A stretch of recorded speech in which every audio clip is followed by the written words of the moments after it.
You want more hits than lemonade. No, you don't own me. You don't even know me. This vagabond with a two-part path to the great beyond. Stay genuine, a ground floor up, I can help you find. You're a dreamer, call me when you're Bieber. And when they play it, you can't help but sing along. That's nothing odd, that's nothing wrong. Cause a good song never dies.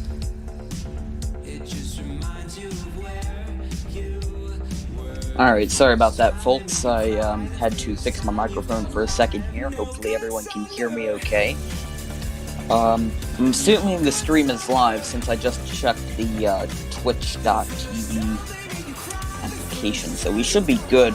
Do we think that we can go for a alternate uniform for the Rangers today? I like their red alternate, so if that's possible, then that's like my request. Because you know, like when I do these broadcasts, I like things a little bit far from the norm, so just the alternate uniforms. I love alternate uniforms in general, so what kind of... I was gonna say they had the red cap, and I was like, yeah, go with alternate one. Just go with their regular uniforms, that's fine.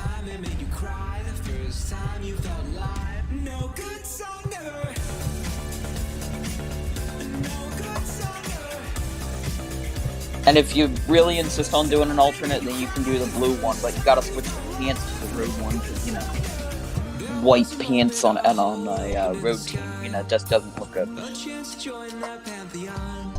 That should be good, yeah. Alright, ladies and gentlemen, welcome to NL Ball. This is Dan Wilkins on the call for this afternoon game, here on this fine Monday afternoon, here on the East Coast. We're joining you here from New Jersey in my hometown, but here, it's going to be the Toronto Blue Jays versus the Texas Rangers in Arlington at the brand new stadium, Globe Life Field.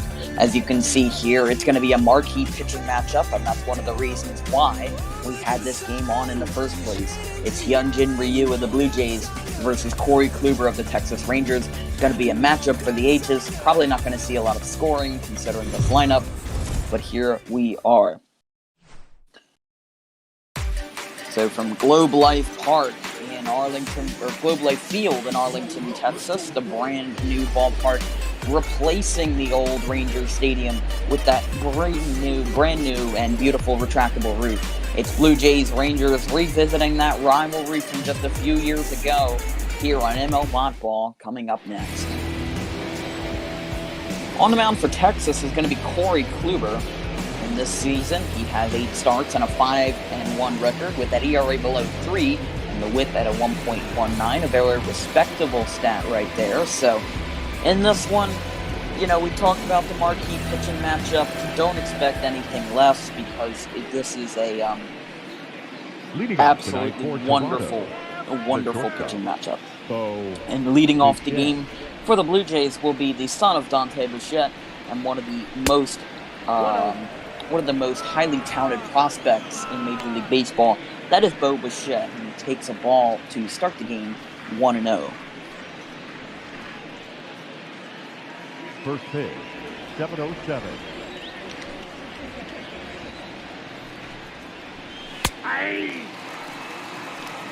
1-1 now to Bichette.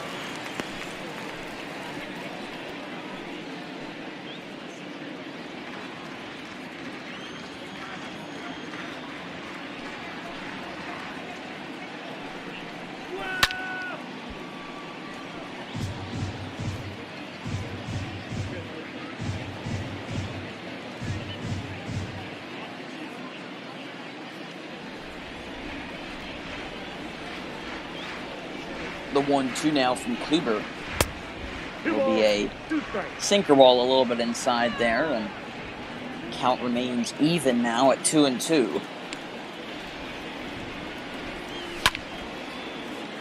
That's a high fly ball in the left field. It should stay in the yard, and the left fielder is camped under it to make the catch, and we are underway here from Arlington at the first out of the ball. Biggio. And that will be another highly touted prospect here in the Blue Jays organization. That's Cavan Biggio stepping up.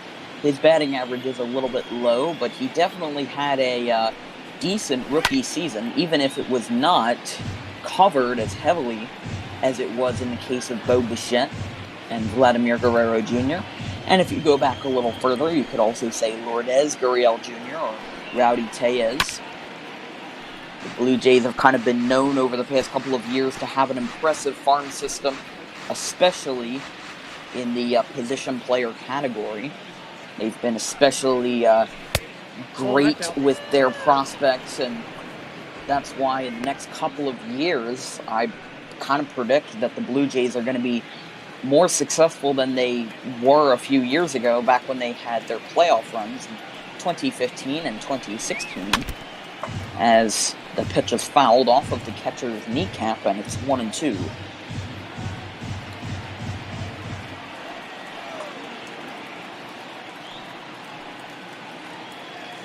The 1-2 on its way is going to be another foul ball. Count remains where it has been.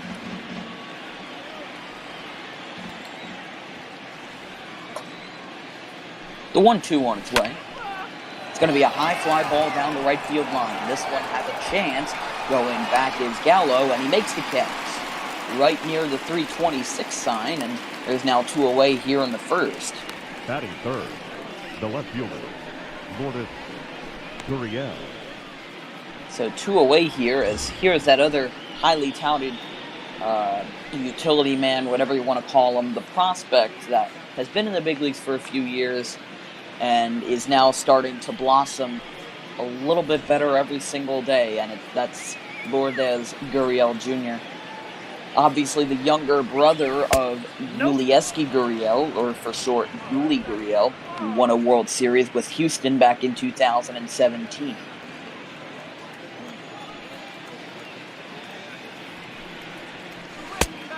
Inside ball.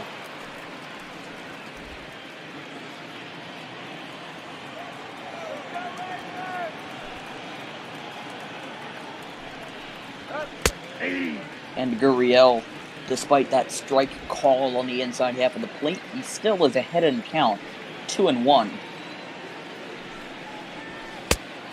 And that is a little bit outside, so it's 3-1. Kluber still, despite this little hiccup, is still doing pretty well in this first inning of the ball game. Still under 20 pitches for the inning, which is good to start the game. As the foul ball now heads towards the first base seats, and it's a full count to Gurriel Jr.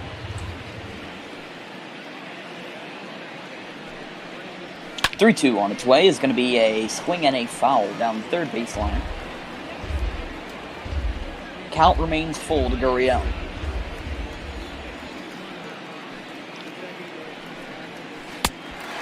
Swing and a miss on a breaking ball, or that is actually a cut fastball, actually, that ends up breaking down and away from the zone and ends up fooling Gurriel for strike 3. We go to the bottom of the first here at Globe Life Field in Arlington.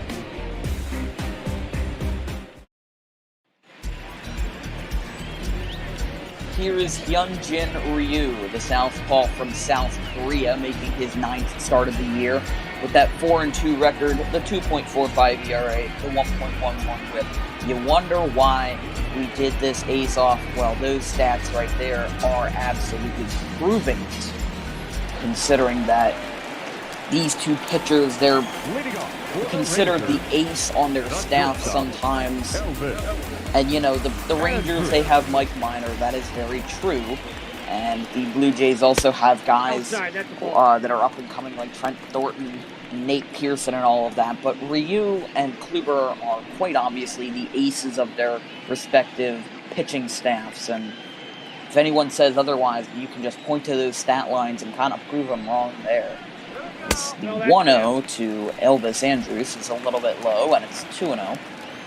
Veteran shortstop leading off here, despite being in his mid-30s for this season in 2020.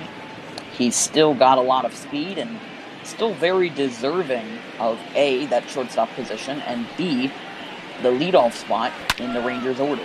That's a foul ball down the first base line. No one will pursue this one, and it's 2-2.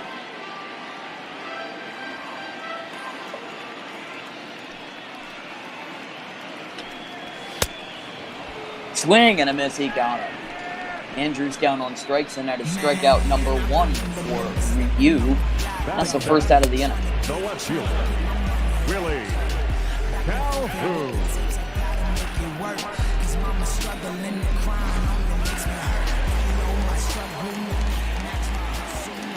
Here is Willie Calhoun in this lefty-on-lefty matchup, and the first pitch is going to be a little bit low on the off-speeder, and it's 1-0.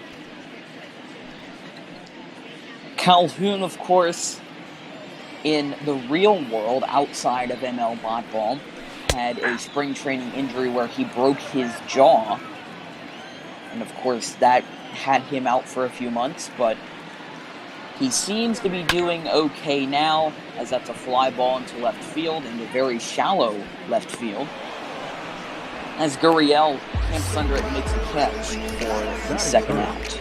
The right fielder, Joey Gallo. As now it will be the man that every pitcher fears when he steps up to the batter's box. It's the man, the myth, the legend, Joey Gallo.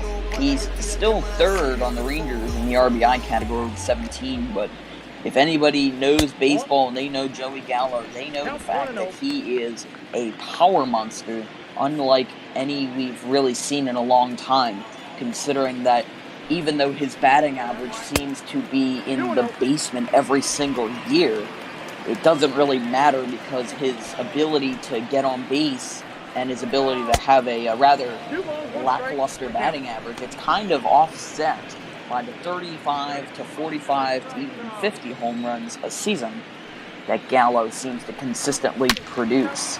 That's a foul ball. And I mean consistently being in the past couple of years. If you remember in 2016, Gallo only had about 16 at-bats, and he had one hit, that one hit being a home run, meaning that his batting average was .060 on the season. So that is a line drive and a little blooper, that is, third base, but Guerrero makes the catch, and that'll end the inning. So we are still hitless for either side through the first inning. We go to the second here in Arlington, 0-0.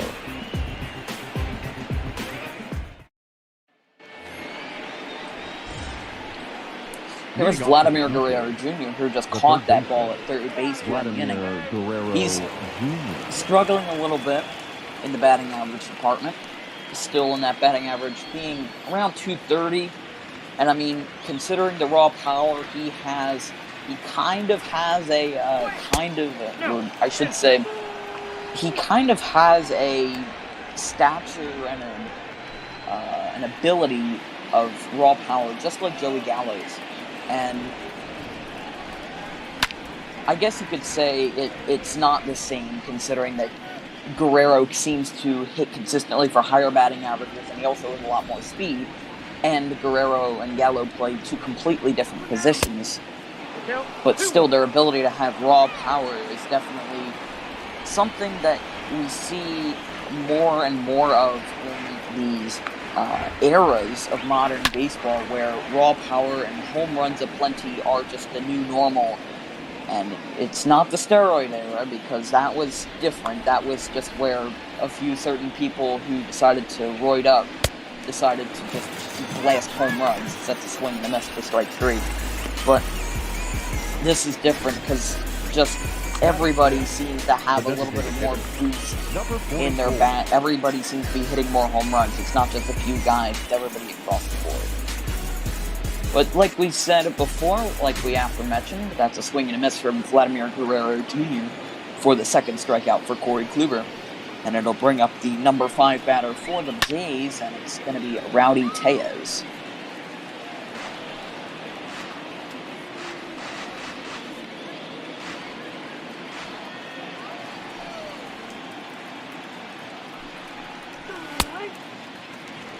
No balls, 2 strikes.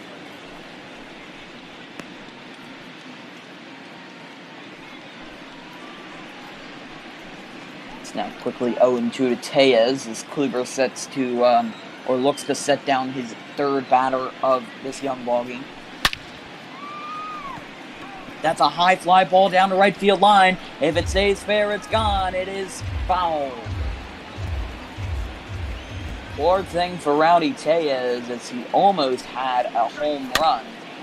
But instead he is denied, and instead he grounds out to the pitcher, which I'd say is a pretty steep downgrade from a home run. There's 2 away in the inning. Batting fifth, the right fielder, Teoscar Hernandez. So here's Teoscar Hernandez. Second on the Blue Jays in batting average, with that average being 264, which, honestly, if you're second on the team and your average is 264, that's a little bit disappointing. But both teams going into this game, they're below 500, and neither team is really expected to make the playoffs in any way, unless they pull a Washington Nationals kind of miracle and kind of pull themselves together in the second half, have an incredible season, sneak in through a wild card, and then, you know, go as planned that way. That's out. As it'll be 2-1.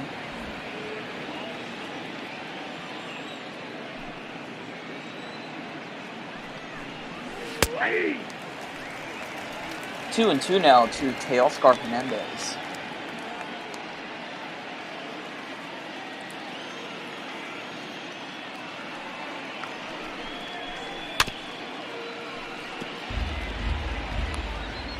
Still 2-2 to Hernandez.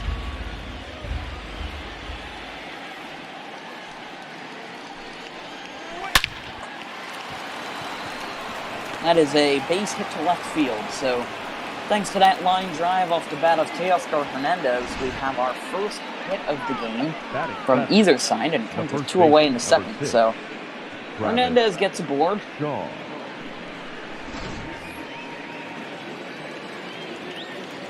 Now it will be Travis Shaw, the former Milwaukee Brewer.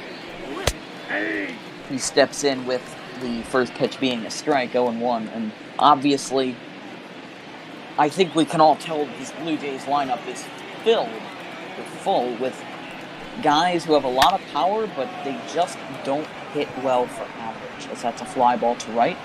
Can of corn for Gallo, and that'll run the inning. We go to the third as they leave a runner on. Go to the third inning, like we just said, 0-0.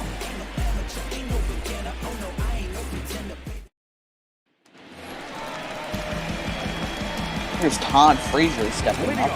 He leads the Rangers in RBI with a staggering 29 on this young season, even though his batting average, or his on-base percentage, that is just above 300, which isn't impressive in any means for a cleanup batter. It's definitely considerably good how staggering his RBI stat is. I mean, 29, and we're in mid-May. That's still probably on pace. If he plays all of the rest of the games of the season, then he should be slated for maybe 80, 90 RBIs, maybe even 100. So it's a fly ball to right field. Hernandez camps under it, and he makes the catch, 1 away. Batting fifth, the center fielder, Danny. And that'll bring up the number 5 batter for Texas, which will be Danny Santana. We've talked about him before, his comeback story being an original Minnesota Twin, and then not doing too well, getting traded to Atlanta, breaking out there, and having a second breakout with Texas, which definitely has improved his spotlight a lot, as that is another fly ball out to the right fielder, except this time it's more in right center field, but it's 2 away now in the bottom of the second. As Ryu is cruising. If this at-bat doesn't go very long, with Rougned Odor stepping up, if this at-bat goes less than 3 pitches, then we'll see Ryu have less than 20 through 2 innings, which definitely is something with the era of so many fly balls going foul and so many strikeouts going so far. You know, there's not too many pitchers that are pitched to contact anymore.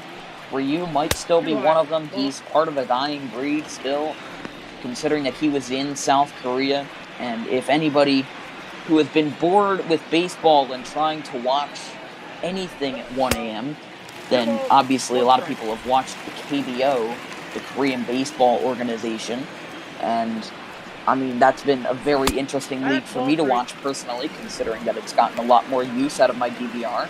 But the fact of the matter is, the KBO, they're kind of bringing baseball back to life. Obviously, they don't have any fans in the seats, and the players, they're social distancing.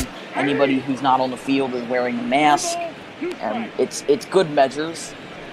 And of course, there's a lot of people in the MLB that are products of the South Korean Baseball League, one of them being Hyunjin Ryu, and I'd say that he is one of the best active products of the KBO that we currently see in the MLB.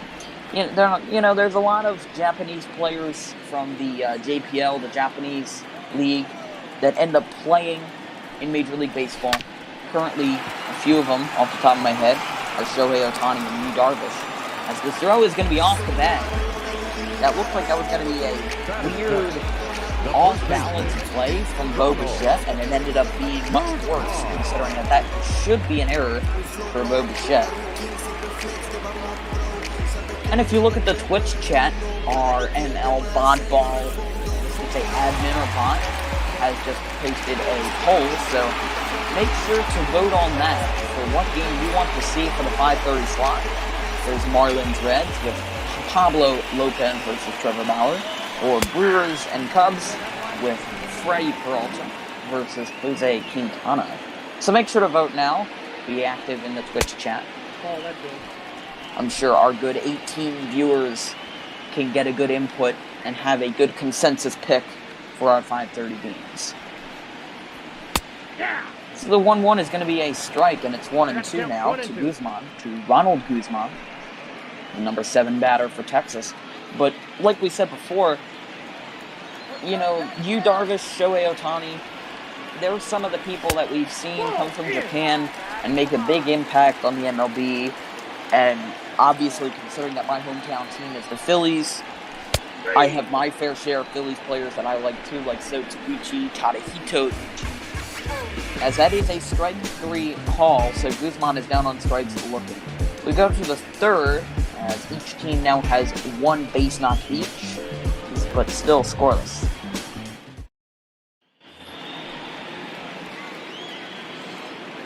Leading off for the Blue Jays, the center fielder. Here is now Randall Grichuk with that batting average coming in below the Mendoza line. Like we said, Travis Shaw, Vladimir Guerrero Jr., Lourdes Gurriel, Teoscar Hernandez, you can name a lot of them. You can name just a lot of people in this Blue Jays lineup that have a lot of raw power. I mean, Grichuk is the 8 batter in the lineup, as that's going to be extra bases down the right field line. That will be extra bases for Randall Grichuk, as the Blue Jays have their first double or extra base hit of the game. That is Grichuk's 9th double of the year, as he continues to get the extra base hit working in his favor. But like I was saying before, Grichuk is the 8th batter in the lineup for the Blue Jays, and he is still, and I mean still,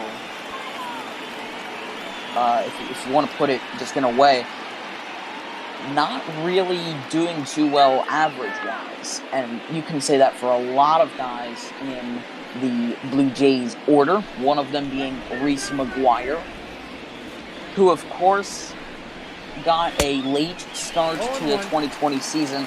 He was originally on the restricted list after being arrested for doing some interesting stuff in his car. You can just look up Reese McGuire and have fun as you will. And that's a pop-up towards the shortstop. 1 away. Runner remains on second. Shortstop, Bo Bichette. As now it'll be back to the top of the order for Toronto.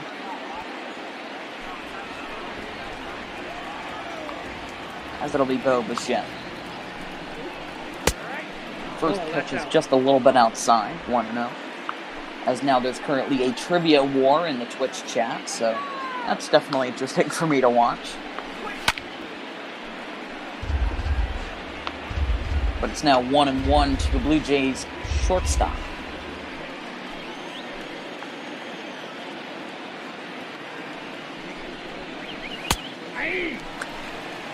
The count is 1-2.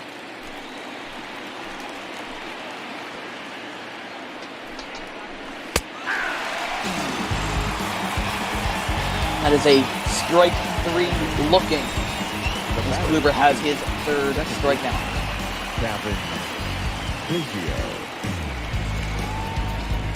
So the big guy 73 in the Twitch chat. I know that not everyone is looking at the Twitch chat. They might be on MLBonball.com, but he asked, who has the most home runs for a player that went one and done, receiving less than 5% of votes on the Hall of Fame ballot? I'm going to say, personally, my guess is going to be Joe Carter. But that's just my guess, because he did hint that it's a former Toronto Blue Jay player. And Joe Carter was a good player overall, but alright, he did say Carlos Delgado is correct. He had 473 home runs. If I recall correctly, he had a 4-home run game once at Rogers Center in Toronto. That is a swing and a miss. Back-to-back Ks for Corey Kluber as he gets his 4th of the night. And we go to the bottom of the 3rd. Still scoreless here at the Rangers' brand new ballpark in Arlington.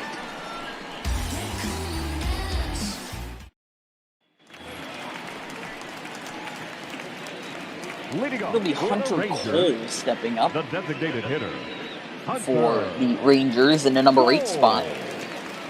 2 home runs and 6 ribbies to this point in his rookie season, as that's a base hit back up the middle. It'll fall right in front of the center fielder as the Rangers have a runner on to immediately start on the first pitch, the 3rd inning.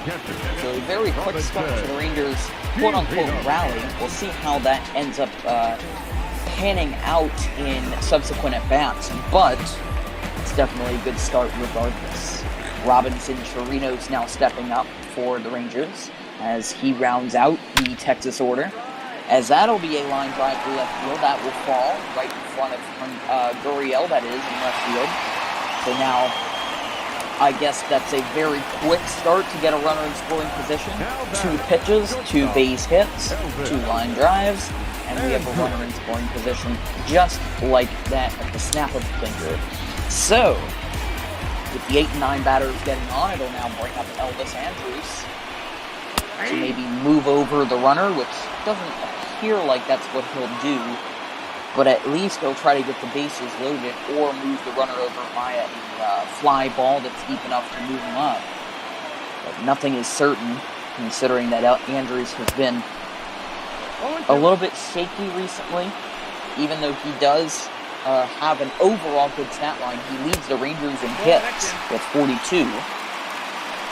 But regardless, he's just been a little bit off in the last couple of games.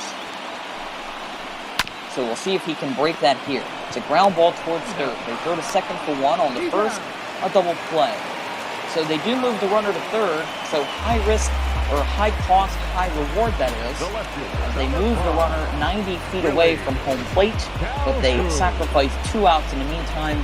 So I'd say that the cost is higher than the reward, considering that the number 2 batter for Texas, which is Willie Calhoun, is a lefty, and historically lefty on lefty matchups have usually favored pitchers. So we'll see how it pans out. We'll see how it works. But it's looking less likely than ever that the Rangers will score here in the bottom of the 3rd, considering the circumstances. The first pitch is fouled, 0-1.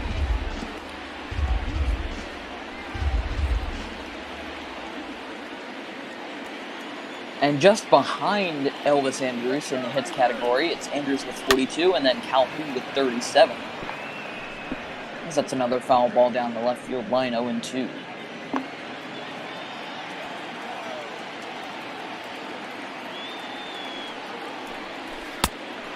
Swing and a miss. He got strikeout number 5 for Hyunjin Ryu, and that will end the inning. We go to the 4th inning here in Arlington. Still scoreless as the Rangers strand that runner on 3rd. So it will now be Lourdes Gurriel Jr., who was set down on strikes in his last at-bat. And that ended the first inning. As the first pitch from Kluber is going to be a swing and a miss on what looks like a cut fastball, and it's 0-1.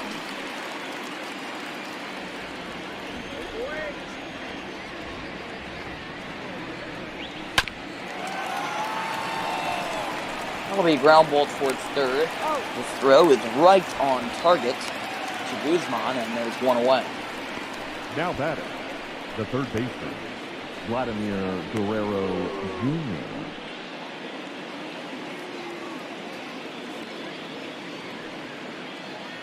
As it'll be Guerrero now, stepping up. First pitch is a foul ball down the first base side near the VIP seats, and it's 0-1.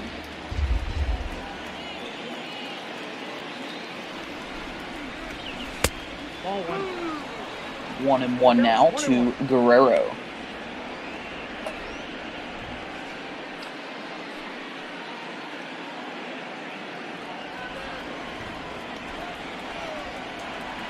You know, I was kind of thinking recently about what would happen if father and son duos started their careers on like the swap side of things. So like Vladimir Guerrero Sr. started his career with the Expos, which is now the Nationals. So what would happen if like we kind of swapped a little bit? So Guerrero Sr. would begin his career with the Blue Jays, which wouldn't be too far off from where he was with Montreal. You know, Montreal and Toronto, only one province away from each other. But that is a swing and a miss. Kluber now with 5 strikeouts. As now batting, like with 44. What's his name? With Guerrero Jr., he would then start in Montreal, but since Montreal isn't a team anymore, then Vladimir Guerrero Jr. would be a Washington National. And I'm pretty sure that Ken Griffey Sr. started his career with the Cincinnati Reds, and obviously Griffey Jr. started his career with the Mariners. So that's going to be a little blooper base hit to left center for Rowdy Tellez. Now batting, Rowdy Tellez, that was kind of criticized for my pronunciation earlier, so my apologies. It was Rowdy Tellez. But he is on first regardless, as Teoscar Hernandez steps in, taking that strike in the lower corner of the zone, 0-1. Kluber's been using that cut fastball a lot, averaging around 88 to 91 miles per hour, as that's a little chopper. Right back to the catcher, and he'll throw on the first, and they will get the out there. So the Rangers, or the Blue Jays that is, they strand another runner.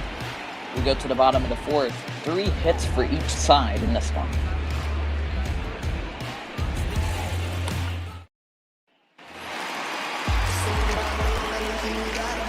As here is Joey Gallo stepping up. He's 0 for 1 in the ballgame. He had a line out in his last at bat.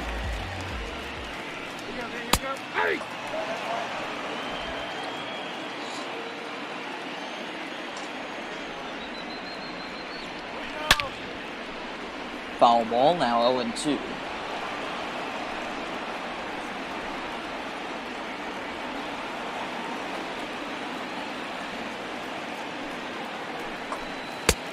One ball, 2 strikes.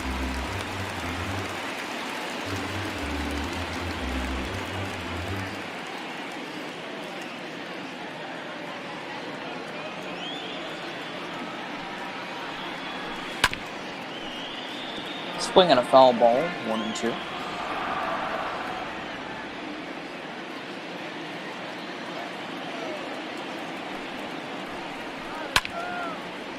Swing and a fly ball, right center field. This one is deep. Going back, he will catch the ball at the warning track. Now batting, third baseman, And you know, these two teams, they're below 500, but not by much. Neither team being more than 5 games below 500 going into this one. And obviously, when everybody thinks of Blue Jays Rangers, they think of their rivalry from the 2015 season, or the 2015 ALDS, that is, that spilled into the 2016 season. For those who don't remember, Jose Bautista, Joey Bats, blasted a 3-run home run off of Sam Dyson in the 2015 ALDS in Game 5 of that series, leading to a bench-clearing incident, and fans from the Blue Jays Rogers Center in Toronto throwing bottles and everything you can imagine onto the field, which, it was not a good scene, but the Jose Bautista home run was still one of the most influential home runs in Blue Jays history, right up there with the Joe Carter home run in the 1993 World Series, and trying to think of some other ones here. Maybe Vladimir Guerrero Jr. first home run of 2019. I can't think of too many influential Blue Jay home runs, but that Jose Bautista home run in that 2015 ALDS was definitely up there, right up there with Joe Carter's home run in the 1993 World Series. But, of course, because of that bench clearing incident and because of the repercussions that followed, it led to a lot of, per se, bad blood. Oh yeah, Damn Justin 1993, or DAM Justin, I don't know how you pronounce that, in 1993. He walked off the Orioles in the 2016 wildcard game. I actually forgot about that, yeah. But, trying to think here. But the repercussions of that bench clearing incident and the home run from the 2015 ALDS, it kind of spilled over into the 2016 season, and it led to that infamous bench clearing brawl, one of my favorites of all time, between Jose Bautista and Rougned Odor, swinging haymakers, both guys getting obliterated. As speaking of Rougned Odor, he's on deck. But it's definitely interesting to see how that home run and how just electric that Rogers Center Stadium was. It was absolutely incredible. Ball 4, that pitch is low. And that is ball 4 to Danny Santana. So Hyunjin Ryu has surrendered his first 3 passes here in the middle innings.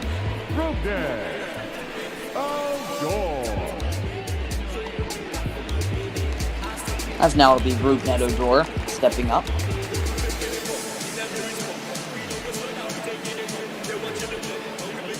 But that brawl between Jose Bautista and Rougned Odor, as that's a line drive base hit up the middle. Odor must have not liked my remarks about him, considering that event just occurred, and that is now a base hit for Odor. So now 2 runs on, 2 away here in the bottom of the 4th. Ryu starting to lose a little bit of his control. So it'll be Ronald Guzman stepping up, as that's a swing and a miss, 0-1.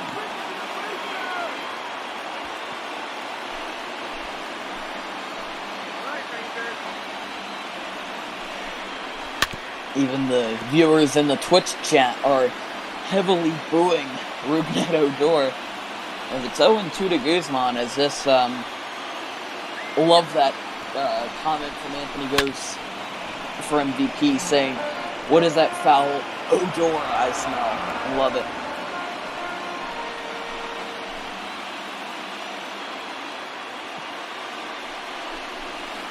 At the ball. 23 pitches in the inning for Ryu. And I do agree with what that fellow viewer in the Twitch chat said. I think the Rangers ballpark, it takes a lot of ideas, considering that overhanging deck in left field, it looks a lot like what they have at Truist Park. Those wide right-to-right center field seats that are just going on forever, row after row after row. They go on for just infinite rows and infinite seating. That is a swing and another foul. That reminds you a lot of the Astros ballpark, Minute Maid Park. And And the scoreboard, or that Videotron, whatever you want to call it, that's behind home plate, as you can see there, it says Rangers on it now, but it'll obviously display sponsorships and all of that during the actual game. But it reminds me a lot of Coca-Cola Park. Now, for those who aren't familiar, that's where the Lehigh Valley Iron Pigs play, which is the AAA affiliate of the Phillies. It's personally my favorite minor league ballpark because of just how elegant it is, and it looks like a major league stadium. As that is a little disappointing fly ball to left. And that will end the inning. So, the Rangers lead 2 runners on, but they do not score. So we remain scoreless through 4 innings here in Arlington. Shaw, Grichuk, and McGuire due up for Toronto.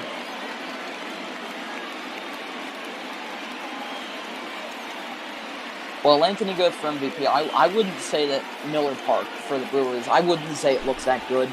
It is not that elegant of a ballpark. It is not that it's not that elegant. It's not that welcoming, at least from what I've seen. And I've also been to Progressive Field in Cleveland. Leading off for Toronto, the first baseman, number Cleveland 6. is an okay Travis ballpark, but when I Shaw. went there, I was there once. I was there for one game in spring training.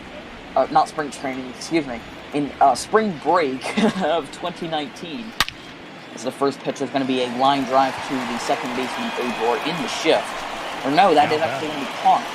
I was wondering why he wasn't throwing the ball, but I guess that's because he was out. So, very quickly there, 1 away as Travis Shaw lines out to the second baseman.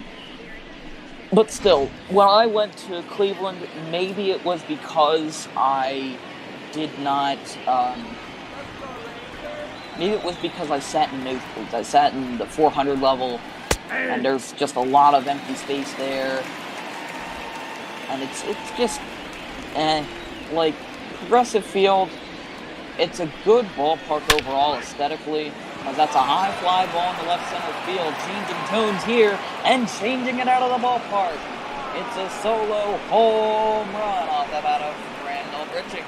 That's a long one right there. And the Blue Jays are finally on the board, and we finally have some real scoring in this ball game. 1-0 Toronto. 412 feet from Randall Grichuk there. It's his third of the year. And you can just see he took that pitch right there and absolutely clobbered it. Pretty sure that was a breaking ball.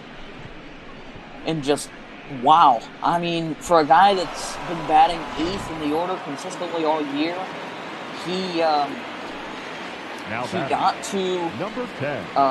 He got to a double in the opposite field gap earlier in this ball game, and even though it didn't result in any runs, he's still kind of reacting responsibly to the to that drop in the order, considering that to start the year, Grichuk was the number 5 batter, demoted to the number 8 spot. Well, now he's kind of showing Charlie Montoyo who is boss. As once again, Reese McGuire steps up. Count is quickly 2-0. And the pitch is going to be a ground ball towards first, a little rollover. That will result in a 3 unassisted ground out. 2 away. Now batting, the shortstop, Bo Bichette.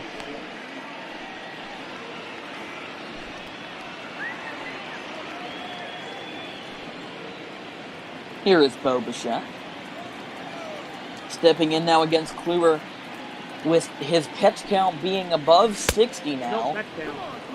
In the 5th inning, you can only imagine that Rangers bullpen, considering how conservative of a manager that, give me 1 second here, 2-0, it's going to be a ball.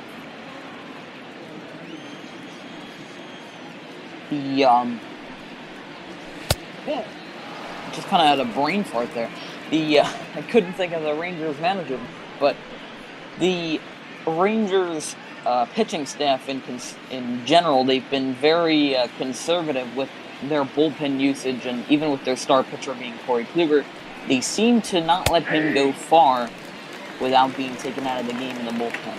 So, if his pitch count gets pretty much any worse, like with the rate or the flow, whatever you want to call it, might not be a good omen for Kluber.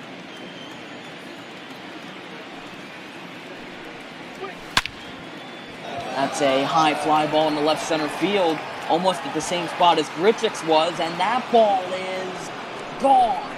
It's a solo home run out of Bo Bichette, number 7 on the year. And that one is going to make it a 2-0 Blue Jays game, as the second home run of the inning ends up getting out of here pretty darn quickly.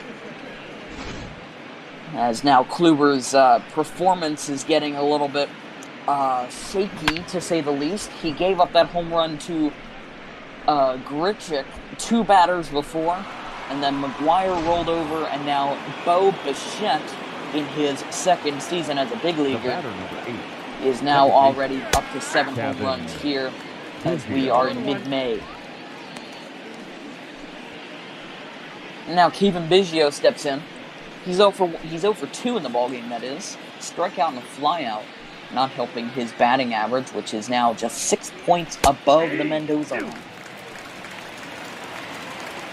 And I had actually recently learned why they actually call it the Mendoza line. I actually wasn't sure before, because the Mendoza line is just like it's a weird name, as that is a swing and a miss. Biggio was his second strikeout of the evening as that ends it. So the Blue Jays open the scoring first in this one, thanks to 2 home runs off the bat of Randall Grichuk and Bo Bichette, respectively.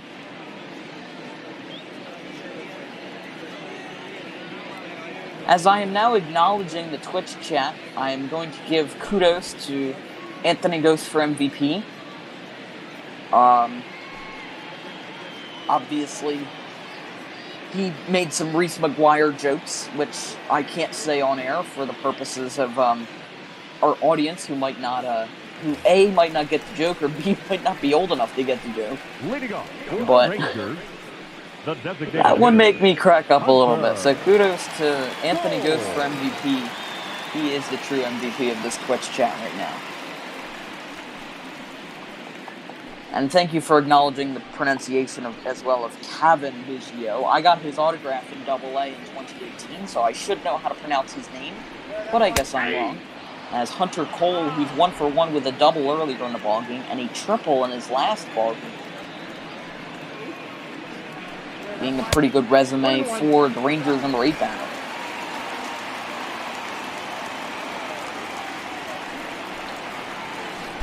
Nope, that's the ball.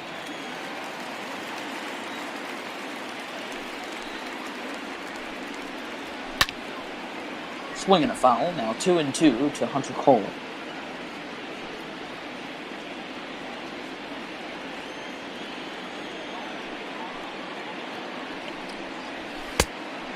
Swing and a miss, he got him. Ryu sets down another batter, his 5th of the night.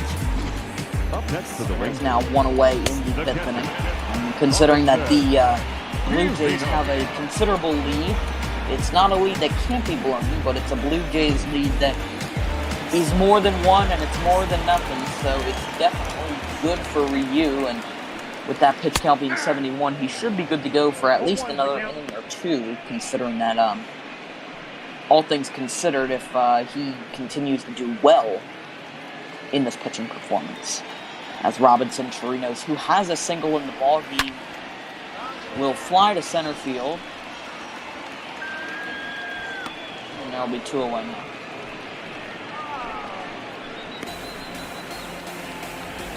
Up next to the Rangers, the shortstop, Elvis Andrus. Here is Elvis Andrus now.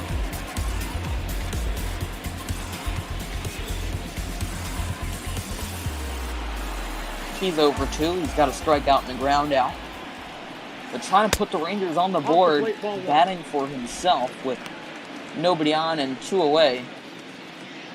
As he does have that considerable amount of pop still left in his bat. 7 home runs on the season, which is 3rd on the Rangers squad. and I believe, if I'm not mistaken, tied for third with Joey Gallo. So we'll see how that pans out. But the 1-1 is going to be a pop-up. McGuire headed behind home plate. He's going to camp under it, and he's going to make the catch to end the inning. As that inning came and went pretty quickly, as we go to the 6th here in Arlington, 2-0.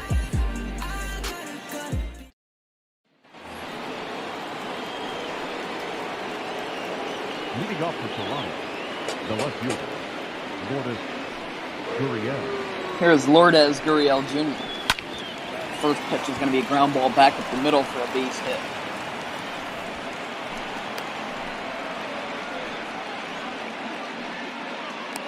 Up next for the Blue Jays, the third baseman, Vladimir Guerrero Jr.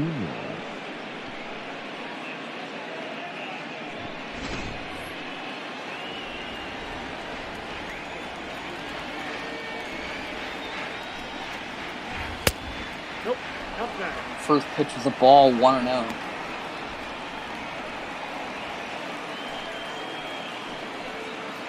Guerrero trying to avoid the dreaded hat trick. He's got 2 strikeouts in this one. As the count is now even at 1-1. And Guerrero is third on the Blue Jays in the hit category with 33.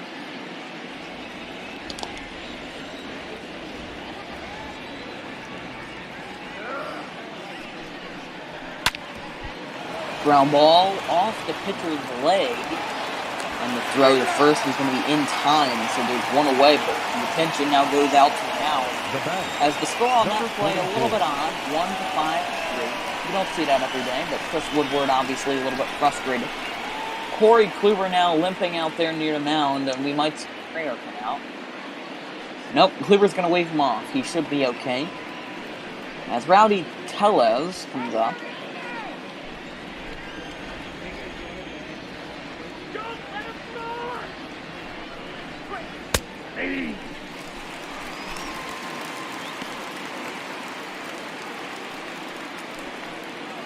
Tellez not exactly the mastermind when it comes to runners in scoring position. That batting average not even close to the Mendoza line, 105. Not very good at all.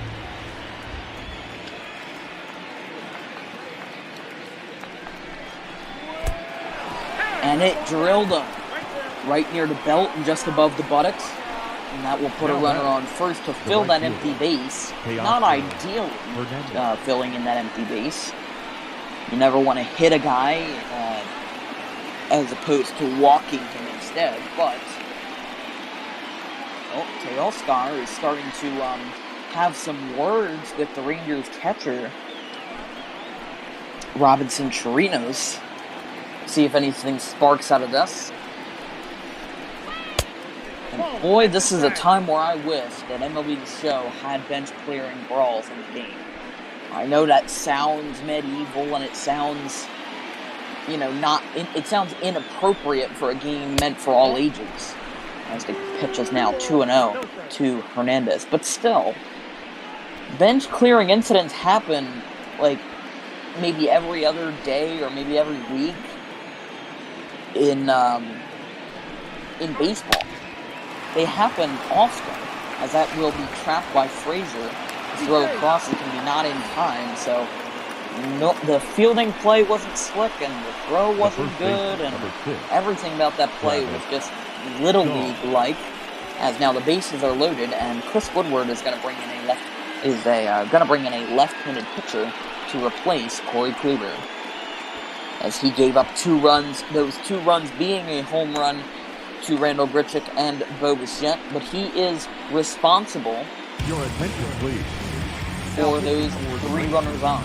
It'll be the southpaw Brett Martin coming up. He's made 22 appearances this year with a 4.43 ERA. And he had 1 save opportunity, but unfortunately it didn't go his way. He's 0-for-1 in save opportunities. He's doing pretty well against right-handed batters and not too well against lefties, which you'd think would be the other way around. this stereotype of left-handed pitchers being better against lefty batters. But these days, that stereotype has, at least in the world of ML bot ball, gone out the window for more or less.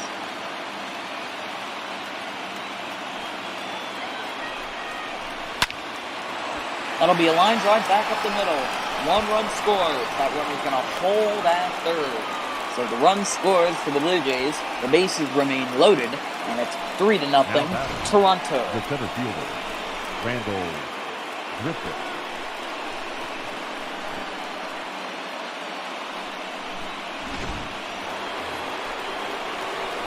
Here's Randall Grichuk, as we'll flash you back to the 5th inning. Here's this home run from Grichuk that opened the scoring for the team up north, per se. As that home run went just shy of the second deck and went into one of the few rows in that lower deck and just beyond the gap in the left field wall. First pitch is a little bit outside to Grichuk. As you can see there, we have a lefty and a righty warming up for Texas, Colby Allard and Jesse Chavez, respectively. Sorry about that, I had a little nose issue. Not good to have those kind of issues on air, but it's 2-0 to Grichuk.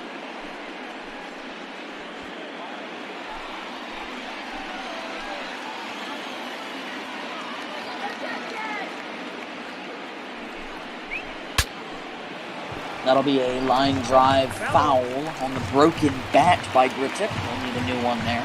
2-1.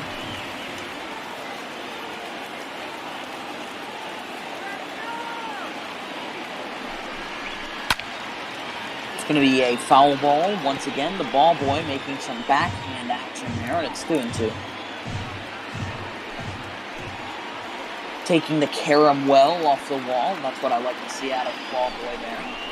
Good job to him, as that will be a base hit to left field. Will the runner go? He will not. The bases remain loaded, and once again, they just move everybody over. It's that game of Bugs Bunny where you just see hit after hit after hit, single after single. The bases remain loaded. There's still 1 out in the inning, as they just keep moving those runners around in a factory-type setting. As it's now 4-0 Toronto, as Reese McGuire comes up. Bases are jacked here with 1 away, no pun intended, as he's 0 for 2 in the ball game with a pop out and a ground out.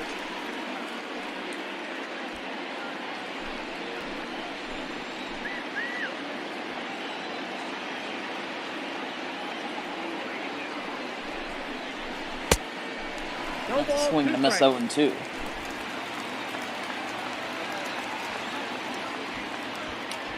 Bo Bichette on deck, so if the bases remain loaded, Bichette could have his second homer of the game, could be a grand slam, and it would make it, well, if McGuire strikes out, which does end up happening, he's down on strikes. And McGuire's at bat just came and went very, very quickly. It didn't last long as Bichette steps up now with the bases loaded. If he hits a grand slam here, he'll make it an 8-0 Blue Jays game and kind of put it out of reach in a way, which is very possible considering the circumstances. And the first pitch is going to be a little bit outside and a little bit high as well. 1-0.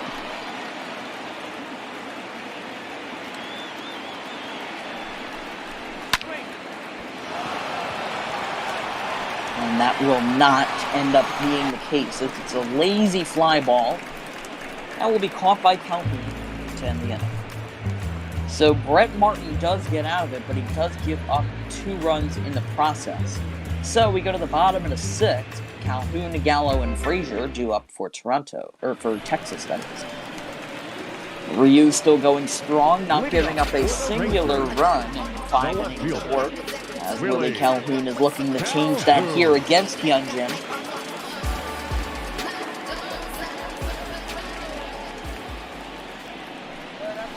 Nope, ball 1. Up and in 1-0. 1-0. Don't forget, you are watching ML Bot Ball here on the ML Bot Ball Network. It is the Toronto Blue Jays versus the Texas Rangers. We have 17 viewers in here, so welcome if you're just joining us. This is Dan Wilkins on the microphone. And make sure to donate to Meals on Wheels, the nonprofit organization and the charity that we have decided will be the primary or the exclusive source of where all donations from ML Bumgarner. So it's going to be strikeout number 6 for Hyunjin Ryu. Just that voice crack might have just ended my broadcasting career. But Calhoun goes down on strikes, and Joey Gallo steps up now. Back-to-back lefty-on-lefty matchups for the Rangers, and they haven't done particularly well in that sort of set.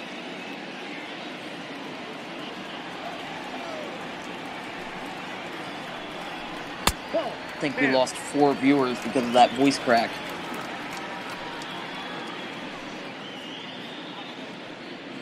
Gallo went 0 for 4, or just hitless, in his last game, and he's 0 for 2 now, so, you add them together, he's 0 for 6 in his last 2 games. Not exactly favorable to say. That's ball 3. As it's now 3-1. Todd Frazier is on deck.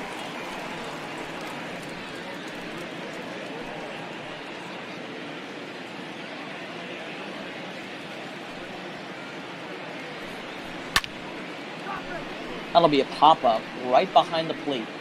Headed towards the warning track, and that is caught. So, there are now 2 away.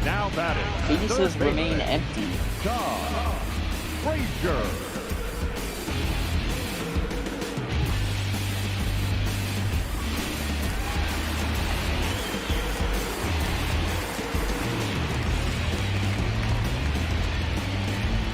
Here is Todd Frazier.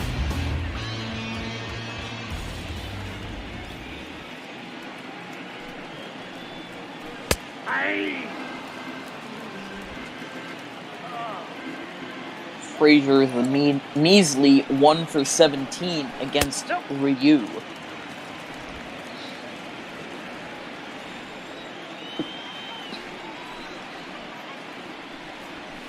Ball 2.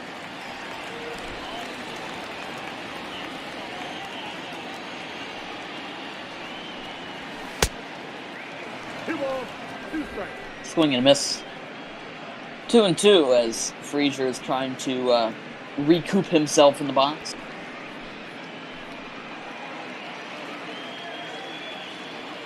So if you missed yesterday's action on ML Bumgarner, that is a swing and a miss. We'll get back to that in the next inning.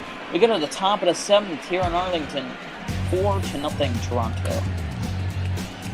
I wonder if Shark Shavery is active. I'm gonna see if he can do the national pastime anthem, I could say, the 7th inning stretch. If not, then I will do my signature a cappella version. As some of you have been known to love a little bit. As Kevin Biggio steps up.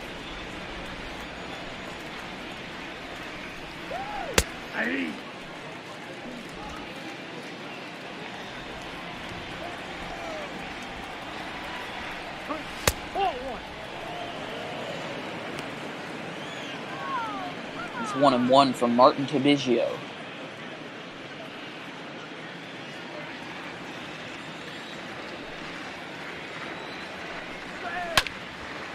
Swinging a line drive down the third base line. That will be a fair ball, and it will kind of die out in left field. Regardless, with the opposite field of magic working for Kevin Biggio, it'll be extra bases. And Biggio is on second base now following that double down the left field line.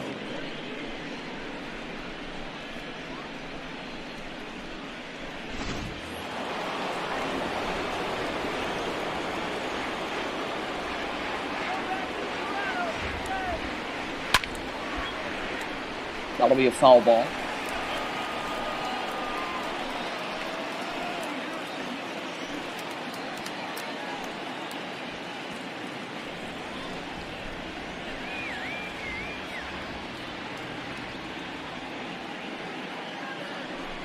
as Lourdes Gurriel Jr. fouls off the 0-1 pretty emphatically, and it's 0-2.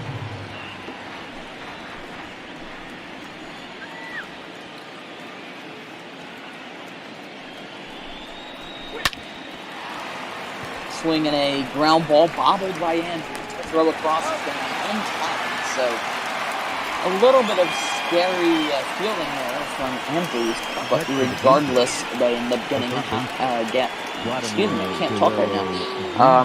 Getting the out regardless, so no harm, no foul, one away as Vladimir Guerrero Jr. steps in. I'm telling you, a lot of juniors in this lineup. Well, let me just say that the first 4 batters, as that's a line drive to right field that will fall. The runner's going to round third. The throw, no, he will hold. He was rounding third originally, but he did hold after taking a huge lead. So the runners remain on the corners with 1 away after Guerrero's single. But the first 4 guys in the Blue Jays lineup are all relatives of a baseball player that's relatively notable. As Colby Allard steps in for Texas here in the top of 7. He's made his 13th appearance of the year in this one with a 3.93 ERA, but 15 walks, not very good on his end. But like I was saying, the first batter's Bo Bichette. He's the son of Dante Bichette and the brother of Dante Bichette Jr., who I personally met when I was in Harrisburg, Pennsylvania in August of 2019.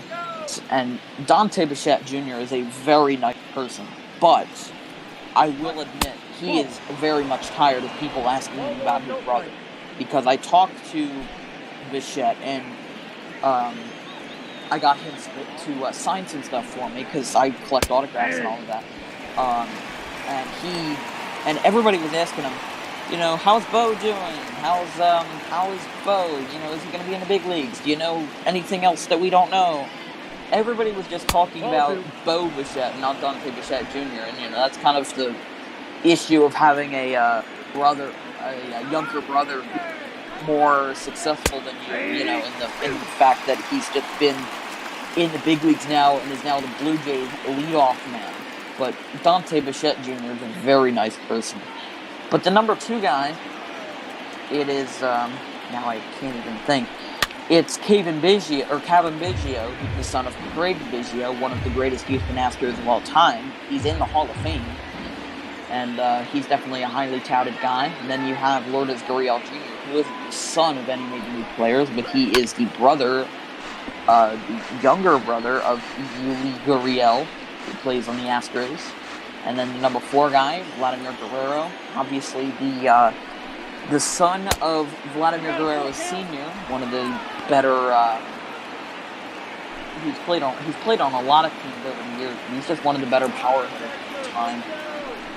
And don't forget that he's also Wilton Guerrero's. He's also the nephew of Wilton Guerrero. So that will definitely be interesting. Ball 4, take the base. As that is ball 4 to Rowdy Tellez. The right fielder, And Travis Shaw's dad, Jeff, was also an all-star pitcher. Thanks to that Twitch chat. I forgot about that, but I definitely say that Jeff Shaw, even though he was an all-star, he wasn't like a notable all-star. He was like a reserve player who didn't really make much of an impact, even though he was pretty notable to Dodgers fans, the Los Angeles Dodgers. As Teoscar Hernandez steps in, 2 for 3 in the ballgame. He's doing well, and he continues to show it there, unfortunately. Despite making good contact, it'll end up resulting in a double play. It's stretch time here in Arlington. Prepare to cover your ears as I sing the Take Me Out to the Ballgame song. So, here we go. And a 1, and a 2, and a 1, 2, 3, 4. Take me out to the ball. Take me out with the crowd. Find me some nuts and crackers. If I ever get back, root for whatever team you want to root for. If they don't win, it's a shame. Though it's 1, 2, 3 strikes here out at the old ball game. There we go. All right, got that over with. Do it. That's my tradition now. Shark Shaver can't join the broadcast to do his wonderful organ rendition of the national anthem, or the keep saying the national anthem of the 7th-inning stretch. Then you might as well just go with my a cappella version. You got 2 balls, 1 strike. But here is Danny Santana stepping in. 0 for 1 in the ballgame. He did have a free pass on balls earlier in the game. And that is a ground ball into left field. He's got. And the Rangers start their bottom of the 7th with a single. Now batting, second baseman, Kluber.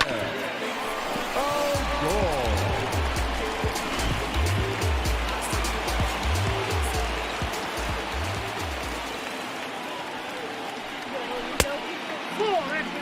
As it's inside to Rougned Odor, he gets brushed back. He's barking at Ryu. He is just shaking his head. He's not happy. He's 2 for 2 in the ballgame. Throwback to first is going to be not in time.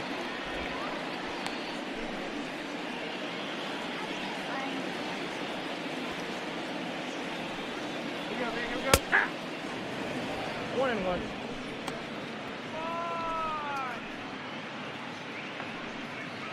I think this entire Rangers team is kind of fed up with the Blue Jays, because they're not really happy with what's going on. They're all just kind of shaking their heads. They're all just kind of saying, "What in the world's going on?"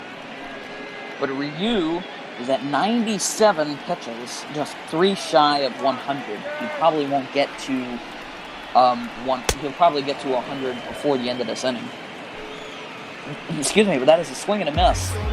8 strikeouts. Now batting, For first Hyunjin baseman, Ryu now. Toronto. So he might be taken out of this game if things escalate a little bit.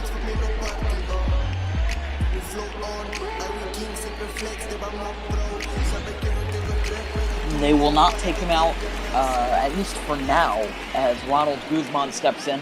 And I don't believe we've seen much action in the Blue Jays bullpen, which is a little bit interesting. But Charlie Montoyo is more of a traditional for Toronto, and really believes in his starter's ability to get work done, get it done well, and stay in the ballgame for as long as feasibly possible. Of course, that's not true on 100% of it, but in general, Montoyo is more of a liberal manager when it comes to that sort of subject.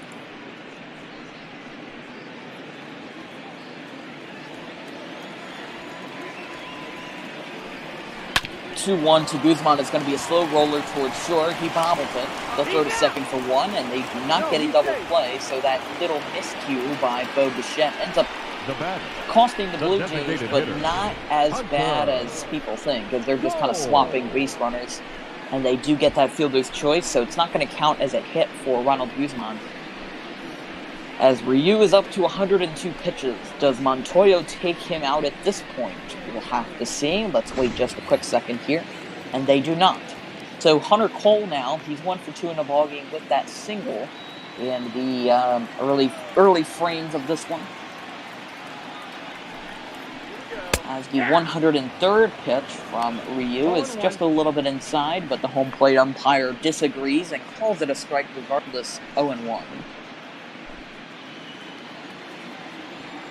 That was definitely inside, but it's not my judgment, as that is a swing and a miss, a pretty blatant call there. It's 0-2. I mean, you can't get a swing and a miss call wrong unless it's a check swing. High chopper towards third, but it'll be cut off by Ryu. The throw is not going to be in time. I think no matter who would have gotten that, either the pitcher or the third baseman or the catcher, whatever you want to do in that situation, it would have been really hard for Cole to not beat that out, considering how fast he is on the base paths for his stature. As now Robinson Chirinos steps in. He's 1 for 2 in the ballgame. He's got a single earlier, as the Blue Jays finally have some bullpen action, as you see flashing on that bottom right corner of the screen. It's the lefty Thomas Pannone, and the righty Anthony Bays coming in. So we'll see who gets the appearance first, but it looks like Ryu's night is most certainly winding down. He's up to 106 pitches and is behind on the number 9 batter, 1-0. That was, I think, possibly a strike. Could have been called either way.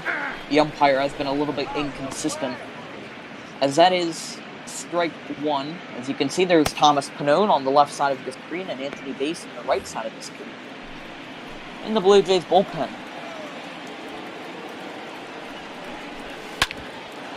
That'll be a ground ball towards third. They'll throw to second to get the force out, and the side is retired. We go to the 8th inning with the Blue Jays still leading 4-0. We all wanna fly, but it all takes time. You say you're trying to reach the sky, you can do it, all it takes is time.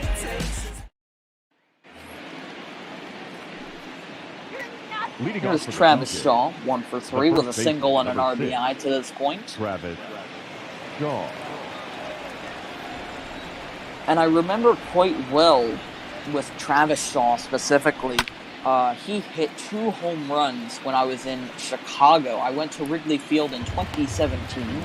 I saw 2 Cubs games in April. And in both games, Travis Shaw homered. And also in both games, you know who else homered? This is a name that you haven't heard in a long time.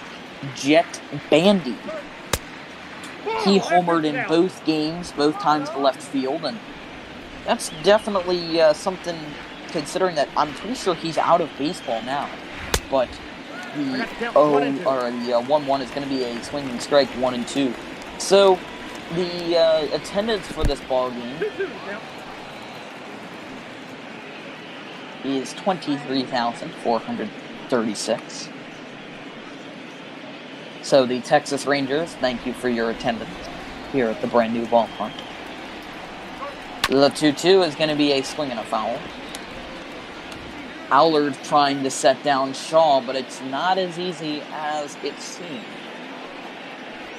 The 2-2 is going to be another foul ball.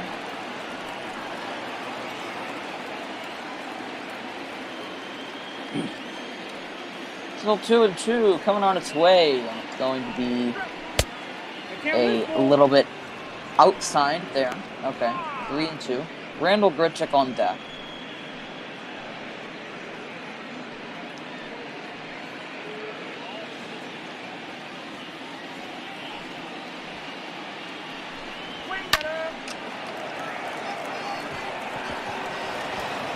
And that will be a line drive base hit back up the middle for Shaw. The Blue Jays have another runner on. Now batting, the center fielder. That was just kind of a line drive that could have been more. And the center fielder even had trouble corralling it in.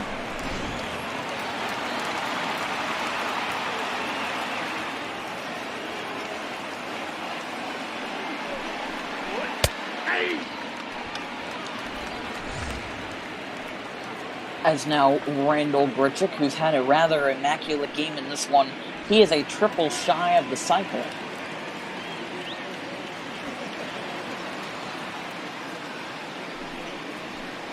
Nope. Look out, 1-1.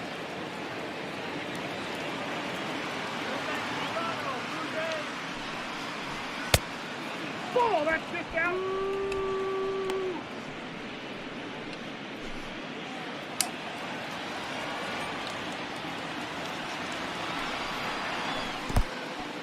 And that's in the dirt. Runner will hold it first. 2-1. Or 3-1, that is.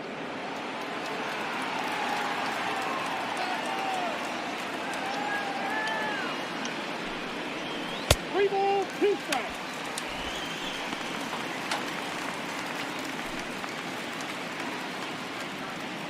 The full count pitch is going to be on its way from Colby Allard. That will be, up and in for strike 3. Oh boy, that was a mid call. Richard is barking him out. Let's look at that call again. That was inside. Look at that. That is inside. Oh man, a bad call there. I know I'm channeling my inner Hawk Harrelson there, being dissatisfied with the umpire's discretion, but still, I mean, That's ridiculous. As Jesse Chavez is coming in, he's had 22 appearances this year, 3.2 ERA, and 24 strikeouts, only 8 walks. So he's had a good season so far, I'd say. As Reese McGuire coming up. Ball one. Ball one, no strike.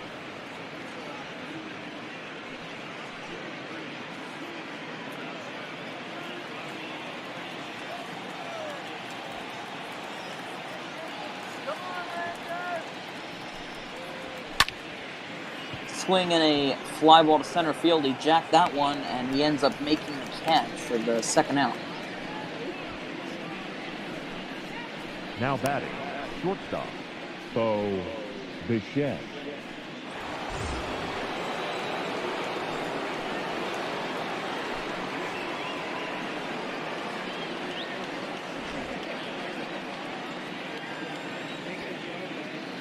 And here's Bo Bichette coming up. He's 1 for 4 in the ball game.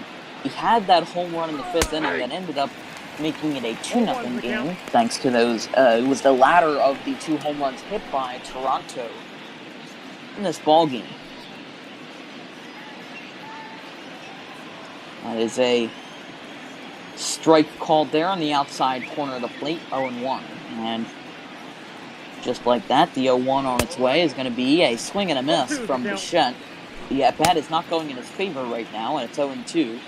So now here's Cody Allen on your right side of the screen, and Nick Goody on the left side of the screen, warming up in the bullpen for Texas.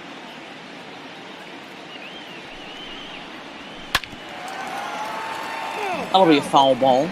Still 0-2 now to Bichette as he's fighting the at-bats, or fighting the pitches off from Chavez. And another swing and a foul. Still 0-2. Swing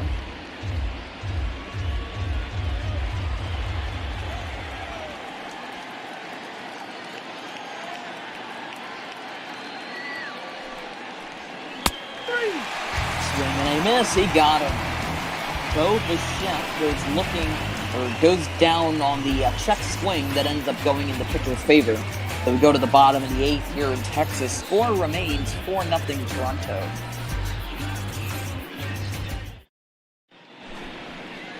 Coming in will be Thomas Pannone, the southpaw. He's had 18 appearances this year. That 2.66 ERA, pretty darn impressive, with 18 strikeouts, 7 walks. Arguably better than Jesse Chavez on his stat line, as Elvis Andrews, who is still hitless in this one despite being the leadoff man, he steps in.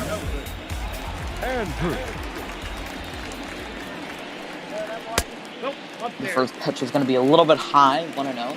If you missed Sunday's spot ball action, we saw the Miami Marlins and Atlanta Braves, with the Braves winning 4-3. And then we saw the Philadelphia Phillies and Pittsburgh Pirates facing off in the battle of the Pennsylvanians, as that will be a ground out to second base for the first half of the game. But the Pittsburgh Pirates won that one 6-3. Then we saw the Nationals and Cubs, with Chris Bryant being named the player of the game in a 6-5 victory. Then we saw Padres-Dodgers, winning 4-1. Then we saw at the 9 o'clock time slot, we saw the Diamondbacks and Brewers with a 13-4 final, and Arizona winning that one in a blowout. And speaking of blowouts, the Mariners lost to the Astros on the road 9-3, with Alex Bregman being the player of the game. And as Willie Calhoun steps up here, he's quickly down 0-1. And it's now 1-1. You can see Sam Gaviglio, the righty, on your right side of your screen, warming up in the bullpen for Toronto. And on your left side of the screen, there's Wilmer Font, also warming up. So 2 righties overall for Toronto, as it's 1-2.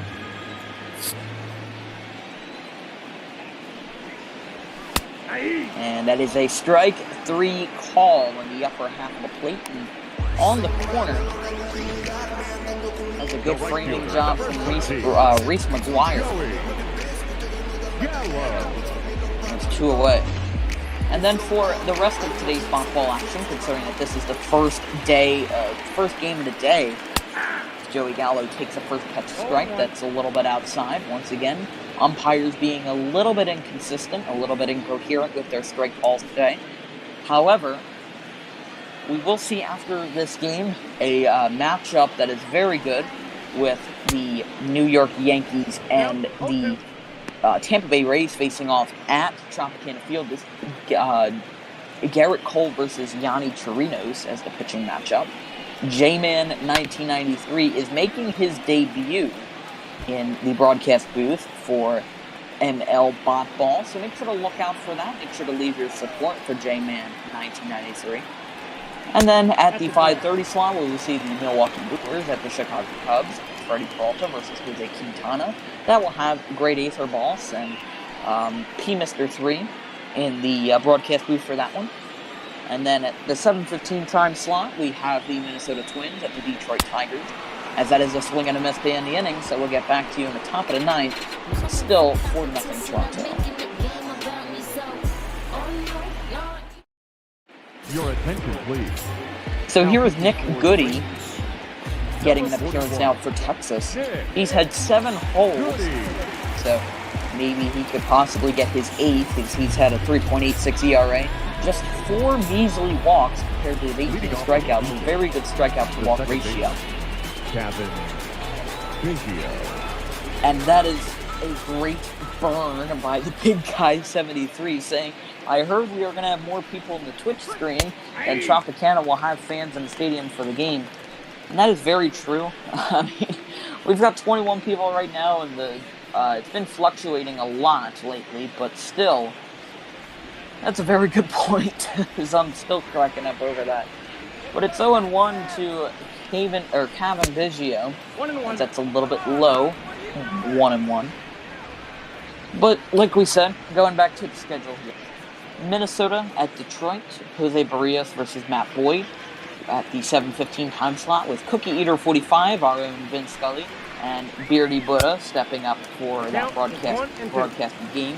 Then at 9 o'clock we have the Mets and Diamondbacks with Jacob deGrom versus Madison Bumgarner. An absolutely incredible pitching matchup there.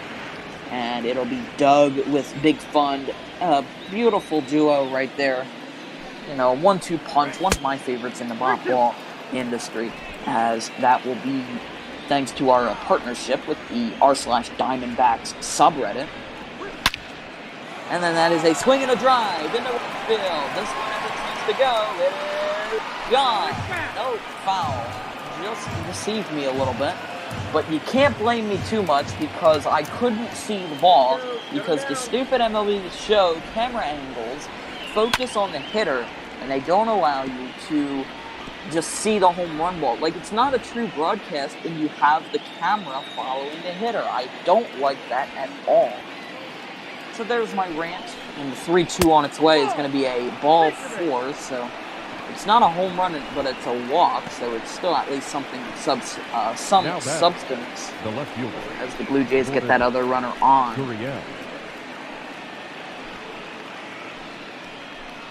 But then, finally, getting back to my point for one last game, we have the Giants and Rockies with Bot Ball after that.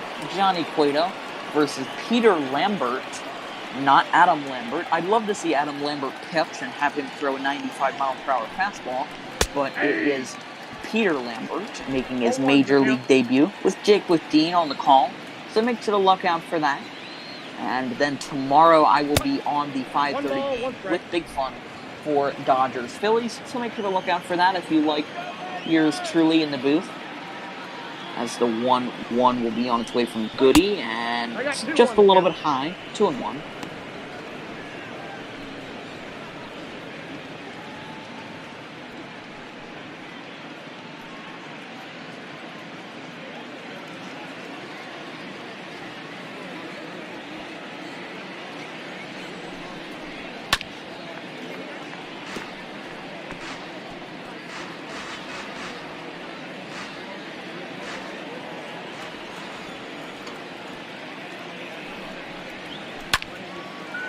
Swinging a foul ball down the left field line, 2-2. Count remains 2-2.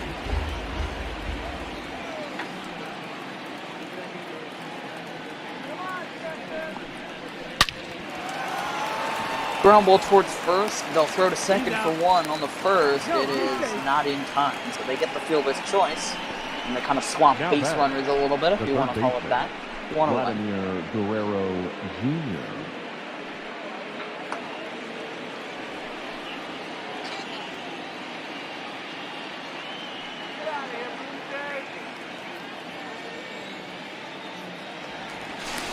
Vladimir Guerrero Jr. stepping up as the throwback to first base is unsuccessful.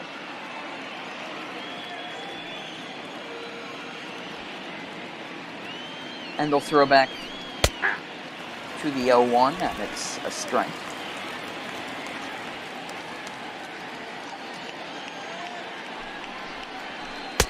One and one.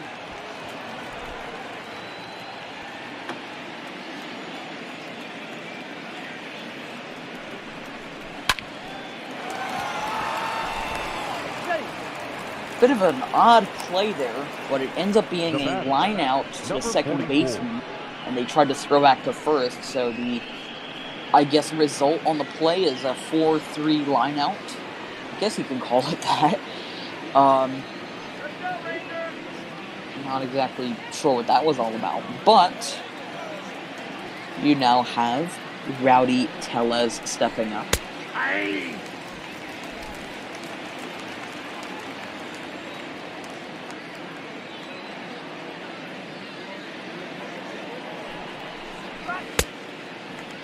Swing and a miss, 0-2.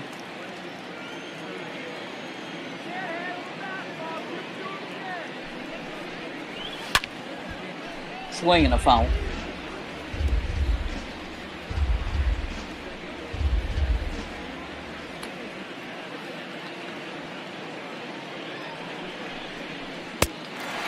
That is a swing and a miss. Pella is down on strikes, and that ends the inning. Toronto keeping a steady lead in this one. They're up 4-0 in the middle of the ninth inning.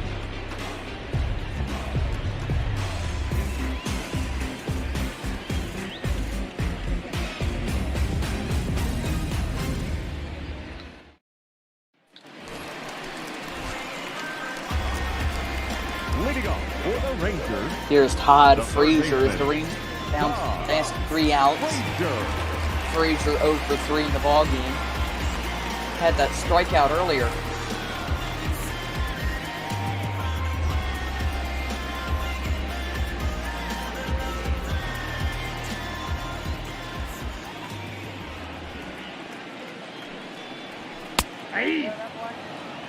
That is a strike 1.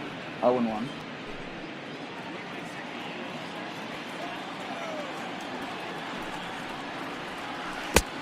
I got a ball, one strike.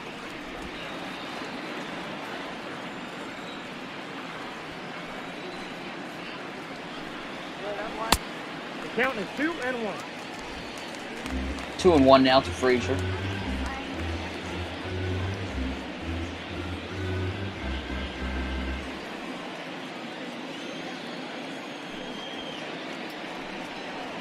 Ball three. A little bit of high, 3-1. 3 balls, one strike.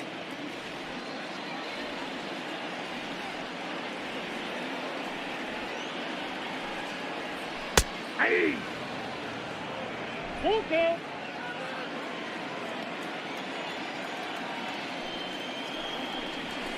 Ball four. And that is inside, so Frazier gets a board.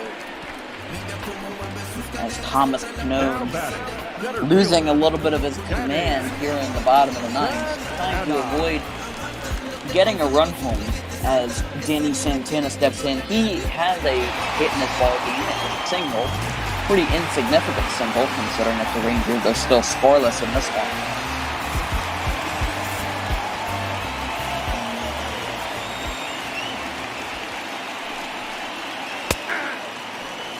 And it's strike 1 to start the at-bat.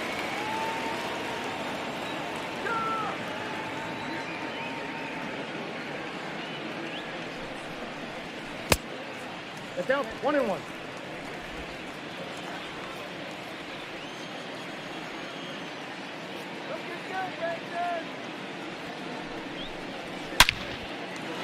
That'll be a base hit back up the middle.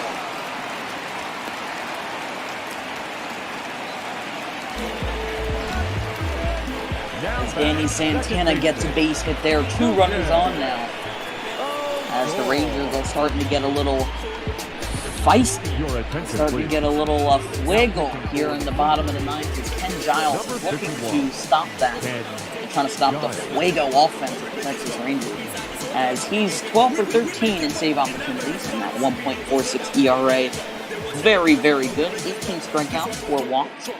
Doing particularly well against lefties. And you know who's coming up?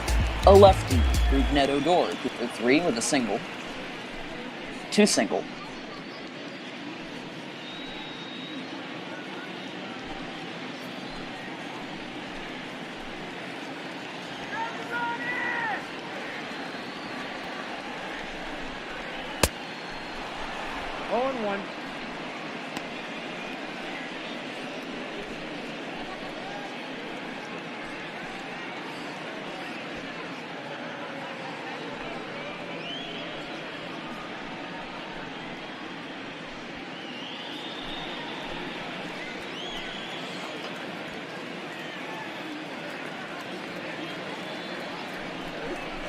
The 1 is going to be a swing and a miss. Odor quickly behind in the at-bat, 0-2.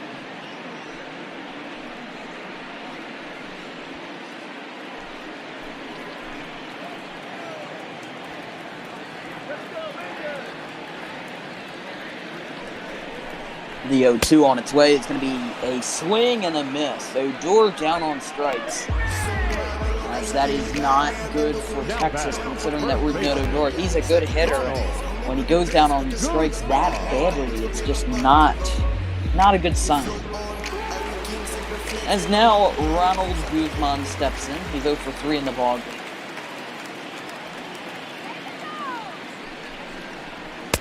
Oh, that's good. That's a little bit inside, 1-0.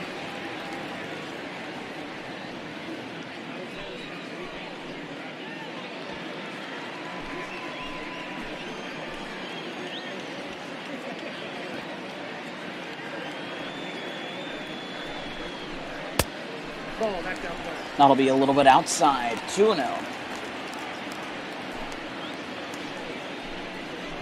Guzman trying to get aboard here, possibly loading the bases, or even better. Nope, outside.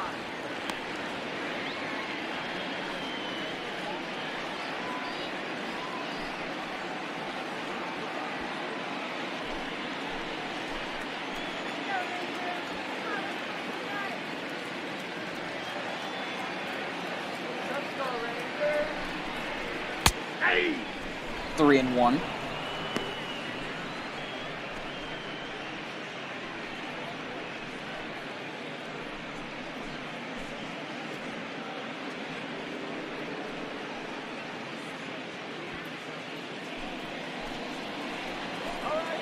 Guzman trying to get aboard here. That very well could happen if things go his way, and right now not looking too good, but it's 3-2, those 2 runners on.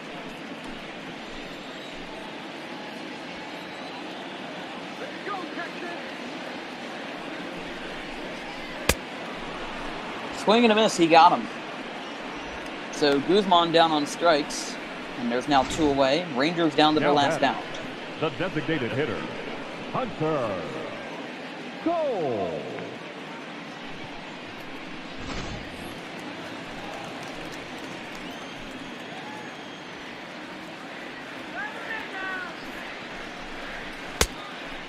All ones the count. That's a swing and a miss from Hunter Cole. 0-1.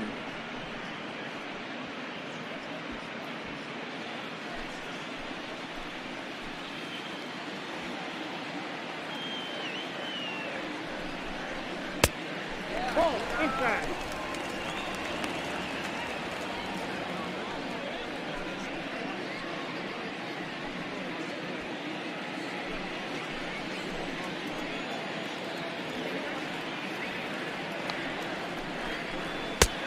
Outside, that's And it'll be 2-1 to Hunter Cole. He's once again in that hitter's count. So Rangers they are not willing to go down without a fight against Ken Giles, and kudos to them for that. as that'll be a ground ball foul, 2-2. Rangers down to their last strike in this one. Hunter Cole 2 for 3, trying to make that possibly 3 for 4. The 2-2 pitch from Ken Giles. It's going to be a line drive down the right field line. It will go foul. So not quite the circumstance that Cole wanted there, but the count remains 2-2. The 2-2 on its way once again. It's going to be a swing and a miss. He got him. The Rangers go down on strikes, and the Blue Jays go home with a W. The Blue Jays win this one 4-0 thanks to a great offensive performance by Randall Grichuk, Bo Bichette, Travis Shaw, and others. Final score, like we just said, 4-0 Toronto, defeating Texas on the road.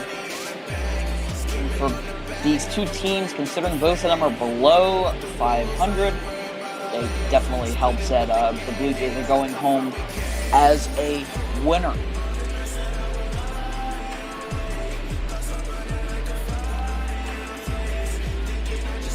As Hyunjin Ryu gets his 5th win of the year, Corey Kluber gets his 2nd loss of the year, and Ken Giles records a save.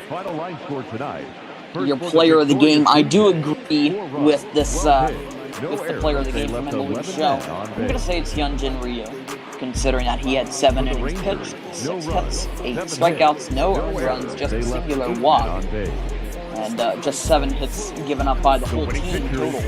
So definitely a good win by the Blue Jays, and kind of like I predicted, a good matchup overall for the pitching aspect of it. And then probably the best hitting performance was probably Randall Grichuk, who went 3 for 4 with that home run and the double, as we see there. Randall Grichuk homering, hitting a homer to the left, 412 feet, getting that first run on the board, followed by the Bo Bichette home run 2 batters later. Here this evening, we remind you to please drive home safely. And it was 2-0.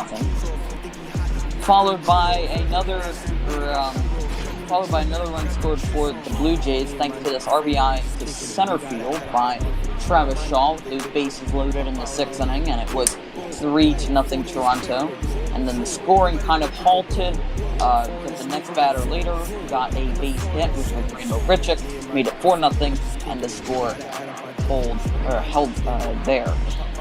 Hyunjin Ryu striking out Odor on the changeup. Don't know why that's so significant, but I guess he got to fill in dead air. And then Ken Giles striking out Hunter Cole in that fastball, ending the game, getting him in the jam sandwich. So that'll be all for this 2 o'clock, as it's now about 3:45. We're just about to get underway with the New York Yankees and Tampa Bay Rays from Tropicana Field. This is Dan Wilkins signing off for now. We'll see you guys on tomorrow at 5:30 as I join Mike A on the broadcast of Dodgers-Phillies. So this is Dan Wilkins, like I just said, signing out. We'll see you guys tomorrow. Have fun with Yankees-Rays. 40 is clearing the room. You better duck it, go boom, boom. Foreign is moving like vroom, vroom. Hop in the foreign, go zoom, zoom. Me and my nigga Frankie, we just kicking it. We gotta add up our difference. One of my they would pop out in they head. Boom, boom, boom. 40 is clearing the room. You better duck it, go boom, boom. Foreign is moving like vroom, vroom. Hop in the foreign, go zoom, zoom.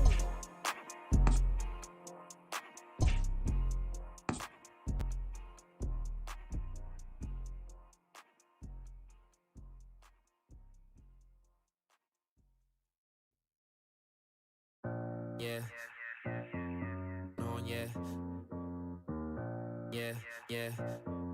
No, yeah. I'll be on the drums. Long haired girl with Celine on, yeah. She ain't got a job, but she rockin' bomb, yeah. Hey. Y que no pare, que con mi gente ando de pare. Hoy día no nos ven a nadie, así que ahora mejor salte, no pare. Hey. Oh boy. Go ahead, girl, with your breaking on, yeah. Long hair girl with Celine on, yeah. She ain't got a job, but she rockin' ball, me, yeah. I don't wanna little bit, I want the whole thing. One of one, Mike and Mary jeans, oh yeah. Why's hating on me, oh yeah. Don't you make it hot, don't make a scene, oh yeah. In the cut with the pump, it is bean, oh yeah. Like a lick, but I'm not one. Get in the cut with it. One up top, hit his top, one up top, hit his top. Hello, and good afternoon. Welcome to another edition of ML Botball. Today, we get to see what would have been possibly the ALCS matchup last year, Yankees and the Rays, if it wasn't for the man on the mound today, Gerrit Cole. Gerrit Cole, 3-1 with a 2.25 ERA, showing that he is not worried at all about any expectations that are being dumped upon him by being a New York Yankee. He'll face off against Yonny Chirinos here in St. Petersburg.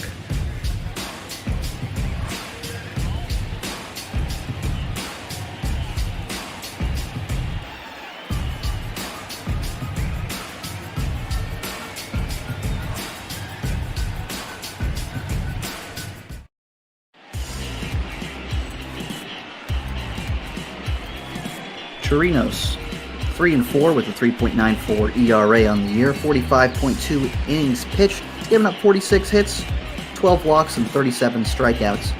And he will face a very loaded New York Yankees lineup. Top to bottom, this lineup can do damage all over the place. And no more can you see that in DJ LeMahieu. LeMahieu was picked up from the Colorado Rockies as a free agent last year, and he has been worth every penny the Yankees have invested in him. The game's underway, and here's the first pitch. And it's taken inside for a strike.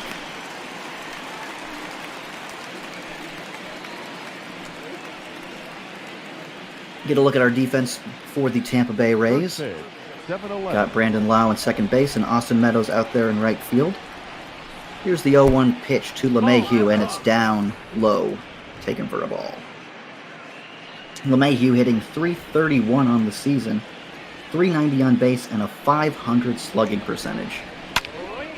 1-1 is fouled away to the right side, and it's quickly 1-2.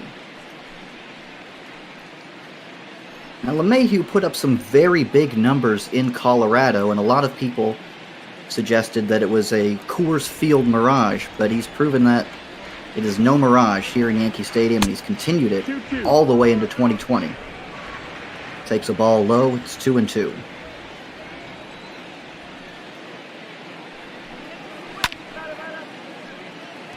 LeMahieu fouls another pitch away.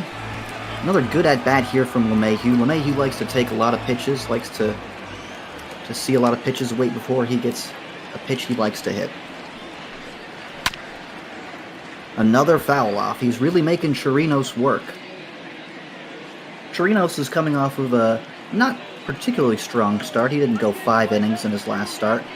Gave up 4 earned runs. Took the loss against the Chicago White Sox. That one's fouled down the line. And here's the 2-2 from Chirinos. That one shot through the hole in the right side. Meadows is up with it and throws in, and once again, DJ LeMahieu does what he does. He keeps on hitting.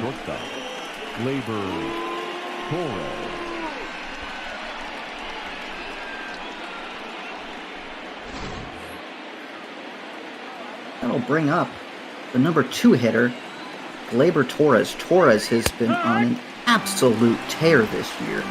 324, 406, 634. He's got 12 home runs and a 1.040 OPS. 0-1 pitch to Torres. And that's chopped foul. 0-2.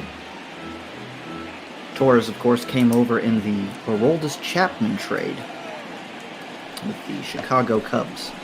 The 0-2 pitch. And that shot into the gap. No one's going to get to this one. LeMahieu's rounding second, and he's going to go into third. And Gleyber Torres is in with a double. It's his 9th double of the year, and they're 2 on and nobody out. And it doesn't get any easier here for the Tampa Bay Rays, as they've got to now face Aaron Judge and Giancarlo Stanton.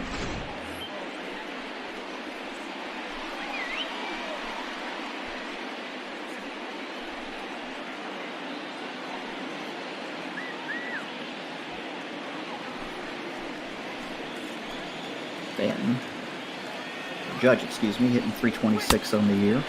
And he swings and misses the first pitch. Judge has 6 home runs, 22 RBI. He struck out 56 times on the year against only 15 walks. So the strikeout has been a problem for Judge this year. The 0-1, and that's foul to the right side. Nothing in 2.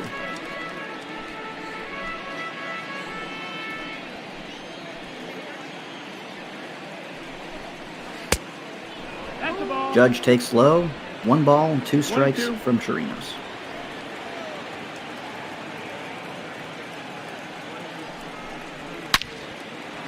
And that one's hit through the middle. That's going to score 2 runs easily. Kiermaier's up with it, and Judge is just gotten a 2-run single. There's still nobody out here in the first inning. It's 2-0 Yankees. The left fielder, Giancarlo Stanton.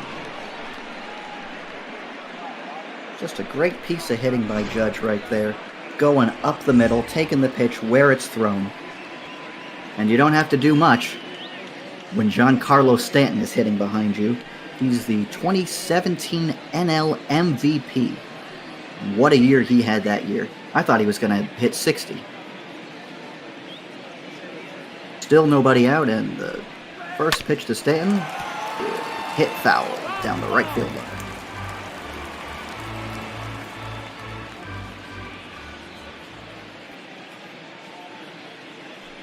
The 0-1 to Stanton. And that's fouled away as well, nothing in 2.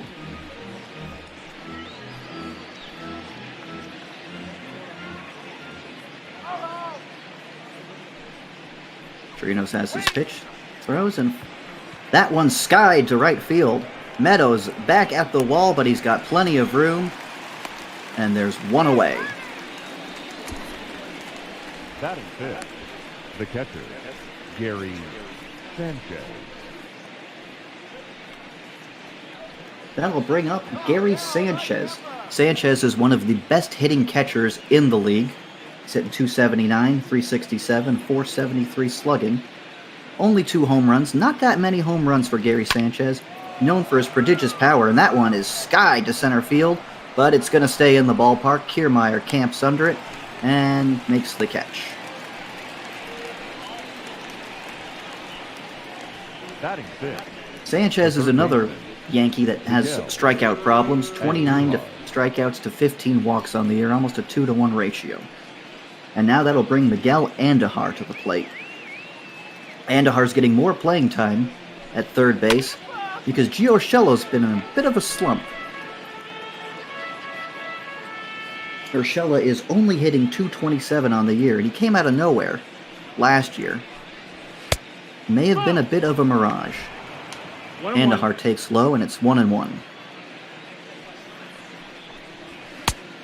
And really, Urshela came out of nowhere, and it was a godsend for the Yankees last year because Andujar had the shoulder injury last year and was unable to play. And that one is ripped foul, 2-2. Andujar's not known to be a very good defensive third baseman. Some would say he's quite bad at it. But the bat plays. And with the crowded outfield the Yankees have, you just want to find a place to get him in the lineup somewhere. Full count to Andujar. And he swings and misses, strikes him out. Well, the Yankees do get 2 runs, but Miguel Andujar goes down swinging.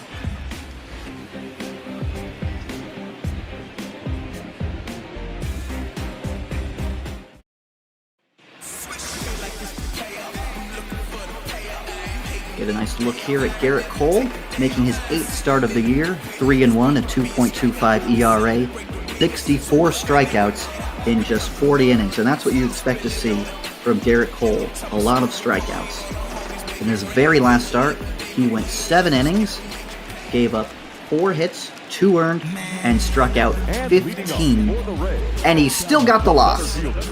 Little revenge from the Pittsburgh Pirates, it seems, as they lost that one 5-1. Here's the first pitch of the game, and that's up high for a ball. Kiermaier takes.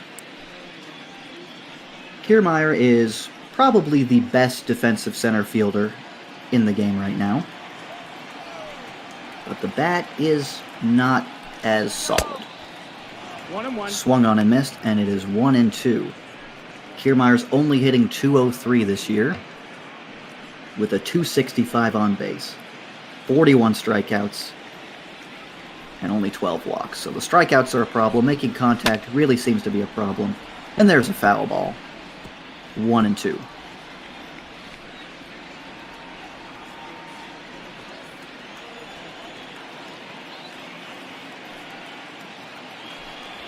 Hit run. 1-2 pitches in there. Kiermaier caught looking. First strikeout of the ball game for Garrett Cole. Batting second. Well, it's the first batter of the ball game. One batter, one strikeout. Really froze him on that pitch. He had absolutely no chance.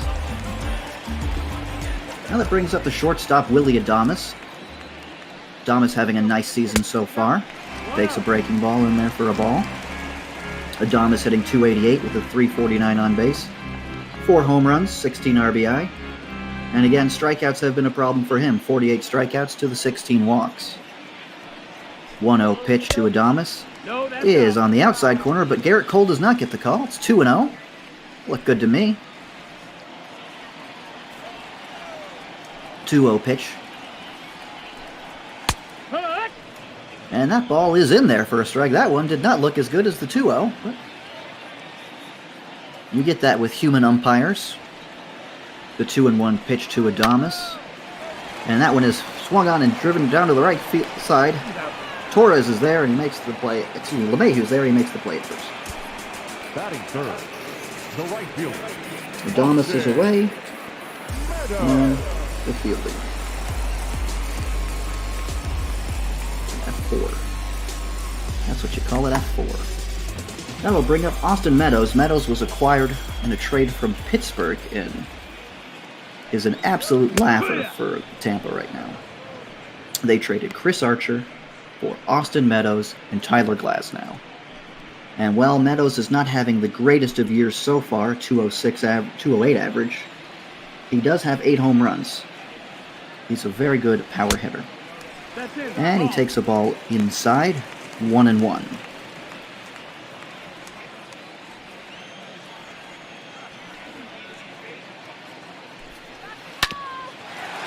Big breaking ball driven down the right field line, or first base line. Voigt's there, makes the play, unassisted. And it's 3 up and 3 down in the first inning. The Yankees are up 2-0 as we go to the top of the second with Voigt, Gardner, and Mike Tauchman all coming up.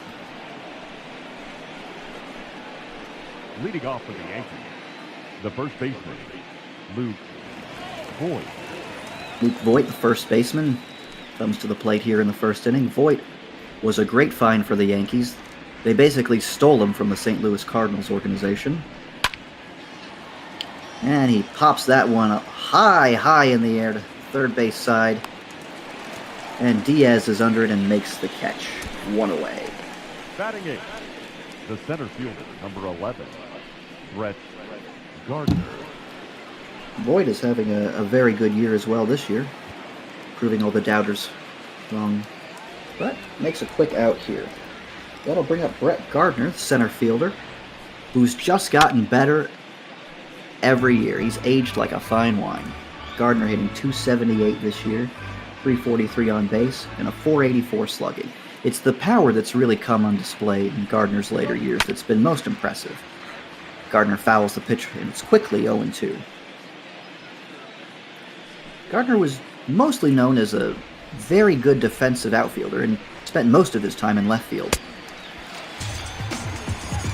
And he strikes out there. But he's moved over to center field for the Yankees to make room for Giancarlo Stanton and Aaron Judge in the lineup. Mike Tauchman. A much better second inning so far from the owner Chirinos. 2 away. Quickly here. And nobody on. And that brings up Mike Tauchman. And Ball. another great find in the Yankees lineup. Tauchman was stolen from the Colorado Rockies for Phil Deal.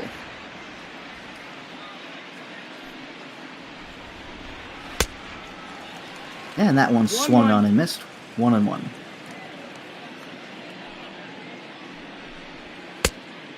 Tauchman takes low, and it's 2-1.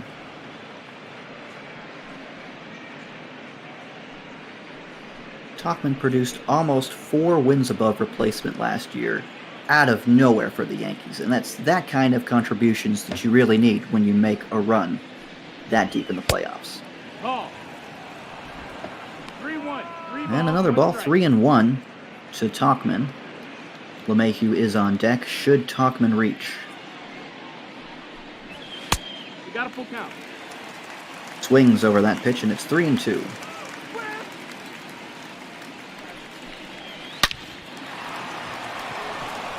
Hit right to Brandon Lau. Bobbles it. Fires onto first in time to get Tauchman.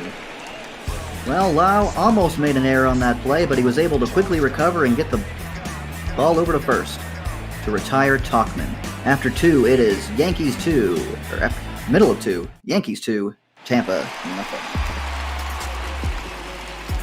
And leading up for the Rays, the left fielder, Hunter Renfroe. Leading off for the bottom of the second inning will be Hunter Renfroe for Tampa. Renfroe was acquired in an offseason trade from the San Diego Padres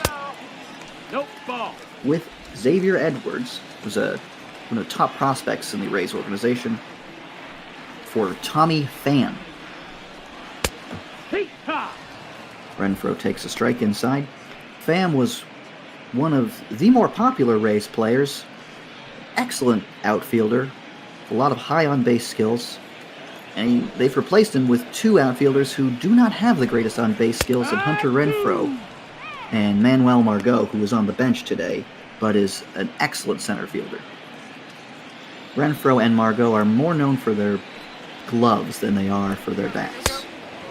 And right on cue, Renfroe goes down swinging. Second strikeout of the day for Garrett Cole. And that'll bring up the first baseman, Ji-Man Choi.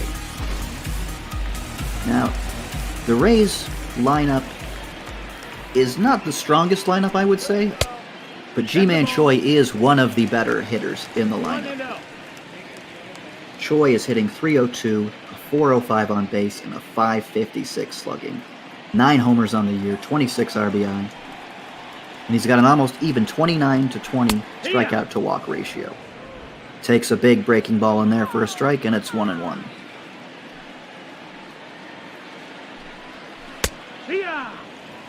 Another breaking ball, and Cole is ahead 1-2.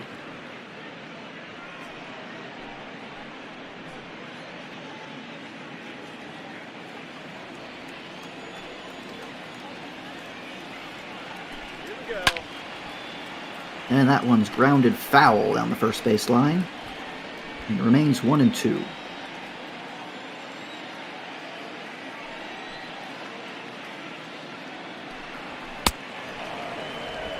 And another strikeout for Garrett Cole. Choi swings over the top of that one. Could not catch up to that pitch. 3 strikeouts now for Garrett Cole.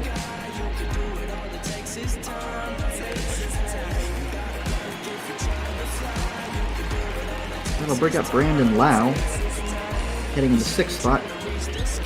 It seems the best hitters in the Rays lineup are hitting 5 and 6. Brandon Lau is hitting .305 with a .390 on base percentage. Swings and misses at the first pitch, and it's quickly 0-1.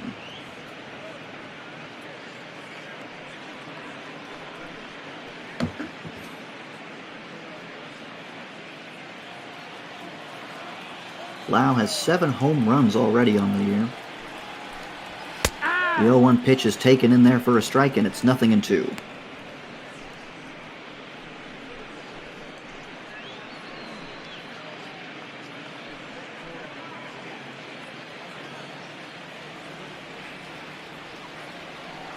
Go-to pitch from Cole is fouled away.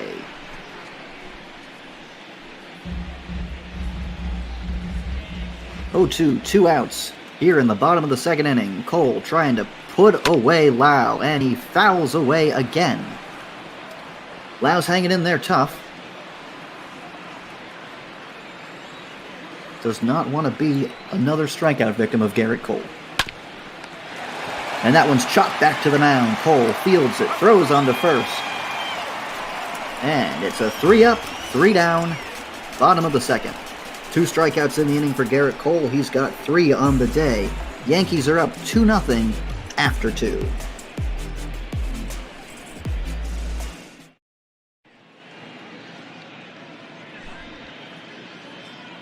And we're going to hear a little bit from Heidi Watney. It seems she's having a little bit of problems with her microphone.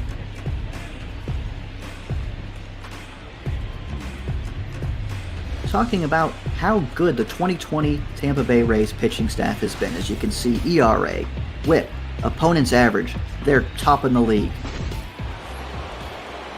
And that really comes down to a couple of pitching matchups we're going to see later on in the series. Charlie Morton and Ryan Yarbrough have been absolutely outstanding for Tampa this season. And we will see Blake Snell also in this series. He's actually struggled a bit so far this year. And there's a ground ball. Yandy Diaz picks it up, throws onto first, and it's quickly 1 out. LeMahieu. Now batting, shortstop, Gleyber Torres.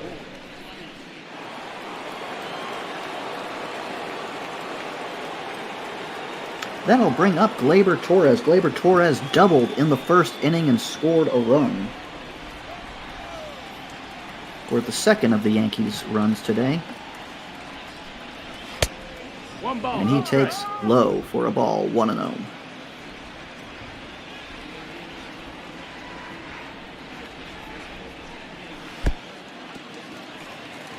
Chopped foul, and it's 1-1.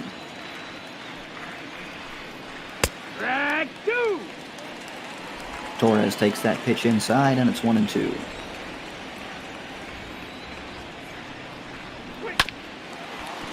And that one shot through the hole. Oh, it's actually fielded by Adames. Great play at short, and he makes the throw at first.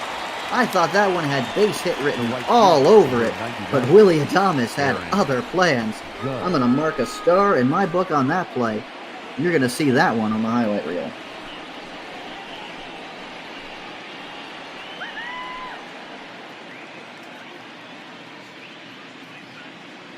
That'll bring Aaron Judge up. Judge had a single in the first inning.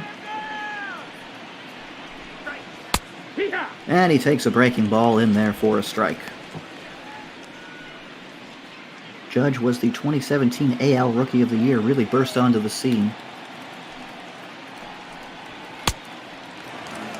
But another New York rookie last year burst on the scene a little bit better than Pete Alonso. 1 ball, 2 strikes. Both with big monster 50 home run years in their first years in the majors. Of course, Aaron Judge was very injured the past couple of years. And he goes down swinging. The strikeout problems remain for Judge. And a quick 3-up, 3-down, third inning for Chirinos seems to be finding a groove. The Yankees still up 2-0 here in St. Pete.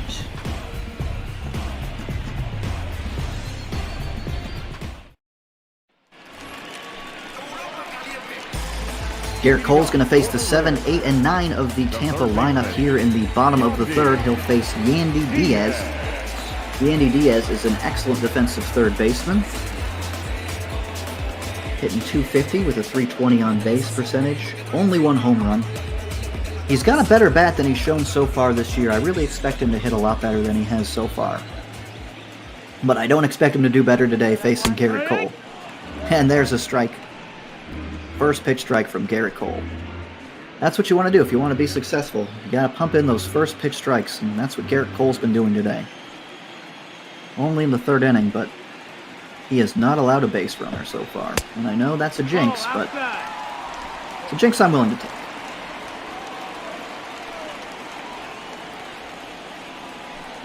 The 1-run pitch from Cole is a beautiful breaking ball at the knees, and it freezes Diaz 1-2.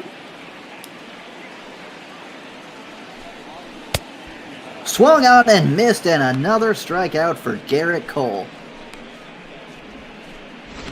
Boy, they are having problems catching up with Garrett Cole, and Number 25. can you blame him?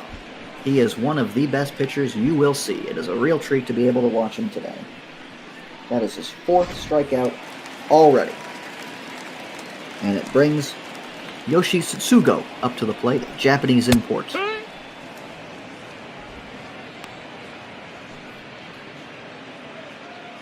Tsutsugo was a big star in Japan.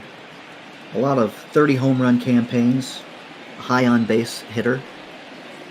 And he actually plays several different positions. Outside, that's the ball. Rays have him DHing today as he takes a ball on the outside corner. But he can play first base, he can play third base, and he can even play a little bit of the outfield. How well he does it, that's another question. We haven't really seen much of him in his first tour of America. Takes a ball high, and it's 2-1. It was an exciting pickup anyways from the Rays. Rays make a lot of different, exciting, and outside-of-the-box moves when you have such a small payroll. Tsutsugo fouls that one away, and it's 2-2. Another foul away from Tsutsugo. Really hanging in there tough against Garrett Cole. And that's really about all you can hope for when Cole is pitching like he is today. The 2-2. Another foul.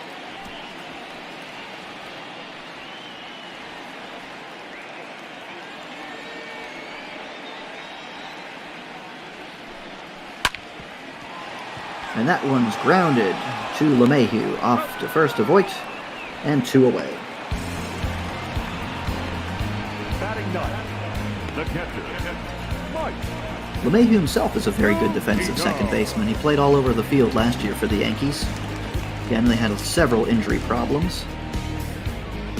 But with LeMahieu hitting so much better than they expected, the emergence of Urshela, it's Yankee magic all over. That's outside. Ball. Garrett Cole misses on the first pitch to Mike Zunino, and it's 1-0. Zunino, a longtime Mariners catcher and a very highly regarded prospect who's never really panned out. Last year, Tampa had great success with another top catching prospect that had never panned out in Travis d'Arnaud. Well, d'Arnaud was able to turn his success with the Rays into a free agent contract. That one is hit hard and foul down the left field line. 2 balls and 1 strike to Mike Zunino. And that one's chopped foul, 2-2. Rays are hoping to catch a little bit of that lightning in a bottle again they found with d'Arnaud with Zunino. Zunino not having the greatest of years, and he strikes out. That is the 2nd strikeout of the inning and the 5th of the day for Garrett Cole. Through 3, it is 2-0 Yankees over Tampa.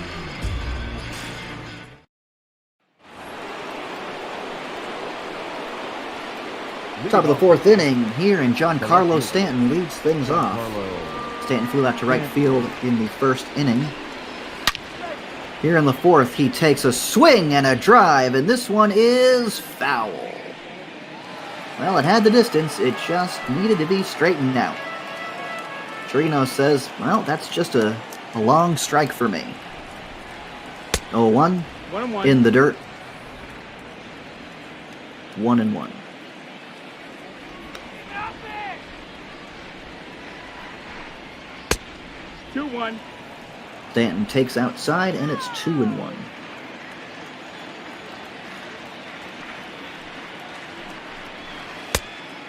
That missed. That's the ball. Breaking ball, and it's 3-1 to Stanton. You don't want to go to a 3-1 count, or any favorable hitter count for Giancarlo Stanton, because he's liable to punish any mistake you throw in there. Ah! Full count. Takes a strike high, and it's a full count for Stanton. The 3-2, Ball 4. Take your and he walks. He didn't seem to want anything to do with Stanton there. Now batting, the catcher, And Stanton will draw a leadoff walk. You never really want to have the leadoff man reach base. More often than not, they come around and score, especially with a lineup this deep. Brings Gary Sanchez up. He flew out to center field in the 1st inning.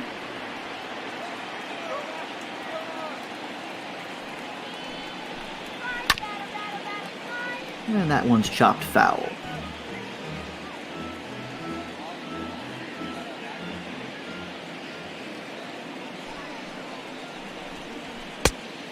No, that missed. And that one's taken inside. 1-1.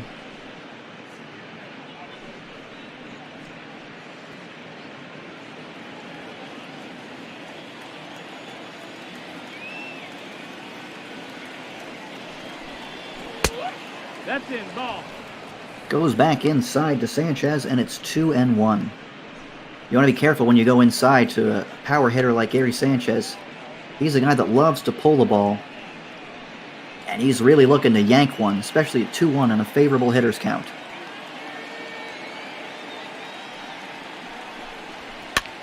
Two 2-1 from Chirinos is fouled away, and it's 2-2.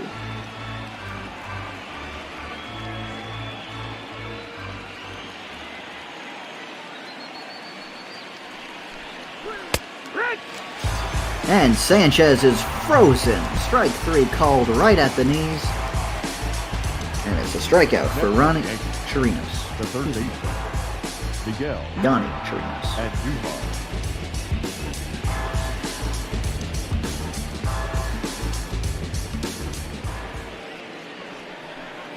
And strikeouts are a problem for Gary Sanchez. He took that one looking. Brings up Miguel Andujar.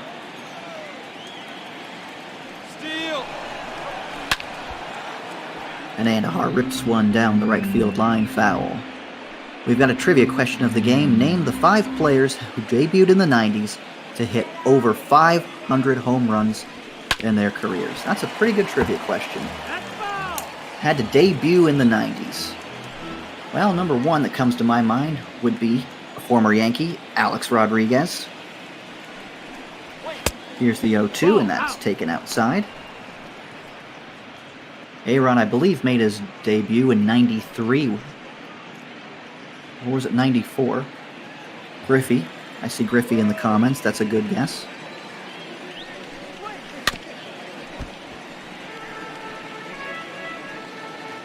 When did Mark McGwire make his debut? I think he was an 80s guy.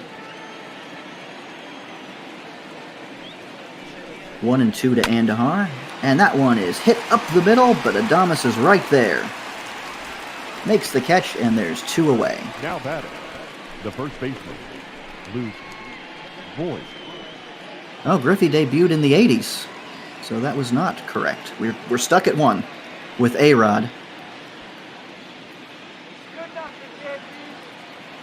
That is a good question. I really like that. A lot to think about. Luke Voigt comes up now.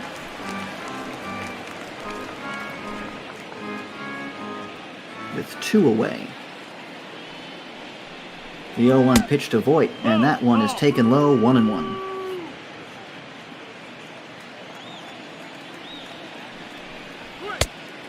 That's the ball. Andujar takes inside, and it's 2-1. 2 balls, 1 strike.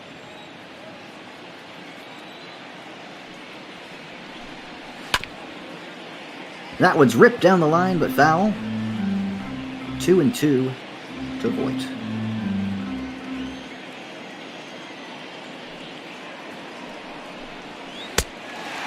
And Voigt swings and misses. That's the end of the 4th inning. Well, a leadoff walk is stranded. Giancarlo Stanton does not make it past first base.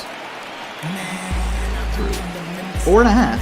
Yankees 2. Rays nothing. Top of the lineup here for the Rays in the 4th inning. Kevin Kiermaier, followed by Adames and Austin Meadows. We've got another answer to that trivia. Jim Thome. Manny Ramirez is a question. I think that's a good answer. David Ortiz.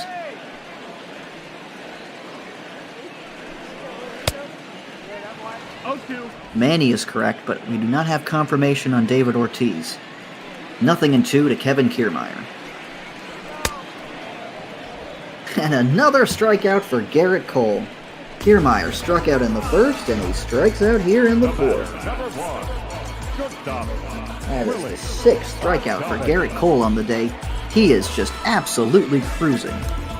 Oh, And David Ortiz is correct, 4 out of 5. So we are just missing one of the 500 home run club members that debuted in the 90s. Wow, 5 guys in the 500 home run club that debuted in the 90s.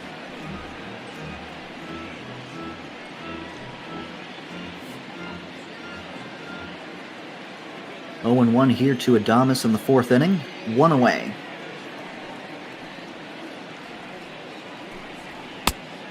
Oh. And he takes inside. 1 and 1.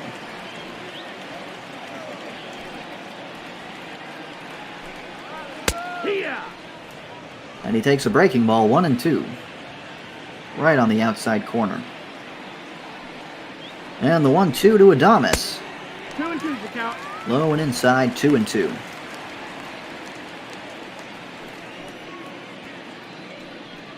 And it seems we've got the final answer. It was the big hurt Frank Thomas. 2 and 2 here to Adames. Count is full. And that one is inside. It almost hit him. Little rushback music, little chin music there for Adames. Fun fact about Frank Thomas, he has the exact same birthday as me. Not year. I'm not going to give you that information, but the same date. 3-2 pitch to Adames is skied to center field. Gardner back, and he's camped under it. And that's the final out of the... second out, of the 4th inning. Now batting, the right fielder, Austin Meadows.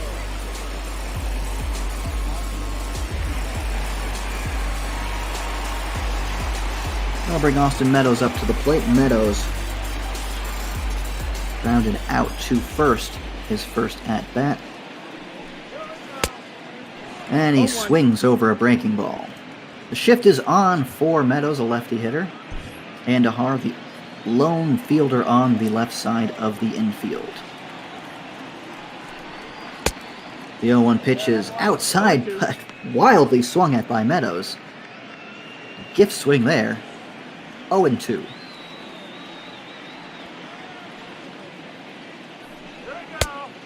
One and 2's the count. Cole tried to get him to swing at the same pitch, but Meadows wasn't biting this time, and it's 1-2. Well, he set him up outside, and he came real tight inside, but Meadows was able to foul that pitch off, and it's still 1-2. 2 and 2. Whew. Comes even further inside, and now it's 2-2 to Meadows. Really hitting all quadrants of the plate here this at-bat against Meadows. 2-2 from Cole is swung on and missed, and another strikeout for Garrett Cole. That is number 7. And we are through 4. Yankees 2, Tampa nothing here on ML Botball on Twitch. Top of the 5th inning, that's going to bring up Brett Gardner, who struck out his last at-bat in the 2nd inning. Yeah. Gardner can play all over the outfield. He can play left. He can play center. You could play him in right. His arm wouldn't be that great, but you could play him there. He's really been one of the most underrated Yankees. And that one's chopped to Diaz on the left side, and the only fielder there, but not a problem as Gardner's thrown out at first. Mike Talkman. Tampa is one of the teams that really originated the shift. Started under Joe Madden. Now it's league-wide. And there's even talk of banning the shift in some cases. Talkman takes a strike. 1 and 1. And now it's 1-1 to Talkman. Pretty decent start here for Yanni Chirinos. It's not done, but he may get through 5 without giving up more than 2 runs. That's a quality start. And as we said earlier in the broadcast, it's been pitching, and more pitching that has been the Rays' strength this year. 1-2 from Chirinos. And that one's fouled away.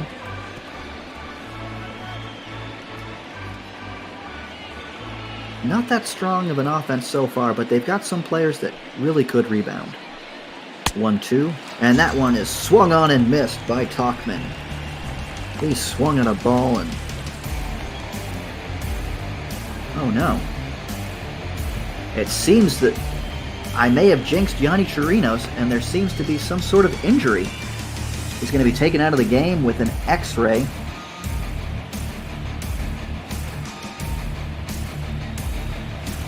Well, that is some really, really terrible news for Tampa. Pitching has been their strength, and Chirinos had been throwing a great game. A really, really great game. He's given up 2 runs, but that all came in the first inning. Really seemed to have settled down. Now pitching for the Rays. And now we're going to bring a reliever. He's got as much time as he needs to warm up because of an injury. Brings in Trevor Richards. He's gotten to 14 games this year. 28.2 innings and a very ugly 7.22 ERA. 25 to 10 strikeout ratio. And lefties and righties, they've been hitting him. It doesn't matter. Well, there's 2 outs here in the 5th inning, and it'll bring up DJ LeMahieu. Mayhew 1 for 2, singled and scored in the first, and hopped up to the 3rd baseman in the 3rd. Takes the ball 1-0. Here's the 1-0 pitch, and swung on and missed, 1-1.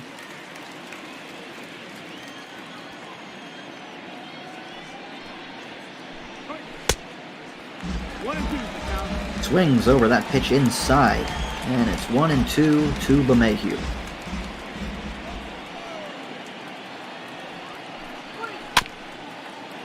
Swung on, grounded up the right side. I keep saying right field line, I need to say first base line. Choi is there and he takes it himself. And that is the end of the top of the 5th inning, but it is a very eventful top of the 5th, as Tampa has lost Yanni Chirinos for what may be quite a while.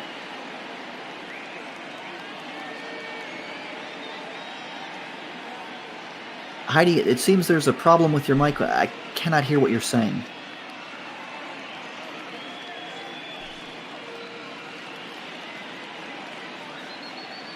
Well, I'm not sure we'll ever be able to figure out what she's saying there.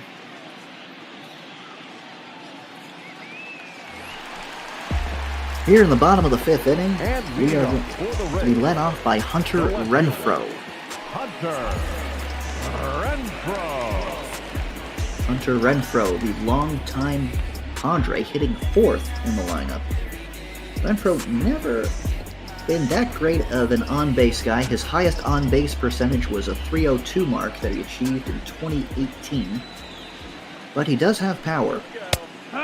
When you can hit 33 home runs in Petco Park, you must have some kind of power, and that's what Tampa is hoping to unlock here with Renfroe. The 0-1 pitch from Cole. And that one is skied to left field, but that one is foul.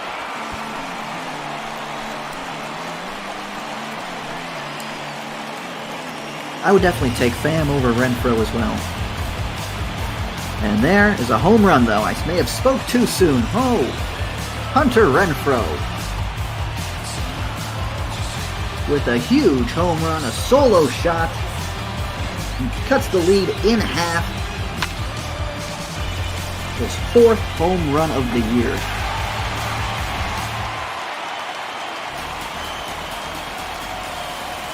Now batter, first baseman, D-Man Tor. So we start off the 5th inning. Breaks the shutout. Breaks the no-hitter. Hunter Renfroe. Like I said, he's got a lot of power.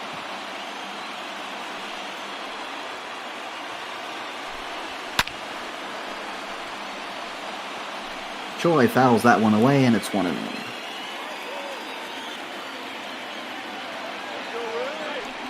Here's the 1-1 pitch from Cole. And it's low, ball 2.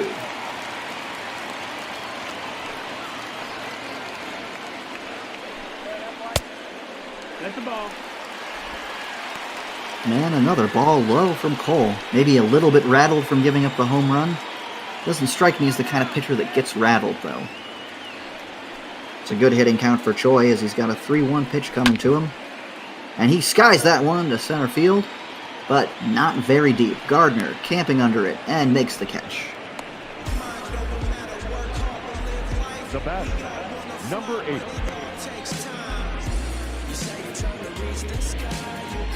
Well, one away, and that will bring up Brandon Lau, excuse me.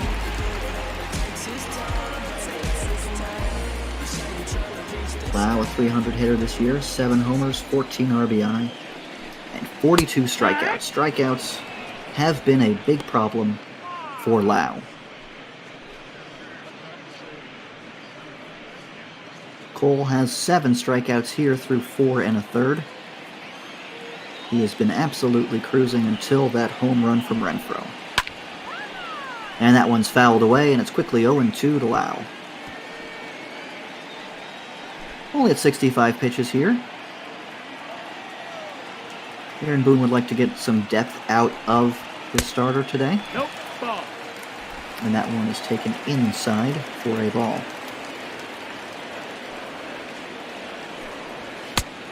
2-2. 2-2 now.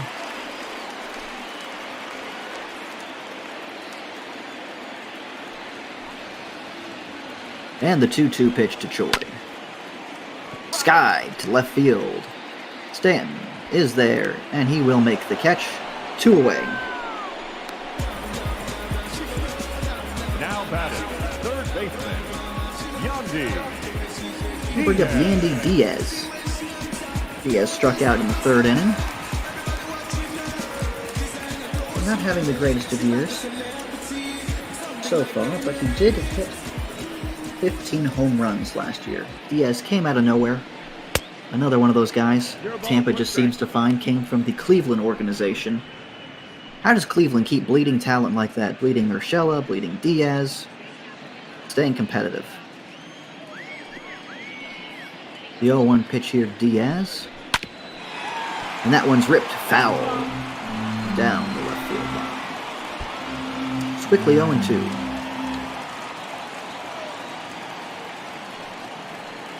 And the 0-2.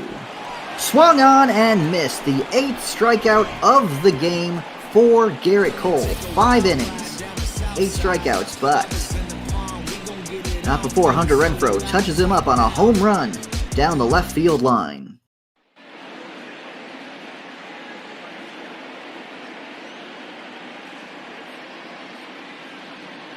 Righty Watney seems to have an update for us.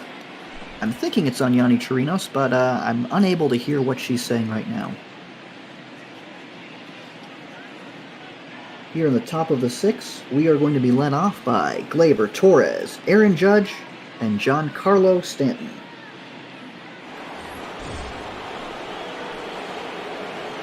Torres 1 for 2, singled in the 1st, flew out, or grounded out in the 6th. Grounded out in the 3rd on an absolutely amazing play by the shortstop, Willie Adames. 1-0. And he takes a ball.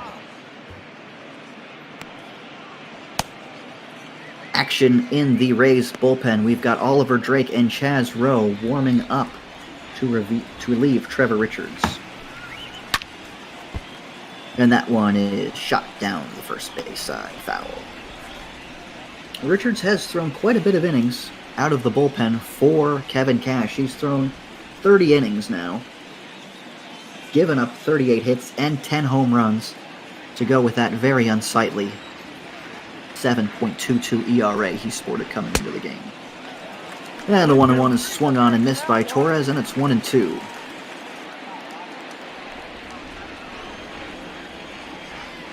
Yankees have a very right-handed heavy lineup, so I would expect to see a right-handed reliever come in next. And Tampa doesn't have very many left-handed relievers anyways. Just has Jalen Beeks and Colin Poche, who's pitched quite a bit in the last few days. 2-2 pitch to Torres, and that's grounded up the middle.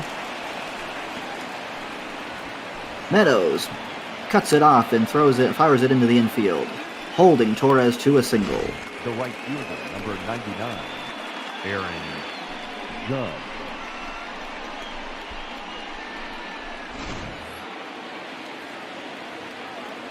We'll bring Aaron Judge up. Judge has singled and struck out so far today. The strikeouts continue to be a problem for Judge, as he now has 50 strikeouts on the year. 57 strikeouts on the year, I should say. The 0-1 to Judge is taken outside, 1-1. It's good to see Aaron Judge having a healthy year finally. He's had a lot of issues, had a collapsed lung, that really all resulted from a diving play he made in the outfield last year. Been a series of doctors, a series of tests trying to get Aaron Judge healthy and figured out. But he's healthy 2-2's the count. and playing, and maybe he's not fully healthy with that swing, with all the strikeouts he's been having. The 2-2, and that one is ripped down the right field line, foul. It's really terrible when a player like Aaron Judge gets hurt. He's a player you want to see more and more. Just a really exciting player, so much power. It seems effortless, the ball coming off his bat. And the 3-2 pitch to Judge. And that one is hit well into the outfield. On his horse, but he's back at the wall, is Hunter Renfroe, and he makes the catch. Now batting, left fielder, Giancarlo Stanton. Just turns out to be a long out. Nothing more. Brings up Giancarlo Stanton, another Yankee outfielder with several health problems, who's finally healthy this year. And that one is hit well. Deep, deep. Kiermaier watches it go off the wall, off his glove. Torres rounding second. He's going to go to third, and he's in there safe with a long, long single by Giancarlo Stanton. I thought that one had a chance of getting out. And if Kevin Kiermaier can't make a play on it, I don't think there are many center fielders that can. First and third. One out here in the top of the 6th inning. And that one is again hit to left field. Hunter Renfroe makes the catch. That's going to score a run. Torres tags. And Stanton stays at first. Up next for the Yankees, the third baseman, 3-1 Miguel Yankees. and Duhar. On the sac fly by Gary Sanchez.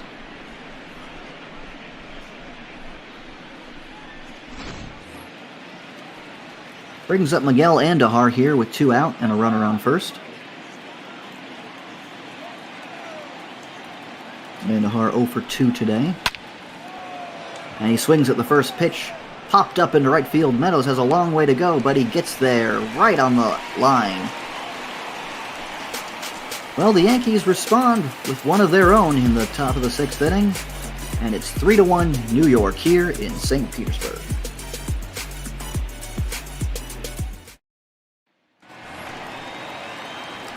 Leading off the bottom of the 6th inning will be Yoshi Tsutsugo, followed by Mike Zunino and Kevin Kiermaier. Tsutsugo flew out his first at bat, or grounded out his first at bat in the 3rd.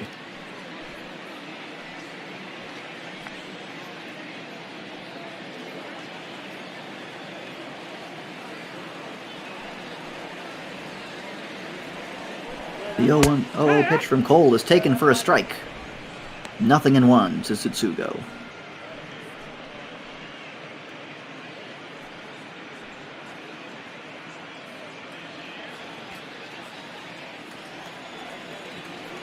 Pitch from Cole. Big breaking ball, and Tsutsugo had a funky swing at that one. 0-2. Only 74 pitches for Cole. The 0-2. Fouled away.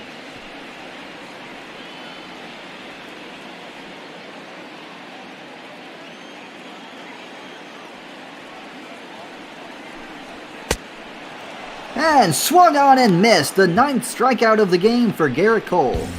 He's 1 away from double digits again. So you've got to look at the ERA leaders. You can see Garrett Cole is right there with that 2.25 ERA. Mike Zunino. Now with one away here in the bottom of the 6th inning. No, that Takes that's high, ball 1. One ball, no strike.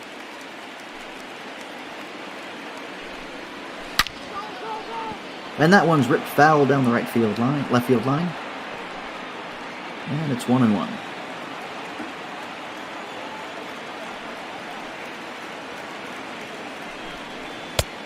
Ball. Zunino takes high, 2-1.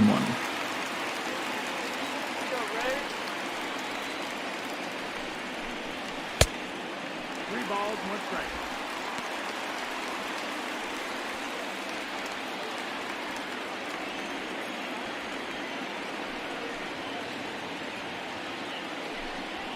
Take your base, ball 4. And Cole walks his first batter of the ball game. You don't really want to walk Mike Zunino, the 9th place hitter. Center fielder, Kevin. Not a guy that really draws a lot of walks either. Zunino has only drawn 11 walks this year.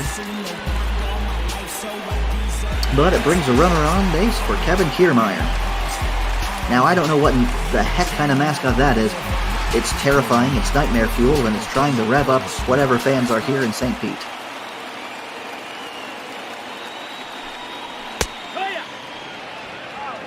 And Kevin Kiermaier takes a strike on the outside corner. He is 0 for 2 today with 2 strikeouts. Hoping to avoid going 0 for 3 with 3 strikeouts on the day. And that could be a double play ball. Torres fires on to first. And it is a 4-6-3 double play. The walk is quickly erased. And maybe he would have rather struck out. Ladies and gentlemen, your attention please. Now pitching for the Rays, number 47, Oliver. New pitcher for Tampa here in the top of the 7th inning, Oliver Drake.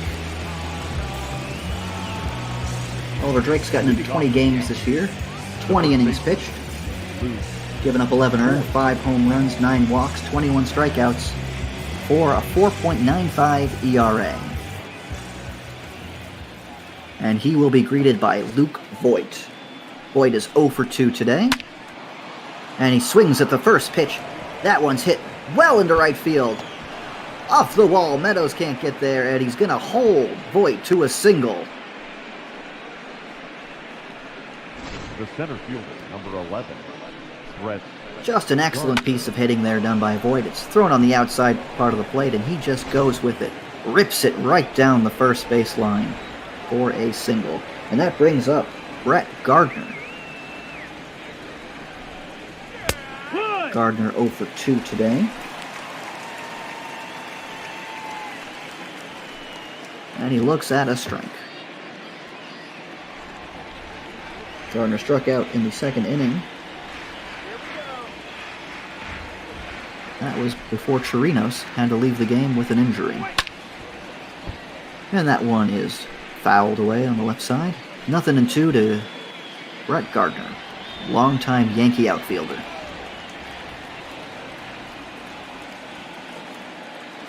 Drake has his sign. And swing and a miss by Brett Gardner. He was absolutely fooled by that breaking ball, and he looked rather silly on it.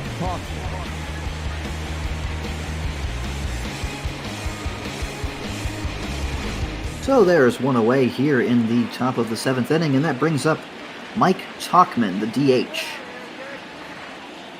Tauchman is an outfielder and can play a little bit of first base as well. Takes a ball low and inside. The Yankees have a lot of options with their lineup. A lot of pieces they can mix and match. It's a very, very deep team. The left-hander on the mound, they can insert Clint Frazier. And there's a swing and a miss by Tauchman, and it's 1-1.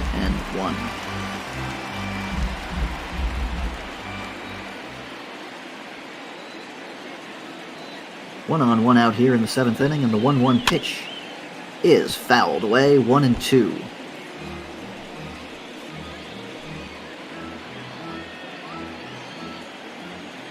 Tauchman would be hitting 5th or 6th, maybe 3rd. In a lot of different lineups. Here in the Yankees lineup, he is hitting 9th. And he looks at strike 3, and he is not happy with it. He just sort of stood there, had me fooled. DJ LeMahieu. Emphatic strike 3 call, and down goes Tonkin. Brings up DJ LeMahieu, 2 outs here in the 7th inning, with a runner on first. LeMahieu 1 for 3, fouls the first pitch he sees away, and it's 0-1.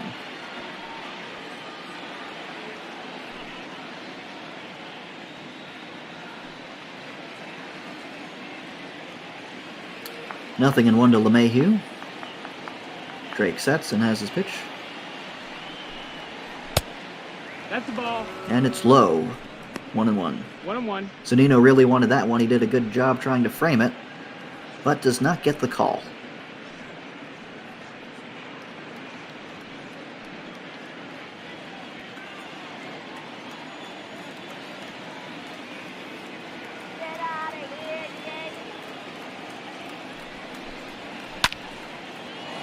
And the 1-1 pitch is ripped down the line. And that one is fair. It just bounces off the 315 sign there in left field. Was not hit. Was hit too hard and came back in so fast that Voigt was not able to move past second base. He's not the fastest runner.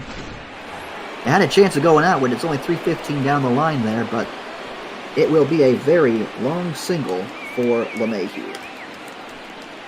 And that brings up Gleyber Torres.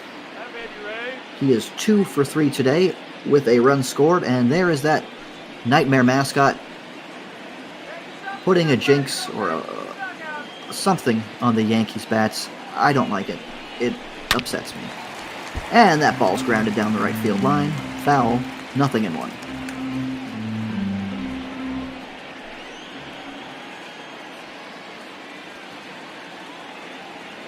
The 0-1 pitch to Torres.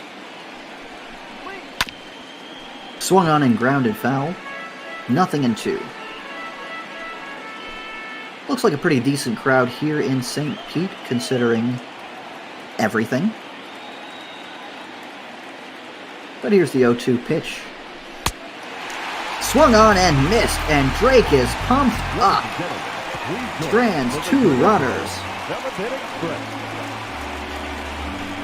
The Yankees do not score again. Through 7.5. New York 3, Tampa 1. Leading off for the Reds, the shortstop. We move to the bottom of the 7th inning. Garrett Cole still in the game and still in complete control. He will face Willy Adames. Ooh. Sharply lines one into left field for a base hit.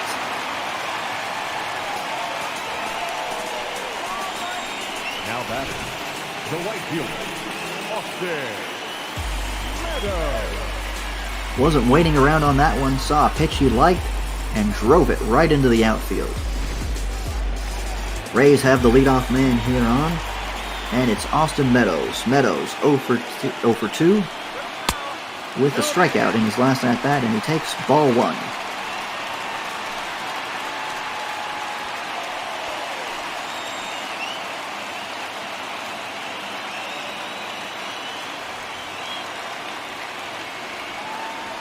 The 1-0 pitch from Cole is hit well in the air, way back. Meadows is watching this one, going, gone. A 2-run home run for Austin Meadows, and it ties the game at 3.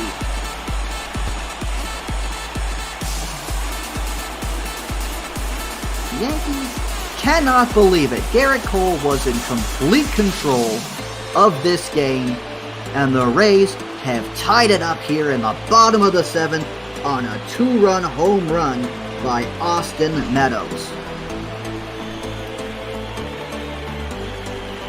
He wasn't having the best year so far,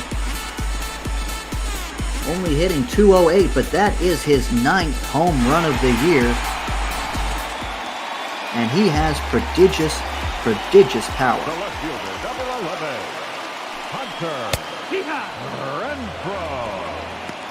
Hunter Renfroe, who homered his last at-bat, takes the first pitch he sees for a strike. It's a whole new ball game here, 3-3 in the bottom of the 7th inning.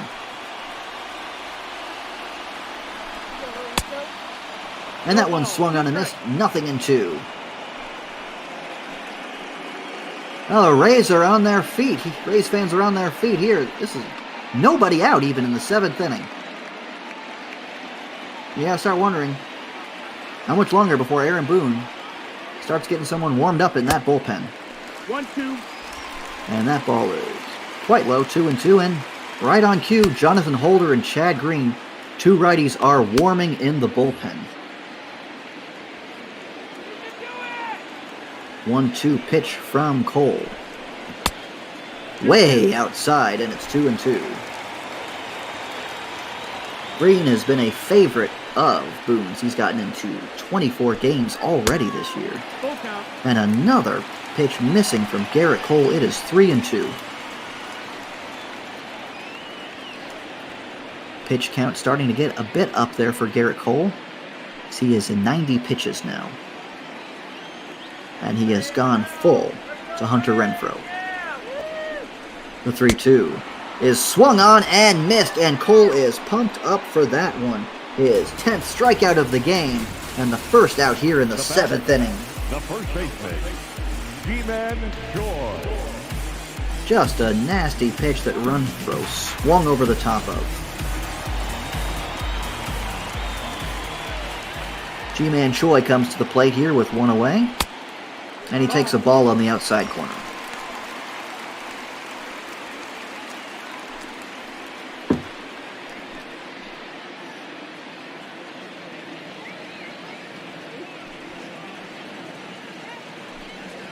The 1-0 is swung on wildly. It was definitely ball 2 that Choi swung at right there. 1-2. Choi played for the Yankees for all of 6 games way back in 2017. And he's sort of come out of nowhere to be one of the Rays' better players this year, but he swings and misses at another pitch way out of the strike zone. And that is the 11th strikeout of the game for Garrett Cole. Choi bounced around with the Angels and the Yankees in Milwaukee before finally finding a place with Tampa. Now Brandon Lau comes up to the plate with 2 outs here in the 7th inning and the game tied. Lau having a very good year so far with 7 home runs. You'd like to get 8 here.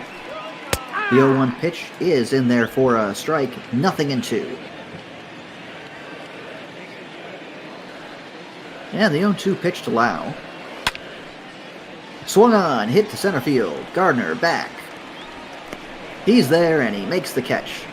And the inning is over in the 7th inning, but not before Austin Meadows with an absolute moonshot to deep right field ties the game up at 3.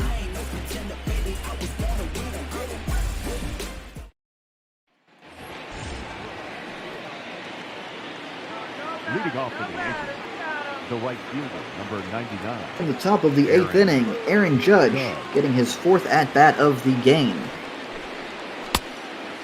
And he swings and misses. Action in the Rays bullpen, Jose Alvarado and Chaz Rowe. Alvarado, the lefty, you'd want to use him for Tauchman and Gardner. They're 8 and 9 in the lineup. A bunch of right-handers coming up right now, though. And the 0-2 pitch is... The 0-1 pitch is swung on. It's 0-2 now, excuse me.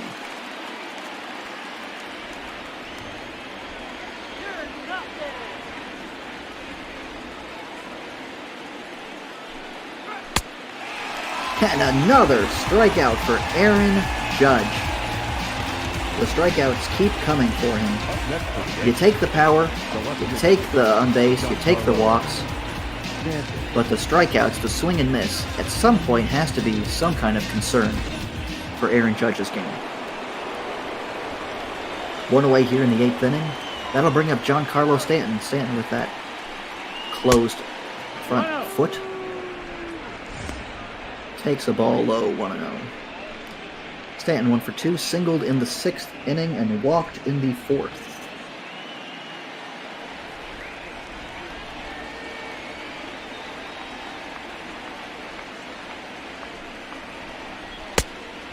knows the guy. And that ball is high, 2-0.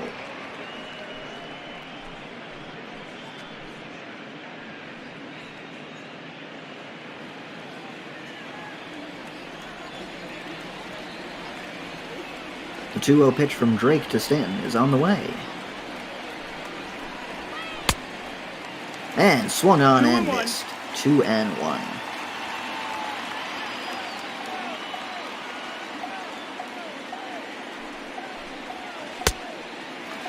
Swung on and missed again, 2-2. And you got 2 strikes on Stanton. You're always looking to put him away. 2-2. And that one is hit to Adames. Thrown on to first. Choi's there. 2 away. Now batting, catcher, Gary Sanchez.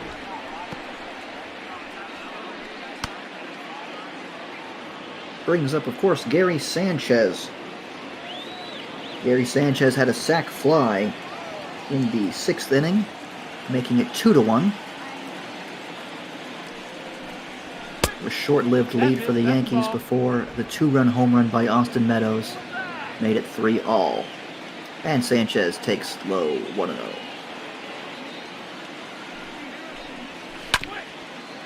And that one is hit up the middle. Brandon Lau there. And Choi scoops it out. And that is the end of the 8th inning. He was positioned very well right up the middle. And Choi there with a great scoop. Through 8.5, we're all tied up at 3. Your attention, please. Now pitching for New York, number 56, Jonathan Holder. Well, a new pitcher into the game for the Yankees. It is Jonathan Holder, meaning Garrett Cole cannot get the win. His day is done at 7 innings with 10 strikeouts.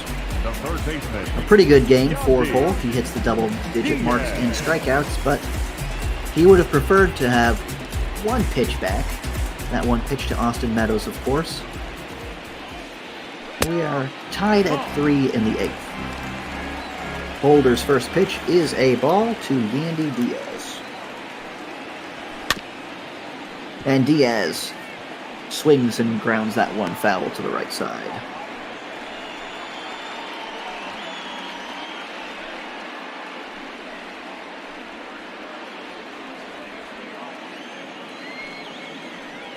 The 1-1 pitch to Diaz.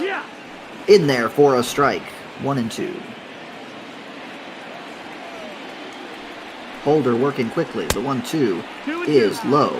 2 balls, 2 strikes to Diaz. Now Holder's gotten a lot of games this year for the Yankees. That one's skied to right field. And Judge not able to catch it. Bounces in front of him for a leadoff single for Yandy Diaz here in the 8th inning. 25. Your attention, please. Pinch hitting for the Rays. Holder's pitched into 20 games so far this year. 24 innings pitched, 10 walks, 24 strikeouts, and a 3.65 ERA. We're going to have a pinch runner here for Yandy Diaz. That's going to bring in Manuel Margot, again acquired in the offseason trade with the Padres.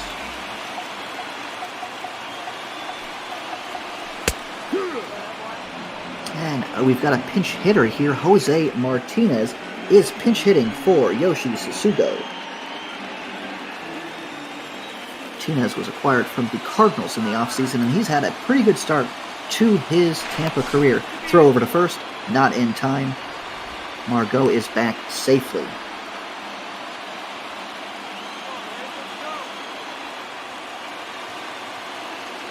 Oh, 1 pitch to Martinez. And that one's ripped down the line, but foul. 0-2. Martinez has hit 2 home runs already this year with a .329 batting average. He's gotten into quite a few games, 82 at-bats. Did he go around on that one? It does not seem that he did. It is a ball, 1-2. Rays have a deep bench with a lot of different options. Kevin Cash loves to mix and match all of his different pieces. The 1-2 is taken outside. 2-2.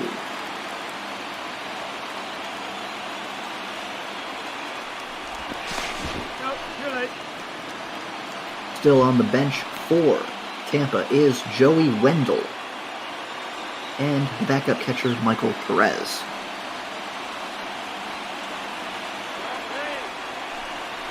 2-2 to Martinez. Ripped down the right, through the hole on the left side. And there are 2 on and nobody out here in the 8th inning, and Tampa is threatening.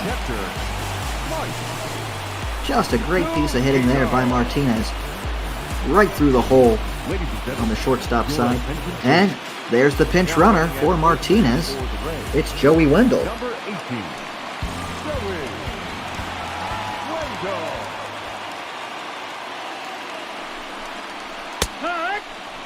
2 on, nobody out. And that brings Mike Zunino to the plate, who takes strike 1. Rays have a chance to go ahead here in the bottom of the 8th and close it out in the top of the 9th. They've got a runner in scoring position and nobody out. And that ball is hit. The left field, Stanton makes the catch, 1 away. Now batting. Runners do not advance on the play. A rather disappointing at-bat there by Mike Zunino. You gotta wonder, you're Kevin Cash, why would you pinch run with Jose Martinez there in first base? He's not the winning run. Joey Wendell is a much better hitter than Mike Zunino. So maybe he didn't want to empty his whole bench here in the 8th inning. Kiermaier's up with 1 away here in the 8th inning. 2 on. And he takes a strike. 0-1 to Kiermaier. Kiermaier hit into a 4.63 double play his last time up, and the Yankees sure would love another double play from him. And that ball is taken outside, 1-1.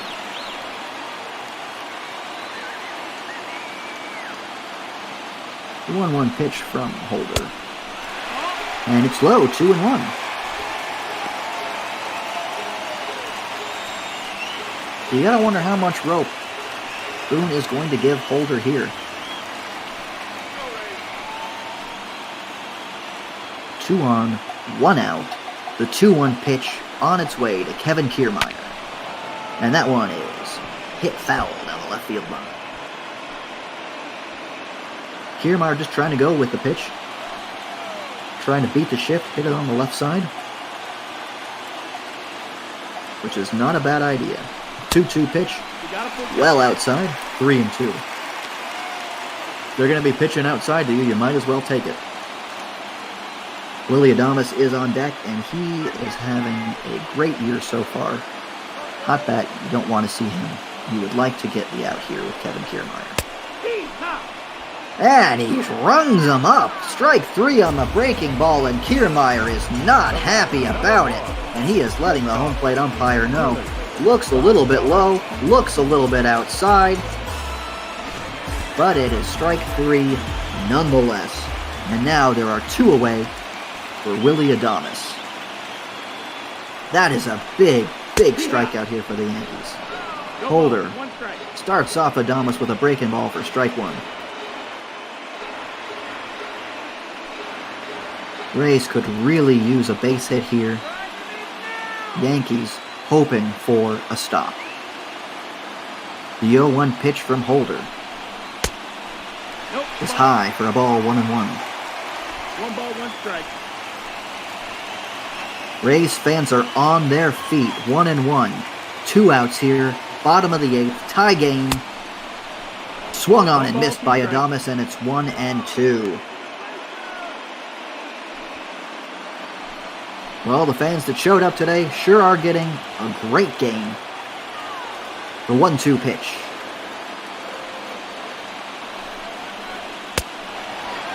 Swung on and missed, and that is a huge strikeout for Jonathan Holder. Pumps his fist as he retires the side. Rays lead 2 on, and a golden scoring opportunity is squandered. We go to the top of the 9th inning, all tied at 3. And Manuel Margot at third base. That's quite an interesting position for him. Did not know that he ever played there. Number 52. But he is at third base, and it seems Joey Wendell, who pinch ran for Jose Martinez, is still in the game as DH. The third baseman. Miguel Andahar And steps up to the plate to lead off the top of the 9th inning. The pitcher for the Rays, it is Chaz Rowe. And the lefty Colin Poche is warming. He is there in case Brett Gardner and Mike Tauchman need to be retired. 0-1 pitch to Andahar is right there, high on the outside corner of the plate, nothing and 2. Rose having a very good year in relief for Tampa. 21 innings pitched so far, only 4 earned runs, 22 strikeouts, and a sparkling 1.44 earned run average. The 0-2 pitches hits him. Well, that's one way to get on base. Anar's not too happy about it, but the Yankees will take the base runner. Well, the Yankees have their leadoff man on here in the 9th inning. Bring Luke Voigt to the plate, 1 for 3 so far today.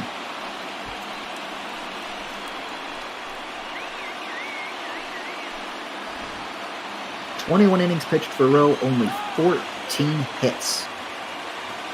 He is allowing less than a hit an inning.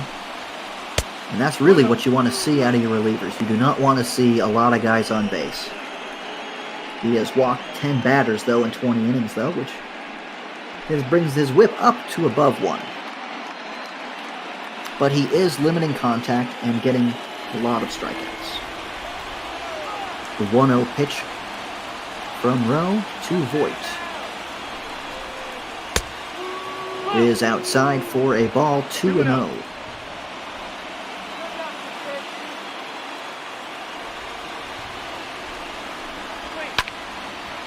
And that one's fouled away, 2-1.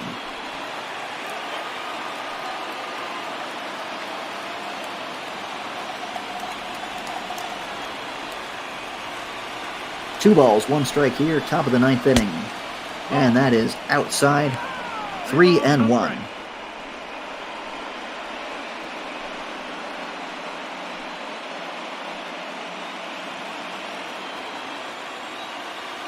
Three and 1 pitch here to Luke Voigt. And that one is hit well to left field. Back, and he on the track, makes the catch as Hunter Renfroe. And there is one away. The center fielder, number 11, Brett Gardner.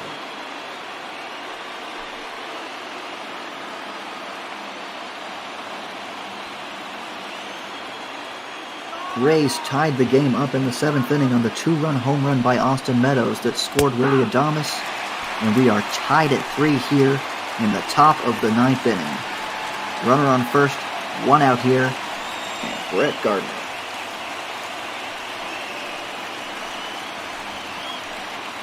Rays had the lefty warm, but they are not bringing him in to face Gardner or Tauchman.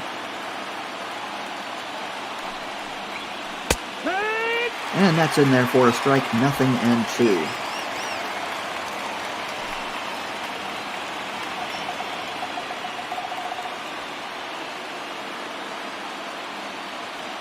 The 0-2 pitch from Rowe. That's hit in the shallow right center field. There's Meadows, who makes the catch for the second out.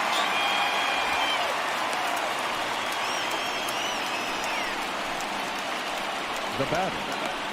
So 2 away here in the top of the 9th inning. Yankees got the leadoff man on.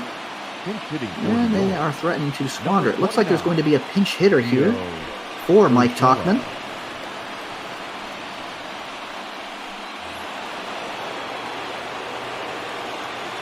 And we are going to get Gio Urshela pinch hitting for Mike Tauchman. I'm not sure I understand this move. And he proves me wrong right away with a base hit through the right side. Past Adames, and there's runners on first and second. Urshela takes the first pitch he sees, drives it through the hole, And the Yankees now have a runner in scoring position with 2 outs in the 9th inning. And Thairo Estrada is going to pinch run for Urshela.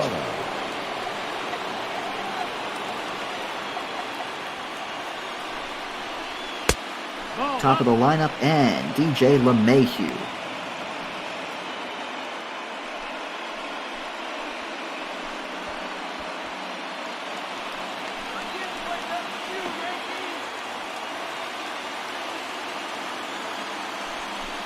The 1-0 to LeMahieu is taken outside, 2-0.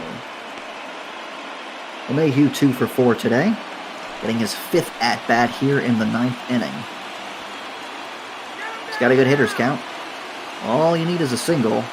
Put the game up, going to the bottom of the 9th, and he takes high, 3-0. And you really don't want to walk the bases loaded to face Gleyber Torres. Torres has been on a torrid start to start the year. Let's see if Boone gives LeMahieu the green light here, 3-0. I would. Not swinging 3-0, and it's in there for a strike. Not the greatest of strikes, though. If he did have the green light, it was a good take. –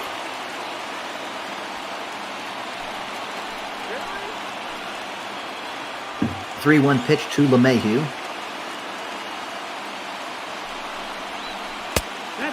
And it's inside, ball 4. Bases are loaded for Gleyber Torres, and that is not where you want to be in the 9th inning. At least there are 2 outs for Tampa. Chaz Rowe's thrown 17 pitches, and how much longer is Kevin Cash going to stick with them? At least one more batter.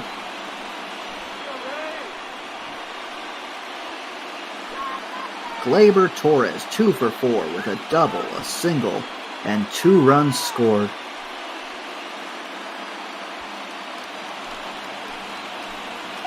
Steps in against Chaz Rowe with the game on the line.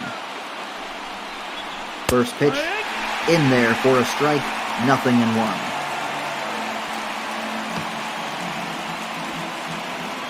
Torres, not much of a history against Rowe, 2 for 6.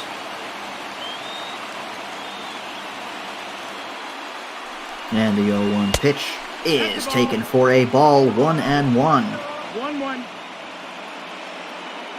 LeMahieu's on first, Estrada is on second, and Andahar is on third. Andahar was hit by a pitch, which is how he got there. Talked and walked and was pinch ran for, and there is a ball ripped down the line, but foul. Oh, that had extra bases written all over it, but it's just a foul ball. 1-2 to Torres. The pitch is taken low for a ball, 2-2.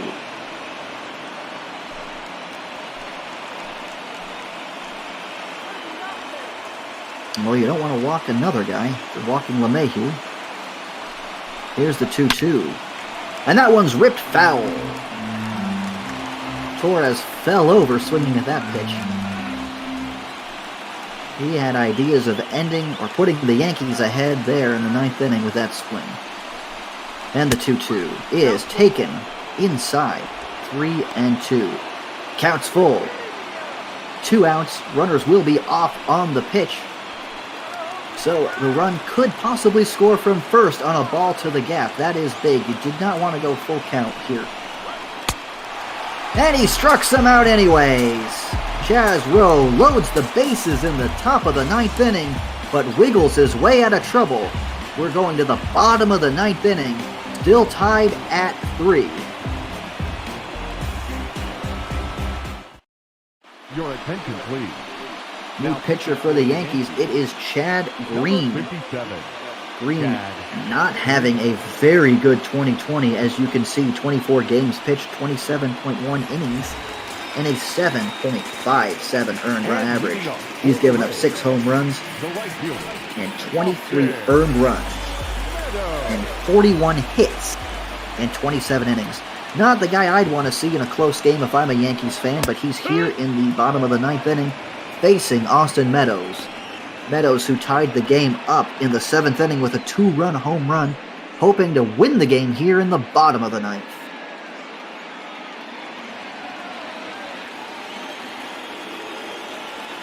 Oh, 1 pitch from Chad Green to Austin Meadows. He is swung on and missed, and it's 0-2.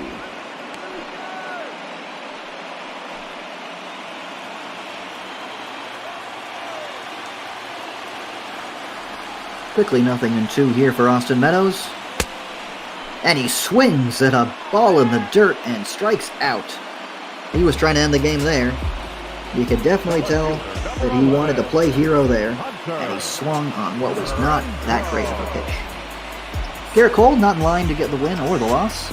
There he is on the bench, 7 innings, 3 hits, 3 earned. Only the 1 walk and 11 strikeouts on the day. 1 out here in the bottom of the 9th inning, and Hunter Renfroe, who's hit a home run today, steps up to the plate. Takes a strike.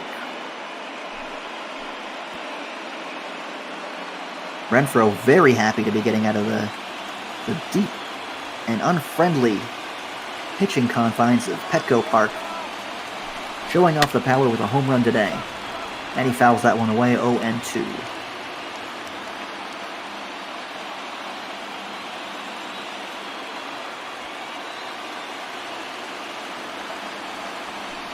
The 0-2 pitch from Green is way outside, a ball.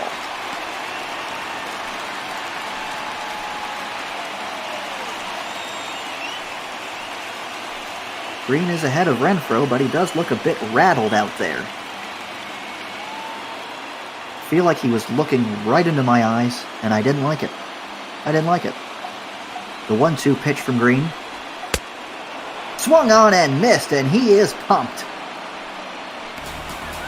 2 strikeouts this inning for Chad Green.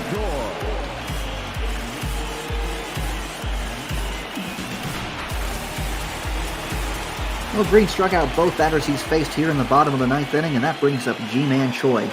Choi 0 for 3 today, with a strikeout his last at-bat. He takes ball 1 on the outside corner.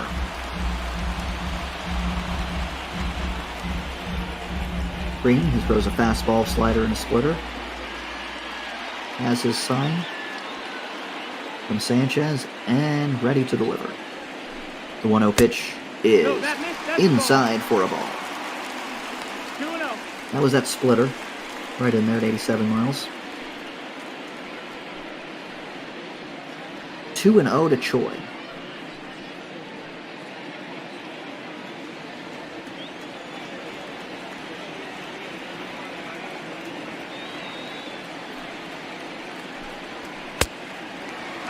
Three 3-0. And he has not been close. After striking out the first 2 batters this inning, he has been nowhere near the strike zone this at-bat. 3-0 to G-Man Choi. Let's see if Cash gives him the green light on 3-0. And he's taking all the way, and he's taking a ball. Ball 4. Now batting, number 8. Well, you never want to put a runner on base. We'll walk here in the 9th inning, but that's where we find ourselves. And now, Brandon Lau. Lau is 0 for 3 today, but is having a good start to his year so far. 305, 390, 516. And he swings at the first pitch and skies it up into the infield. Torres is there, makes the catch, and that is the end of the 9th inning. We're getting some free baseball here. We're going to extras in the 10th inning. Judge, Stanton, and Gary Sanchez will lead things off. Your attention, please. Now pitching for the Rays. Diego Castillo comes into the game for Tampa. And now we start to see the real depth of the Rays bullpen. Castillo has gotten into 16 games this year, 13 innings pitched, 6 walks, and 21 strikeouts for a 1.38 earned run average. Aaron Judge takes low here in the top of the 10th inning for ball 1.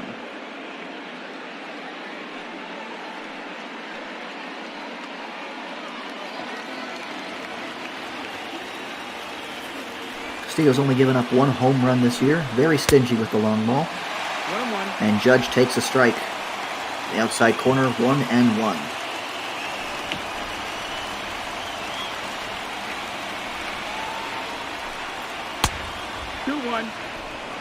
The 1-1's low, 2-1 to Judge.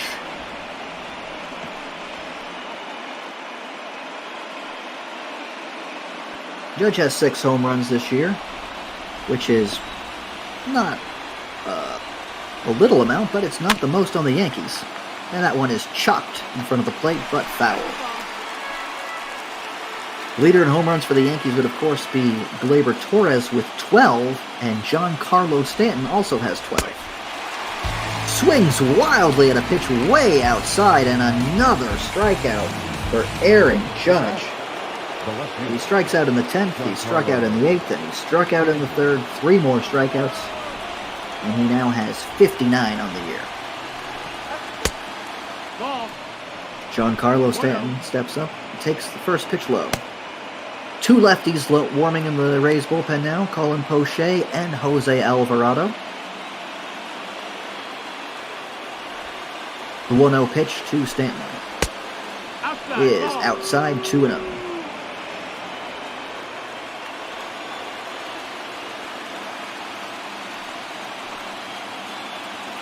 To Stanton. Swung on and missed. He looked like he was trying to swing for the fences on that one, and he missed pretty bad.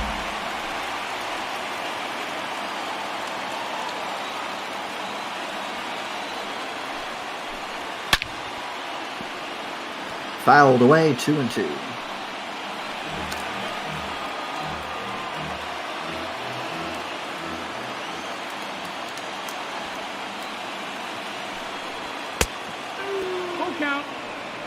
And that ball misses low, 3-2 to Stanton. Gary Sanchez is on deck here, 1 away in the top of the 10th inning. Stanton fouls that one off to the right side, and the count remains full.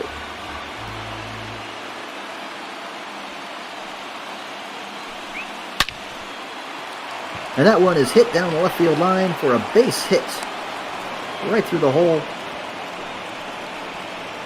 And the Yankees have their first base runner here in the 10th inning.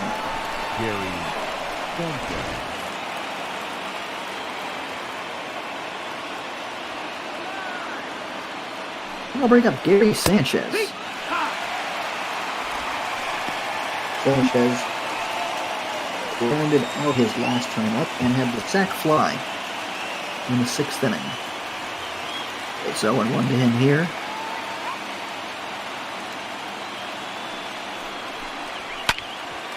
And that one is fouled down the left field line.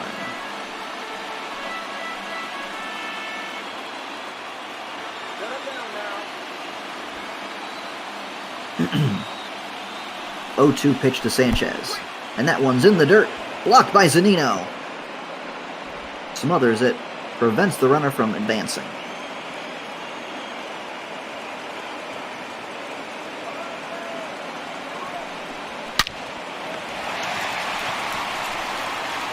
And lined right to Manuel Margot. Not known for his defense at third or ever playing third, but he was right there, and he made the catch.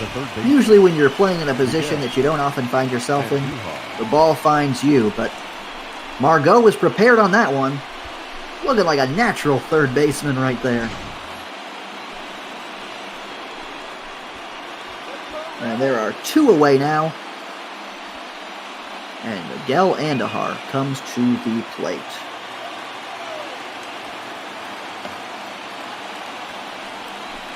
Andujar hit his last time up in the 9th inning, and he takes strike 1.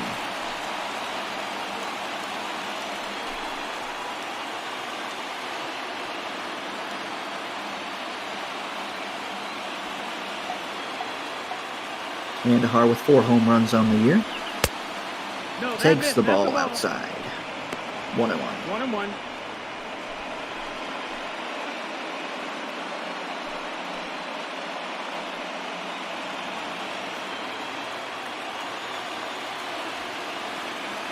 One pitch from Diego Castillo is swung on and hit way back. Hunter Renfroe is going to watch this one sail way over his head. A 2-run home run for Miguel Andujar, and the Yankees are up now 5-3. Unbelievable. Diego Castillo has been absolutely lights out for Tampa in the bullpen. Only given up 1 home run all year. Well, he gave up a big one here, and Tampa finds themselves down 2 runs in the top of the 10th inning. It is 5-3 New York.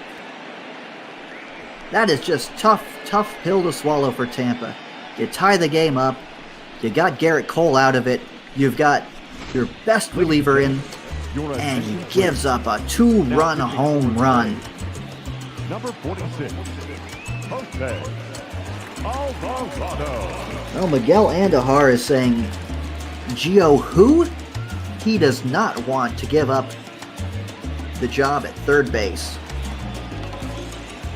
And Kevin Cash goes to his bullpen, but it may be a bit too late. Jose Alvarado into the game now, and he faces Luke Voigt. Alvarado's gotten to 11 games this year, only 8 2/3 innings pitched, and a very unsightly 6.23 earned run average. 8 walks and 10 strikeouts. Doesn't seem to be he knows where the ball is going when he throws it. And it's 2-0. 2 outs here in the 10th inning. And another ball, 3-0. Like I said, he does not seem to know where the ball is going, but he is there to face Brett Gardner. Mike Tauchman is out of the game. He was replaced by a pinch hitter, Gio Urshela, who was then pinch ran for.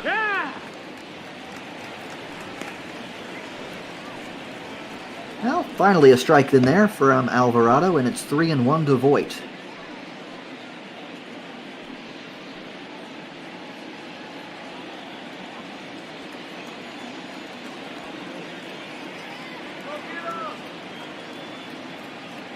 And the 3-1 to Voigt is in there for a strike, 3-2.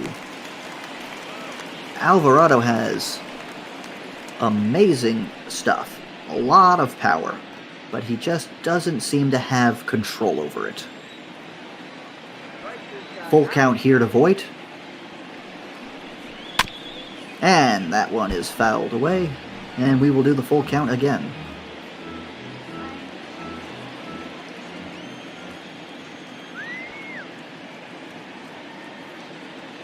The 3-2. Inside, ball 4. And that's ball 4. Well, he walked Voigt, and the 10th inning continues here for the Yankees. Brett Gardner.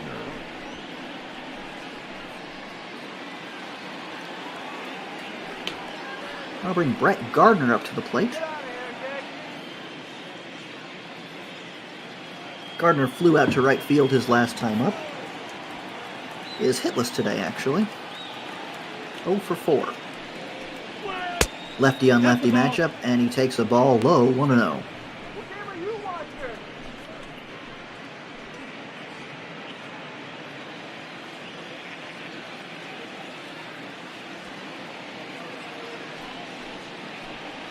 The 1-0 is in there for a strike, and it's 1-1. 1-1.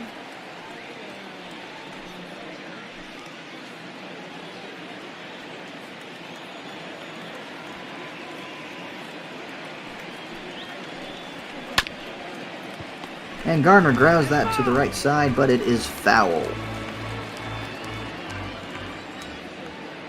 1-2 to Gardner here. 1 on, 2 outs here in the top of the 10th inning. And swung on and missed, strike 3. Gardner goes down swinging, but the damage has been done. A 2-run home run by Miguel Andujar, and the Yankees are ahead 5-3 as we go to the bottom of the 10th inning. Your attention, please. Now pitching No for surprise, the Yankees here with a lead in the bottom of the inning. 4. That means it's Aroldis Chapman time. Chapman has been to 11 games so far this year, Leading off for the and Reds, he has the third thrown baseman, 10 in the third innings pitch, while giving up only 1 home run, 6 walks to 17 strikeouts, A little bit of control problems for Chapman. Ball, one strike. He's in there with a strike for the first pitch. Chapman with the triple-digit heat, 1-1. as he's most famously known for. Also throws a slider, a sinker. And it is 1-1 here in the bottom of the 10th inning to third baseman / outfielder Manny Margot. And the 1-1 pitch is a breaking ball inside 2-1.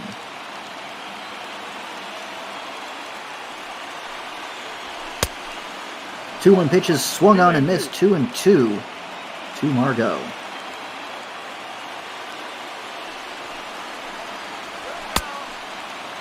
And that one is inside, couldn't get Margot to bite on that one.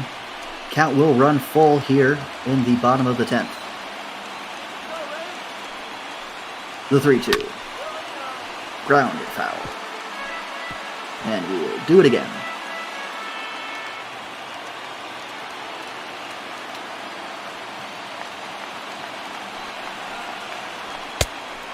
Swung on and missed. Strike 3, 102 miles an hour.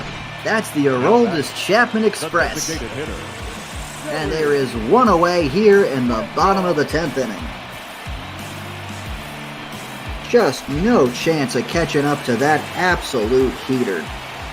And it brings up Joey Wendell, who pinch ran for Jose Martinez, who pinch hit for Yoshi Satsugo in the 8th inning.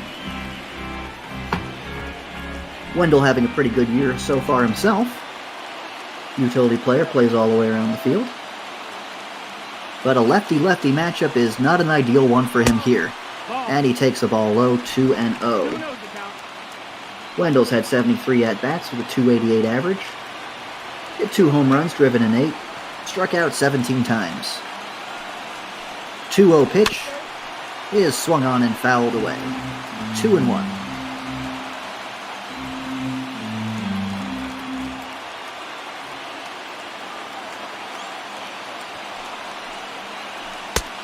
Two-one pitch is in there. Well, I thought it was in there. It's apparently a bit inside. And it's a 3-1 count now to Joey Wendell.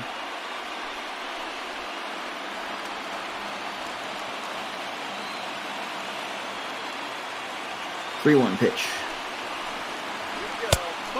And that's high, ball 4. Well, that will bring the tying run to the plate in Mike Zunino. Zunino does have some power. He's hit 5 home runs already this year. He just doesn't make a lot of contact otherwise. Swing on and missed a big swing. Strike 1. Only hitting .228 for the year with a .290 on base. Not bad for a catcher, but the Rays are hoping for a little bit more and hoping for a little bit more right now. It's quickly 0-2 to Zunino.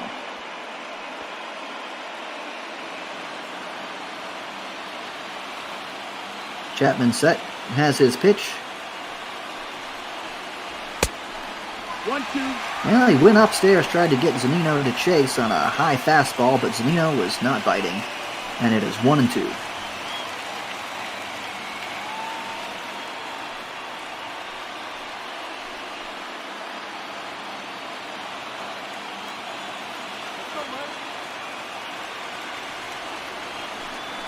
The 1-2. Swung on and missed, strike 3. And there are 2 away here in the bottom of the 10th inning. Second strikeout of the inning for Aroldis Chapman. It's just easier if you don't let him hit it. No one's made contact or put the ball into the fair territory at all against Chapman. He's gone strikeout, walk, strikeout. And now Kevin Kiermaier, the leadoff hitter, comes up to bat. The last chance for the Rays here in the bottom of the 10th inning.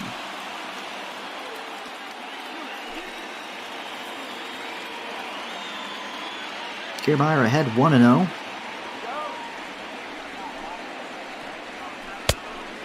And swung on and missed. 1-1.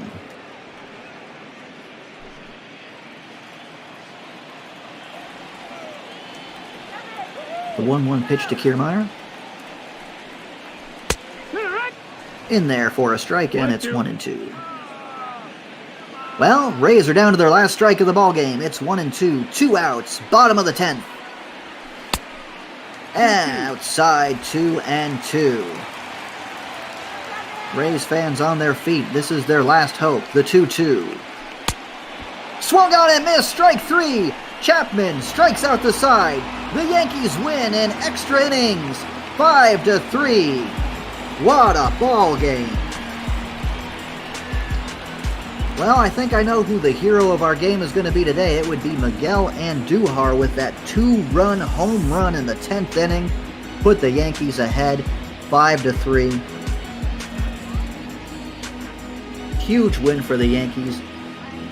Yankees are now 4 games up on Tampa in the division as they take the first of 4 here in St. Petersburg.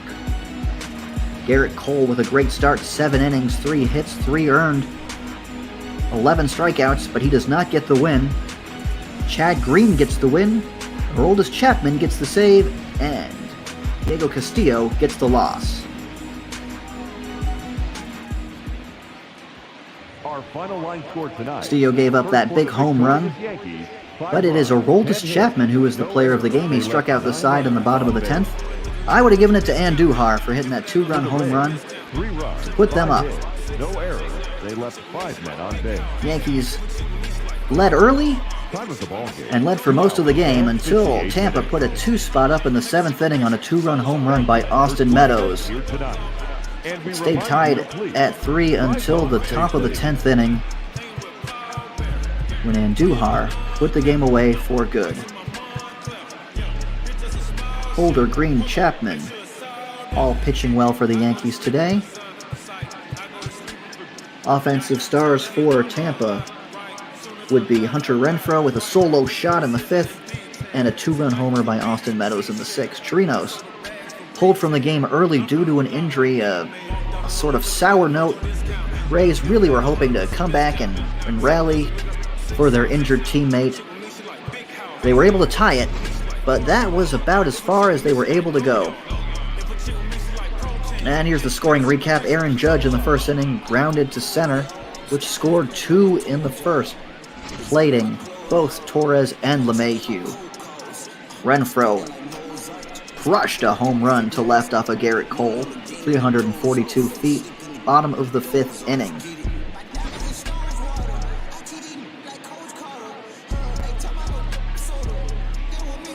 After that, it was basically the Garrett Cole show as he was dealing.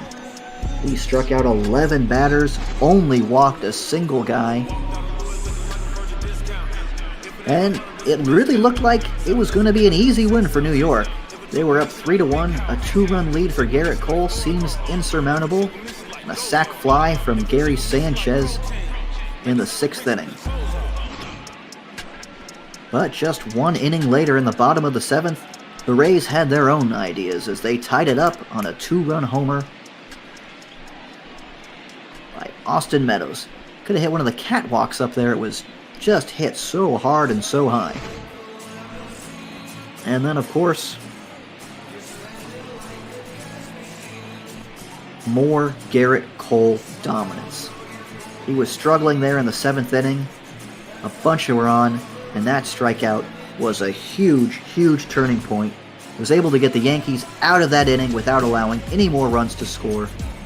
Well, the Yankees bullpen shut Tampa down for the rest of the game, and the Yankees bats did what they did.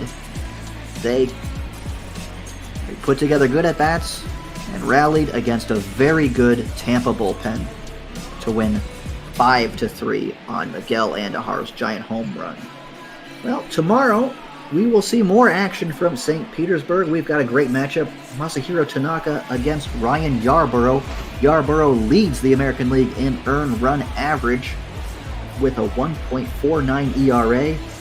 Tanaka not doing too bad himself with a 4.03. Both of them are 4-1. That'll be tomorrow's game. Then Wednesday sees Jordan Montgomery versus Charlie Morton. And Thursday, wrap up the series with Jay Happ and Blake Snell. That's it for us. 5-3, Yankees win.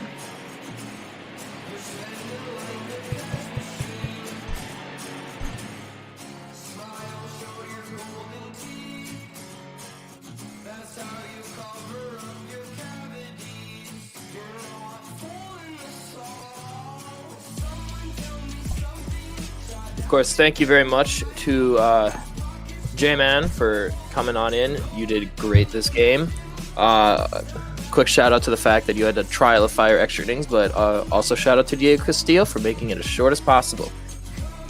I'm joined here in the booth as the man, the myth, the legend, Great Ether Boss, joined by my wonderful broadcast partner, P-Mister. P-Mister, how are you doing today? I'm doing all right, Ether. How are you doing this afternoon, evening? Well, I have 5 hours of sleep. I have no food in my system, and it's a Monday. But it's time for Cubs baseball here against the Brewers on Bot Ball, and I'm ready for it. That should be a good matchup today. Cubs, one of the hottest teams, arguably, in baseball right now, and the Brewer crew just trying to make up some ground and keep within distance here. Yeah, of course, the Chicago Cubs being the NL Central leaders right now with an amazing record of 29-12, best in the entire NL, only second in the MLB to the Minnesota Twins, sitting at 30-10 over in the AL Central. Meanwhile, the Brewers are just one game under 500, third in the NL Central at 20-21, 9 games back from the Cubs, and 5.5, from the 25-15 Cincinnati Reds.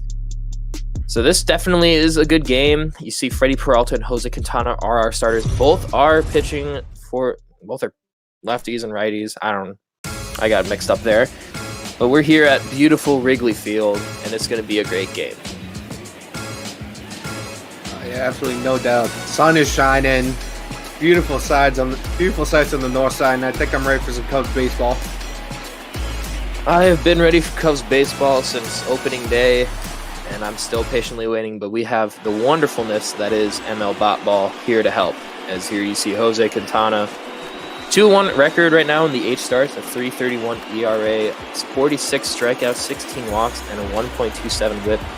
Not bad at all, and I am, he has been a Chicago man his entire life here in the MLB. Of course, he was with the White Sox before being traded in around the 2017 season, I believe, to the Cubs. And as you see here, Lorenzo Cain with a 3.35 average leading off the Brewers will get it started. Was it a good idea for Quintana to stay in Chicago, a city that he already has an affiliation to? He spent his whole career there. Was it really a smart idea to stay there? I mean, financially, probably, because you don't have to get a new apartment, don't have to pick up and move anywhere, so the creature comforts of home might be a bit better. But depending on, what roles he was offered in other teams, he might have been better off moving to other places, getting a bit more recognition.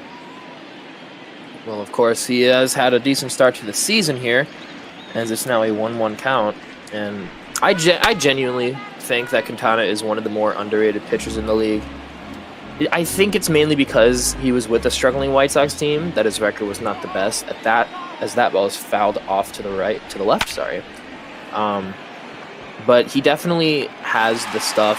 He has the control and the movement. I just wonder about the consistency of the teams that he plays, as that is going to be flied out over to right field for out numero uno. Yeah, and you're always going to be, even if you're pitching lights out and you're on a struggling team, you're not going to look as good as, say, a 500 guy on a really good team. The only place that's really cutthroat 24/7 is Boston, and we kind of saw that with David Price, having several great years in Tampa and then just coming up and absolutely falling apart there. Yeah, there was a lot of problems with David Price in Boston. He definitely played his part, though, in, of course, the 2018 World Series. And I thank him for, his service. We got it from here. Thank you for your service, big man. So here comes the 1-1 pitch to Christian Yelich. Of course, Yelich being a 2018 MVP. What a season that was for 2017. I'm sorry. What a season that was. Yeah. No, it was 2018. Yeah, just great, absolutely great stuff from him. It's not every day. It's not every year you get a season like that and able to pull off an MVP run like that. Especially after spending all that time in Miami, and now his first year in Milwaukee just explodes gobs of potential and realizing all of it, as that one's going to be flown out to left field for out numero dos. Yeah, and especially you were kind of seeing the buildings as something big in Miami before the new ownership group came in and basically sold every single valuable asset out of that building, including the statue out in center. But we see Keston coming up for the third spot, taking strike one. But you're seeing kind of some of the assets from that team coming to fruition here with Yelich in Milwaukee and then Stanton over in New York. I laughed a lot when Stanton had a first year of struggles in New York, and I feel like he'll never truly live up to like that level that he played at in his like MVP season in Miami. But he's still one of the best power hitters in the league. What matters is, of course, his like strikeout prowess, as we see a strikeout there from Quintana to end the inning here, going down to the bottom of the first, as Bryant, Rizzo, and Baez will lead off the Chicago half.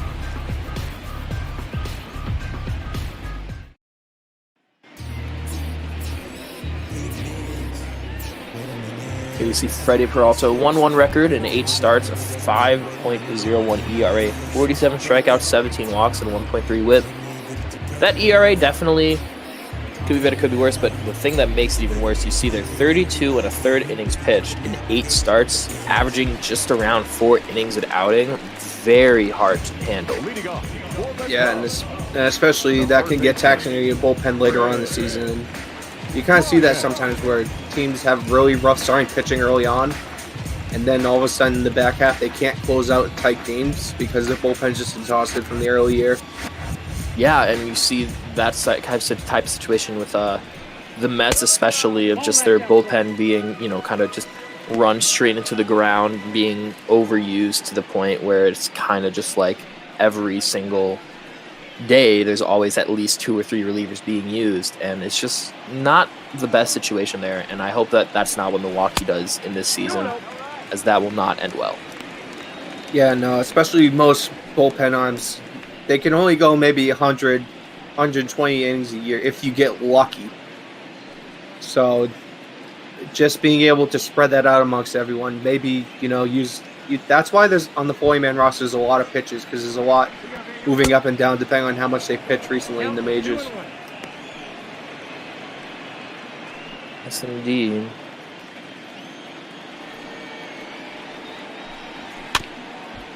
We see here that ball fouled and making it a 2-2 count.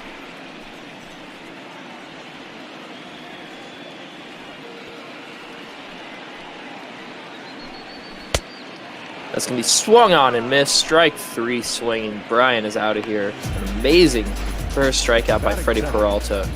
Top of the batter's box. Caught him lacking there. Yeah, definitely sleeping there. Ethan, have you heard the news about the majors yet? That just broke over the past couple hours? I don't believe I have, considering I believe I was asleep for over half of it. That's fair. The MLB owners have agreed on a plan to restart the league around July 4th, and they're submitting it to the Players Association tomorrow for the approval. I did actually see that. That was one of the first things I saw when I woke up.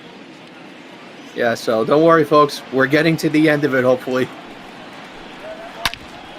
The key word there is hope.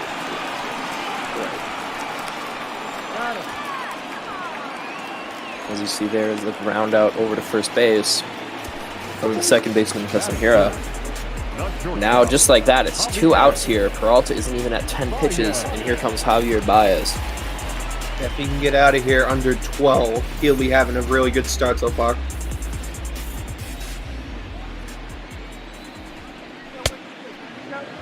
All one's the count.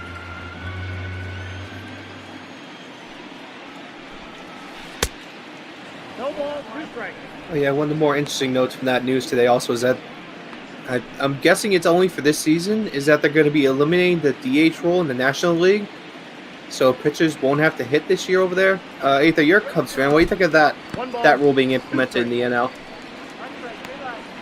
I direct you to the meme of that one guy from SpongeBob just giddily laughing. Finally! So you've been waiting for this for a long time, I'm guessing, then. What a time it's been.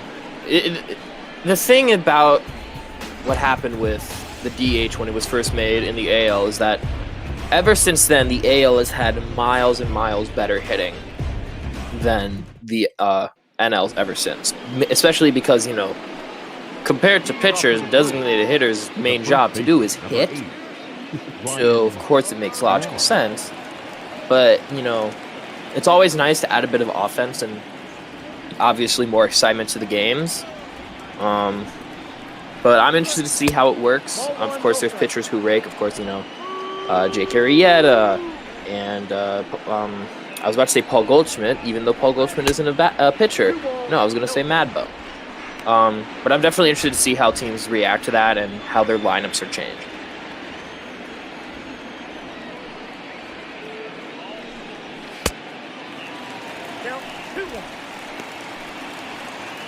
Braun tries to take a crack at that one, but misses. 2-1 the count.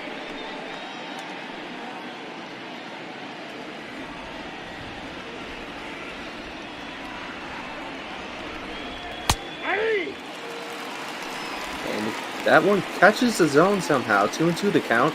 Interesting call there. Yeah.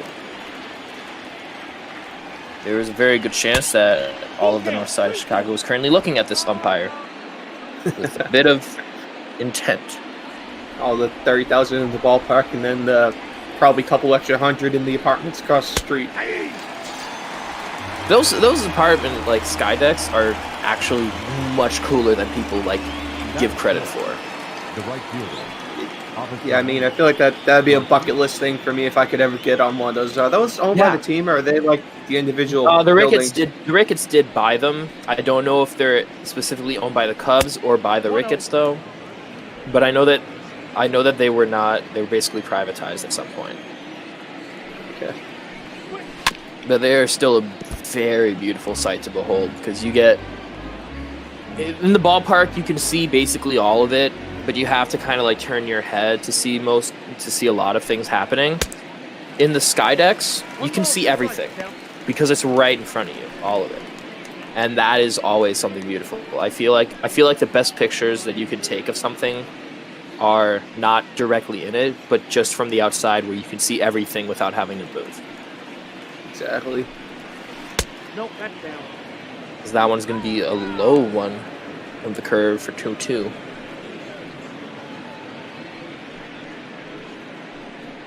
Katana's definitely placing his pitches well. I'm interested to see if he can continue this as he's already close to 25. As that one's... Mamma mia. I don't know about that one.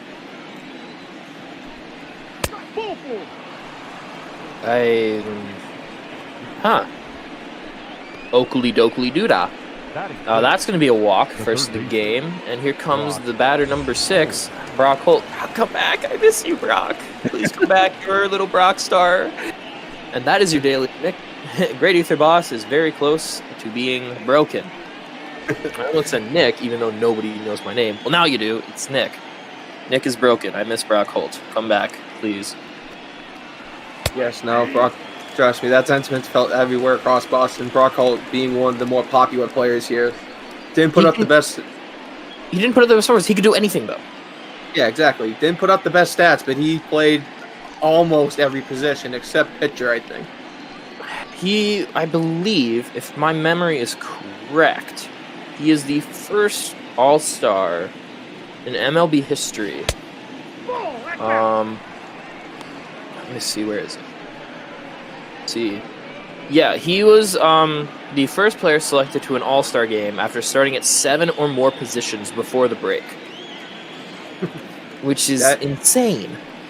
Yeah, especially in today's game where there's so many specialized positions that it's almost impossible to pull off 2, let alone 7. Yeah, because he played defensively. He appeared in 129 games in 2015. He played 58 at second base, 35 in the outfield, 33 at third, 11 at short, and then 8 at first, and then 1 game just as a DH. Which, the catcher, number 9. a Swiss Army knife as a player is always useful. Yeah, especially going through the regular season where you're limited to only 25 people on your roster. You get 1 injury or 2, he's an absolute perfect guy because he can fill in anywhere. Up until he gets injured. Then what are you going to do? And at that point, it gets very interesting with 40-man roster management. No, just bring out like one of the millions of clones of him, just like the Gary situation from Fallout. Like I think it was Fallout New Vegas. Just that one vault just filled to the brim with Gary clones that only said Gary. Yeah, or you get like the 15,000 different versions of Morty from Rick and Morty. No, just bring Pickle Rick up back cleanup. That'll go great. Can the Pickle hold a baseball bat? Let's find out on the next chart party. What if a Pickle played baseball instead of Barry Bonds? Oh, I'm trying to get him to swing at something there. I don't know what he was looking at. Now get him out of the inning. He was looking at the Pickle out in center field. Yep. Still nothing through 1.5. Bottom of the second. Kyle Schwarber, Wilson Contreras, and Jason Hayward are going to be due up here. And I was making a joke about chart parties. You see Kyle Schwarber and his 239, 9 homer, 23 RBI season come up to bat. He's a power hitter. Nothing to it. Chart Party is probably the most interesting series on YouTube, other than, of course, the Seattle Mariners documentary, as that's going to be gone. No, it's going to be off the Ivy. That's going to be a stand-up double for Kyle Schwarber. First pitch as well. His 10th of the season, too. Yeah, it's a great seeing eye double there. That might have hit the 6 inches of wall out there that is not covered in IUs. I think that went off one of the distance marker signs out there, but great wheels to get around second there. If it did, it might have been actually gone, though, because of the netting. Because the netting kind of protects... I don't even know what it's there for, not going to lie to you. Yeah, I've always wondered that. Why is there netting like extending 10 feet in the play? You think that'd be like... there was a homer that was in the basket during the postseason during 2016. I think it was Baez who hit that homer that got caught in the basket. But it's very... it's an interesting addition. I'm not against it. I'm not really for it at the same time. I'm kind of just meh. But, you know, it's there. That's what matters. And so is Kyle Schwarber at second base. That kind of is there, and that's what matters. That's going to be bottom of the... that could have been a so-so pitch. Yeah, it was definitely so-so from our angle, but I think maybe our angle's a little deceptive, and that dipped in and caught the front half of the zone there. Potential, whoa. That literally went under his armpit and somehow didn't hit him. And Peralta is thanking his lucky stars, and he's no longer thanking his lucky stars, as now it's a 3-1 count.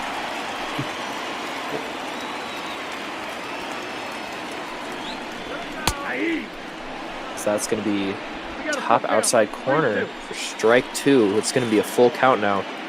So here comes the payoff pitch from Freddie Peralta. And he's going to walk Wilson Contreras, and there are now men on first and second for Jason Hayward. Left him off the hook there. Had him 2 strikes with only, I believe, 1 ball. Just 3 straight, and he's now on first.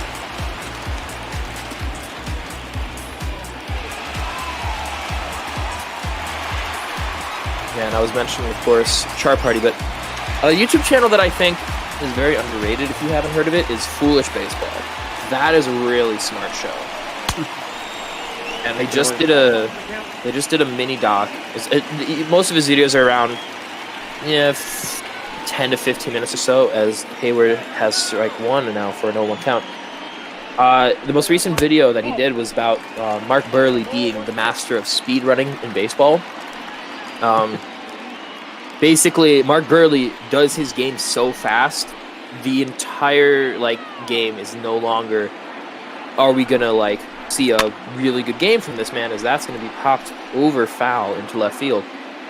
The point of Mark Burley as a pitching player is to get under 2 hours of a game, because the average time of a game is, as Hayward swings and misses at that, about 3 hours, and if the Cubs batter is going to keep swinging at those kinds of pitches, it's not going to be 3 hours, believe me. But he highlighted a game when Burley was in Toronto, and Sale was the White Sox pitcher, who was also known for his time management, about how they managed to get a sub-2 hour game, which the question begs, though, is it a good or bad thing that baseball is longer than ever before? From a purely, baseball fan standpoint, I think it's okay. We're starting to approach that threshold where 3 hours is starting to get a little long.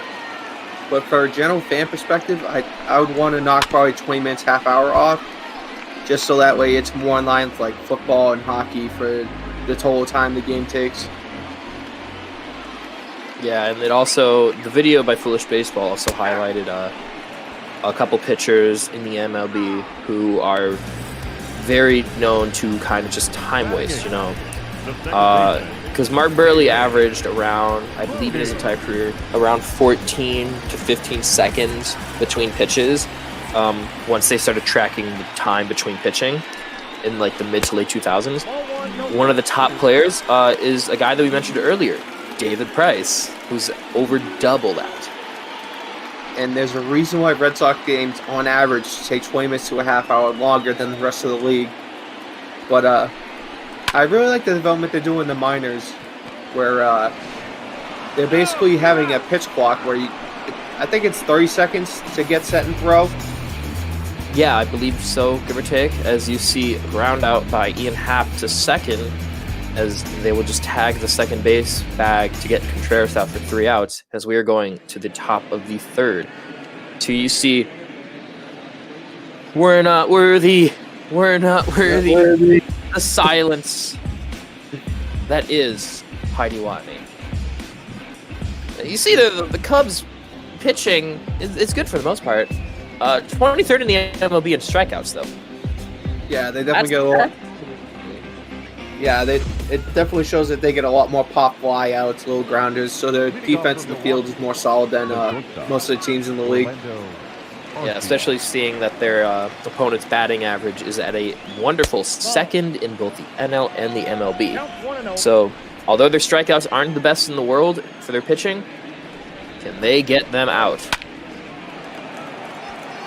And that's actually, as that's going to be a routine fly ball out to center field, it's actually something that Foolish Baseball highlighted about Mark Burley, is that he had a complete game shutout that was only like just over 2 hours. He had 2 strikeouts the whole time. Because what Mark Burley learned, basically, is that it takes quicker for a ground out or a fly out to happen than a strikeout. It takes less pitches than everything. So that's how he did. Yeah, the number 9 batter, Freddie Peralta, come in. We'll see how Quintana works it, as that's going to be fouled out to right field. Yeah, and that's just the math of efficiency. Take one pitch to do the same thing you would normally do in 3, so that works out. But yeah, I think when they going back to the pitch clock earlier, I think when they first instituted it, they saw the minor league games drop by like 10 or 15 minutes on the average game time, so it definitely works. Yeah, and now as we see a 2-1 count now. The thing about minor league games, though, I feel, compared to major league, is that minor league is a lot more homegrown. It's a lot more, I feel like, to an extent, it's a lot more connected to the fan base, because a lot of the teams, obviously, aren't in like the major markets, as that one's going to be fouled for a 2-2 count. It's very much more, connected to the fan base, because this is their home as much as it is everybody else in like the rural areas. So yeah, you definitely see stuff like that more in like the single A's, maybe occasionally in the double A.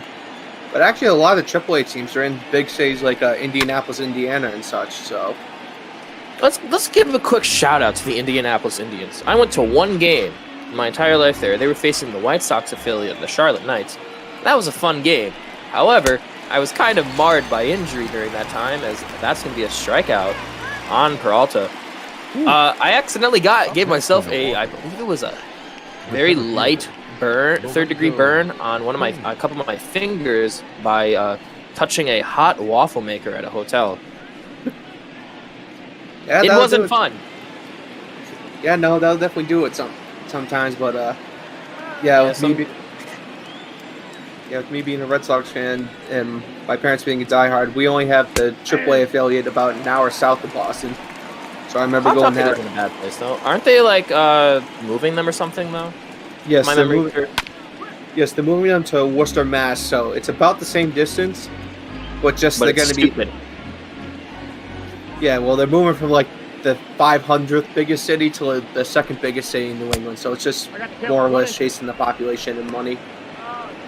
I mean, I don't like the idea of minor league teams like, you know, moving, obviously. I feel like staying loyal to a city is a lot more important than money sometimes, but at the same time, if, you know, you have the opportunity to get a really big boost in, you know, revenue and the popularity still exists, I'd make that switch. But, you know, it always sucks because, you know, there's this team that you have that's the closest to, you know, professional sports that you have in your city, as that's going to be ground out from third to first for going into the bottom of the third. It's still an 0-0 game. But I just don't know.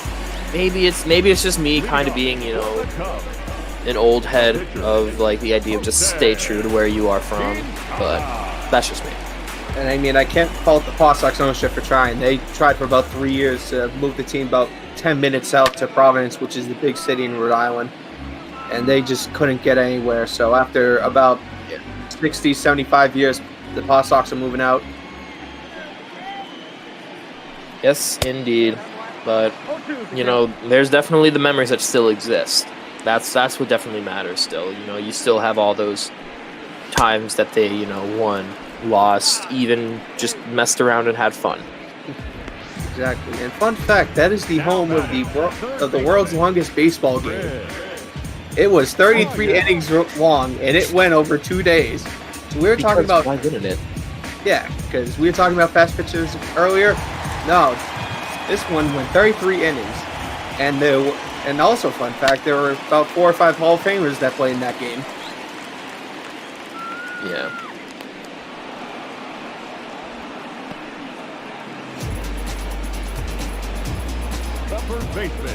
You see, round out over here, Brock Holt hurting everybody's feelings by being good at baseball. Anthony Rizzo now up, rounded out in the first inning. He's hitting interestingly. I think he's hitting exactly the way he's regularly has. As he's going to look at that first pitch for a strike. Yeah, Rizzo, not exactly a huge power guy. He could definitely fly it out of the park, but he definitely tries to go for a bit more average than usual. Yeah. And, you know, the question still begs, though, is the Cubs, as a franchise, that's hooking foul. No way about that, Homer. That's hooking foul. But no, as I was saying, you know, are the Cubs a contact or power team as he swings and misses at that for strike 3, potentially proving my point? Yeah, they definitely drive a lot more power than most of the other teams in the league.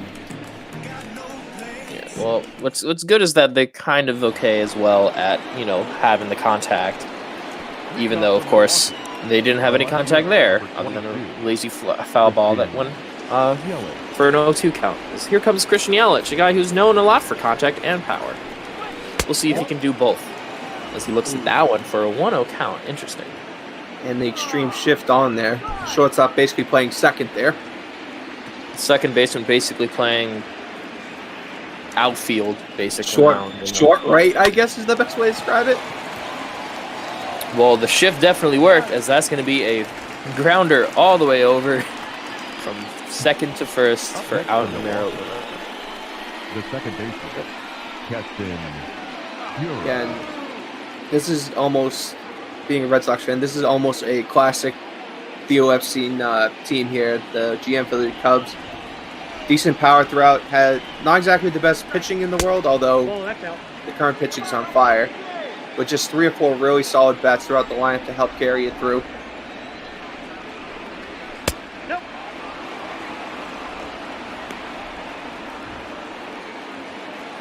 You see a 2-0 count for Keston. Keston kind of came out of nowhere and had a really good season last year. I'm very interested to see how he continues to develop as a ball player here for the Brewers. You know, is it always a fun thing to see, you know, a player that nobody's really heard of kind of just jump from obscurity into the limelight? Because we've had players, you know, like Mike Trout, Ryan Braun, as we see right here, and a lot of others, have that potential and have that hype surrounding them, and them realizing it, as many as, those people having the hype and then never realizing it. Is it always fun to see that happen, though? Yeah, it's always fun to see the guys hit their full potential. Relative small names, big names. As if you ever see the full potential, it's always a great sight to see. And it looks like... Sorry.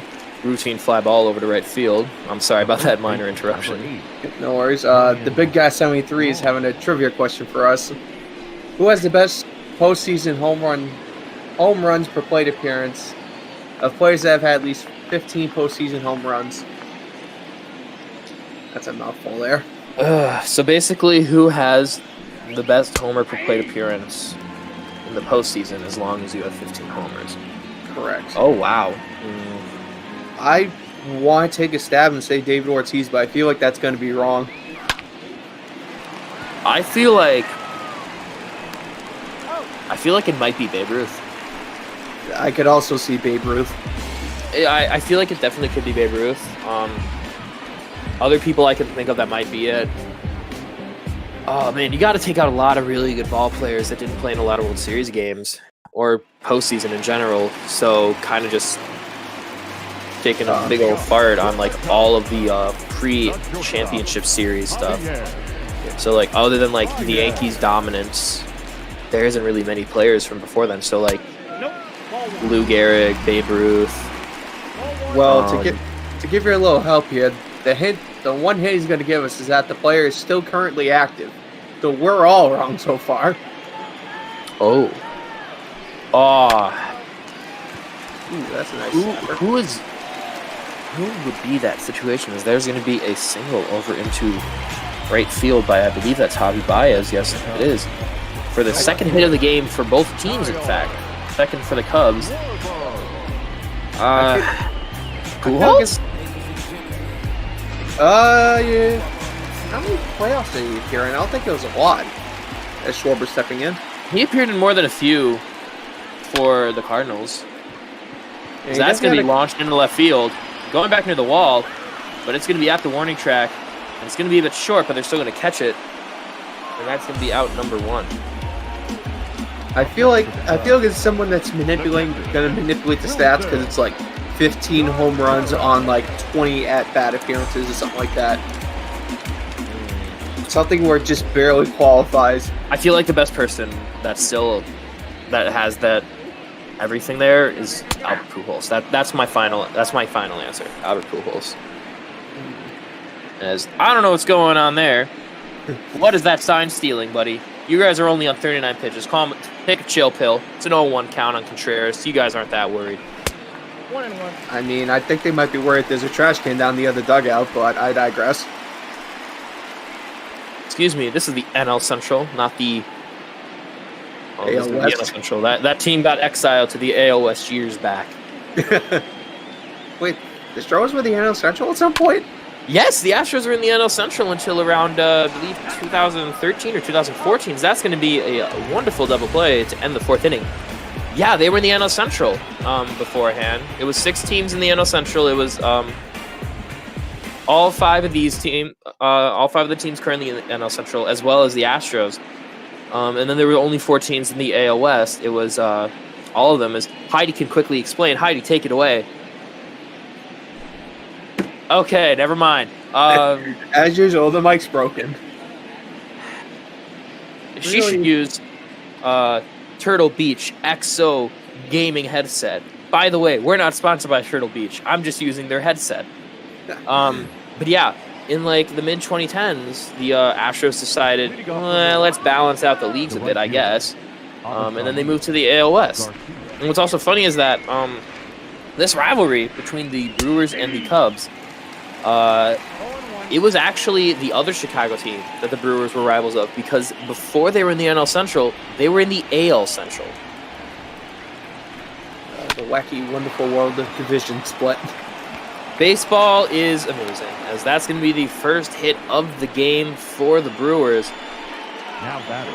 Orlando, I believe that's Orlando. No, that's not Orlando Arcia. There's a G at the end, at the beginning. Oops. I don't know, my spelling. Good job, as Eviseo Garcia. There's too many Arcias here, okay? Yes, and Big Guy 73 is looking for final guesses for the home run question. Albert Pujols. If it isn't Albert Pujols, I'm actually going to spit It's out my not water. Albert Pujols. What? How is it not Albert Pujols? He has like 500 at bats. It's something really obscure. In the postseason? I'm gonna say either Jeter or A-Rod, someone on the Yankees. No, it can't be Jeter or A-Rod. Both of them have way too many at bats. If it isn't Pujols, there's no way in any universe that it's Jeter or Rodriguez. That's out. As there's You have to think. Who played in very few postseasons, no, but it still wouldn't be, mashed? it would be very few postseasons. He had to be in at least probably 4 or 5 to pick up the 15 home runs. Yeah. Oh, wow. It was a Well, that's going to be another double play. Hey ho, what do you know? The catcher, and we were both wrong. As the answer is Nelson Cruz. Nelson Cruz? What? I thought exactly. He has bounced around a lot, so he definitely has had a lot of playoff series. Still, that's insane. I'm impressed. That would stun me. That's good. Yeah, that's definitely a 500-pointer on Jeopardy. Yeah, and then that one guy, I don't even remember his name, will easily get it right anyway. That's going to be a single out to left field from Manny Pena. That was fun. That was good trivia. I'll give you that. And then Kami Putin saying to melt the Astros to the Mexican League and bring up Monterrey to the majors. I would not argue with Monterrey being in the major leagues. That would be an interesting situation. Yeah, I would definitely be interested in maybe not exactly seeing like a Mexican League team brought up to the majors, but like maybe an expansion franchise too there. Just to kind of round up maybe that you do like the Texas teams and then like a California team or something like that. Yeah. Well, the question is though, when are we going to get like an expansion team, or are we going to have another expansion team? You know? It's going to be a while, and the right market would have to appear. I think, yes, the MLB is looking international, and my first guess would either be, depending on how they could work, structure the divisions afterwards, is either going to be in Vancouver or Montreal. That's my 1 and 2 right there. Well, I have a trivia question for you, big man, and that is, so you know the 3 true outcomes, correct? I think, but give me a refresher real quick. Basically, it is a batter that almost always hits explicitly home runs or walks or strikeouts. There's basically nothing in between. So there's a lot of players in the league that, you know, kind of live up to that, especially the most obvious one is Joey Gallo. And there's also the idea of 4 true outcomes now, which is being hit by pitch, basically. I believe my memory is correct. The question is, who is the most 3 true outcome, as in who has the highest percentage of at-bats / plate appearances that ended in 3 of those 3 outcomes? I would say either Kevin Youkilis or Barry Bonds, but I could be wrong. Well, Kevin Youkilis and Barry Bonds are nowhere near numero uno. 1-1. In fact, they're not 1, 2, 3, or 4, and I'm quickly checking to see if they're 5 and 6. And fun fact, they're not 5 or 6. Oh boy, that's not good. So I'll let the answer speak for itself at the end of the 5th inning. So here comes Jason Hayward with a fly ball into left field. Under it is wonderful little Christian Yelich, and he's going to get that for round number 1. I'll give you another hint. It is the most obscure player you could possibly think of.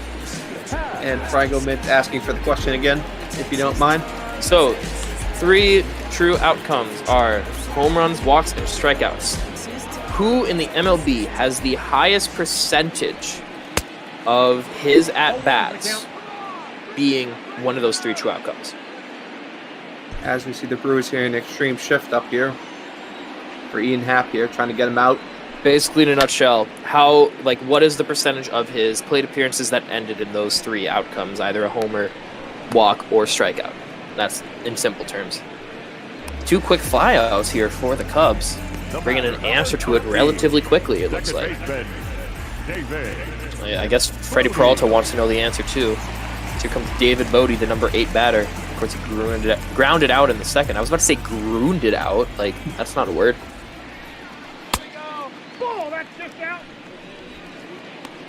Yeah, another thing. Both pitchers have been... It's been a little bit tricky sometimes where they've had walks, but they've both been pitching pretty quickly here. We're having a nice speed so far. And, of course, just as I say that, the game's going to grind to a halt in the 6th. Well, it's a 3-0. What? Ooh. That was in there. Sir, do you need to borrow my glasses for a second there? No, he needs a microscope, big man. You see the evening sun start to show up over on Freddie Peralta's face. We're definitely getting towards the sunset and the night life here in Chicago. Now that's going to be a 3-1 count. Interesante.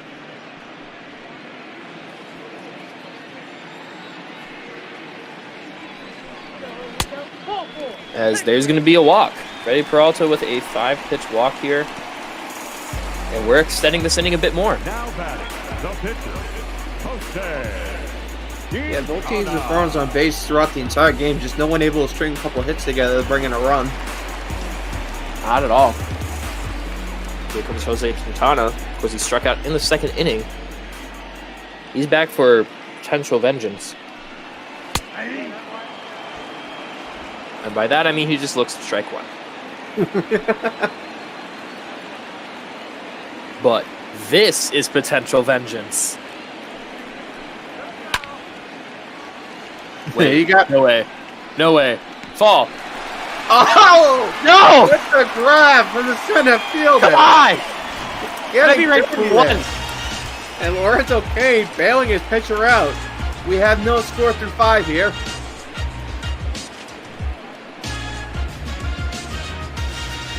Honestly, that was about as close to vengeance as you could get without getting it. Fine, I'll give you guys the answer. The answer of the 3 true outcomes question. I'll also quickly mention who the top 4 are. So, number 4 is Chris Carter. And yeah, I don't know who that is either. However, sounds like a member of a boy band more than a baseball player. Yeah, he was with the Athletics, Astros, Brewers, and Yankees in his time in the MLB. Number 3 is, of course, one of the gods themselves of the 3 true outcomes, Adam Dunn. And he is at 51.7%, by the way. To put that into perspective, Chris Carter's at 50.33. But this is what's insane. Number 1 blows them out of the water. Jack Cust is 53.06 at 2nd place. Where the heck did he play? He played somewhere. That's all I can say. He played for the Diamondbacks, Rockies, Orioles, Padres, A's, and Mariners. Number 1 at 61.89% of his at-bats being one of the 3 true outcomes is Russell Branyan. I've actually heard of that name before, although it was about 5-10 years ago. He had the 6th most 3 true outcomes on the entire list.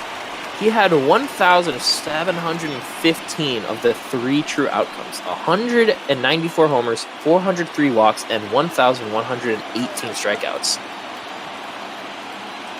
And his slash wasn't even half bad. His slash was 232, 329, and 485.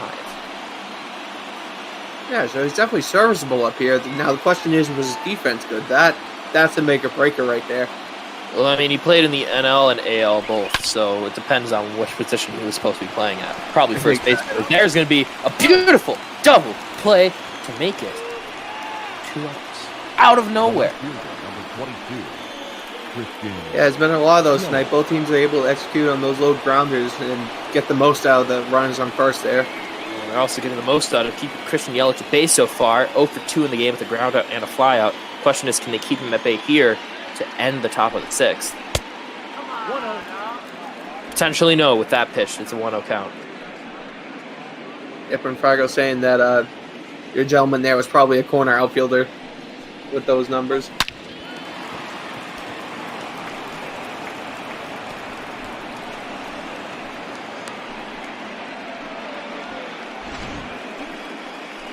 The batter, the second baseman, Keston Hiura. And Yelich is putting bat the ball there as that one gets slapped up the middle for a hit.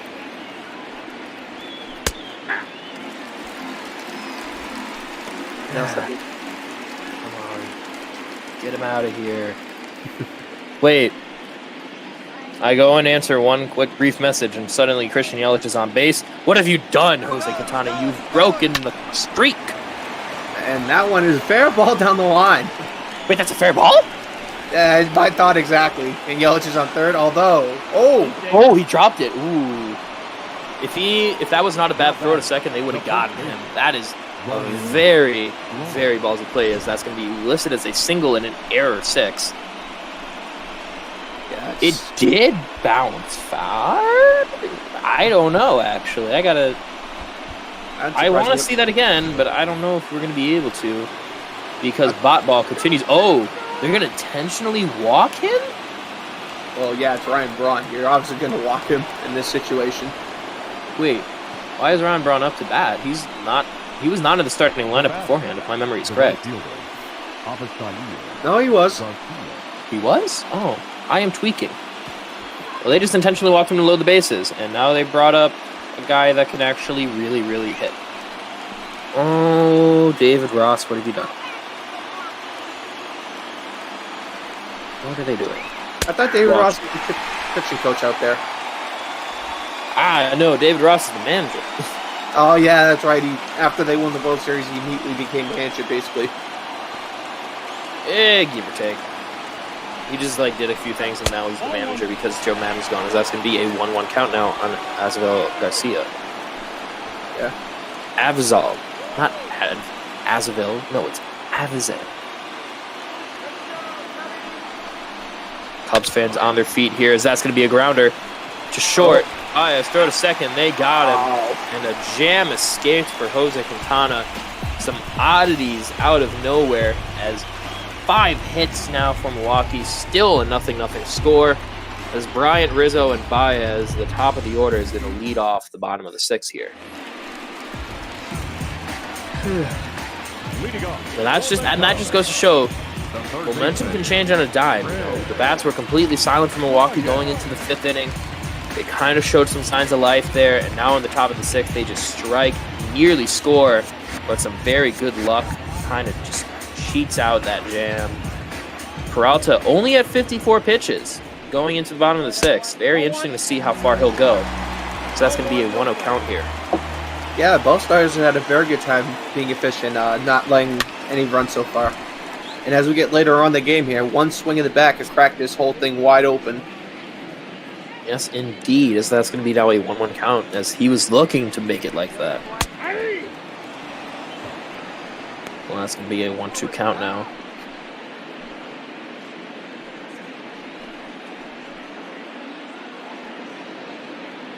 Freddie Peralta taking his slightly sweet time. So he's going to be the pitch. Swing and a miss on a very high fastball. Chris Bryant not happy with that. Freddie Peralta, 7th strikeout of the game. He's having a wonderful game here for the Brewers. Yeah, both pitchers, again, pitching absolute gems right now. No runs, and we're here in the 6th inning, so this game could literally end a 1-0 gem for both sides. Nope, that's the ball. Well, that's going to be a 1-0 count here for Anthony Rizzo on the outside bottom corner. An 854 OPS for the big man, but he has a strikeout and a ground out so far. So if he's looking to do something here, he can definitely do it. Question is, will he? Or will he get a pitch to be able to do it, as now it's a 2-0 count, as that one's at the knees inside.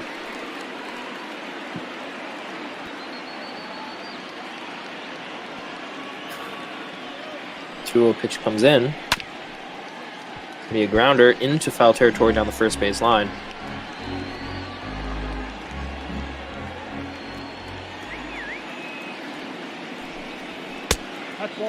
It's going to be low for a 3-1 count. Baez on deck, hitting 320. Of course, he had that hit earlier in the game, second of the game as well, but Cubs bats have gone cold since. So that's going to be inside the bottom corner. Yep. Just making up For enough. a full count. Just making up enough of the zone to get a cold strike there. And Peralta with the chance here to make it a very difficult inning for Chicago. Payoff pitch. Routine fly ball left field. Yelich is under it and catches it. And that's going to be 2 outs for Javier Baez coming up to the plate. The shortstop, Javier Baez. Of course, like I said, the electric signal in the 4th inning. He's hitting very well so far with that 320 average. 9 homers and 33 RBIs, I believe that is. He definitely can change this game. The question is, will he? So that's going to be very high for ball 1. Freddie Peralta, he's mid-60s pitches right now, but he's not really showing control for some reason with these last 2 batters. Yeah, it could be just a sweat starting to get to his hand. Maybe the pressure is cooking in a little bit, seeing as how he's had to almost be perfect here. Yeah, well, that's going to be in the dirt, I believe that one was, for a 2-0 count. We're going to see what happens here. Does Baez have the green light on this pitch? He does. That's launched into center field, but that's going to be easily catchable and caught for out number 3 as we're going into the top of the 7th with Holt, Pena, and Arcia leading it off.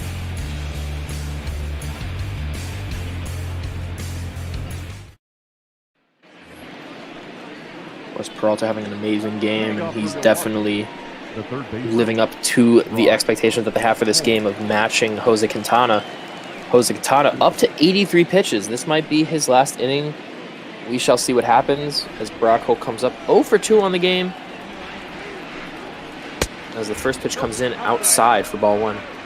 Yeah, this might be Quintana's last inning here, but managers sometimes have a weird thing about when a pitcher hasn't given up any runs yet. Well, that's just in there for strike 1. Yeah, some of them let them go till they give up a run. Others will yank them early, saying, I want to preserve the win as much as possible here. I got 2-1 the count. Yeah, my call would be if he can get out of this inning unscathed relatively quick, I would still pull him. But if the thing starts getting a bit rough here in the inning, I would pull him before the end of the inning. I would not let him go the rest of the inning. Like, if they have guys on first and second and it's only like 1 out, so that's going to be a liner right to Chris Bryant. What a grab. What was I saying? Yes. If he has like runners on first and second with only 1 out, maybe 2 outs, I would pull him just to, kind of bring some fresh stuff into the game. Of course, Manny Pena up. He had that single in the 5th that started the hitting for the Brewers in this game. What would you do though? Would you hold him until the going gets tough, or would you let him go the entire inning regardless? If the going got tough, considering both these guys don't have a shutout potential going, well, they have shutout, but they don't have a no-hitter bid, I would say yank him, but I would definitely give him a lot of leniency as far as trying to get out of the inning here. Yeah, that was very in there for ball 1, and that's going to be out there for ball 2. Quintana now at 91 pitches. Number 92 is going to be flown out to center field for 2 outs. The bat, number 3. Now Orlando Arcia is up to bat as you see a great running grab by Ian Happ out there in center field.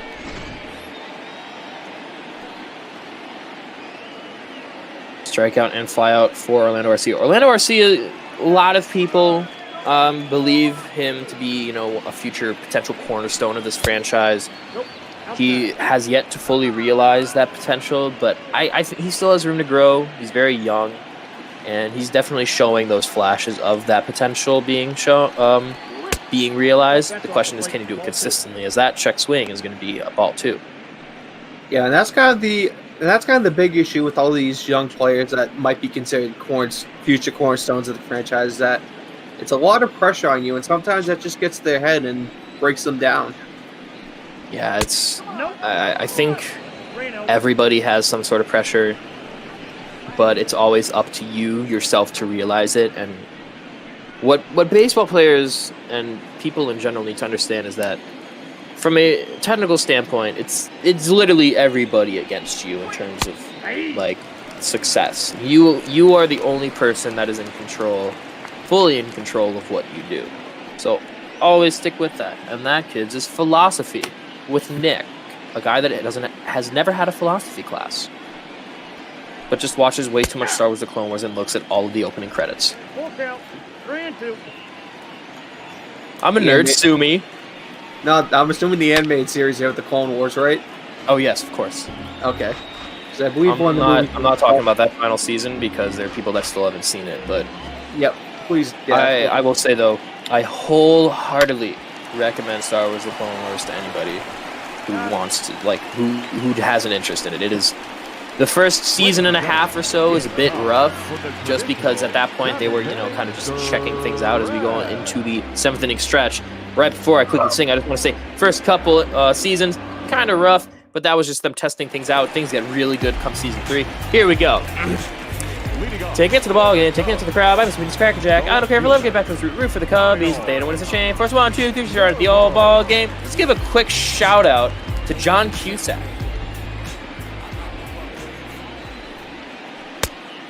Kyle Schwarber looks at ball 1 nearly in the dirt. Yep, and Fires came in Twitch chat saying he'll see you in court there, Aether. So good luck with your case. I'll be here if you need me.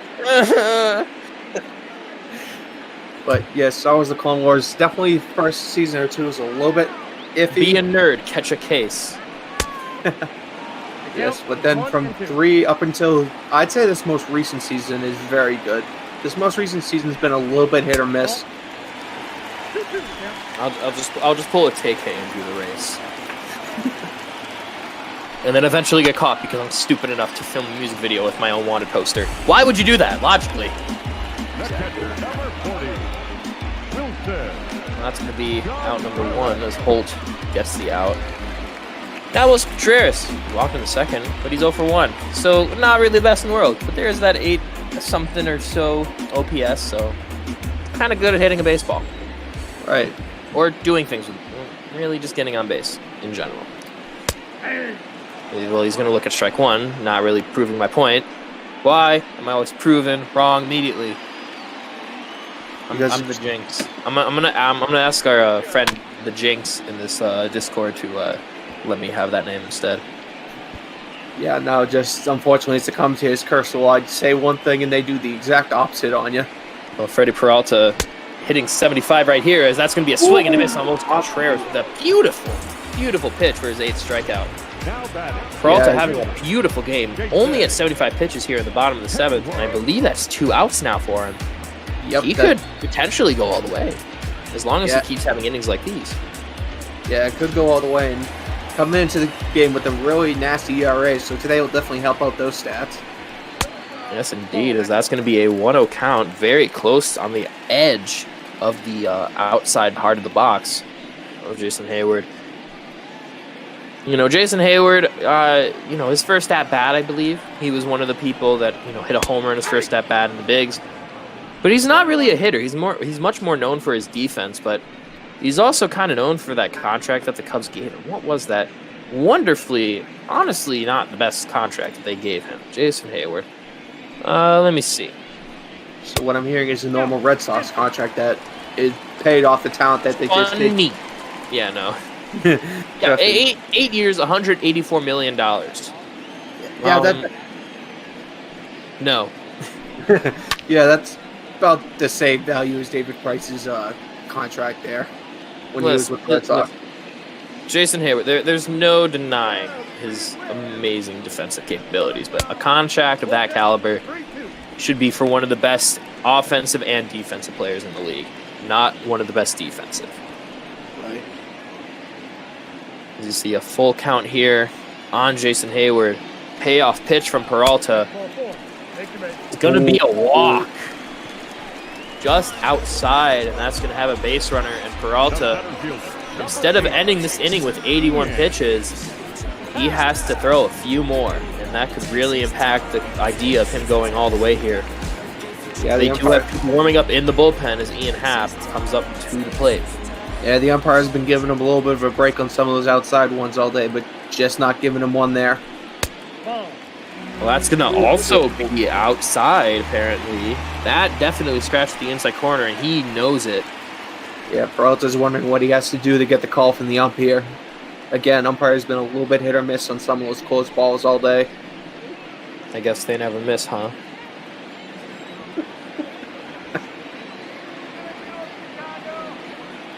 One-0 pitch comes in, and that's going to be a very interesting curveball for a ball, too. I mean, at this point, I'm just waiting for a riser from him at some point. Indeed, that will definitely be something to look forward to. Yes, I was doing a White Sox game earlier in the week, and literally the guy threw a riser ball. Of course, it was way outside the strike zone, but just the way the ball moved, it actually moved up a little bit. I'm like, am I seeing that right? No, ball 4. Oh, right here. Ooh. All right, which book pick in Chicago gave him the slip? Even Ian Happ's like, huh? Jack was like, oh, wait, 4? Okay. Well, huh? Oh. You gotta feel They just, oh my, they yanked Peralta. That's just the worst feeling right there. You were going just fine. Get a couple. Bringing in a guy with a 7.13 ERA, a 28-13 strikeout walk ratio, with a 1.5 record. What are the Brewers doing? They're throwing this game away. Number 5. That's honestly, as of right now, that's what I'm running with because he was doing fine. 2 and 3 really iffy calls from the ump did not go his way, and they just yanked him like that. What is odd is that he's lasted long in previous games. He had a 1-0 shutout last season in April. He had 100 pitches.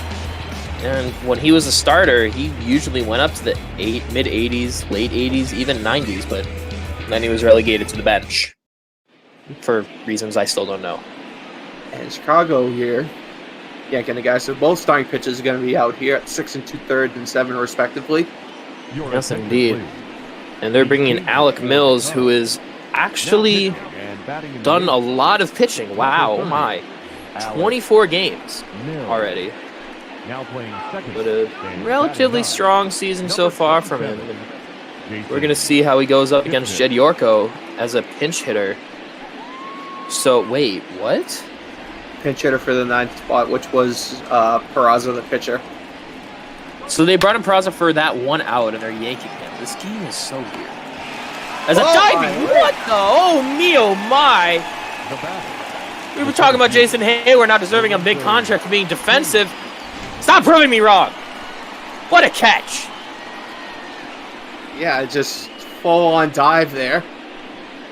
Making it almost look like Superman out there, right? It's a good thing I'm hungry. I'm eating my words right now. That's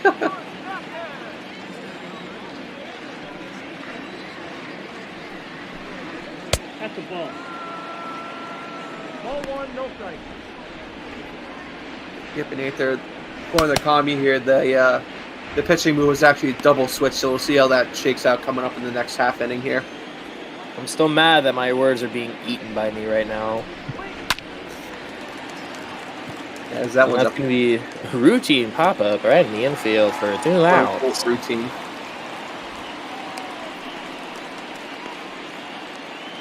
The left fielder, number 22. So you see Jose Quintana. He had a decent game. I'm not going to lie to you. I both pitchers had really strong games. And of course, it's still 0-0 in the 8th inning, so that counts for something. Yeah, Question is, how long will this 0-0 score change? Yeah, both pitches hit absolute gems today. Unfortunately, both of them get the same results and no decision is ruled out. Yes, indeed, as that's going to be a 1-0 ball on Christian Yelich. I'm interested to see how the bats will change here now that there's the relief pitching here. I'm holding out hope for a walk-off. I have yet to call a walk-off, and I'm very looking forward to it, whatever that may be, as that's going to be swing and a miss for strike one. Yeah, especially get to the back half and you're stuck into the bullpen. Bullpen, sometimes they can be the biggest shutdown, or they can be your crux.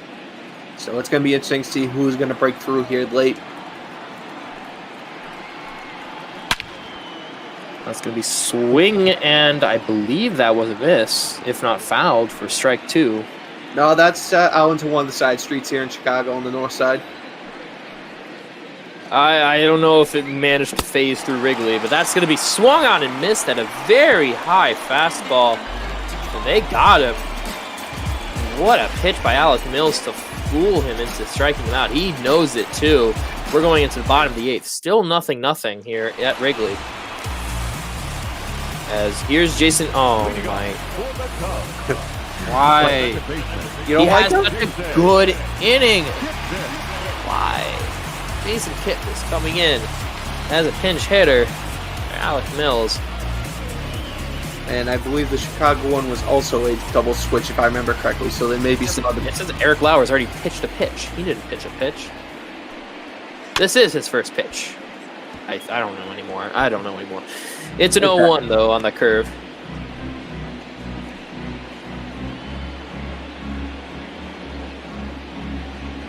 I'm very interested to see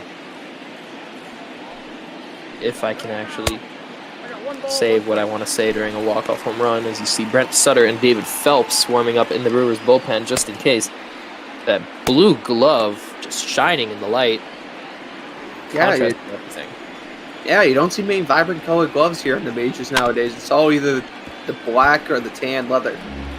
I feel like the only time you ever really see like different colors of than the regular ones is obviously during like special occasion type things, like of course Mother's Day and even Father's Day, Breast Cancer Awareness Months and whatnot. But I like having a little bit of color added to kind of just offset everything. It's always nice to have something different. Yes, and of course, just passing Mother's Day here. Happy Mother's Day to all the mothers out there. I know it's a bit late, but hey, better late than never sometimes. Yeah, shout out Patty. She's looking down. That's who else is looking down is good old Jason Kipnis for striking out on the 1-2 pitch, high fastball. Kind of a recurring theme, striking out on a high fastball in this game. What is going on? It's Chris Bryant, 0 for 3. He's not really liking that. After all, he's hitting 329 for a reason. So he's looking to not be hitting 329. Well, wait. No, he is looking to be hitting 329 on this pitch. Finally, it's against the shift. That's a double. That's an easy double. That could actually... No, that's going to be a double. He's not going to go for 3. I was going to say... He's not going for 3. He's not going for 3. That's going to be a stand-up double. And now, suddenly, there's a runner in scoring position for the Cubs. Hitting against the shift. What a great call there on the pitch by Chris Bryant. Yeah, great job on the right fielder to get the ball in quick enough, though. They only hold him at 2. That could have been really nasty if that had rolled around the corner a little bit. And finally, I'm not eating my own words. What a time, Eli.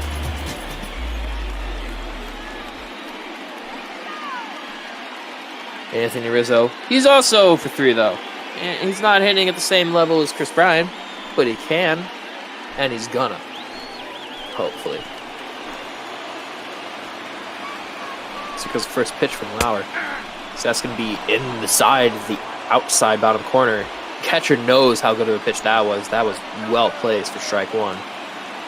Yeah, about as close as you can get to being a definite strike. That's going to be much lower, though, for ball one on that four-seamer. Cubs fans here at Wrigley on their feet all around the stadium and in the skydecks. They know that this is their best chance that they've had in a while for a run. Pitch comes in, that's going to be outside for ball 2.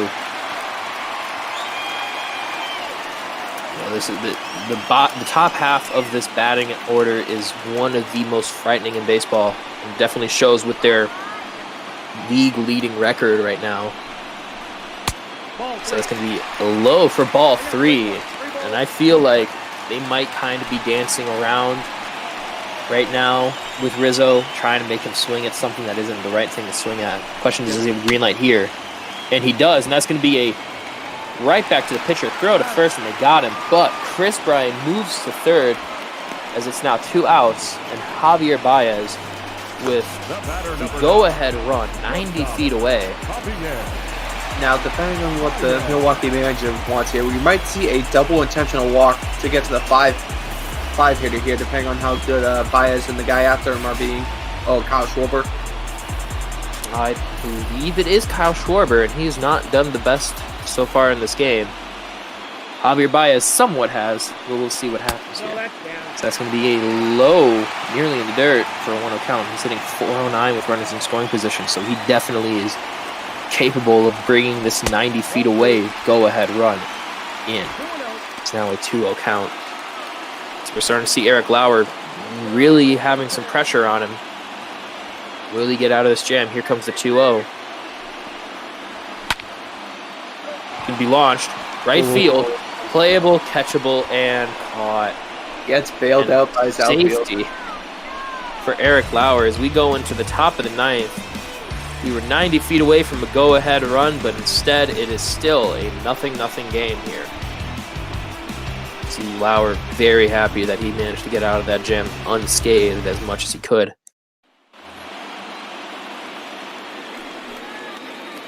Leading off for the Brewers, the second baseman, Keston Hiura.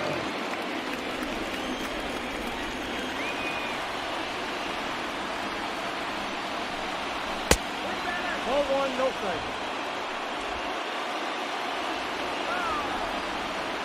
Brewers here at the last chance to put something on here in regulation. And the 1-0 coming in. Lifted out in the center field. Center fielder ranging back. It's off the wall! That's going to be an easy double. For a second, I thought that was the homer. The first baseman, number But 8. Keston Hiura with his 7th double on the year. Thought for a second that might get in the baskets out there in the outfield, but just getting down in time.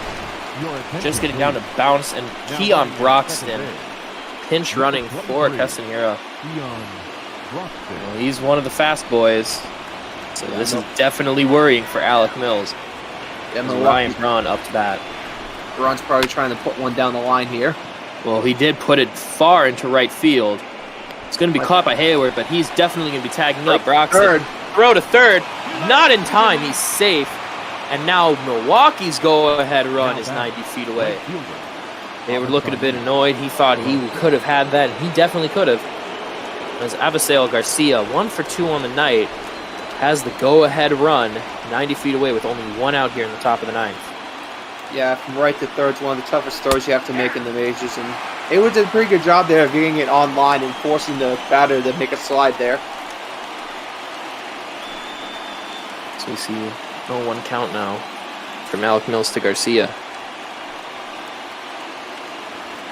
This is a very, very important at-bat here for Alec Mills. Already reaching the mid-teens on pitches. And after this batter, he'll have reached the threshold for 3 batters in an inning before being pulled. The question is, will they if he gets on base or even if he gets out? Did they put that in the simulation, the 3-batter rule? Because Yes. I thought that was a proposal for next year. I believe that it is in this because it has been used before. Maybe. I don't know for sure. I'm not the guy in charge. Ask our benevolent overlord, Garrett. Yeah, So it's here got comes the 1-2 pitch. Yes, that's one of the tech guys next time they're in. In the dirt. On the ground, but they're going to hold on to it, and he is going to stay at third, Broxton. It's now a 2-2 count. Yeah, Colin included in the Twitch chat saying that's absolutely a rule, so I guess I'm just an old school there. Well, it's a grounder to third. Throw to first. They got him for 2 outs. Broxton does not move up towards home at all. He stays at third. That's a An huge, amazing grab there by Chris Bryant. that's a huge out there. Eliminates the sack fly as a potential run scorer here. And now here's Brock Holt, 0 for 3 in this game, but he is hitting a 250. So for you math nerds out there, that's 1 per 4. So if anybody's looking for a 1 for 4 hitting night, it's right now with Brock Holt, as that's going to be a 1-0 count. He's hitting 304 in front of his scoring position, much better than his regular batting average. Brock Holt definitely one of the more clutch hitters in Boston, even though they had about 6 of them. He definitely could come through when the entire batting order was clutch. What are you talking about? That is the true. The hitting coach was equally clutch. You could have sent the hitting coach in as a pinch hitter. He would have hit a homer in the right field. Yeah, that's probably true, to be honest. 2-0 count comes in from Brock Holt. To Brock Holt. That's going to be launched over down the right field line, foul ball. Broxton was already halfway home over there. He's got to walk back. There's a 2-1 count now for Brock Holt.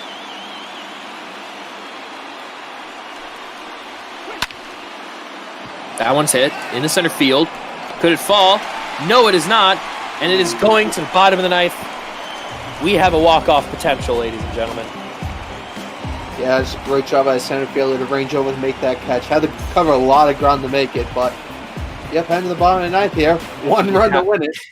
Ian Happ definitely proving just how much of an important player he is in terms of defensively, and Keon Broxton coming in second base as a defensive replacement for Hiura. We're going to see just how it goes. Oh, looks like it's going to be a pitching change as well. Yeah, probably just trying to manipulate the lineup a little bit to get Josh Hader is here, ladies and gentlemen. 11 saves in 11 opportunities. An 18-6 strikeout to walk ratio, a 2.63 ERA. Kyle Schwarber up to bat. Brent Pasuta warming up in the bullpen right now as well for the Brewers, just in case. Caught me saying this pop ball has been a dead ball season so far. I would like to argue there. I've seen a lot of games that have been 7-4, 6-5, as much as these 0-0, 1-0 games. I think that's always the joy of baseball. Regardless of what the score is, it's always a spectacle to go to. Yes, the 1-0 pitch comes in, and that's going to be a beautiful, beautiful fastball for strike one swinging on Schwarber. Yes, but I don't care what anyone says. There was definitely something messed up with the balls last year in play. A lot more home runs. That one's launched. Right field. Going back. Good afternoon, good evening, and good night. Cubs win. Kyle Schwarber with the walk-off solo shot off of Josh Hader. And ladies and gentlemen, I don't have to eat my words. We don't have a soundbite of Go Cubs Go. We're pretty certain it's copyright restricted, but we don't care because, hey, Chicago, what do you say? The Cubs have indeed won today. Yeah, it's mentioned earlier. One swing of the bat was the big difference in this game. Both bullpens and stars having an absolute gym today, but just one pitch is all you need sometimes to take the lead and win the game. Talking about dead ball, that is not a dead ball, that is a ball launched high and deep in right field into the night skies of Chicago. And we have witnessed a really fun game of wonderful pitching duel, defensive amazement on both sides. Oh, and also, a walk-off home run, that also kind of helps. And I'm just checking the Twitter page right now. The Cincinnati Reds official Twitter has disliked the Cubs' last posting of the walk-off homer. Because why wouldn't they?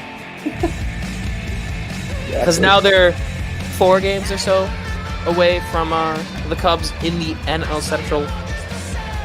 But I mean, hey, shout out Cincinnati for not sucking anymore. Shout out, they're doing good now. Shout out Cincinnati. Shout out who's from Cincinnati? Shout out Marvin Lewis. Pete Rose, anyone? Well, then again, we don't like talking about him. Or some people don't. Cincinnati doesn't like talking about Marvin Lewis either, so to each their own. As we see there, Alec Mills with his 4th win on the season, Josh Hader with his 2nd loss. 6 hits and from Milwaukee, 4 hits for Chicago, only 1 error as well, and then that 1 run separating the teams as we have that walk-off homer. What a game it was. What do you think was the big impact, though? Was it the pitching or the fielding? It was definitely the fielding. Both pitchers not having a lot of strikeouts, but the defense on both sides making huge plays in critical situations to keep this a 0-0 game the entire way through. And just to take a moment for a second, this game started at, what was it, 5:30, 5:45 there? It started around 5:40 or so, I believe, yes. So we started about 10, 15 minutes late. We are now 10 minutes ahead of schedule. So forget about worrying about running over here. Boy, enough time to watch a Quibi!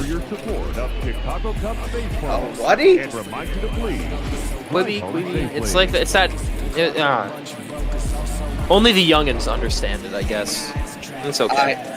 I have no idea what that is. It's basically this app of, it's like short, like TV episodes, it's like 4 to 5 minutes. It's kind of terrible though, because they fail to realize that either we're watching a very long video or we only have a few minutes. So, Right. see there, Jed Yorko flying out to right field with that beautiful, beautiful diving catch by Jason Hayward. Looking a lot like RVP Robin Van Persie with that header. And that is all that I'm going to talk about with Robin Van Persie, because I'm an Arsenal fan and I still have not gotten over it. Hey, I mean, if anything, I'm a Crystal Palace fan, so you guys have it easy over there in London. No, we don't. We're in like ninth. Better than fighting for relegation every year. Fighting for relegation? You guys haven't been relegated in like what, 5 years? Calm down. Get a job. Oh, please. Could be worse. Could be Sunderland, could be Hull, could be Swansea, could be Newcastle, could be any other team, really. Right, Hove. Right. Yes. Right. Quick shout out to Brighton. I don't know anybody from Brighton, so I can't really say a shout out for a name. All those seagull loving fans down there on the south coast in England. By the way, Shout out Borga. Shout out Eddie Howe, actually. Yes, anyhow. Supposedly, the Premier League got approval to start up towards the end of June. Or they're working through that right now. That is an interesting thing. Yeah, we'll see how that goes, though. Yeah, obviously going to be close stadiums for the rest of the year because they only have about 8 or 10 games left in the season, so not a lot left to go. Yeah, and I also wonder if they're just going to play it, like behind closed doors or something, just to kind of mitigate any risk. Right. So we'll see what happens. Right, and honestly, with the Premier League, they get a lot of money from their TV deals, so yeah. having So we might just have it streaming. Right. But you see the Milwaukee Brewers batting stats there. Relatively quiet bats. 7 strikeouts total for the Brewers batting, while Cubs batting was at 9. 8 of them being by Freddie Peralta. Peralta had a good game. I'm not going to talk down on it being a bit rough near the end, but he had a really strong start. Of course, he had a rough season last year, being demoted from the starting rotation to the bullpen and just not having a strong season whatsoever. So this turnaround that he's had so far has shown a lot of good signs. Yeah, cutting his ERA by almost 3 full points in just this one outing alone. Yeah, see Kyle Schwarber, definitely winning player of the game. I want to mention, of course, his only 2 hits being a double and, of course, the walk-off home run. There were only 2 extra base hits. There were only 3 extra base hits. There was only 1 single by anybody else. The 3 hitters were Bryant's double, Schwarber's double and homer, and then Jose Baez's single. So Chicago bats were relatively cold, but I mean, hey, it worked in the end. Exactly. Sometimes all you need is that one swing to take the win. Yeah, Peralta there, you see that opponent batting average being less than 100, 2 for 21 on the night, 59 strikes, 85 pitches. 59 strike percentage, out of 85 pitches. Very well-rounded game by him. Of course, that's just what the Brewers expected, and they just got unlucky with Josh Hader. Of course, Hader, I believe, since it isn't a blown save because there was nothing to save, it is just a regular loss. Yeah, straight loss to the Brewers. Yeah, straight there. Jose Quintana, 5 for 24 for him, though. The opponent batting average-wise with 208. The Cubs brought in a new pitcher on the top of the 9th, right? If I remember correctly. I believe they kept Alec Mills out, actually. Oh, okay. So he would pick up the win outright then? Yes, he did. He got I believe that was his 4th win as well in the season. So, congratulations, Alec Mills. You have now contributed to 4 of the 28? 30 wins.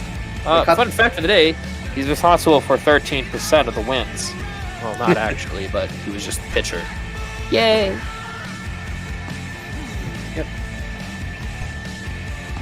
As we're flipping through here on some of the schedules for the other teams and our extra slate for options we can have today.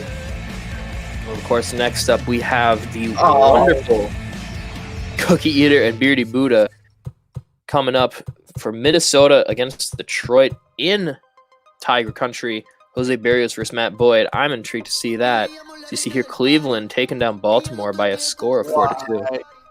Baltimore, you have a chance. The AL East is actually viable for once, and you lose. Well, dang it is Cleveland so far. Well, also, it's Baltimore. I feel like you're also kind of taking a big hit on Baltimore. Wait a minute. Did I just see a certain somebody hitting a home run? Give a quick shout out to Chris Davis. Bottom of the ninth, you finally do something. And then go 0 for 68 or something on your next appearances. That was a wonderful time. He also broke that streak actually at Fenway, and Fenway cheered. I know. Because we're complete, jerks like that. Well, not jerks. We appreciate when someone can break out of the slump. That is true. Just so happy just slump. I mean, we waited, 90-something years for our slump to be over? 84 That's years? only 86? 86. Yeah. And we also waited 94 years for the, Fenway win. You see here the Angels getting a win over the Nationals 6-4. Kind of an interesting win there. Of course, Angels not performing to expectations, and Washington underperforming there. That's definitely a little bit Goodwin with 2 homers. Goodness me. Shout out Goodwin. Yeah, but let's put it this way. If anything I've seen is that anything can happen in the majors, as the last game I broadcast was actually a Giants-White Sox game, where the Giants picked up their 9th win of the year in that game against the White Sox, who were at the time like 8 games above 500, fighting for that nasty AL Central. Hey, let's give a quick shout out to San Francisco. Shout out the families from Full House, as you see a team beating the Kansas City Royals by a score of 8-4, 16 hits. That doesn't seem right. That something ain't right there. No, that's apparently the correct stat that I'm reading from the guys. Maybe the trash can's back in town. Then again, I can't say that as I'm a neutral broadcaster here. Well, of course, I want him. Did you see that Alex Bregman actually deleted his Twitter account? I am not surprised whatsoever. I'm surprised more the Astros haven't done that. I'm sorry. Am I looking at that correctly? And that Shane Duffy only lasted 1/3 of an inning? Oh my! Oh yeah, he lasted 1/3. That might be an injury. Yeah, that's probably an injury. He got taken out. And of course, we are gate crashed in the broadcast booth by my good friend Beardy Buddha. Beardy, how are you doing today? Sliding into the broadcast DMs, like, what's up, gents? Well, it is a very, very long day here as we see another gate crash in Cookie Eater. Cookie, how are you doing, my good friend? I'm doing pretty good. How are you doing today? I'm fine, as we do see, in fact, Danny Duffy was injured. He has forearm tightness. He's out for 1 to 6 days. He lasted only 1/3 of an inning in that game. That was interesting. But we are still on a spiritual high after seeing Kyle Schwarber, our Lord and Savior, hit a walk-off home run. Yes, and both starting pitchers having absolute gems today, and both of them not getting a decision in the game. That's how baseball is. Yes, unfortunately. But of course, now we see I believe, still the entire MLB leading record, Minnesota Twins at 30-10, going up against the struggling 17-23 Tigers. Buddha, Cookie, what's your call for this game? Well, should be a solid matchup theoretically on the mound. Boyd's kind of been the tough luck loser in a few of his starts. Meanwhile, Berrios has all the run support in the world. So it'll be a tale of two arms here, righty and lefty. And what's your take on this one, Cookie? Yeah, definitely. Like you mentioned, it's two great arms on the mound. Twins definitely have had the better offense so far this season, so we'll see. Really, it'll come down to if the Tigers can get to Berrios. If they can't, then it should be a pretty easy win for the Twins. All right, well, I'm going to head out and let you guys do your wonderful thing. I hope the game's great. I hope there's like the 80th walk-off of the day, it feels like. And for myself and for my broadcast partner, P-Mister, it's great having you in the booth with me. And have a good night, everybody. Let's have some more bot ball. Have fun, everyone. Hey, thanks, guys. Good call. Nice finish to that one. I thought we were going to get some free baseball in Chicago, but instead, Mr. Schwarber walks it off. And yeah, what do we got here cooking up in Detroit? We got a AL Central matchup. Me and Mr. Cookie on the call here. And yeah, as they alluded to, Twins 30-10. That's the best record in ML Bot Ball. Cubbies are 30-12, so just a few more losses, where Detroit is 17-23, fourth in the AL Central. But hey, 17 wins, that's a pretty good clip considering the Tigers won only 47 last year. Yeah, they're still just 6 games below 500 over a month. I think we're closer to more a month, a third into the season now. So we'll see if they can sustain that pace. I'm sure we'll perhaps see them slow down once we pass the trade deadline, see some chips traded. But for now, Tigers staying at least respectable on the field. Yeah, hey, within 6 games of 500, I think you'll take that if you're a fan of the Kitties, coming after the probably real low point of being a Tigers fan last year, just 47 wins. But hey, it's a new day, it's a new ML Bot Ball game, and we're glad to have you with us tonight. We're glad if you've been sticking around all day. We hope you stick around all night, of course, through the evening, but we're ready to bring you this one here from Comerica Park. AL Central, Twins and Tigers. Coming up next.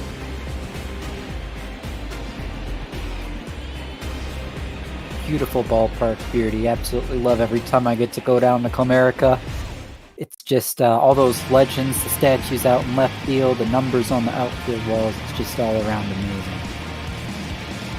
Yeah, the wife and I want to definitely get to Detroit sometime for a Minnesota and Tigers matchup.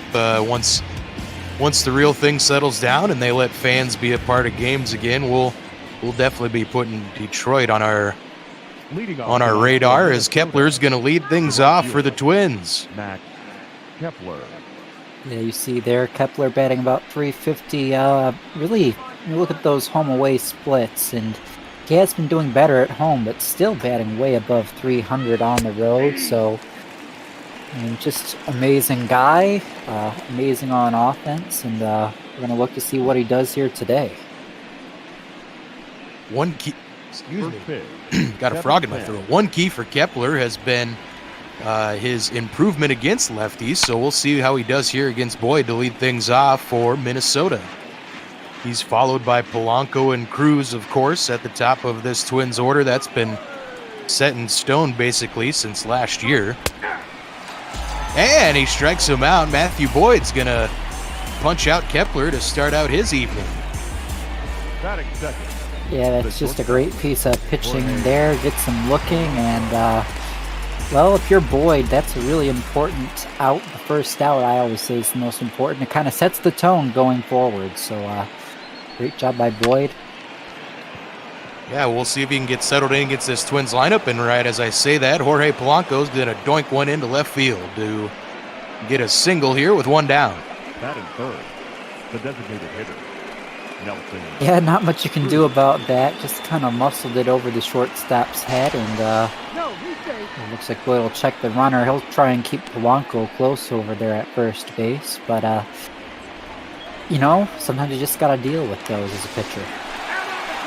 Ooh, another throw over. That one was real close. Jorge Polanco better look out. He did get him out.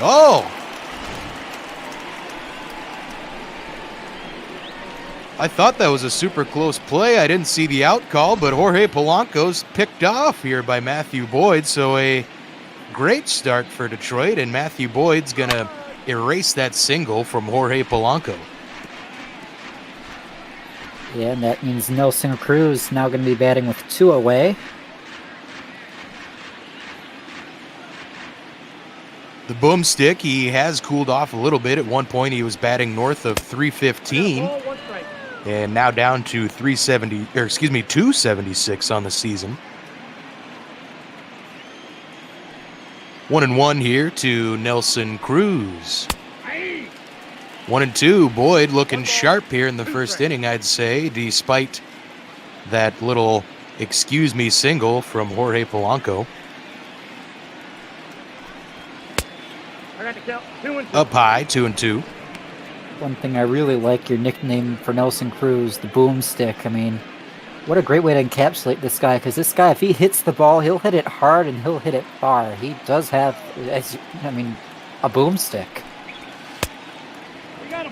Yeah, I'm not sure if that was coined back when he was in Texas or where that nickname came for Nelson. But he's been a treat every stop he's made. I know the good folks out in Seattle love Nelson Cruz, and hey, the Twins fans are going to love him today because he's going to get a 2-out single here in the top of the first. Yeah, that's just a great piece of hitting there. Pulls it, and Jeimer Candelario's nowhere near the line over at third base, so easy single, and at least easy to reach after the ball is in play. Definitely not easy to catch up to Matthew Boyd today, as we've seen. Gives Twins a little bit of life with 2 away. Yeah, if there's one thing the good folks in Minnesota have learned, it's that Nelson Cruz does not often hit the ball very softly. And that brings up another guy who, when he squares it up, it usually goes a long way. Josh Donaldson, although he has struggled kind of compared to last year, I guess, because has struggled to put up some numbers in the heart of this Twins order so far. Yeah, Donaldson's getting up there a little bit in age, and he's here playing in a new division after being in the NL East. So new league, new division, maybe a little bit of a adjustment period for Donaldson, maybe struggling a little bit with his age, but Twins fans are going to hope we see him settle in as the year goes on, and really the most important thing is he's hot once we get to the postseason.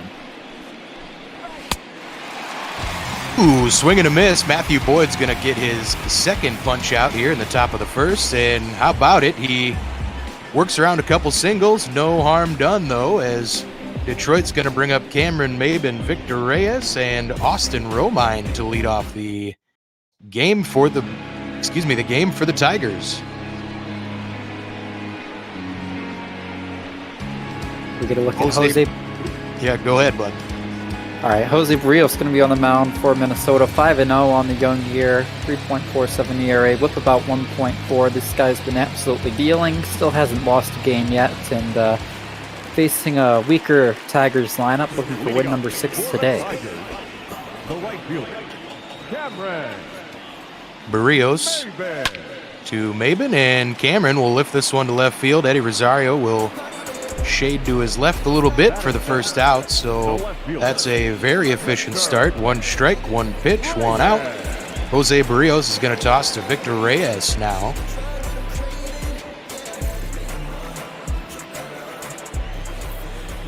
He's just under 300, been one of the Tigers' best hitters so far, and has worked his way from on the bench to start the year to being number 2 in the lineup.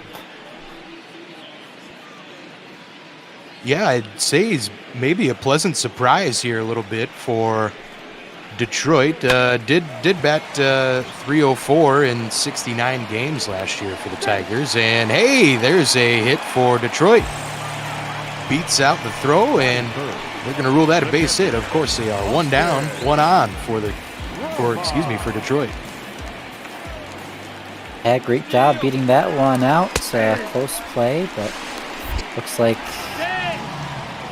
they'll steal second as we're talking. And close throw. Thought they might have got him, but looks like he gets in by an eyelash and puts a runner in scoring position now for Next batter, Austin Romine. Yeah, Reyes, not no stranger to testing arms, I guess. And if there's one to test, it's Mitch Garver's. He's not known for his arm. He did work on his defense, improving his pitch framing and calling games with pitchers. But Mitch has never had an arm. He makes up with that with how many home runs he hits. And here's another base hit for the Tigers. They're going to hold Reyes at third.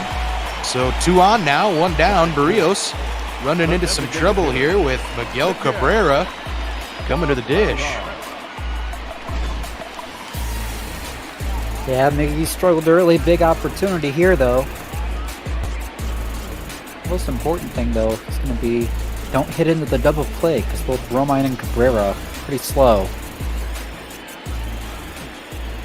Yeah, we called Cleveland and Detroit just the other night and had a chuckle myself that Miggy's speed rating was at 0. I said, geez, they at least got Nelson Cruz at a 15. They should have Miggy at, you got to give him like a 5. That's ridiculous. Yeah, you can, I can definitely attest to that, but I mean, I guess they think Miggy don't got much left in those legs, so, yeah, it is what it is. 2-1 to Cabrera.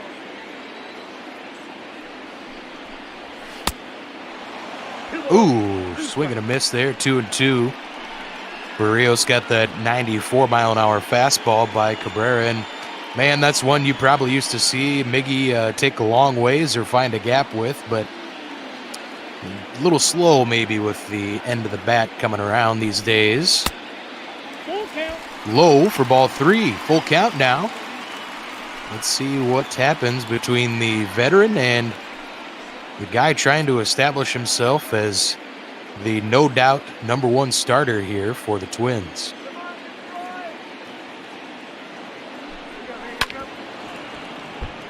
Fouled away. What I'll be looking for here early on the game, does manager Ron Gardenhire put Austin Romine in motion at first base to try and prevent the double play? Does he trust Cabrera's bat-to-ball skills?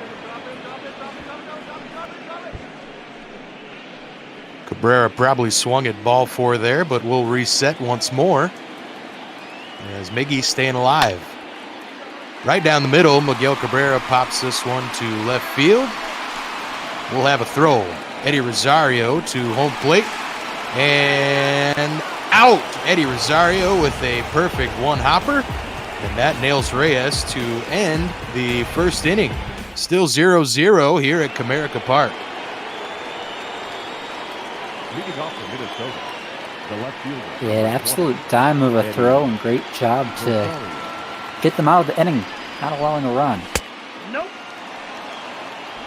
Yeah, Reyes, you saw there a pretty solid speed rating, but Rosario also has a heck of an arm there in left field. As we had talked in one of our broadcasts, he had something like 15 outfield assists in his 2015 rookie year, and maybe Eddie not the best out there defensively as he once was, but that arm is still quite solid when it's on target. 1-2 here, Matthew Boyd. Going to try and find the first out of the second inning. Low, 2-2.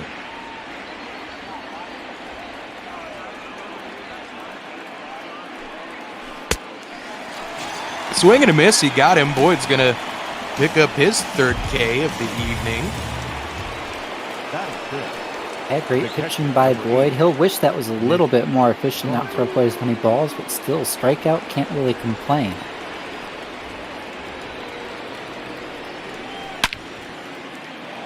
And these aggressive Twins hitters, Garver swings at the first pitch he sees. This one's high and deep to left field, and Mitch Garver's going to put the Twins up 1-0 with a solo shot off of Matthew Boyd.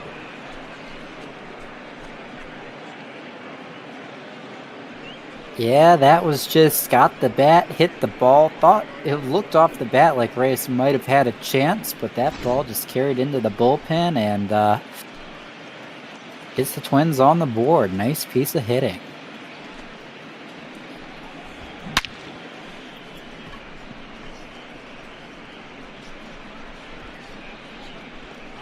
here. I was going to talk about these aggressive Twins hitters and Boyd taking advantage of that so far. And before the words could even come out of my mouth, Mitch Garver swings at the first pitch and puts the Twins up 1-0.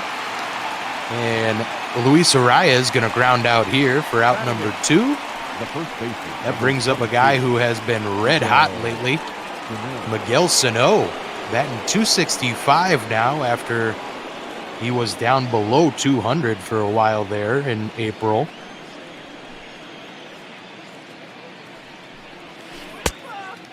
Yeah, Sano playing first base with Donaldson now at third, and he's been settling in there pretty good.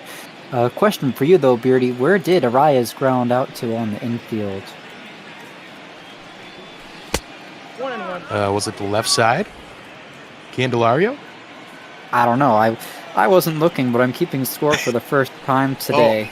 So I believe, yes, it was Candelario. All right, I got my little scorecard out. I went down to write Arraez's name. I looked up, and he was retired. And I'm like... Yeah, he was quick out. Hot and heavy action early here in Detroit. Ball 3. The pitch is low, 3-1. 2 down. Boyd looking to get out of this one with just 1 allowed. Maybe feeling a little more shaky after giving up that home run, working around the zone a little bit more, but bottom of the order's got to get back to attacking. 3 balls, 2 strikes. Miggy swings through that slider that was outside. That'll fill the count. So, yeah, if Boyd can limit that to just the solo shots, maybe he can keep the Tigers in this one. Looks like Miguel Sano is going to ground out here. Boyd made a nice little turning, spinning throw there, but Mitch Garver gave one a ride for his 10th home run of the season. 1-0 Twins.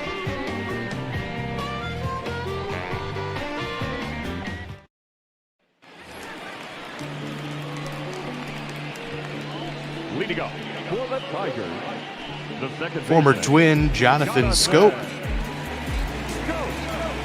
Tigers second baseman now. Going to lead this off for Detroit in the bottom of the second. He'll swing at the first pitch he sees and get a base hit out to left field off his former teammate. Jonathan Scope standing at first. Yeah, that was quick and aggressive. Gets a runner on right away for the Tigers. Yeah, both these lineups being pretty aggressive right out the gate here, and I guess you like to see that if you're an offensive guy. I for one, do not like to see bats on the shoulders on the bats either. Jamer Candelario takes outside, ball 1, so let's see if the Tigers can get something cooking here with nobody out and 1 on here off of Jose Berrios. Swing and a miss for strike 1, 1-1 now. Yeah, and the Candyman been slowing down a little bit of late, getting that average. Was sitting in the mid-200s. Starting to approach that Mendoza line now, though, so I'd love to see him get going here as a Tigers fan. Yeah, you wonder if pitchers might be seeing something in how he's approaching the plate, because it seemed like he was doing okay, was having a solid start to the season, and then now it seems like his strikeouts are up over, he's at 43 strikeouts now on the year, and it seemed like he was controlling that rather well early in April, and things have kind of unraveled a little bit for him in the last few weeks. But hey, like we said before, it's a new day, it's a new game, and he's going to lift this one to right field. Kepler's going to go back at the track and the wall, and he's going to make the catch on the warning track. Man, I thought that one might have put the Tigers out in front. Just missed that one off of Jose Berrios.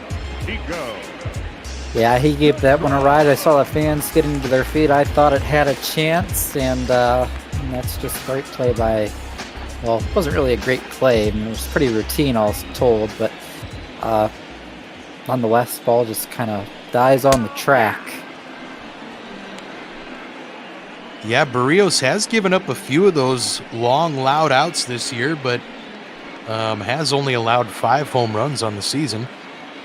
Boyd's only allowed 6 coming into tonight. That was just his 7th given up to Garver. And 0-2 now to Nico Goodrum. Yeah, and Reyes' emergence has moved Goodrum down in the order. We'll see if he can get things going. It hasn't been exceptional to start the season. Nope. Ball 1. Missed up high, 1-2. Count is 1 and 2. Of course, not exceptional. Probably very descriptive of the majority of this Tigers lineup.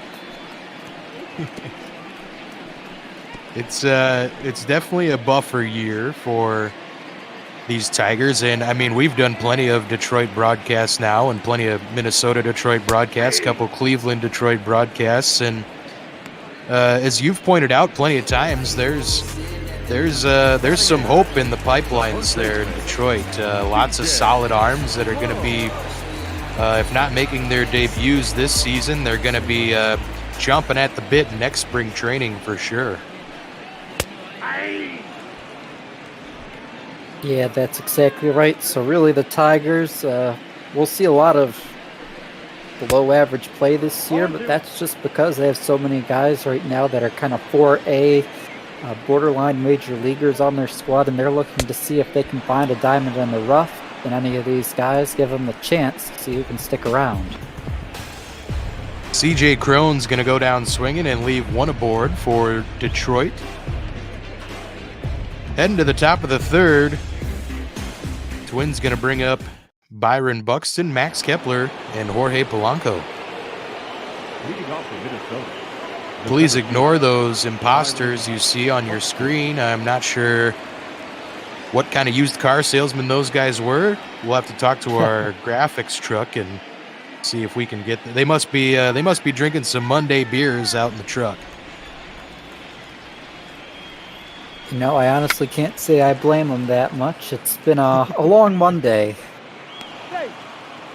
Buxton lays down a beautiful bunt. I am usually very anti-bunt, but hey, I guess if the results are positive, I'll take it.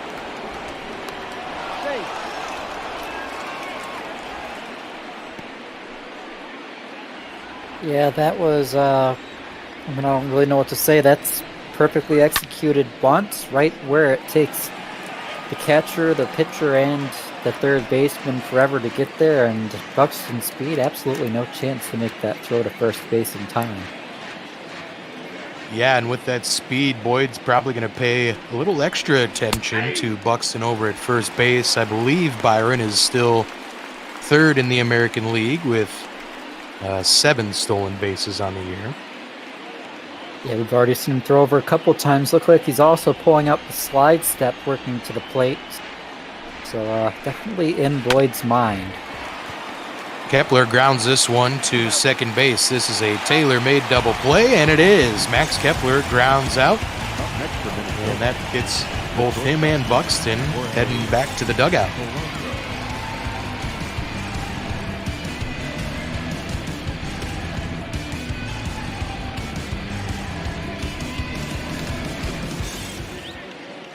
Gope to Goodrum and back on to Cron for 2 down now in the top of the 3rd, and Jorge Polanco is going to step in. He's 1 for 1. Jorge now has 54 hits on the season. He has been on an absolute tear lately. Has that average up to 327.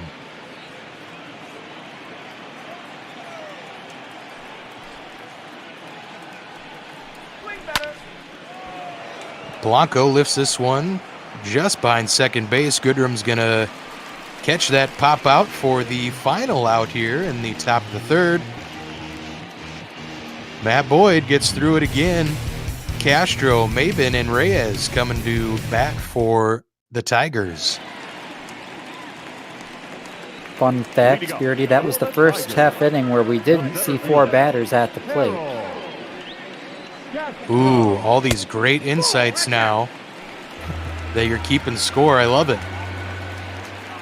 Yeah, it's biggest challenge I've been noticing so far is trying to both write down what's happening every at-bat really quickly, as well as talk at the same time. Good job by Castro to hold up. So we'll see how it goes. It's an experiment today. See if we can keep score and call a game. I got to count 2-2. Yeah, best of luck to you. That's tough. I know I'm keeping score during the game stuff. I was once a stat boy back in my formative years. My grandpa was a longtime high school basketball coach. Came out of retirement to coach for a few years when I was around middle school age, so I got to do some stats, and man, that was tough trying to keep stats and watch a game and not let emotions get the best of you too, especially when you're a little middle schooler rooting on your high school team. But good times, tough times. Good luck to you keeping those stats. Yeah, and we look now at the standings in the American League. You see Minnesota a 5-game lead in the AL Central with Cleveland and the White Sox. Well, the Cleveland Indians and the Chicago White Sox. The two teams closest to catching them, 5 and 7 games back, respectively. And we'll see what happens. I think Minnesota probably the favorite to win this division, but who knows? Hot month from a couple of those other teams combined with Minnesota cooling off later on in the season could make the Central a little bit interesting. Nope, outside. Ooh, did he go? He did go. Cameron, no, excuse me, he didn't. He held up 1-2.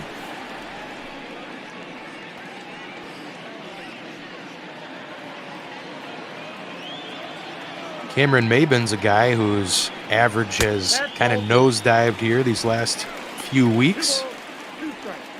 I believe he was a lot closer to 300, now batting 236. The 2-2 from Berrios and swung on and missed. That'll be the second out for Detroit.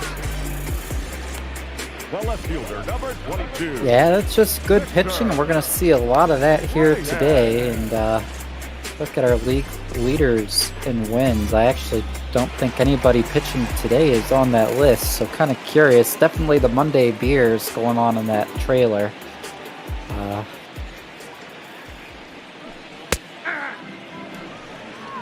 Well, I think so. The last number on there was 5 wins. Berrios is tied with a bunch of guys at 5 wins in the American League, I think. Reyes looking for his second hit of the evening. Fouls that one off, 0-2. Yeah, I think you're right on that call there, but you know, you'd think we'd put Berrios on the list of at least the people we're putting there for 5 wins, but guess not. Two-seamer fouled away again. Reyes trying to inflate that pitch count, and Berrios misses outside, 1-2. Yeah, it's still a bit early in the at-bat, but he's done a good job fouling pitches away and just took that one off the plate. This is a dribbler to shortstop. Blanco will toss on to Sano, and that'll do it for the Tigers. Nelson Cruz, Josh Donaldson, and Eddie Rosario going to try and add to the Twins' 1-0 lead here. 4th inning coming up. Yeah, heart of the order. Chance to see some damage. Question in chat, Pink Awesome asking, keeping stats by hand or app site that helps with it? I'm keeping stats by hand. I printed off some worksheets that are just like, I don't know if you ever played Little League or high school ball. You always have the people that keep book or the parents that would keep book. It's 0-1. just like those sort of sheets like that. Cruz rips this one to third. Candelario does get a glove on it, knocked it down, and corralled it and tossed it on to Crone to get Nelson. But look out, man! What does Nelson Cruz have on Jamer Candelario?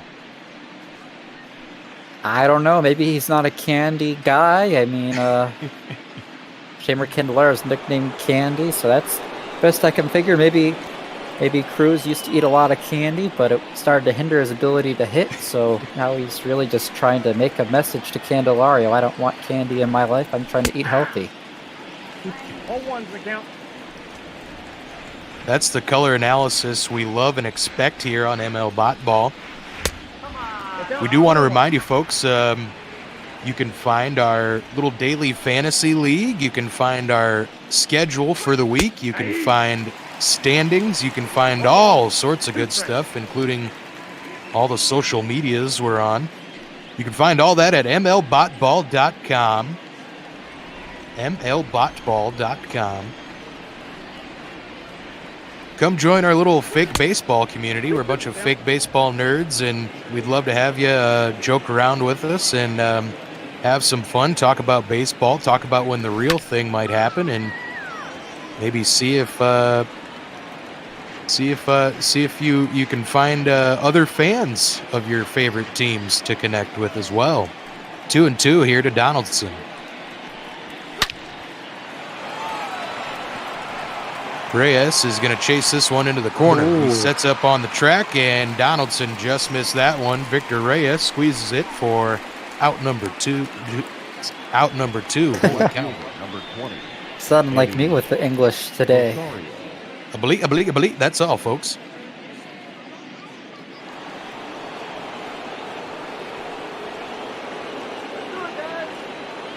Eddie Rosario going to try and reach base with 2 down here.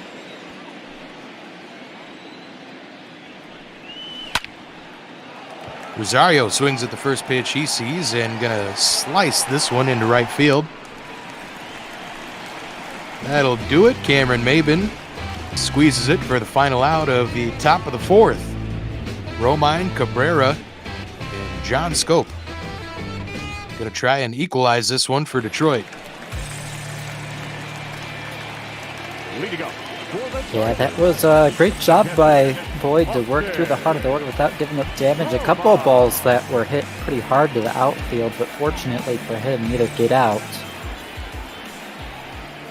Like you mentioned, now Tigers' chance to try and equalize it, heart of the order. So, if you're a Tigers fan, you know this is probably going to be your last chance for a couple innings to really get something going.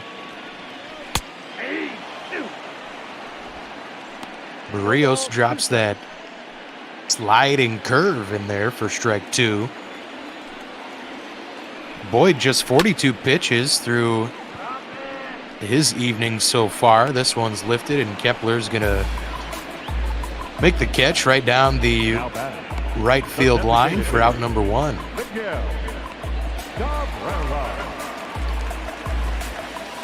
Yeah, great job to get there, and with one away, the big fella, Miguel Cabrera.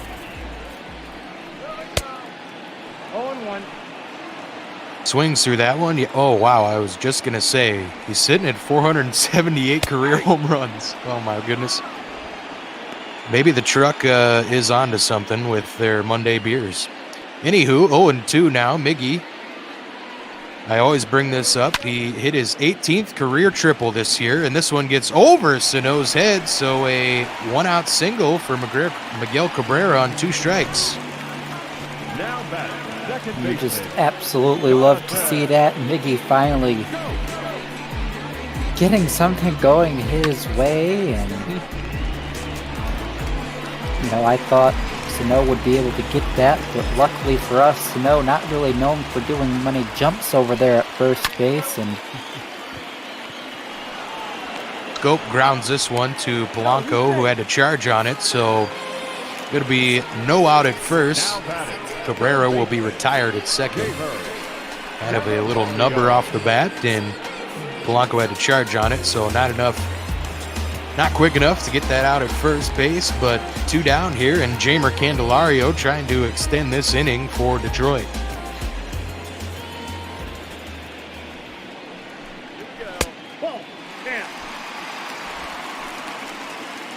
yeah, runner on first.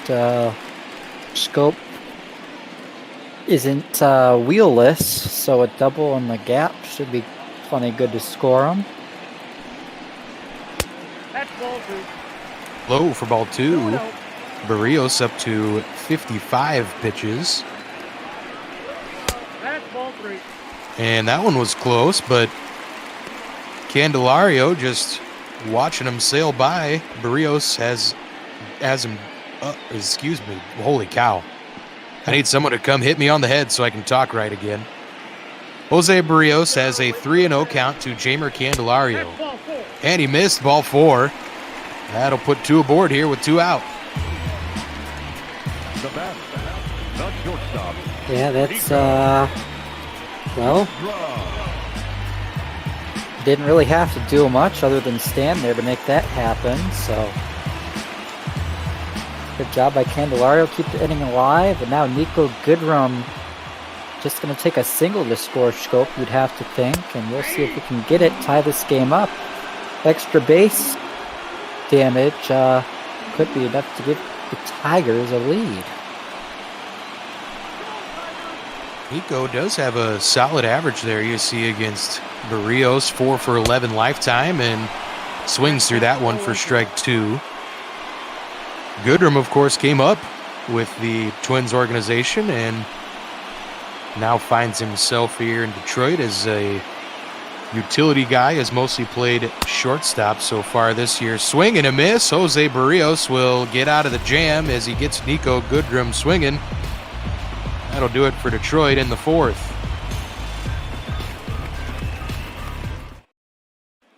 Yeah, as a Tigers fan, that's sad, but, you know, we're going to expect to see more of the same as the season goes on, as that seems to be overwhelmingly what happens.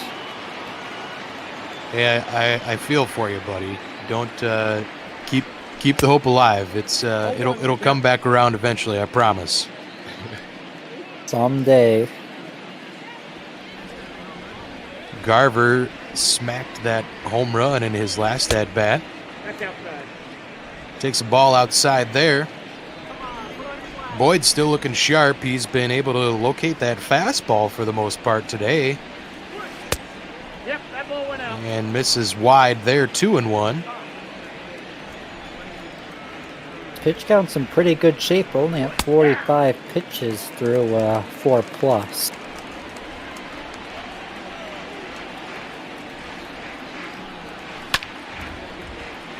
Garver fouls that one, so we'll reset at 2-2. Mitch always looking to... Oop. You go ahead. I was going to say Mitch usually wanted to pull that ball. Instead, he hits it right at Jonathan Schoop for out number 1. Araya. I was just going to say, Beardy, this game flying along, hard to believe we're already top 5. This kind of happened to us when we were on the call with that Detroit-Cleveland game the other night. It seemed like we just cruised along. There was nothing really out of the ordinary, and yeah, we're in the 5th inning. Holy cow. Luis Arias looking for his first hit of the evening. He's looking at 1-1 count now from Matthew Boyd.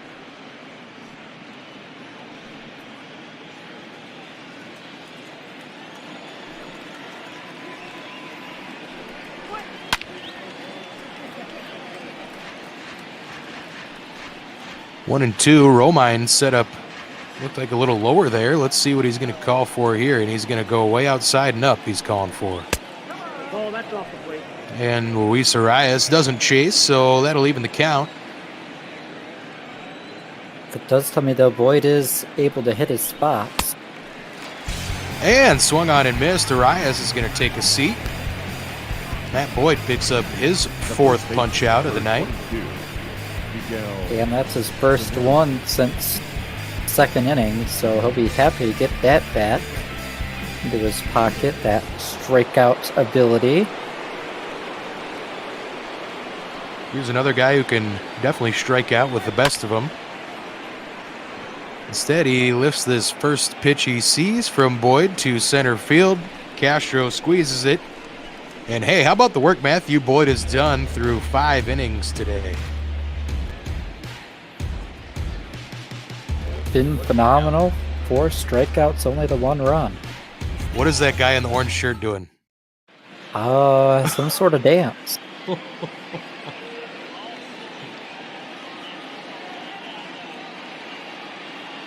Heidi's reporting that guy in the orange shirt has a blood alcohol content of 3.28. Usually you don't see those unless you're in Wisconsin. And I was just about to say,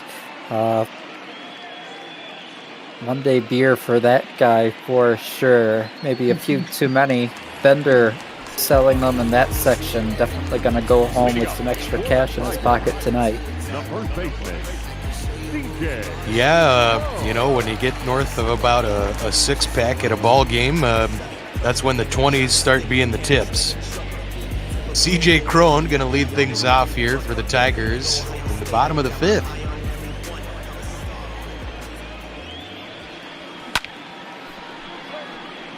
Crone struck out his last time, and this is a guy that Beardy will always say should have one more home run than he does currently, if I'm not mistaken. Shame. Shame on the Robots. They took it away from him.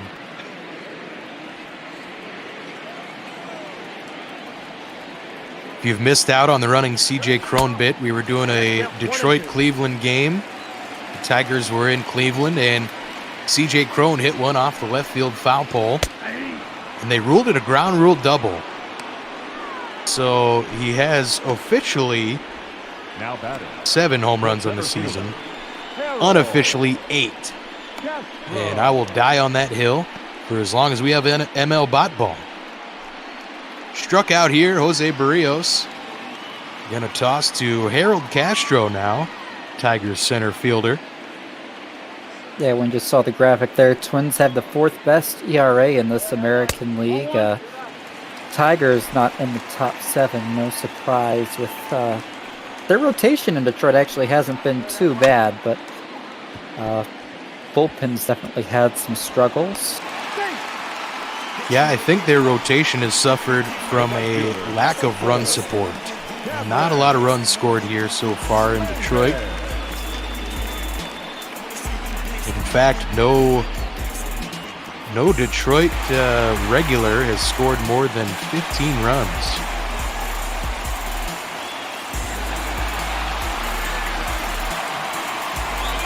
And that's not a pace you want to see at this point in the season. Cameron Maben, 0 for 2 this evening.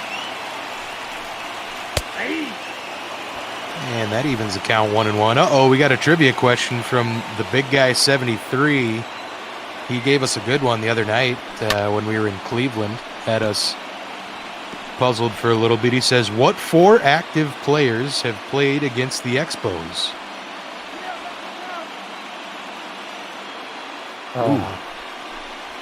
Yadier Molina. Bartolo Colon, I suppose, is technically still active. The left fielder, number 22. Big sexy. Maben strikes out here. Giving a little jaw to the home plate umpire. Why not?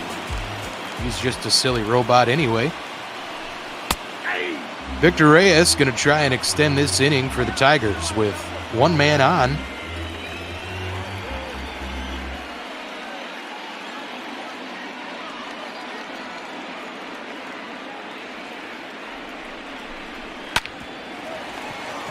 He's going to ground this one to Sano, and he will tap on the bag for out number 3. So nothing doing for Detroit again. Leading off for the Twins, the center fielder, number 25, Byron Buxton.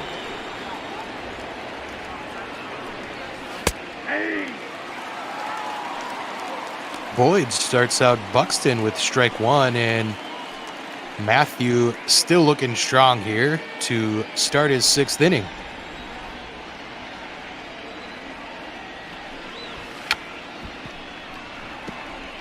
And no luck there, Byron. After laying down the perfect bunt in his first at-bat, he popped that one behind the catcher. It really was a beautiful bunt last time, and this one, oh, that gets right up the middle through everybody. pitcher couldn't quite reach it, and then the shortstop couldn't quite reach it. The batter. the Yeah, right Boyd's fielder, got to kick a leg out there or Matthew something. You got to stop that, man.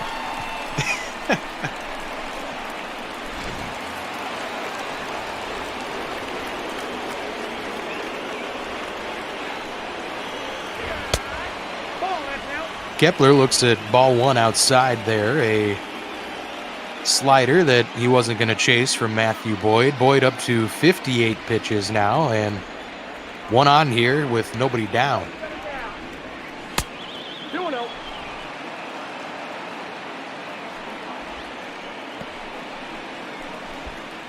Keeping an eye on that runner. Definitely getting into Boyd's mind. Pujols and Cabrera, by the way, 2 of the 4 correct answers. Bartolo Colon wasn't counted in the statistic, but is the secret 5th answer.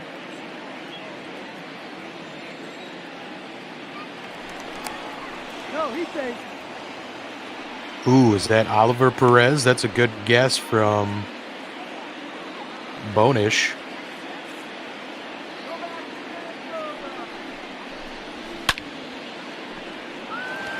Kepler Nelson- fouls that one away, 2-1. Curious, has Nelson Cruz been around that long? He's definitely older. He's safe. Yeah, but Nelson was a late bloomer. Didn't really come around and was a regular until kind of later in his career, I think. Kepler's going to pop this one up to scope, and there's out number 1 of the The 6th. batter, number 11, shortstop, Jorge Polanco.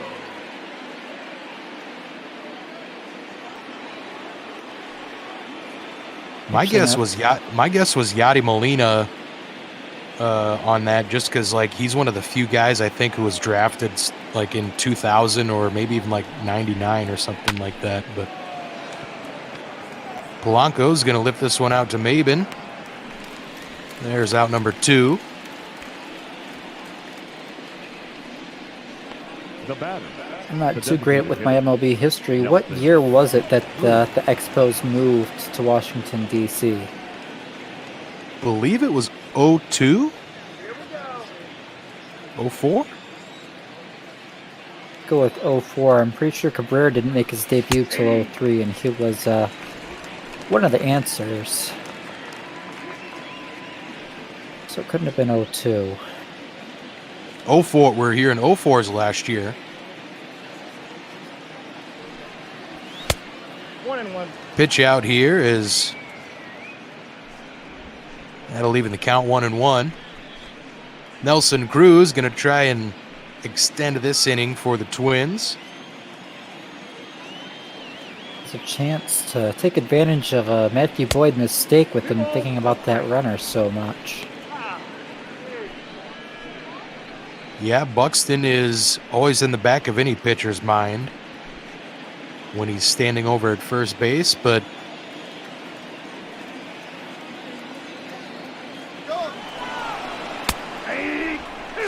and he's going to try it, and he's in there easily at second base. So now the runner 180 feet away for Nelson Cruz as Buxton picks up, I believe, his 8th steal on the season. And if I'm a catcher in that spot, honestly, I would consider not even throwing, because I think the risk of me accidentally having something go wrong in the play and that ball sailing into center is a lot more likely to happen than actually catching Buxton. Crone digs one out there over at first base, and Nelson grounds out to end the inning. Romine, Cabrera, and Scope. Let's get one back, boys. Let's make this a game. It's still a game. 1-0. leading up for the Tigers, the catcher, Austin Roma. Twins lead the Tigers here, and Austin Romine 1 for 2 this evening. Ball. Takes upstairs ball 1 from Jose Berrios.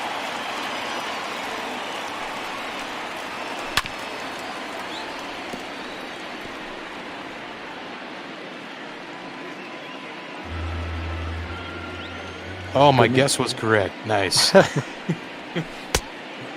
That's it. I can go home. You can call the rest of the game yourself, Cookie. I'm out of here.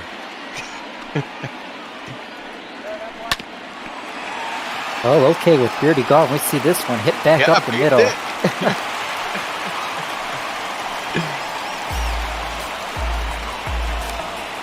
Leadoff base hit from Austin Romine, and let's see if the Tigers can get something going. At least let's advance the runner a couple of bases, and let's see if Miguel Cabrera can doink another one into the outfield here, or draw a walk or something. Come on, Miggy. Come on, touch into that, or excuse me, reach in and touch into some of that prime play we used to see from Miguel Cabrera as he takes strike one there. Cabrera flew out to left and singled so far today. Question from the big guy. We got one left. We've got Albert Pujols, Miguel Cabrera, Yadier Molina now. Kind of an awkward swing there from Cabrera, but it does avoid the double play as Arias had to charge in on that slow but popped up roller. I don't know what the hell you call that, but Jonathan Scope going to see if he can equalize now. 1 for 2 this evening, and come on, base hit. See if he can get Austin Romine in from third. From second. Wow.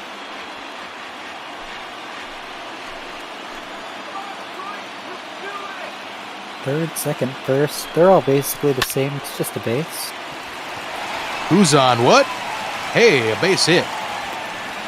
Too bad, though, as runner had to hold up at second base to see if that one was caught. Romine does get to third, though, so runners on the corners, one down, and Jamer Candelario going to try and capitalize.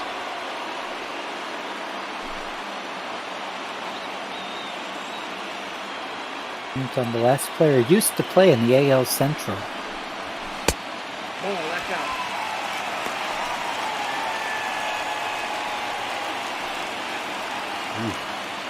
Keep in mind, this is a guy. Well, I suppose that hint means he didn't necessarily ever play in the National League, but more likely than not, this is a guy that would have at some point in their career played in the National League, because that's where the Expos played. Sano with some nice glove work and a nice toss down to second base, back to first. A double play ends it, so Detroit can't get the runner home from third base once more. Minnesota still leads 1-0. Leading off for Minnesota, the third baseman, number 24. I think we got to see a pitcher for this last name. It's just my gut feeling.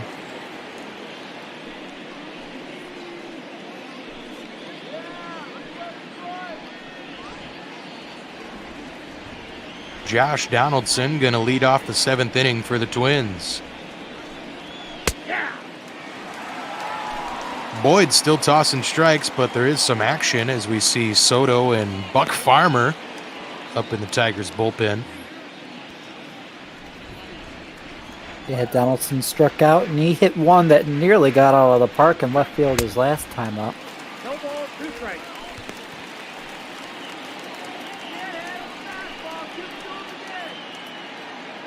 Yeah, I'm being told to go with your gut. I'm going to say Andrew Miller.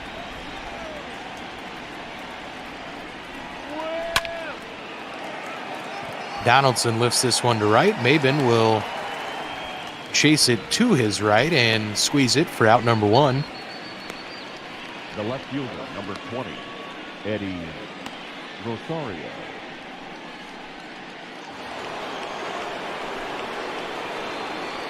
Well, Beauty, I think we were talking about this the other day. Who was, or no, this was in my broadcast last night. We were talking about the guy who's played for like 13, 14 different Major League franchises, the starting pitcher.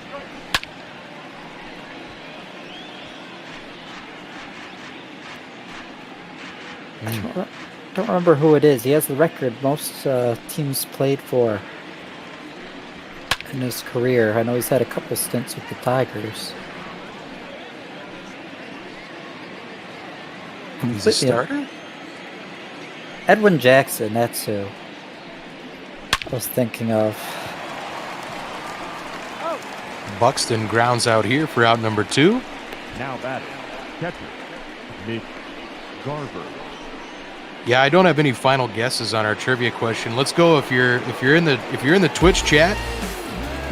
Give it one last guess here before the big guy reveals what's up.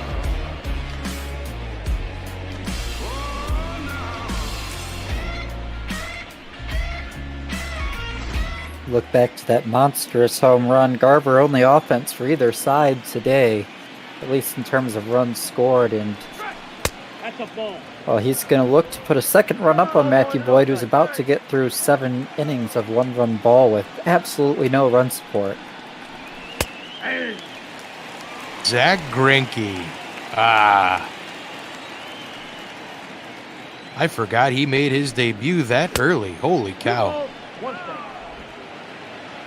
It definitely doesn't seem like he's been around that long. And also, for me, it's hard to remember he was with the Royals. I'm used to just thinking about his days with the Dodgers and the Diamondbacks, and well, now with the Astros. Oh, no. My fondest memories of Zach Greinke are the young Royals Zach Greinke. That's when I got to know Zach and how he pitched. But fun little trivia question. Thanks to Big Guy 73. We've had 2 really good questions he's poised and led to some good discussions for us the last 2 games we've called, and adds a little fun and interaction here in the broadcast, so we appreciate it, sir. This one is lifted to center field, high and deep, being chased on the track, and it's caught out there by Castro. Wow, that was hit a long way, but nothing doing for the third out.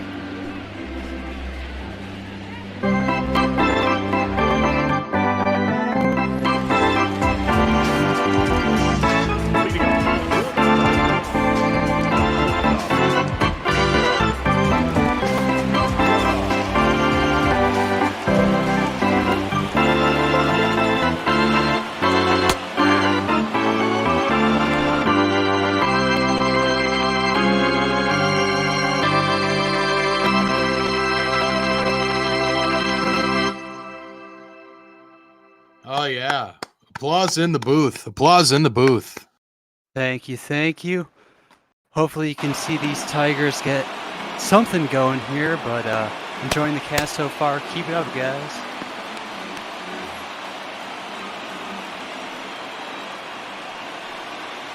Yeah, Nico Goodrum gonna look to get something going off Berrios, who's still on the mound here. So, man, we've actually had a really good pitching matchup so far here tonight, with both Berrios and Boyd working in and out of jams, and just 1 run allowed between the 2 of them. I think that's one of the few times our narrative, or at least what I've called the game, the narrative going in has been the actual result. It's looked like a pitcher duel going in, and well, that's exactly what it's been to date. And of course, what I said, what was going to make the difference is if the Tigers can make any sort of a dent off Berrios, because if they can't, well, they just weren't going to win. It should have been easy for Minnesota. And well, so far, that's exactly how it's turned out. Tigers haven't been able to do anything, and Minnesota has the 1-0 lead late. Nico Goodrum strikes out for the 45th time on the year. Berrios picked up his 7th K of the evening, and now CJ Cron down 0-1 here to Jose Berrios. And Nico Goodrum just won the hat trick, and CJ Cron's going to look to avoid him here, or avoid joining that club, rather. Probably doesn't want to avoid his teammate Nico Goodrum. Berrios misses with the breaking ball. The 1-2 pitch to Cron. CJ fouls it off, so we'll reset it 1-2.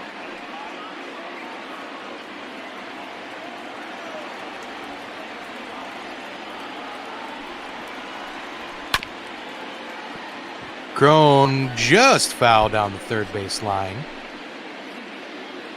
He's keeping it alive, making Berrios work, and doing a great job ensuring it'll be his last inning. 2 balls, 2 strikes.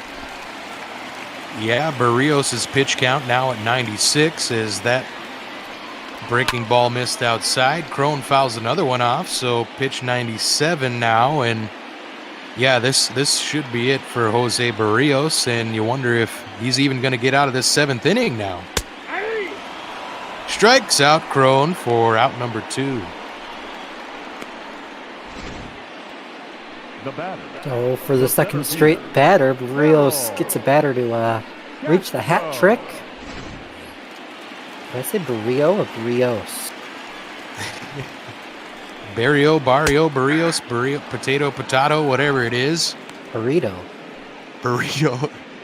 Jose Burritos. Oh, man. I better tweet at some Twins officials. We need some Jose Burritos at Target Field. That sounds awesome. All Puerto Rican ingredients. Get down for that. Castro 0-2. I got the count 1 and 2. And missed up high. That Crone at bat's going to be, well, he did get the hat trick strikeout for the 3rd time, but, his contribution can't go unnoticed in that last at bat. That drove up that pitch count and likely ensures that Berrios won't come back out for the 8th inning, and hopefully the Tigers will see the ball better against this Twins bullpen. And hey, there's a base hit down the left field line from Harold Castro, so Berrios not going to be able to get in the dugout yet. Has given up 8 hits to these Tigers, but struck out 8 as well.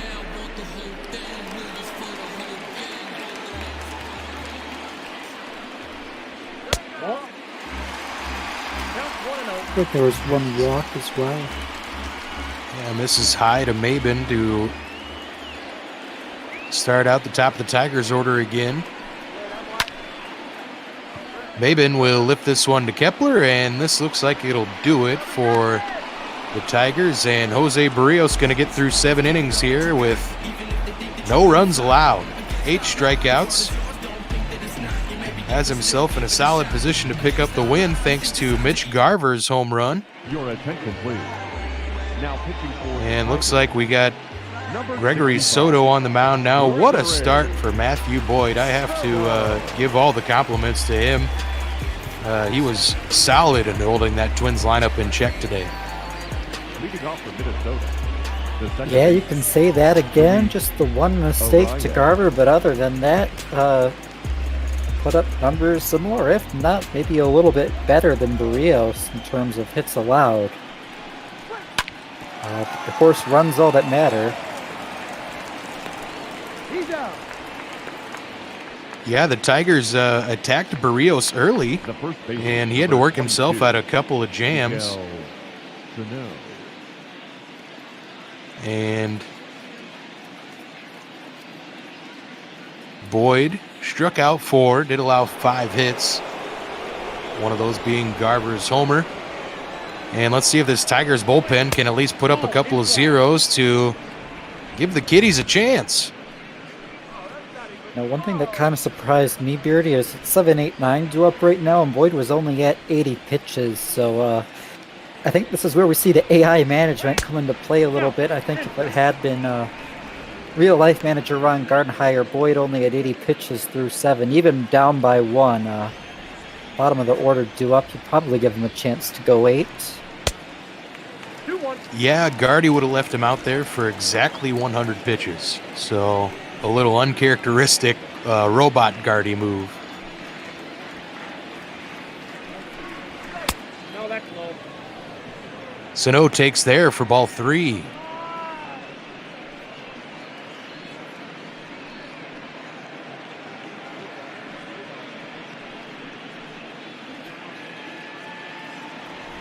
Sano 0 for 2 this evening, but yeah, coming into tonight had the average up to 265, and just missed. Soto's not happy with either himself or the umpire, but either way, Sano's going to take the free trot down to first base.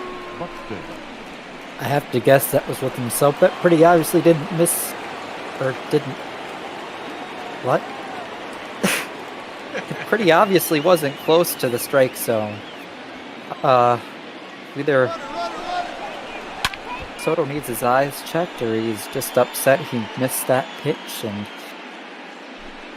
well, regardless, now he has a speed threat in the form of Byron Buxton, and gonna, well, maybe try and go for a double play, but with Buxton's speed, it might be better just to look for a strikeout.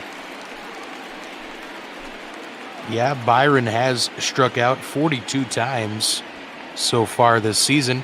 But hey, he's 2 for 2 tonight thanks to a solid bunt and snuck one through the middle past Boyd as well. Soto has him down 1-2 here.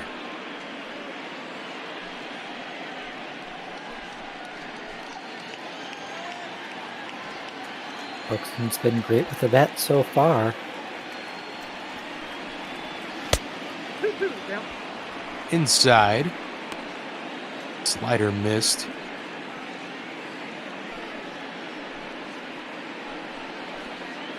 Twins definitely could use insurance runs, only down by 1, and Tigers being the home team, last thing you want to do is get walked off.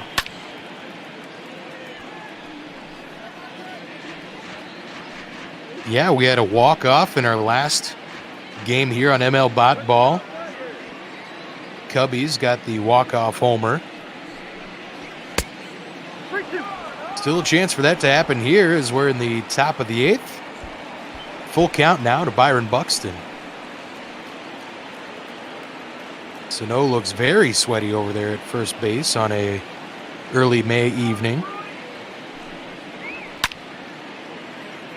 Buxton lifts this one to left. It looks like he got all of it, and no, he didn't. It's on the track. Nice catch by Victor Reyes over his shoulder, and that'll be out number 2 for the Twins. Up next for the Twins.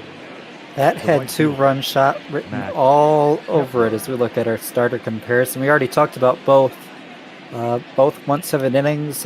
Boyd less hits, didn't walk anybody, but did give up the solo shot to Garver, which is, like we said, really all that ends up mattering at the end of the day.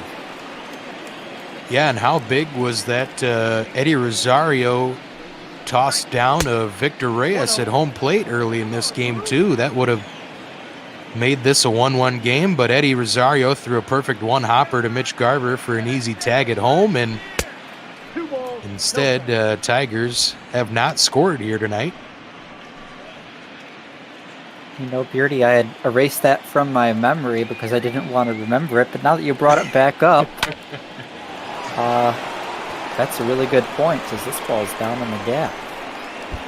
That's going to go all the way to the outfield wall. They'll wave the runner around, and looks like Miguel Sano's going to be in there for run number 2 for the Twins. Max Kepler hits his 14th double, put the Twins up 2-0. That's the deepest part of the ballpark, and I mean, can't hit any better than that. It just kind of died once it got out there and just sat there waiting for the outfielders to get there, and big insurance run late.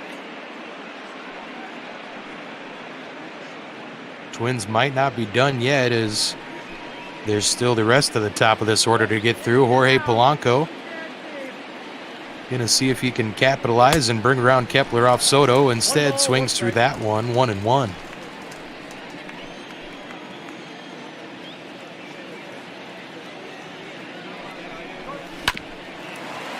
Polanco grounds this one up the middle, and it's going to be snagged by Scope, and he does his best Jeter impression for out number 3. But Max Kepler drives in Miguel Sano from first base. That is no small feat in itself. Twins lead 2-0.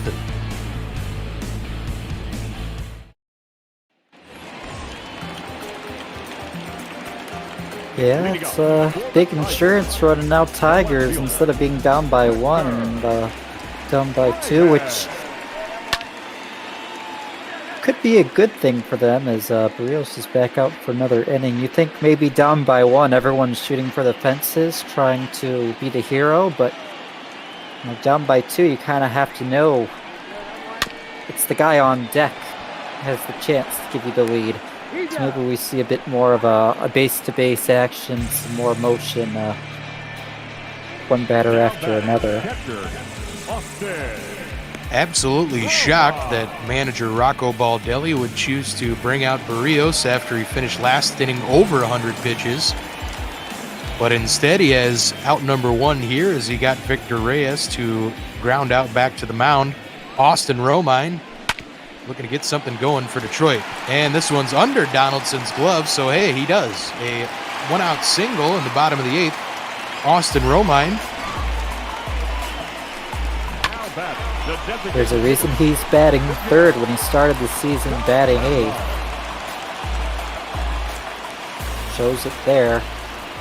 A nice clutch hit there from the Tigers backstop, and here's a guy who's had a clutch hit or two in his career. Miguel Cabrera did have a single in his first at-bat.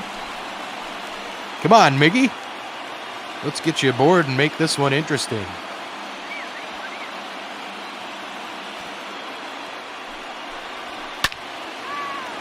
Cabrera will lift it to center field, and Buxton will catch it for out number two. Typical 2020 Cabrera right there. Big chance, 5, 6, 7, 8 years ago. We'd see that be a home run, and the opposing team would go home crying. Instead, it's routine flyout. Scope looks at strike one there from Berrios. 2 down, 1 on. And Scope's a guy who started out super hot in the season. He had 4 home runs through the first week and a half, I think, of the ML Bot Ball season. Sitting at just 6, but he could just as easily tie this one with 2 out here in the bottom of the 8th. Yeah, he's been on base 3 times, a couple singles, and also reached on a fielder's choice. So, looking to keep that streak alive here. 2-2 now as the fastball misses outside.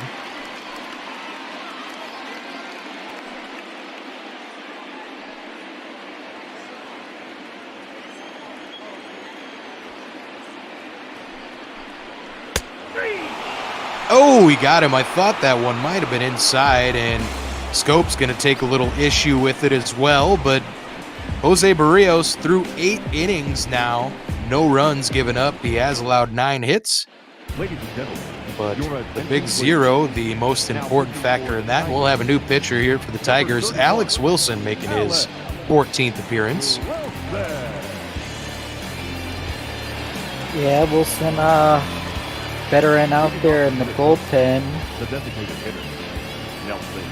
Going to be important out there and giving the rookies someone to look up to. And, well, Beardy, looking back to that last at-bat where we saw Scope strike out, if that was me, we're through 8 now, my team's down by 2, haven't had anything going on offense, I'm not likely to go back up to the dish, and I got struck out on a pitch like that, I'd probably be thrown out of the ball game and be paying a fine to the commissioner's office at the end of the day. Yeah, make it count, especially when you got a guy like Ron Gardenhire in your dugout, who was no stranger to the good old argument and ejection back in his time, back when ejected managers were a more common occurrence in baseball.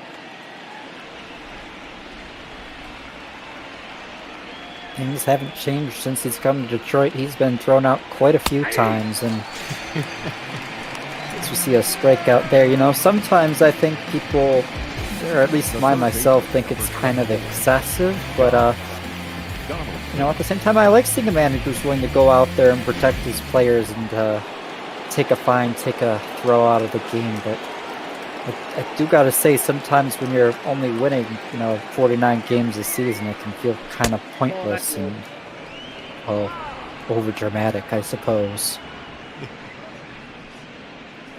Mr. Avila knows what he's paying for there up in Detroit with Ron Gardenhire in the dugout.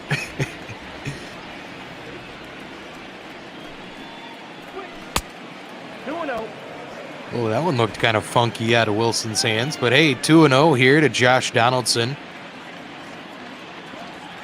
1 down for the Tigers. And 2-1. Umpire is really letting him go in that inside corner. And, we're not going to see it from Wilson here today, but you mentioned a little bit of a funky-looking pitch. He actually was working on spring training a second delivery. He's working on a bit of a submarine sidearm kind of delivery to be able to switch in between to maybe throw off batters a little bit and help just with his deceptiveness on the mound. But obviously not going to see that in the video game, ML ball world, but that's interesting you bring that up. I could totally see where that might be the next evolution of pitching, considering the research that's been put into stuff like pitch tunneling the last few years, and release points, where those pitchers releasing certain pitches and how are they replicating that. I could totally see putting the arm slot down for one of your pitches instead of it coming from the same angle. I could totally see that having some advantages and fooling some hitters. I could also see it being disastrous and leading to a lot of long balls given up.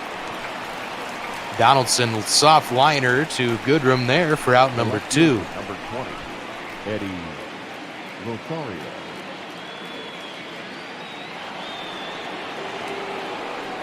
Yeah, Minnesota with Rosario over 3 on the day coming up. Still looking for it'd be nice to see him get a couple insurance runs here, just so they're not in a save situation come the 9th inning. But if anything could help. Not that I think Detroit really has much of a chance of coming back, but always going to be better to be safer than sorry. Taylor Rogers will probably, no doubt, be coming in to close this one out for the Twins, and he has had some outings this year where he did get hit around a little bit, but I still think just one or two blown saves so far in ML bot ball. Rosario swings through that one that was in the dirt, so that'll be off the bag. Instead, Rosario is going to reach. That was very silly. What are you doing, Austin Romine? Yeah, not a great throw there. So, I suppose it's actually an E2. Yeah, they did rule that an error. So, Wilson going to have to get a 4th out. Yeah, that can always be dangerous, especially when you're dealing with a relief pitcher who's pushing that 20 pitch mark now, with Mitch Garver taking ball 1. 1-1 count. I'll just say Garver only offense of the day again, but that isn't the case. We had that rally back in the 8th inning that got a runner across for Minnesota. So I got the count 1 and 2. Swung through that slider there. Mitch Garver down 1-2.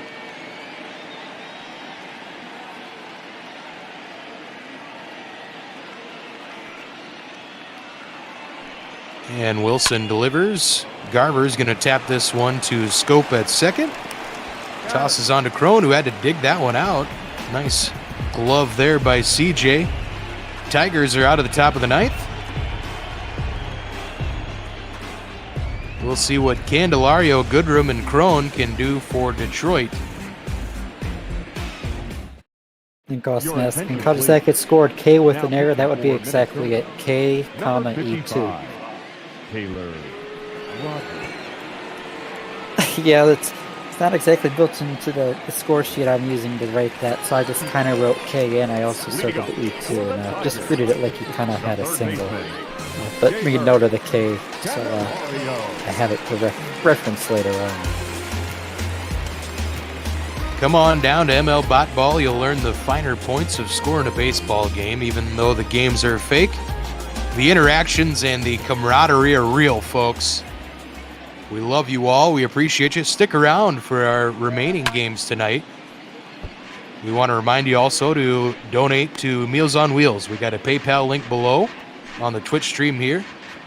Toss a couple bucks to Meals on Wheels, a great organization getting good food to good folks, especially important during these times of the coronavirus.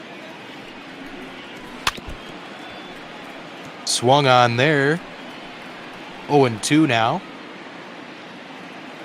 Candelario versus Rogers.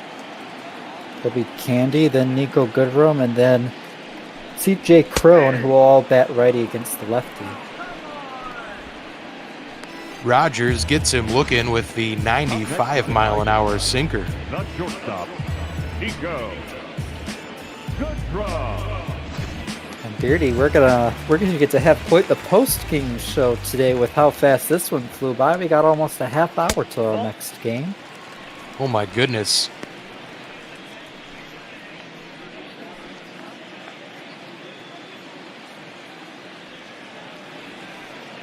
We can talk about that food here at Comerica Park again or something. Of course, we could see free baseball. It's not over yet, folks. 2 outs. Tigers just need 2 to send us to extras. Looping a blast. CJ Crone is leading the Tigers with 7 home runs. And his power numbers have picked up after a real slow start. So don't count it out, folks. If Mr. Nico Goodrum can reach here, draw a walk. Nope. And he does. Rogers misses low. 1 on, 1 out with CJ Crone, the tying run. Going to be standing in that right-handed batter's box. I heard Casper, the lefty, going to be on deck, but I would be highly surprised if we didn't see a pinch hitter should he get the chance to bat in this inning.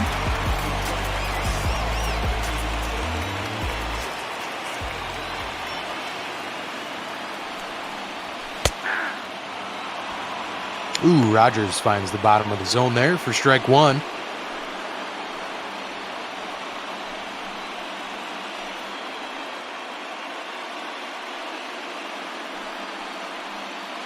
Crone 0 for 3 this evening, and now would be a time for a hit, big fella. Inside, 1-1.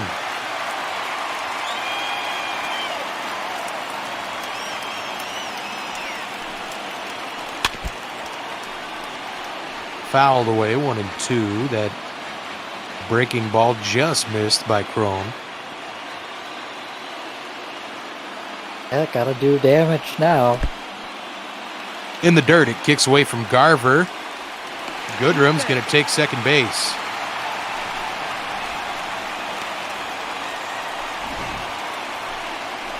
Yeah, great piece of base running by Goodrum. Personally, I probably wouldn't have bolted there just because you don't matter at all. You're going to cross no matter what. Don't need any risky base running from the lead runner to lead off the inning. Yeah, I'd probably agree. I think he got a real good read on it. He was off basically as soon as he saw it in the dirt. I think he took off. So some solid eyes out there at first base by Goodrum, and this one's lifted in the right field gap. Gets by Kepler all the way to the wall. Goodrum had to hold up a little bit. They will wave him around. Nico Goodrum. No throw will be made by the Twins. Goodrum scores, so 2-1 Tigers after a CJ Crone RBI double. These boys back in town. The Kitties ain't done yet, folks. Hold on. And, they are going to let Harold Castro back. Yeah, he is 2 for 3 today for whatever that's worth, so he'll get a chance lefty on lefty action here. Cameron Mabin bearing some sort of a strange double play when they get to bat next. This one's hit to Sano, and he knocked it down. Oh, boy, that almost got by Sano. The right fielder, number 4. But it does get over to third base, though. 2 down. Cameron Mabin stepping into the right-handed batter's box. Taylor Rogers trying to close this one out here with a runner 90 feet away now. Even a couple flyouts, 1 to right, 1 to left, and 2 strikeouts swinging so far today. He's cooled off a little bit of late, but was one of the Tigers' better hitters, and Wall right here. Count 1-0. All Whoa, the look pressure out. lands on him. Rogers is getting squirrely now. Missed way inside there, 1-0. And there's the strike zone, 1-1.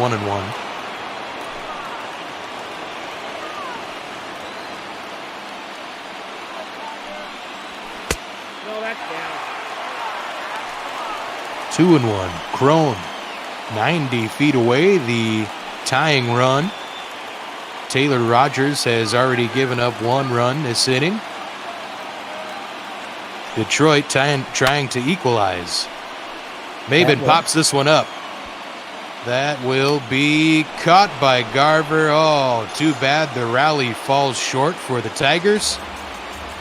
Twins going to improve to a ML Bot Ball best 31-10. And CJ Crone right there running across home plate. He should have accidentally kept running, pretend he was playing football, tackled Garver there. But keeps sportsmanlike conduct in order, doesn't have it in him to do that to his former teammates. And, well, Minnesota, despite a little bit of ninth inning drama, does get the win. And that insurance run is going to loom large. They got the eighth inning as well as that force play back in the first inning where they got Reyes trying to tag up. Yeah, as it always seems to do in these pitching duels, just a handful of plays are going to decide it. And really tough. I'd probably split the player of the game, honestly, between Boyd and Berrios. Both of them I thought were brilliant in their own ways. But a tough one here for the Tigers to lose, but maybe one you... I guess I don't know if you'd expect to lose it, but might not have the best odds when you're facing the division-leading and bot ball leading Twins. Berrios, player of the game. 8 innings pitched, did give up 9 hits, struck out 9, walked 1. I gotta agree with that player of the game call. Berrios with the win, Boyd the loss, and of course Taylor Rogers gets the save. And I mean, I don't really know what to say. Coming in, the story was, could the Tigers hit Berrios, and they couldn't, and Berrios took advantage of that. And great call by the Twins manager, leaving him back out for that 8th inning.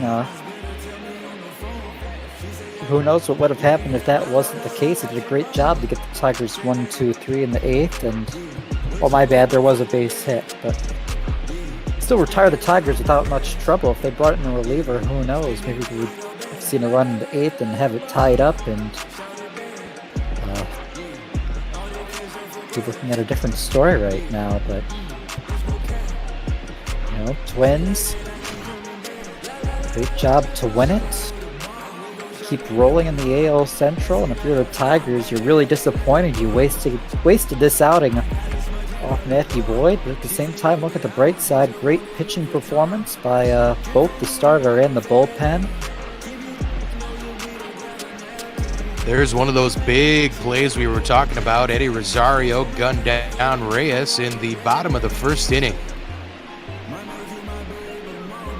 And Mitch Garver followed that up with the solo shot to left, a 392-foot bomb into the Tigers bullpen.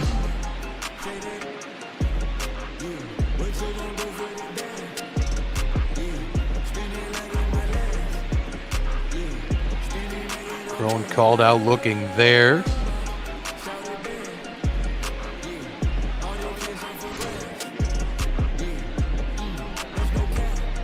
And the now game-winning hit after the 9th inning from the Tigers.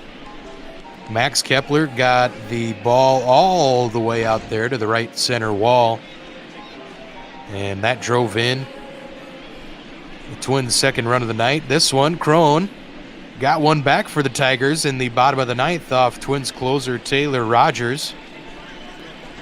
That Just one got all the way to the wall. Yeah.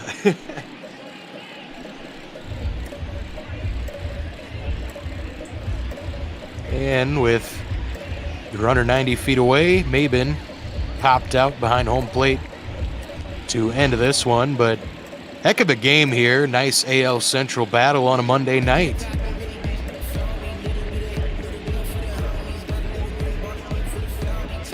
Yeah, and well, Cleveland and Chicago not going to be happy with Detroit after this one, but you know, Twins fans happy. Great pitchers duel. Kind of nice to see those. It feels like a lot of time nowadays we see offensive explosions, but this was really, quite frankly and truly, a pitcher's duel all the way through. I used to enjoy pitchers' duels, and then I was in Chicago on a rooftop for a bachelor party, and the first 7 innings went by in an hour and a half, and the last 2 innings went by in an hour and 43 minutes. We were cut off in the 7th inning, so ever since then I've hated pitchers' duels. It cuts down your drinking time at games.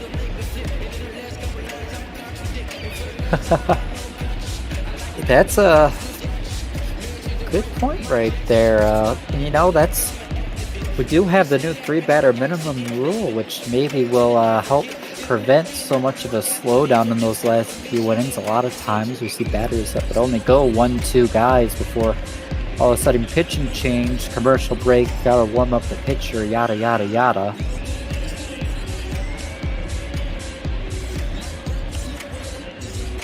But still, offense in the early innings, more drinking time will definitely work wonders for those of you over 21.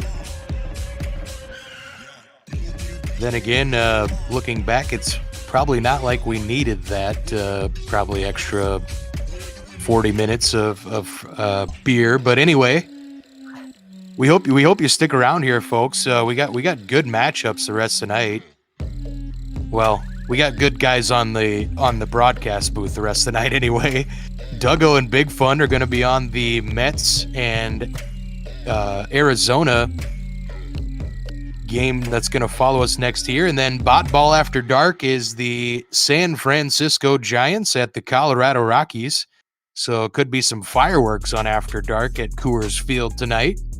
And that was that call. That's with Jake W. Dean on that call. So stick around for those tonight. We appreciate you sticking around. If you've stuck around all day, why not a few more hours? Just ignore your screen time counter. Looks like just simulated a game. St. Louis going to beat Pittsburgh 7-1. You know, we got a great pitchers duel coming up in this 9 o'clock hour game between the Mets and Arizona. Jacob deGrom and Madison Bumgarner. Ooh, yeah, that will definitely be a good one to watch. Ooh, I heard a little tickle in my ear. You know that ain't going to be a pitcher's duel with the way these snakes have been hitting. Ed. Going to be part of time. I'm pretty excited for it, man. I'm ready to cry a lot, as I know I'm missing this series a lot. There's a lot of Mets love in my household, so kind of sad I'm not sitting in the stands for this one. Yeah, definitely. Well, I mean, this is the maybe not next best thing, but like, I mean, we're at least like the top 10 next best thing compared to actually being at the park, right? Hey, man, I will take this over the DH coming to the National League like they've been talking about today, man. Yeah, seriously, goofy like, I mean, I'm sitting here like doing my prep, so sorry I'm like not close to the mic. But man, I would much rather not see the season this year than to concede to the designated hitter. And like, I'm gonna get straight weird and blasphemous. This is the equivalent of like Congress pushing through the Patriot Act. You know, if they try to push through the designated hitter right now on me. Well, I mean, you gotta be realistic, Dougal. I mean, there is gonna be no American League, no National League this year. It's just gonna be the East, Central, and West divisions. Okay, then everybody plays the same thing they do at home, just like we've done for the past 30 years, 40 years, 50 years? I don't get I don't get why you'd. They're doing exactly as you brought up in our chat earlier in our Discord. Which, hey, if you like talking silly baseball things or even controversial baseball things like the NL having a DH, you can join us in our Discord. can find that link on mlbotball.com. But yeah, they're just trying to shoehorn this in here so they can say, oh, we did it for the shortened season. We might as well just expand it for normal play. That's exactly the problem, man, is it starts now and it starts as a trickle, and now all of a sudden it's going to be like, well, we already did it, so why would we even bother going back? You know, whether or not that's for 2021 or whenever the CBA, does it expire in 2021 or after 2021, do you know? I think it's after. All right, well, then they're going to be like, well, you know, why even bother bringing that to the CBA talks? Let's just keep it in there. We made it work. Hurt. I don't know. I think if they do go with it, it is just going to be a temporary thing just because there's so many American League pitchers who aren't used to hitting. And, you know, I think it's cool when we have the interleague play and they do get to hit, but I think seeing them hit every single day could just be, or not every day, but, you know, in half of their road games, it's going to be a little bit detrimental in some regards, just from what they're used to. As we see, Cincinnati beats Miami, stays rolling. Okay, hey, so are you going to say that it's not detrimental that the American League was able to construct their roster around having what's more or less half of a player that they could pay millions of dollars? Meanwhile, you know, what's a $20 million on an AL bench is going to be like a $1 million quad A player that takes up the roster spot there on a National League team. That's none of that roster construction stuff breaks down fairly at all. Yeah, I don't. That's why I don't think they should do it. But here's my. I have a conspiracy theory. Ooh. Similar to the. So I think there are some inside voices that are gunning to keep the National League designated hitter free, and I think it's similar to what the NFL did with the silly being able to review offensive pass interference. Right. They're being able to review pass, so they're going to say, okay, we're going to play this season with the DH in the National League since it's a shortened season, and then there's going to be so many butthurt people like me. It's me. I'm the butthurt people. You'll be the with your no step on snake flag. You'll be out protesting. Oh, I will. No, yeah. But that's my conspiracy theory. It's the reverse psychology experiment. I'll just go out there with nope, not gonna get that political. Nope, gotta stop myself there.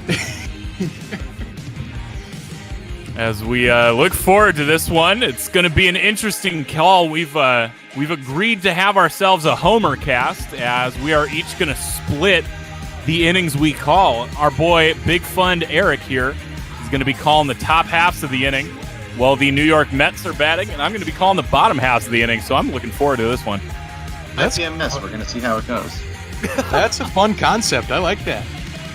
You know, we've had a couple split booths, and it's kind of sad. I'm sorry, Don, that it ended like that, as we kind of crushed your spirits there in that last game.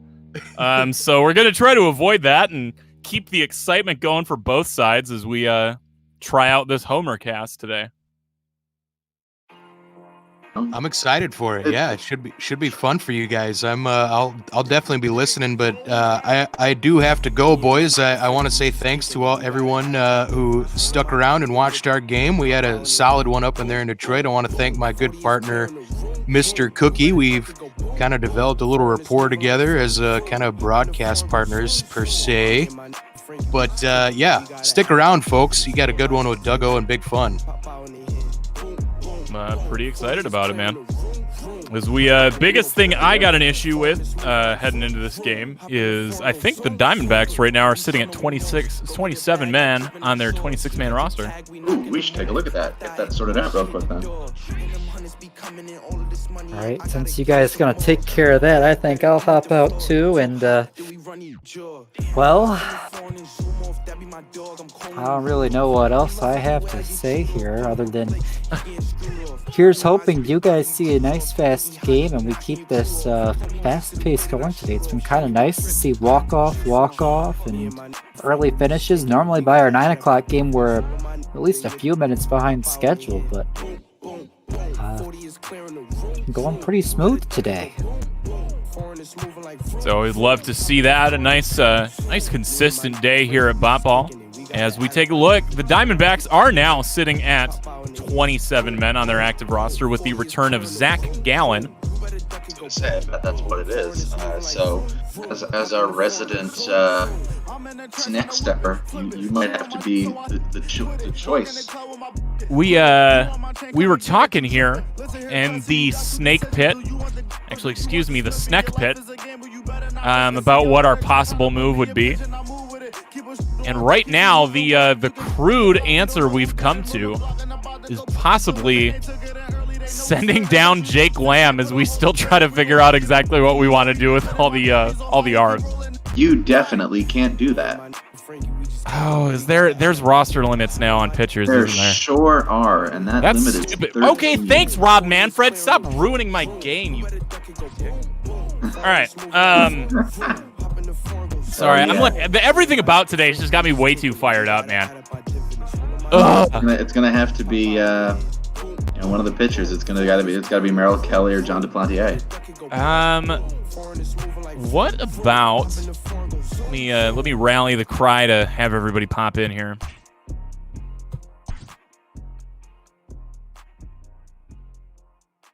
Could we look at the options here for Junior Guerra? See what kind of deal he signed in the offseason?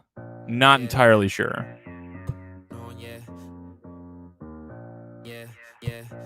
For me to Garrett, if there's any way, I don't know if you're having the same problem, Doug, but if you could kind of reframe the stream in Discord, it's got weird dimensions, but maybe that's just me. No, it's kind of goofy. I could deal with that. Ooh, Junior Guerra does have a minor league option available. He does. I mean, in real life, he probably doesn't, but... No, I think they use the regular contracts. As you see there, this is only his first year of arbitration. So he would still have... It was a late bloomer, even though he's 35. Yeah. Guys, I think that might be the move, folks. Looking there at that ERA creeping up to 7. Otherwise, DFA-ing Kevin Ginkel would be the other move, unfortunately. But we kind of have some love for Kevin Ginkel. Oh. Let's see. Let me check over in chat. Ginkel stinks. Yeah, Ginkel's not been great. Is he out of options? Yeah. Oh, great. But man, he is just not... It's that good. B potential, man, that's like keeping us like holding on to him. And just that love for Kevin Ginkel that we have. You know what it is? I think it might just be my network that's giving me issues. No, it's a weird aspect ratio. Oh, is it also Major League Ball brought to you by anyone but Xfinity? Not me personally, but it's well, good. I mean, but for the janitor. Gotcha. We'll figure it out. I'm not too concerned. Also, I think the overlay is on the in-house stream, so to speak, but it's not on the outbound. Oh, we got it switched. Do we? Maybe, you know what? Maybe that's it. So we get ready to take this one on. What's going on, Garrett? Hey, Garrett. Hello, I heard complaining about the aspect ratio and thought it was time to investigate. Yeah. We've also got the overlay on the in-house stream and not the external. Oh, no worries. I turned that off on the main one just for the time being. Oh, sure. Because it gets in the way of the stats. And when it does that, oh, yeah. There we go. And then, yeah, if you could just kind of rejigger the aspect ratio on the in-house, that'd be super. Well, that I'm not seeing. It's not showing up like that on mine. How are you seeing it, Doug? Because I'm seeing it as like, I've got like, big gray bars top and bottom. Correct. Oh, yeah, I don't think I can do anything about that, unfortunately. I mean, you can try like just blowing it up, see if that does anything. No. Duggo has like a little bit more context in this because he's seen it, but it's like for some reason it only shows like one tiny window. Weird. No, it looked better for half a second there. I don't know what was going on there, but that better? Worse. So the other way. This is fun. That's I think, better as this keeps going interesting. You prefer A or B? I think B. All right. Are we not the optometrist? Yeah. 1 or 2. A 1 or 2. or B? Oh, B. B. There we go. That's beautiful. Oh my God, that's gorgeous. And now let's make a roster decision in the next 3 minutes before we have to start the game. All right, so what's going on, Torpedo Sneak? I see you creeping in here and trying to get in on this. Yeah, I just decided to jump in. So the issue is, as well, we can't send a bench bat down as there are roster limits to the amount of pitchers one can carry on a team. So what are we looking at with Junior Guerra? He does have options, so we could send him down. Like I said, my only issue is maybe I don't like the idea of not leaving Duplantier stretched out. I mean, we can keep him in the rotation and move something like Weaver? to long relief. It's true. A long reliever. And then move. True. And then move Merrill Kelly to the middle relief because Merrill Kelly actually has the pitches to really work in that role. It's possible. I mean, he's done really well in that long relief role. There's no way. I mean, I'm on board. I mean, I know I don't really speak for Arizona, but I'm on board for. I mean, if it were me personally, I'd probably just DFA Ginkel. But if you want to keep him, then I'd option Guerra, Kelly to middle, Gallon to the pen, and Weaver to long. Yeah, I like Bracho that he's on fire, so he'll progress a little more. Yeah, he just came up and he was doing really well. Yeah, I think the thing is just what makes sense with options would be optioning Guerra down and putting Gallon back in the rotation, maybe at the expense of Luke Weaver there in the number 4 spot. So Merrill Kelly is going to get a hit to his stamina being in the middle relief, but he has good stamina now. So later on, even if he gets a couple ticks down in his stamina, he'll still be mid-high 70s. So I really don't have any problem with moving him to middle relief. But the problem is he has a potential D, but he's got a great pitch selection and, actually pretty good pitches. So I mean, he'll actually pretty thrive in that middle relief role. It's got multiple long relief spots as well, and we know these spot ball managers love to go quickly to the long relievers for some reason. So that might not be the end of the world, just leaving them both in that long relief spot. And then pulling Guerra down. Yeah, it looks like Junior Guerra. Have fun in Reno, buddy.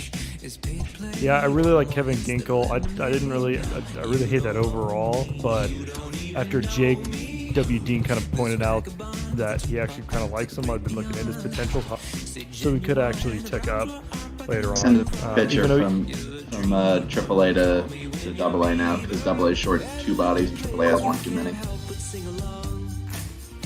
One thing at a time. All right, so Luke Weaver is going to swap spots with Zach Gallen there for an even swap. Just like that. And that's done there, so just need to double check that everything's kosher in Jackson and Reno. Reno's got too much. Who came up? Just send that tunnel guy down. Oh, I like him. Yeah, but he's He's a 40-man guy, so... Andy's on the 40? Yikes. Ooh. Yeah, that's a DFA candidate. He's born in Arizona. Keep him in Reno. What about that Beasley guy? There we go. 24th. Edwin Jackson. Oh, no. Or you could send one of the 4 Teenage Mutant Ninja Turtles down. Donatello.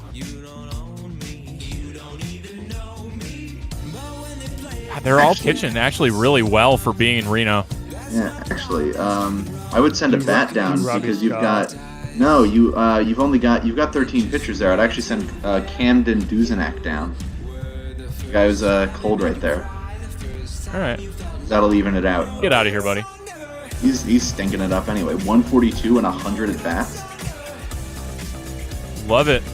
Catch you later, buddy. Well, what's the shortstop depth look like in Reno though?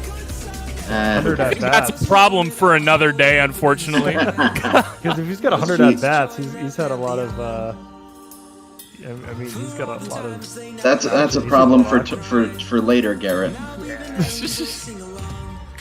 We warm up for the Homer cast. Getting real excited about this one. It's gonna be a homer cast, isn't it? Did you not listen to this beautiful one? We're gonna split calling who calls which half of the game. So. Yeah. So it's getting first half of the game and second half of the game, or is it going to be half of the innings, bottom. bottom half? That's actually not Grays too are bad. perfect for the Mets. If it's a homer cast, Grays are perfect. Because if that's actually good. So the team batting is the guys calling. Yep. That's actually pretty good because the color. moves or uniform requests. I'm happy with good. Gray. I think we're good, man. All right. Color commentary is better for the pitcher side anyway. So Right. I'm actually looking forward to seeing this stream then.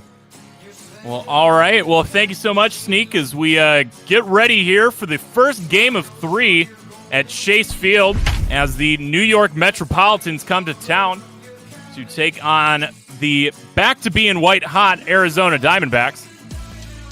Have fun, gentlemen. Thank you very much.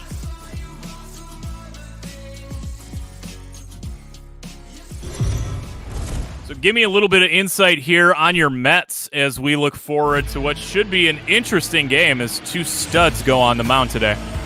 Well, Jacob deGrom coming into this one with a 1-2 record, a 3.33 ERA. Actually pitched not too well in St. Louis in his I don't know how to speak words. In his last start, against Cincinnati in his last start. I'm way off right now. But the Mets picked him up and got an extra inning win. He's 1-2 with a 3.33 ERA. He's got 59 strikeouts to 15 walks, pretty solid.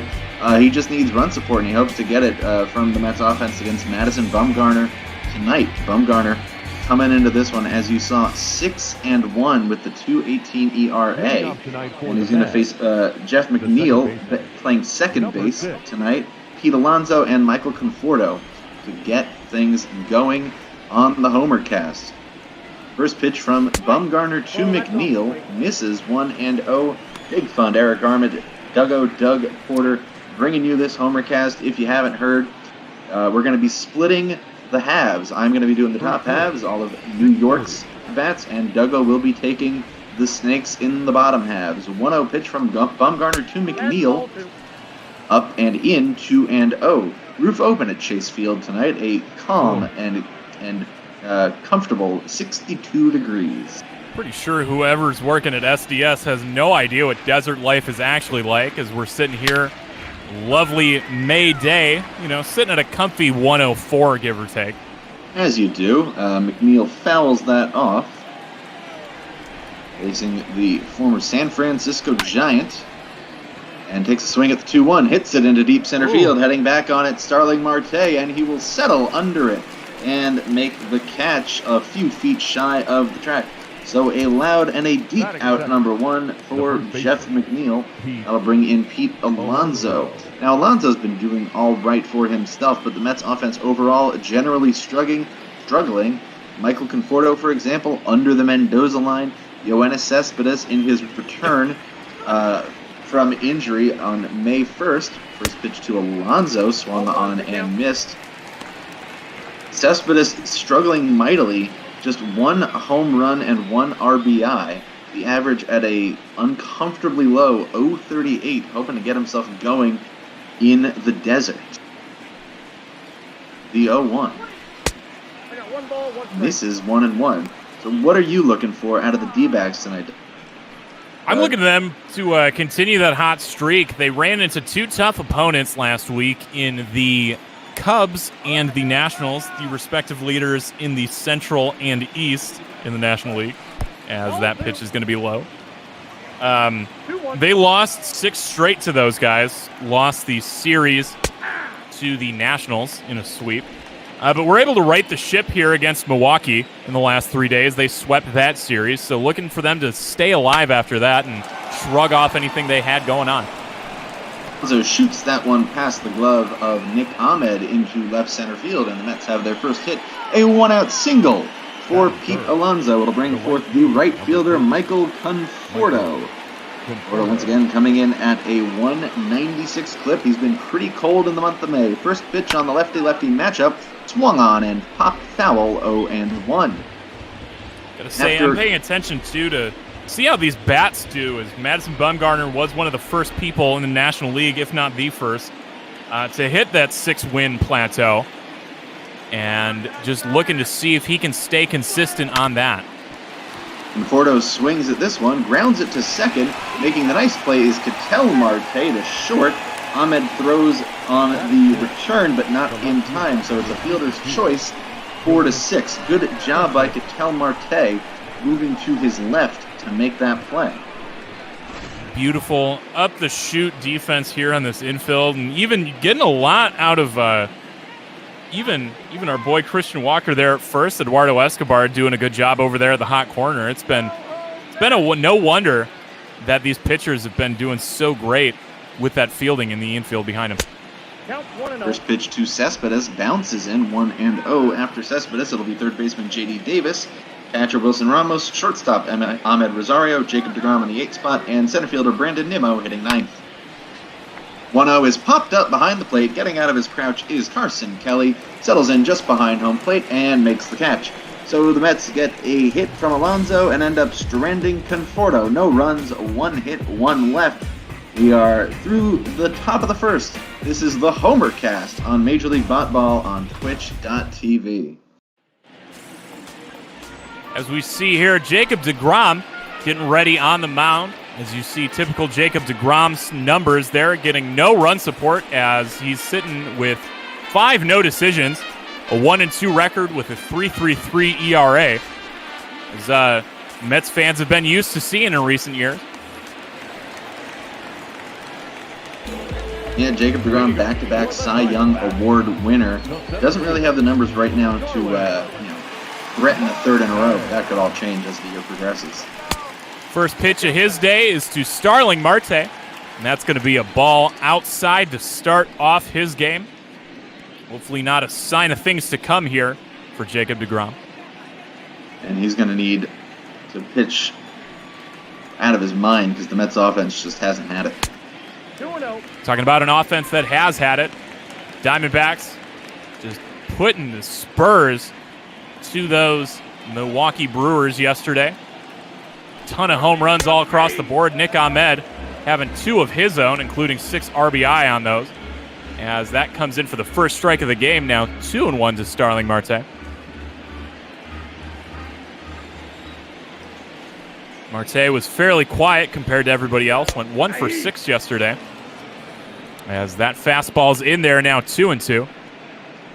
Coming off a series loss against St. Louis in the Gateway. Took the first of 3 on Friday, but dropped the final 2. 2-2 pitch is going to be inside, so very dangerous spot here. As Starling Marte has been known to give pitchers trouble once he gets on base. Lost a little bit of a step in age, but as he's going to work the walk there. And as I was saying, he's lost a little bit of the step in age, but the base running aggressiveness and able to get a great jump definitely still there for Marte. Leads the team right now with 10 stolen bases. And offensive player like that, somebody the Mets could really use at a time like this. And for a long time, it was rumored that Marte was almost certainly bound for Queens, but ended up in the desert instead. Or what, you didn't want to give up Brandon Nimmo in any of those trades that were rumored all year? Not particularly. It always seems like these rumored Mets trades, they get shot down and then the player gets dealt for someone, somebody or a package that seems much less by comparison, and it's just do teams just think they can fleece the Mets that easy? Well, yeah. Welcome to Jeff Wilpon as Ketel Marte takes that one the other way. Long run out there for Cespedes as he's able to make the play. Not sure I believe that, Mr. Boar Farm incident, as that's the first out of the inning. Even though Cespedes is coming off the injuries, there's still something about his explosiveness as a player. Even though he's been struggling at the plate since he returned on May 1st, you just look at a guy like Cespedes and you think that he's going to impact the game. Even if he doesn't end up doing it, play like that where you have to get over the line, he just has that first step where he can really get moving. As Eduardo Escobar takes a first pitch strike, came through with his 15th home run of the year back in the first inning against the Brewers last night. Leads the league in home runs and many other categories as he takes a slider high. See that slider at 93 miles an hour. That's just disgusting. 0-2 pitches outside. Now 1-2. 1 ball, 2 strikes. Down. Thing with Jacob deGrom, he can work all over the zone. He has such great command of his pitches. At least generally, he's missed a few early on here. But there's a reason. He's a back-to-back Cy Young winner on a team that doesn't give him a lot of the offensive support that some Cy Young winners do get. He's really earned the awards on the back of his pitching alone, not any inflated win totals, anything like that. As that's yet another pickoff attempt there to first to try to keep Starling Marte over there out of scoring position. And if history has taught us anything, he's probably going to be on the move soon and making him look like a fool. As the 1-2 pitch does not catch the zone. One there. 2-2 pitch. And he is going. That's a strikeout looking. And that is going to be Starling Marte safe at second. A very close play there, but like I said, he may not have the speed as much anymore, but he's got that jump. So now the 11th stolen base on the year for Starling Marte. Yeah, and break for Escobar not taking a cut at that one because that ended up looking like a pretty meaty fastball that he took all the way as Marte went down. Good throw by Ramos, just couldn't get him. And David Peralta is aggressive first pitch swinging, but does not pan out as 3 unassisted is going to end the inning. So Arizona able to get a man on via the walk. No hits as we head to the top of the second. J.D. Davis going to lead things off for the Mets here in the top of the second. It'll be Davis, the catcher Wilson Ramos, and then Ahmed Rosario for the Mets here. Davis starting against Madison Bumgarner. Mets going with a platoon of Davis and Robinson Cano, where Jeff McNeil moves around the infield as needed. First pitch to Davis is fouled up and away. Davis coming into this one as actually one of the Mets' better bats. He's got 5 home run, 22 RBI, a 270 average. 0-1 pitch. Swung on and chopped back towards the screen, 0-2. But with Cespedes now back, there's no way, unless he truly struggles or gets hurt, that the Mets aren't going to run him out every day. 0-2 way up and in, 1-2. So, Mets kind of have to make do with what they've got. 1-2. That's a ball. Low, 2-2. How do you feel about the Mets, looking at a guy like J.D. Davis who faces this 2-2 pitch here, missing 3-2. And he really broke out for them in the back half of 2019, but with the return of Cespedes, there's just not room to play him every day unless the Mets, bench Robinson Cano, who they're paying too much money for the privilege. Full count offering. Swung on and lined over the glove of Escobar at third, so J.D. Davis gets the Mets their second hit with a leadoff single to left here in the top of the second.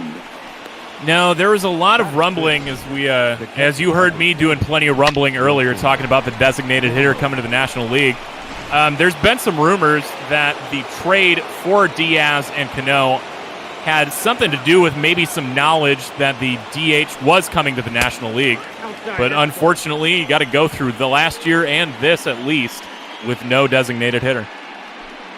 Yeah, now, it's always a little dicey to try and make a move that, thinking that far ahead in the future. But should it come to pass, as in the real world, things may come out that way in 2020, could work out for the Mets in that regard. We don't need to get into that. Nope. But we'll, it'll be a question of what happens in the final 3 years of the contract, 21, 22, 23. Oh, God, that's such a long deal, man. I'm so sorry. That's all right. Here's a 2-0 from Bumgarner to Ramos. High, 3-0. So the Mets already with a runner on. Wilson Ramos threatening to reach base himself. Bumgarner behind in the count. Bumgarner's done a fairly decent job at limiting his walks. This would be his first he's issued of the game. 3-0 pitch. In there for a strike. Ramos thought about taking a cut at the fastball on the outer half, but decided to hold up and take. He's got the benefit of a great infield defense behind him, as I was going on about earlier. And, that allows him to get a little bit more aggressive, pitch to a little bit more contact. As you know, maybe an infield, say like the Mets, might not be able to have the advantage of. 3-1 to Ramos is fouled off, and the count is now full. So Ramos was ahead 3-0, but a couple of fastballs from Bumgarner has it back full. Davis, short lead off first, 3-2 pitch. Lifted into right field, heading over towards the line is Calhoun. He puts it away, and that's the first out of the inning. So that's what I'm talking about. You just get that weak contact. It's like they've turned into a whole team of Mike Leakes and not just one Mike Leake. Here comes Ahmed Rosario. Rosario bringing a 10-game hitting streak to Phoenix. He has his average up to 253. Good to see from a guy who's hitting under 200 for a good chunk of the beginning of the season. First pitch in there for a strike with the fastball. Rosario yet to have a hit in his career against Bumgarner. The last Mets game I called with you was about a month ago now. And going over these stats and doing the upgrades, he was one of the only guys really on this team that's actually managed to improve since early April. I'd say him and maybe Alonso have gotten better. Alonso really had an ice-cold start to the season. Everybody else has mostly regressed, other than Jeff McNeil, who's stayed one of the hotter hitters in the National League. Bumgarner looking at Davis, 1-1 pitch. Swung on and missed. Bumgarner getting Rosario fooled a little bit there with that cutter low and away. It was ahead of the Mets shortstop, 1-2, 1 out, top of the second. The pitch. Fouled off by Rosario. A bit of a defensive swing on the fastball. Surprised not to see him going a little bit lower as his pitch count in this game starts to creep up a little bit higher than is normal for him, as he would have that double play ball to end the inning. 1-2. Upstairs, 2-2. Strike zone a little bit cramped tonight so far. Had a really interesting strike zone in Milwaukee last night. Swing and a miss. Madison Bumgarner records his first strikeout of Ahmed Rosario. Completely fooled him low and away in the dirt. And that'll be 2 outs for the Mets here in the top of the second, as it'll bring forth Jacob deGrom in the 8th hole. Snakes fans like to note that that is 10% of the way to our Polar Pops here at Chase Field. DeGrom coming into this one, a robust 286 average on a 690 OPS for a pitcher. DeGrom has always been more than adept with the bat for a National League pitcher. As he swings and fouls this one off, it is now 0-2. I mean, that's what you get when you come up as drafted as a shortstop. Mets fans have longed to see DeGrom play an inning at short. 0-2 pitch. God. Inside 1-2. There have definitely been some extra inning games, 14th, 15th, 16th inning, you name it, where the clamoring for number 48 at shortstop has grown and grown and grown. Haven't seen it yet, though. Zach Greinke was the same thing over here. You always hear him aching that he doesn't end up at the shortstop, but taking a quick ride to the bench there is Jacob deGrom. He'll head back to the bench after that strikeout. Back-to-back strikeouts for Bumgarner, ending the top of the second. No runs, 1 hit, 1 left. No score. We head to the bottom of the second. This is the Homer Cast on Major League Baseball on Twitch.tv. Christian Walker.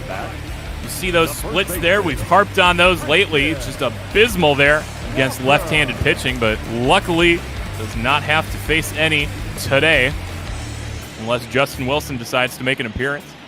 But it's Jacob deGrom he's going to have to worry about first, as the first pitch he sees is going to be swung at, sawed off there. Pete Alonso able to get there on what can only be called a very questionable swing by Walker. For DeGrom to get that first pitch out on the little pop-up there. God, what even was that? I don't even know how to describe that. I'm just like at a loss for words. No, it was bad. Let's just go with bad. Bad. As Cole Calhoun looks to avoid doing anything bad himself, but he's swinging on the first pitch as well.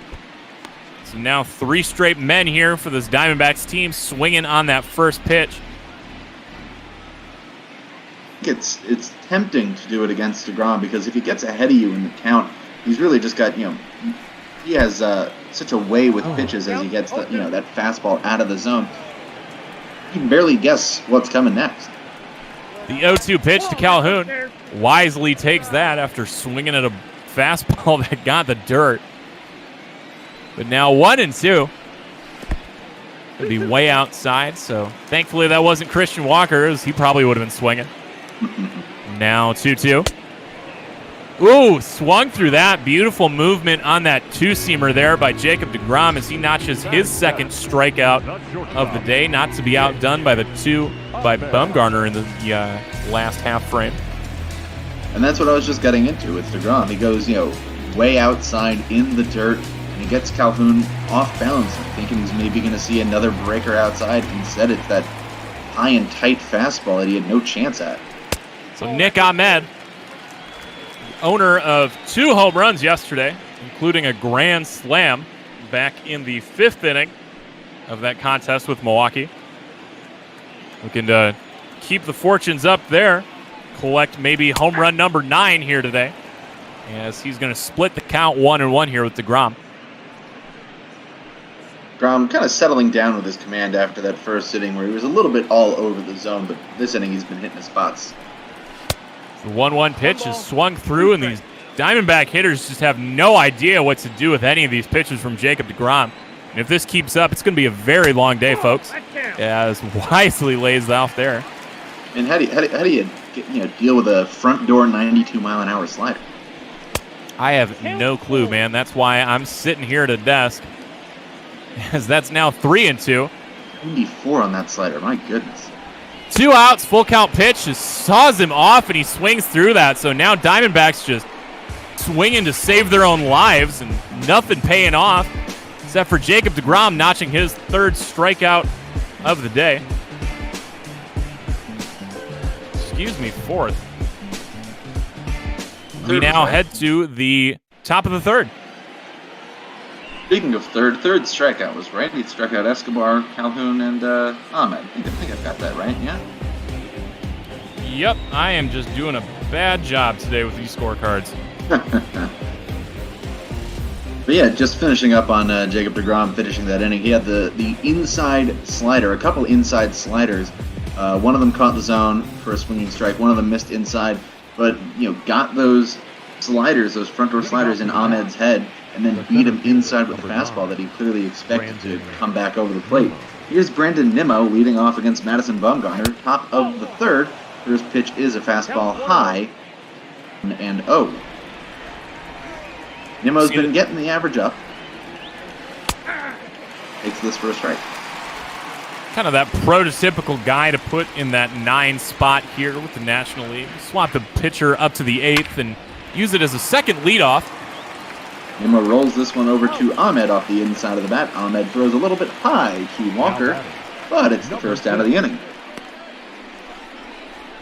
We had seen Ahmed Rosario take that 9-hole spot in years past, and as he's aged well with the bat, and Nimmo finally gets another full season, hopefully, barring any more injury issues, I think it might be a good spot to him to maybe bounce back.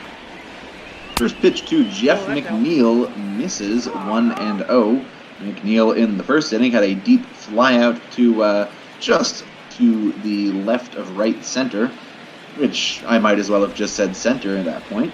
Anyway, here comes the 1-0. Fouled off, 1-1.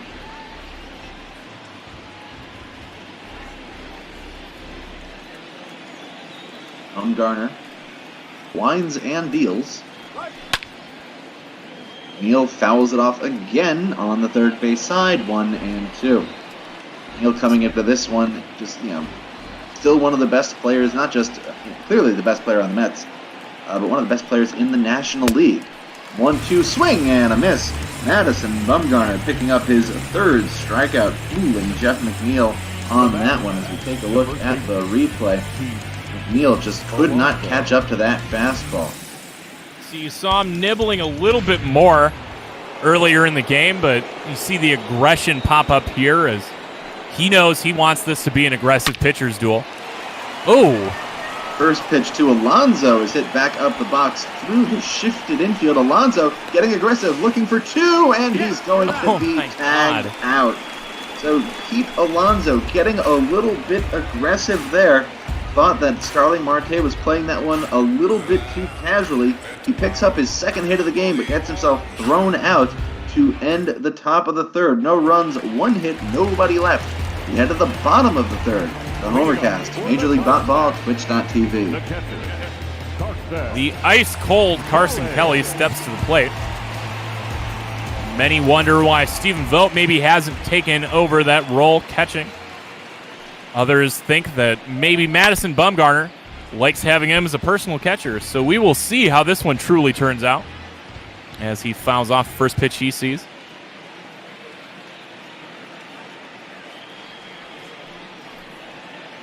Oh, and 1 to Kelly. Going to be high there. Butter mitt from Ramos behind the dish. Nice dropping into that changeup there for the second strike of the at-bat.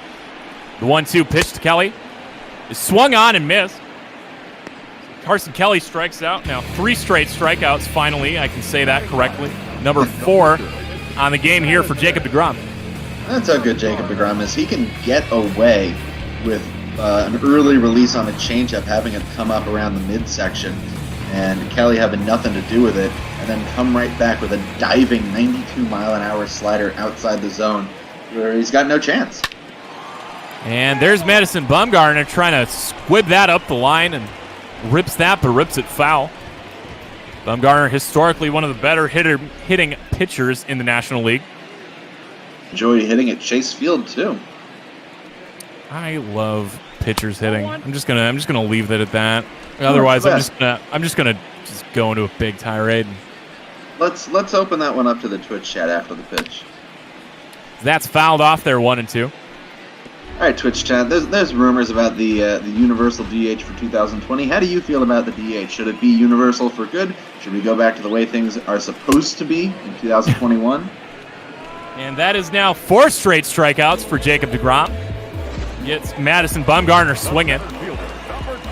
Lineup card is going to flip over here. Starling Marte is going to give it another shot. Reached on a walk and stole second, but D-backs unable to do anything with a man in scoring position. So 2 away here. And he's swinging on the first pitch and unable to get there in time is Brandon Nimmo. So that's a single here for Starling Marte with 2 away. Now batting. First hit of the game for Arizona. Nimmo thought about trying to make a diving play on that, but wisely pulling up as if you try and make some sort of remarkable play in Arizona and you miss, that ball's rolling for a long time. That's probably an inside the park home run if Nimmo lays out and misses. Yeah, especially when Conforto and Cespedes would be the guys trying to back that one up. That's pretty easy inside the parker for a guy with those wheels. As now Ketel Marte comes in a very familiar situation. Starling Marte standing over at the first as the Marte Parte is looking to get something done today. Historically, it's going to be a rough move there as he is hitless in his career versus deGrom. Vic W. Dean asking who from Arizona went down. The answer is Junior Guerra got sent back to Reno. Pitch out there. No movement from the runner. Good spot to do it, though, is now deGrom is probably going to be forced to throw strikes here behind 2-0 to Ketel Marte. 2-0 pitch. Ooh, just catches the zone there. Is that control of Jacob deGrom. Needs his pitch on 2-0 and absolutely pinpoints a low and away fastball. As 2-1 to this Marte. It is going to become 3-1. And Jake, so we'll say it again. It was so good, we'll say it again. Junior Guerra is the man who got sent down. He still had 2 more options, so the obvious move was made there. 3-1. So nice, they optioned him twice. Oh, great framing job there by the Buffalo Wilson Ramos. So full count, 2 outs. Runner's going to be in motion, and he loses him there. And Ramos loses that one actually as well. Doesn't matter as both runners will advance. No harm. But deGrom now in a little bit of a tougher situation, toughest he's faced so far. Did have Marte on second base in the first inning, but now with 2 on, even though there are 2 out, facing Eduardo Escobar, one of the best players in the National League so far. The degree of difficulty goes up a little bit. Eduardo Escobar, always an RBI threat, leads the National League in RBIs and home runs, and one swing of the bat, and he's always threatening to put up more. Good spot as he's got 2 on here, with 2 away in the bottom of the third. 1 strike to him right now. 0-1 pitch is outside 1-1. Escobar coming into this one with 15 home runs, 43 RBI, and an OPS over 1.1. Doesn't swing on that one, so now 2-1 in a better spot to catch something he'd really like. And the question for Escobar is going to really be if he can maintain this, because right now he's on an MVP type track, but hasn't been the kind of player to play like that for a whole season yet. I don't know, man. He was one of the first guys to get to 100 RBI last year for the Snakes. And he seems like he's been playing really well since he left Minnesota. I'm sorry, Buddha. Just had to say that. 2-2. Swung on there, and Escobar goes down on strikes for the second time today, leaving his team with 2 on there, and bad spot as deGrom gets out of trouble here. We head to the top of the 4th. Still donuts all around. Ooh, I've got a Boston cream donut waiting for me once I finish the broadcast.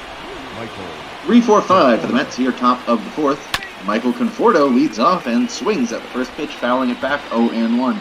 And you're a man who knows the best type of donut out there. I'm not going to lie. I'm with you on that Boston cream life. Is the 0-1. Upstairs 1-1. Remember, folks, if you're watching on Twitch, remember that we're all doing this as volunteer work, and we're also all doing it for charity. Consider it a donation to Meals on Wheels. 1-1 pitch. Swung on and fouled into the body of Kelly, 1-2.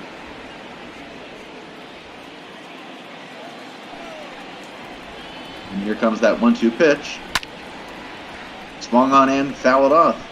And while you're donating to Meals on Wheels, why not pass the link along to your friends, your family, anybody that you can think of. We love seeing those viewer numbers go up. Here's a 1-2. Inside 2-2. Something Conforto's done a great job of this year is using his eye and working walks. Got 28 walks right now, and pretty sure that's toward the top in the National League. Definitely is. Here's a 2-2.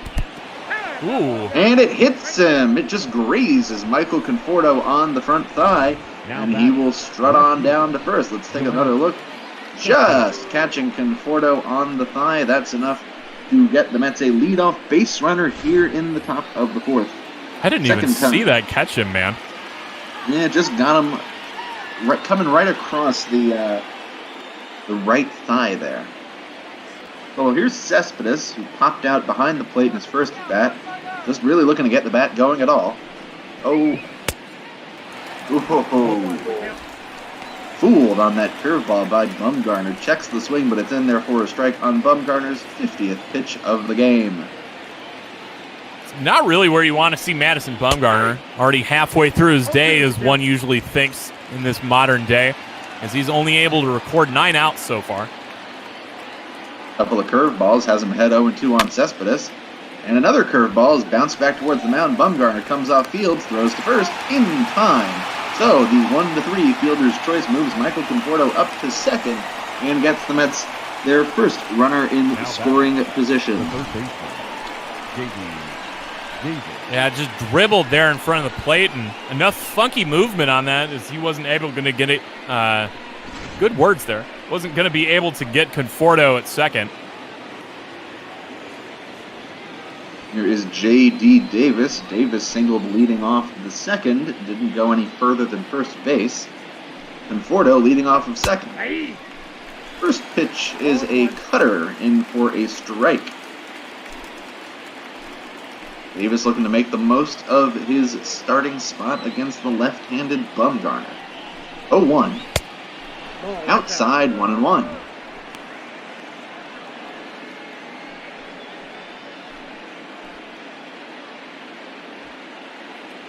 See there, the Mets going fairly righty heavy against the left-handed Bumgarner. Probably good moves. Conforto with a pretty standard lead, 1-1 pitch.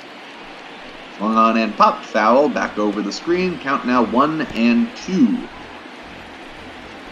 Mets coming into this game 12-28, looking for anything to start going right for them. Bumgarner checks Conforto, delivers the 1-2. Fouled off. We'll do another one. Man, they've just been making him work. So even if they haven't been doing a great job of getting runners on and making opportunities, they've been doing a great job of making one of the best pitchers in the league work hard.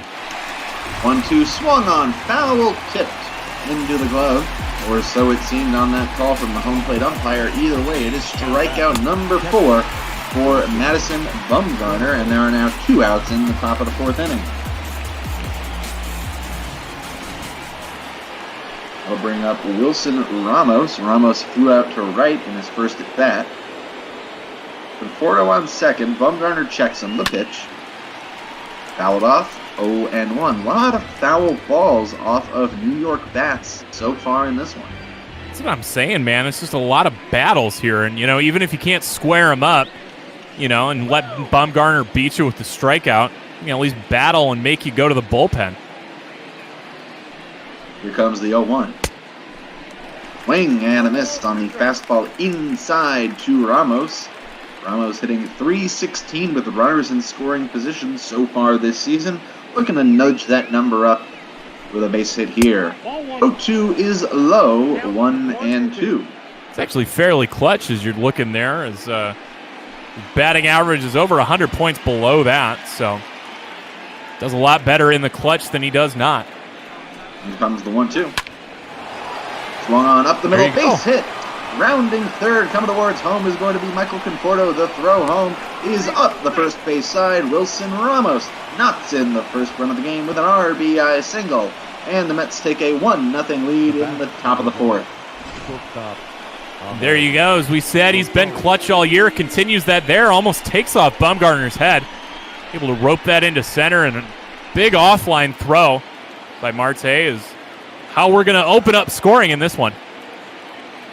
Here is Ahmed Rosario, struck out in his first at bat, first pitch swinging. This one's also lined into center field. Misplaying it is Starling Marte, but no chance for the slow Wilson Ramos to get any further on the base paths as a result. So back-to-back hits give the Mets 2 men on base with 2 outs for Jacob deGrom, and extends Ahmed Rosario's hitting streak to 11 games with his first career hit off of Madison Bumgarner. Carbon copy pitches thrown and carbon copy hits right, pretty much the exact same trajectory from both Ramos and Rosario there. Here is deGrom, first pitch to him. Swung on and fouled back, although deGrom's come into this game with the quality batting average, as you see there now 4 for 15 on the season. No RBI yet for him, but he is in a potential RBI spot, although it is Wilson Ramos standing on second base, the 0-1. I was about to say, I think it's a RBI spot if that's anybody other than Wilson Ramos, other than maybe Justin Smoke or Albert Pujols standing on second. For me. Here's the 0-2. Laced foul, good defensive swing by deGrom there, as Bumgarner's now thrown 22 pitches here in the top of the 4th. Number 23 about to be on the way. Another 0-2 to deGrom. Swung on and missed. Jacob deGrom strikes out for the second time. 6 strikeouts on the game. 5 strikeouts on the game for Madison Bumgarner. And that is going to do it for the Mets in the top half of the 4th. But they do score the first run of the game. 1 run on 2 hits, 2 left on base. Mets 1, D-backs nothing, heading to the bottom of the 4th. This is the Homercast on Twitch.tv. Man, that could tie this game up with one swing, and wouldn't be that surprised to see it. David Peralta steps in. He had 4 RBI yesterday, 3 singles and a home run. As he was swinging for it there, so maybe he's got me in his headset. His helmet there is 0-1 from deGrom. Going to be swung on and popped up. So no RBI there. Just a nice little pop-up to the third baseman, Davis, there for the first out of the inning. The first baseman, Christian Walker. working with a lead and a chance to get that shutdown inning and protect that slim lead. I'm sure Jacob deGrom was happy to see any positive number on the board for his Mets. I was about to say, when was the last time Jacob deGrom was pitching with a lead? I legitimately couldn't tell you because I also think this is the first. I think this is the first DeGrom bot ball I've called all year, and it's nice to see. As the 1-0 pitch becomes 1-1, Christian Walker laces that down the line. Our lovely Golden Glover over there gets that souvenir. 1-1. Count 2-1. Happy to see no bite there from Christian Walker. Call them Golden Glovers? Yeah, no, the geriatrics that are our ball boys here in Arizona, they're called Golden Glovers. Pretty good. 2-1. Becomes 3-1, so Christian Walker occasionally lives up to his name. As a walk here would be number 17 on the year. A strikeout here would be number 50 on the year. I'd like to see 17 first. Oh, we'll just have to wait and see. See what happens on the 3-1 pitch. Comes inside, and he does take that walk. So that slider misses in, and no bite as he got Calhoun and Ahmed and Kelly. It's like pretty much everybody in the second half of this lineup biting on that slider inside. Let's see Christian Walker take first. Pretty uncharacteristic for Jacob deGrom. 3 walks in the early going. Cole Calhoun settles in. He was made to look foolish earlier in the game. Circling back to old men, I don't know. I kind of like the hippie nature of the San Francisco Giants bald dudes. The bald dudes? I think that's what they call it. I wouldn't doubt it. So that slider does catch the zone there. It's now quickly ahead of Cole Calhoun 0-2. Yeah, they've got the bald dudes and the bald dudettes, which is that one's just clunky. But, you know. Dudette's such a good word, though. It is a good word. I don't know if it's such a good word if you put ball in front of it. 0-2 here to Calhoun. And that, misplayed there at first. So Alonso gets a little bit of glove on it, knocks it down, and just in time to beat Calhoun by not even a half a step over there. So beating itself up a little bit. He definitely had a chance to start a 3-6-1 double play if he fielded that cleanly. Just kind of closed the glove a little bit early on that chopper from Calhoun. Had to settle for just barely getting the 1 out. Christian Walker now moves into scoring position as Nick Ahmed comes to the plate and takes a first pitch fastball for a strike.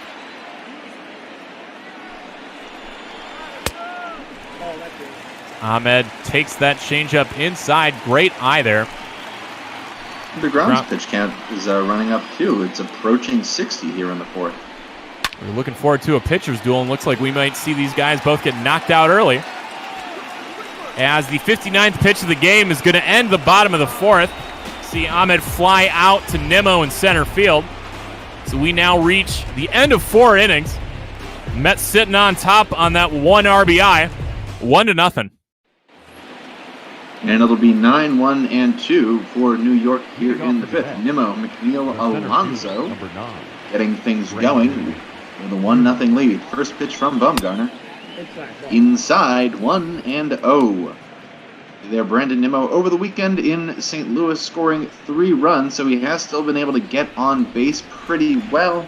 Come around to score, just needs to get that average up. 1-0 pitch, outside 2-0. Nimmo's always done such a great job in his career at working walks. It's a shame we don't get to see him sprint down. 2-0. Oh my God, right? In there, strike, 2-1. Nicest pitch of the game right there is a fastball for a strike. You love to see that. Love to see it. 2-1. Low, 3-1. Pitch number 69 of each game brought to you by Childish Humor. Childish Humor. You never get too old for childish humor. Here comes a 3-1 from Bumgarner to Nimmo. And Nimmo chops this one over to Ahmed at short. Running play, throws across to Walker for the first out. So a couple of 6-3s on Brandon Nimmo's line in this one.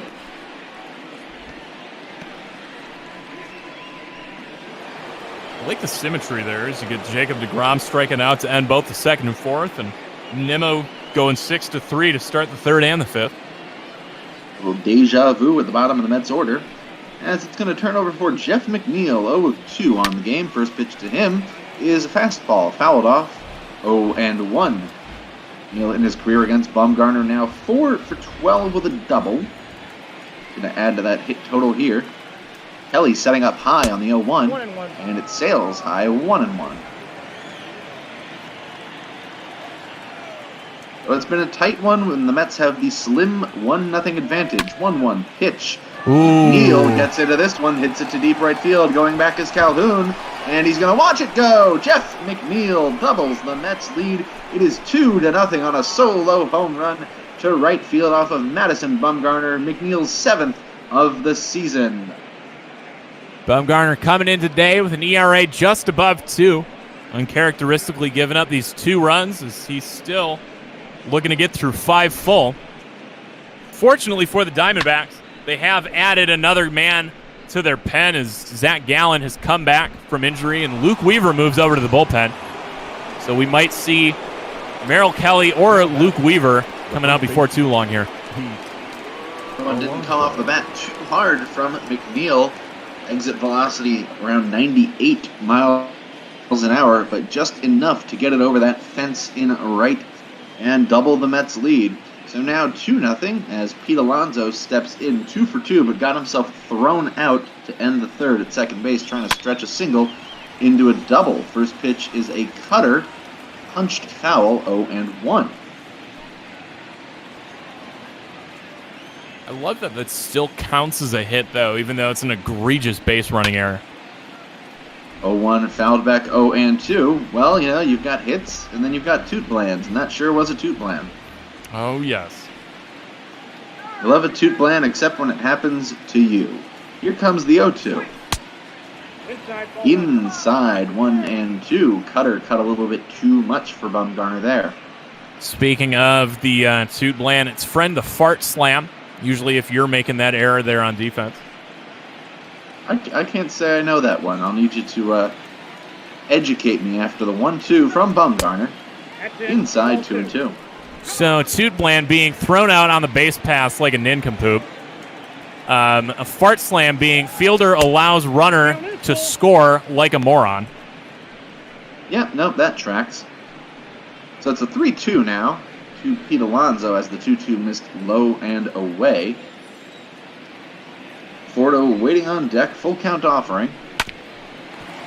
Grounded into the shift Walker, makes the quick toss to Bumgarner, who covers for the second out of the inning. Not often that you see the right-handed shift, but it works out well for the D-backs there as Christian Walker perfectly positioned to field that grounder. So here is Michael Conforto, got plunked in the fourth, came around to score on the Wilson Ramos single. Takes ball 1 from Bumgarner here. See, sometimes that just shows you can benefit your team by leaning into one every so often. Tim LaCastro here on the Diamondbacks has shown that to us for sure.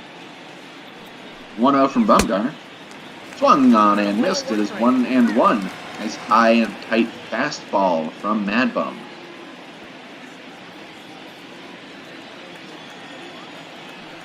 Winds and deals the 1-1.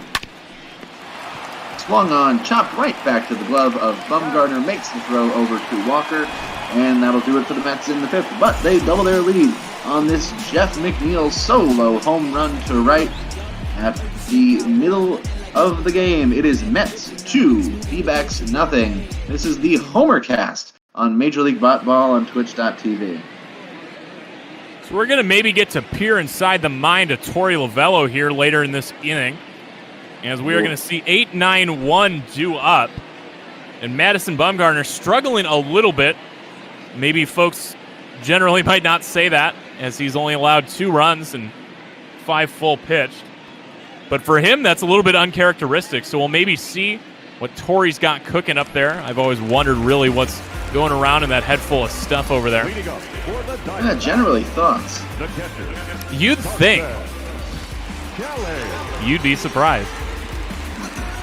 Carson Kelly steps up. 0 for 1 day.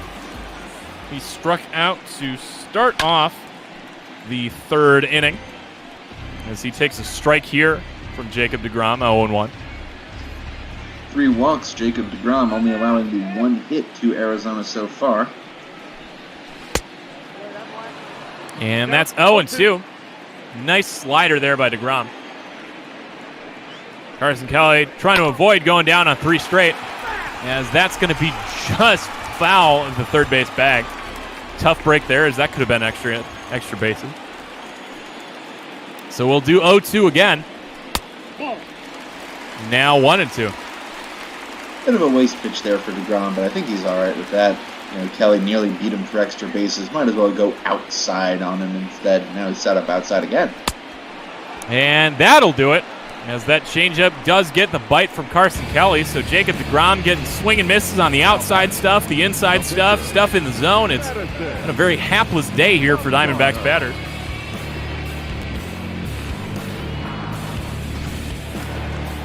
And Bumgarner is going to come up to the plate for his second plate appearance, so we will see him start off the top of the 6th for his team.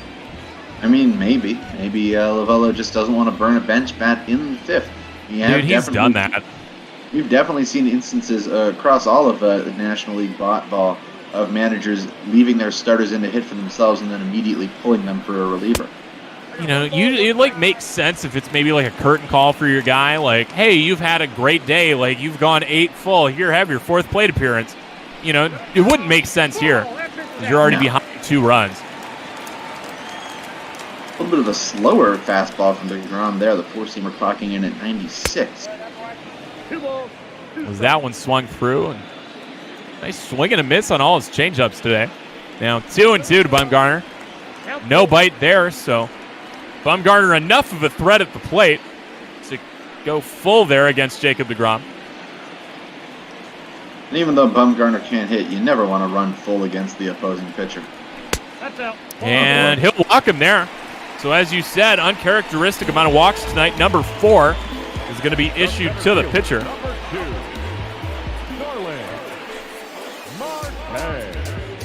See, maybe if you didn't have as much confidence in him, maybe that's where you go to a pinch runner. Maybe you throw a guy like Tim LeCastro, who can put himself in scoring position very easily. One way. Put himself in scoring position by accident. Oh, it's wonderful. He just takes a 2-step lead off of first base, and all of a sudden he's standing on second. You don't even notice it. He's standing at the plate 1 second, leans into a pitch, and all of a sudden he's standing on third, and you're like, what even happened? First pitch there to Starling Marte. He's going to be ruled a strike. And swinging through that one right down the chute. That changeup is just working this game for Jacob deGrom. 0-2. Nope. Ball 1. No bite on that one, though. Tim LeCastro on the base paths is like that one episode of Futurama with all the time skips. That's absolutely for sure. 1-2. Is low 2-2. Tim LeCastro, honorary Harlem Globetrotter, following up on that reference. Man, I need to watch that show again. As that swung on and missed, and deGrom racks up yet another strikeout in this game, number 8. We are getting a little bit of the pitcher's duel we signed up for today. I don't like to see it against my Snakes, but it's good to see Jacob deGrom in peak form. We're at least somewhat close to peak form. As Marte is swinging on the first pitch there. And unless something drastic happens, Conforto is able to get that there for the 3rd out. So nothing doing on that walk to the pitcher, Madison Bumgarner. We're at the end of 5 and still looking at a New York ball game, 2-0. Heading to the top of the 6th, it'll be Cespedes, Davis, and Ramos due up for the Metropolitans. Cespedes in this one, 0 of 2, fouled out behind the plate in the 1st, and then grounded into a fielder's choice 1-3 in the 4th. First pitch from Bumgarner. Check swing, and it's high, as there is the newly minted bullpen arm of Luke Weaver working alongside Merrill Kelly, both of them considered long men for Torey Lovello. Bumgarner, pitch number 85, a 1-0 to Cespedes. Is low and inside with a curved.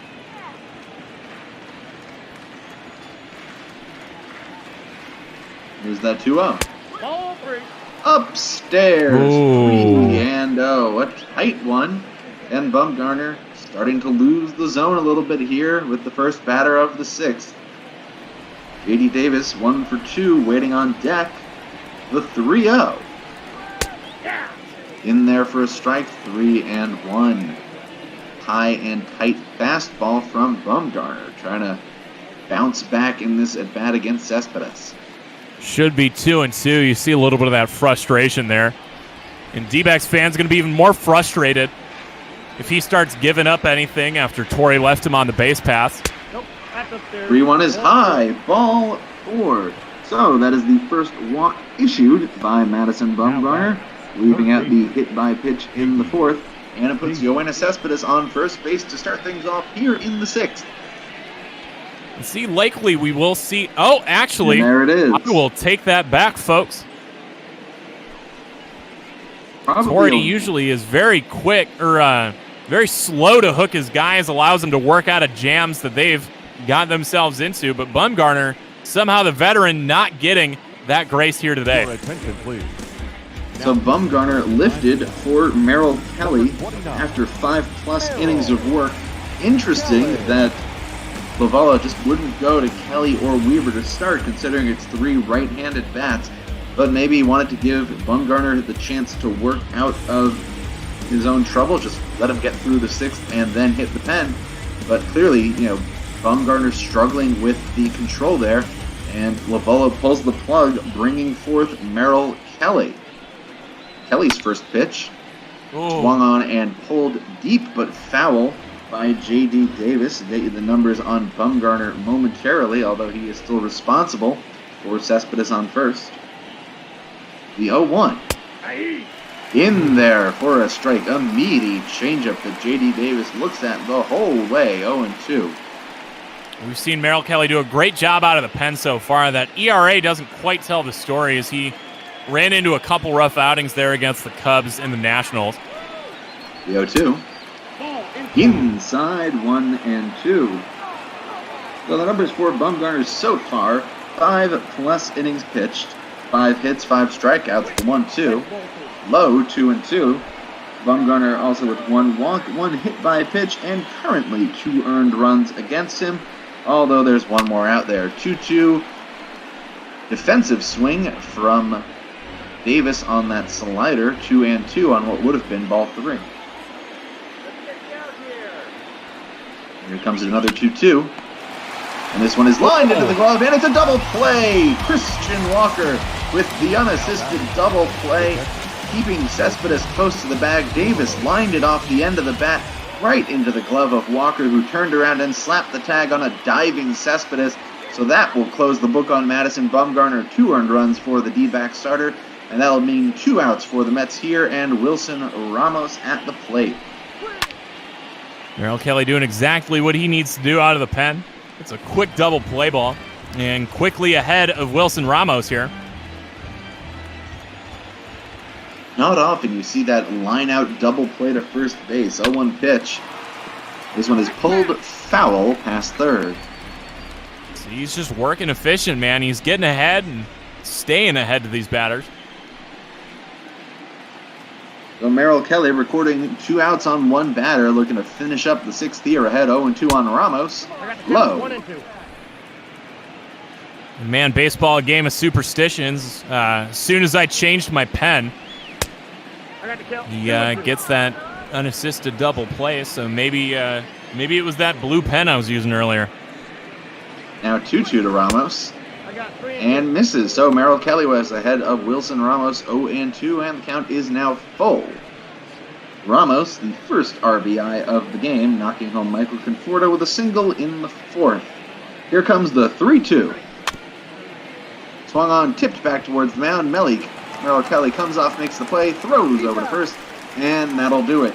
So the Mets get a lead-off walk from Cespedes, but he's put away with the line-out double play, and then a weak grounder back towards the mound will do it. So no runs, no hits, nobody left. through 5.5. It's the Mets 2, the D-backs nothing. Leading up for the Diamondbacks. So Jacob deGrom comes out to start the bottom of the 6th. A much better spot than his friendo over there, Madison Bumgarner. Eduardo Escobar could easily have this score. See what he's going to do here to start the top of the sixth, or the bottom of the 6th, excuse me. First pitch is held up there. 1-0.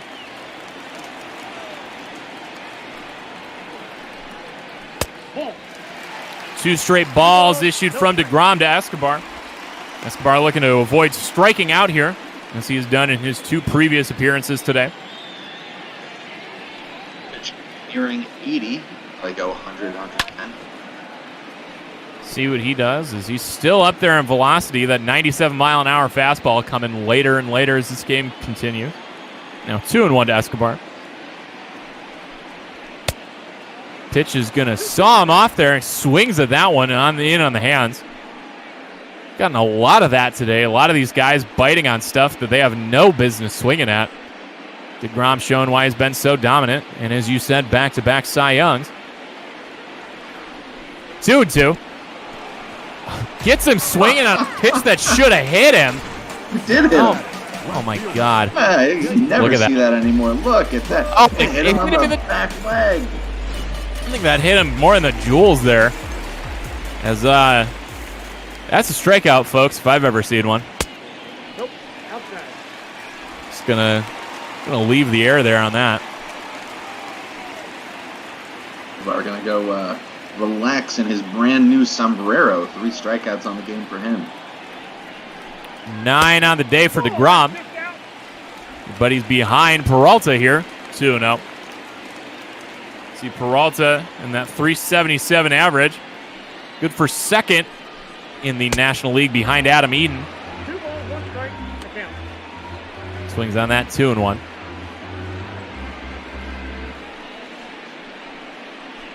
Peralta grounded out and popped out, looking to get his first ball past the infield today. 2-1 pitch. No bite.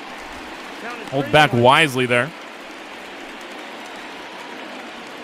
See what he can do in a 3-1 count against Jacob deGrom. The pitch. It's fouled off. 1 strike away from strikeout number 10. He's got that 2-0 lead. He just needs the Mets offense and maybe the bullpen to hold on to it for him. Full count pitch is fouled off again. So Peralta getting picky. Pitch count for deGrom definitely too high to consider a complete game here. And that was right in the moneymaker, but fouled off. So getting late to these fastballs, still staying up there in the velocity in the high 90s as the game ticks on. Full count again. Still late to that one still. Pitch number 9 of the at-bat coming up. You gotta wonder if deGrom might get pinch hit for in the 7th inning, even though he's been cruising so far. As there we go, finally early to that one. Been sitting off speed this whole time, finally gets one and ropes it early. Number 10. Full count yet again. Gets a lot of that one. That could be a gapper.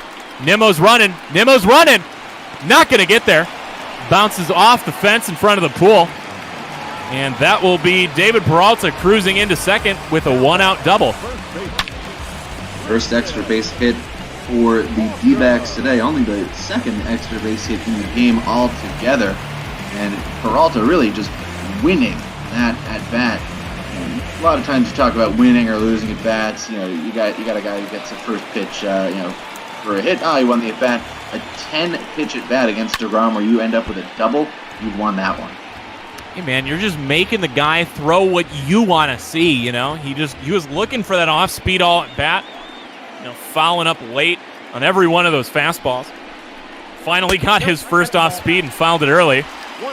Kind of settled in after that and split the difference and took that one out there almost to splashdown. 1-1 pitch to Christian Walker. Becomes 2-1. This is a slider, a little bit too much movement. So Walker's got a man standing on second with only one away here. Looking to get rid of some of that lead that the Mets have. Ooh. DeGrom really needed that pitch. Falling behind 3-1 with a man in scoring position, 1 out. Not the place you want to be. As doesn't get a swing on that, which most of the times wouldn't surprise you. As that one right in front of the crotch is held up for the third ball. Folks have been swinging at that one all day. Oh, it's a 3-2 count. I thought you were doing a joke. Oh, no. I have no idea what jokes are today. As the full count pitch is going to be high. So that is going to be back-to-back walks for Christian Walker. Back-to-back base runners allowed by deGrom. As he's got to be frustrated. So that pitch breakdown on the 97 pitches, only 56 strikes. Very out of character for deGrom, who's now allowed, I believe that's 5 walks in this one. Cole Calhoun's in a great spot. Lefty on righty to do some damage here. As he's got 2 on and 1 out. Peralta not the fastest man in the world, but the freight train has been known to be aggressive on the base pass. As that's going to be low to Calhoun, now splitting the count 1-1. Now pitch number 100 for deGrom. You have to imagine if something magical happens here, and it might not, as Davis is going to camp out there on the long run in foul territory for the second out. So I was going to say, I'm sure if he gets into trouble here against Calhoun, that might be the last batter he faces. But we'll see what Nick Ahmed's got to say about that as he's struck out and took one over there to first baseman Alonso in his game. Excuse me, flew out to center. I'm looking at the wrong line score. I was like, fly out. I'm like, how do you fly out to the first baseman? Carefully. Very carefully indeed. Defensive shifts are just getting stranger and stranger. Ain't that the truth? As very carefully is exactly what deGrom's got to be here as he falls behind 2-0 to Nick Ahmed. Ahmed has been shown to be clutch, coming up especially clutch last night. 2-0 doesn't bite. So deGrom throws 3 straight balls here with 2 on, threatening to load the bases. Probably not the worst spot to be in as Carson Kelly's standing on deck. As that one's right down the chute, and red light was on for Ahmed. He's losing a bit of speed on that fastball, that 4-seamer, only at 95, it looked like. Ooh, only 95. Only. 3-1 does lose him, so back-to-back walks by deGrom, and got to see if Rojas has got something to say. Looks like the new pitching coach out there in Queens has something to say. Former Met Jeremy Hefner coming out to talk with deGrom and Ramos. Mets are going to stick with deGrom here against the weak-hitting Kelly, but it's a dicey proposition as any single should theoretically tie up the game unless it's particularly sharply hit. A little bit surprised, honestly, that we don't see a move from Lovello to go to the left-handed Stephen Vogt, who's been doing a much better job of hitting this year, as we see Jake agreeing with me on that as that comes out my mouth. See Carson Kelly hitting slightly above average with runners in scoring position, which is gross to say, as that's still at that 214, but see deGrom is just unable to locate his pitches, so maybe Carson Kelly catches a break, gets an RBI walk here in the bottom of the 6th as we got bases juiced, 2 away. 2-0 pitch. Right in the sweet spot for Kelly, but no swing, so now 2-1. But yeah, I'm with you on that, Jake. I think this would be a great spot for Torrey have gone to the pinch hitter and Stephen Vogt. 2-1 pitch. No swing yet again. Great pitch. 2-2. Number 110 for deGrom. Swings at that, and that'll be just over the netting behind home plate. I think any way you shake it, this is the end of the line for deGrom, whether or not he gets Kelly out here. 2-2. Swing and a miss, so deGrom gets out of a huge spot, loads the bases on a double and 2 walks, and gets out of it by getting Carson Kelly to go down swinging for the third time today. So Carson Kelly, your time might be up here as we head to the top of the 7th. Arizona still unable to push a run across. Serenity now for Jacob deGrom as he gets out of that bases-loaded jam in the bottom of the 6th. Pitcher spot due up second here in the top of the 7th for the Mets. Ahmed Rosario rounding one just foul against Merrill Kelly as we are joined by our resident organist in the booth, Shark Shavery. Kelly getting ready for this 0-1. Hello, hello. The pitch. Swung on and missed. Rosario missing badly on the curveball. So, Mets still carrying a 2-0 lead as we head into the back third of this one. The 0-2 from Merrill Kelly. This one is lifted to right field, and it is going to drop in for a base hit in front of Cole Calhoun. So Ahmed Rosario now 2 for 3 on the day with that single. The pitcher, We got another look at it. Nice job of inside-out hitting from Rosario, just flipping that one the other way. Gets himself on first and gets the Mets Jacob deGrom at the plate. Might just be up to bunt rather than use a position bat. So deGrom does bunt up the first base side. Walker flips to Kelly, makes the step on the bag. So it is a sacrifice bunt for Jacob deGrom, 3-1, and it moves Ahmed Rosario into scoring position with 1 out for Brandon Nimmo. One of the bat ball quirks we see there is the runner was very clearly directly in front of him. Easy tag would have been probably the safe move. Instead, going 3-1 to get the force there. Now here's Nimmo with a man in scoring position. First pitch late on the fastball, 0-1. Nimmo struggling with runners in scoring position, although his average overall has been going up. Hasn't done it in RBI opportunities, the 0-1. Chopped to third. Going back is Rosario. Barehanded play by Escobar. Gets Nimmo by a few steps. Oh, Nimmo once again struggling with runners in scoring position as he grounds out there.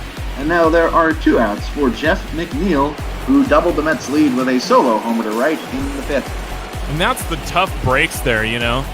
That just would have been on the other side of the infield if he just would have been able to pull it instead of push it, which he typically does. Could have seen Rosario move from second to third, but going to be stuck there at second as that was right there at Escobar. And look at that. Jeff McNeil only 194 with runners in scoring position, but he's got an average over 340. That's hard. 2-0 now. How do you do that? How do you hit under 200 with runners in scoring position when you got an average around 340? I think that's the kind of stuff that disproves anybody that says clutch isn't real. I also think it probably has something to do with McNeil hitting at the top of the lineup. Doesn't necessarily come up with guys on base as much, as this one is high now, 3-0. See, Kelly just needs to calm down here. As one more out will get us to the stretch. And dangerous spot if he allows Pete Alonso to come up to plate. McNeil way ahead, 3-0 in there for a strike. The changeup on the outside half, 3-1. Oh, I guess to be determined if Jacob deGrom will still be going in this one, as he did come to the plate here in the 7th, bunting Rosario over. 3-1, fouled off, 3-2. Kelly will certainly be done as he is due up to start the bottom of the 7th. So Corey Lavolo hoping that he finishes up his 2 innings of work right here. 3-2 pitch. High, all 4, and it wasn't particularly close. So Jeff McNeil will make his way down to first base, and there are 2 on with 2 outs for Pete Alonso. Very dangerous spot, and curious to see Torrey sticking right here with Merrill Kelly. Maybe he's just conceding this game is done. You know, you've got some of those late inning guys that haven't seen a lot of work lately. Maybe you go to a Hector Rondon to maybe just get this 1 out even. First pitch to Alonso is a cutter that he swung on and missed, 0-1. That's up 2-0 on a Wilson Ramos RBI single and a Jeff McNeil homer, hoping to add to it before the bottom half of the 7th. 0-1 pitch. Outside, 1-1. Just scary, tough spot here from Merrill Kelly. Pete Alonso's been known. You just leave one just wrong, and you're looking at a 5-0 score. 1-1. Swung on and missed. Good curveball from Merrill Kelly, dropping out at the very end there. So the D-backs' first reliever of the game, ahead 1-2. That is the other thing there about Pete Alonso, that 32% strikeout rate. Pitch misses. 2-2. Kelly trying the curveball again. Alonso, better discipline. Rosario on second. McNeil on first. The 2-2 pitch. Swung on and missed in the dirt. Carson Kelly pops up, throws it down to Christian Walker, and that'll do it. So the Mets in the 7th. No runs, 1 hit, 2 left on.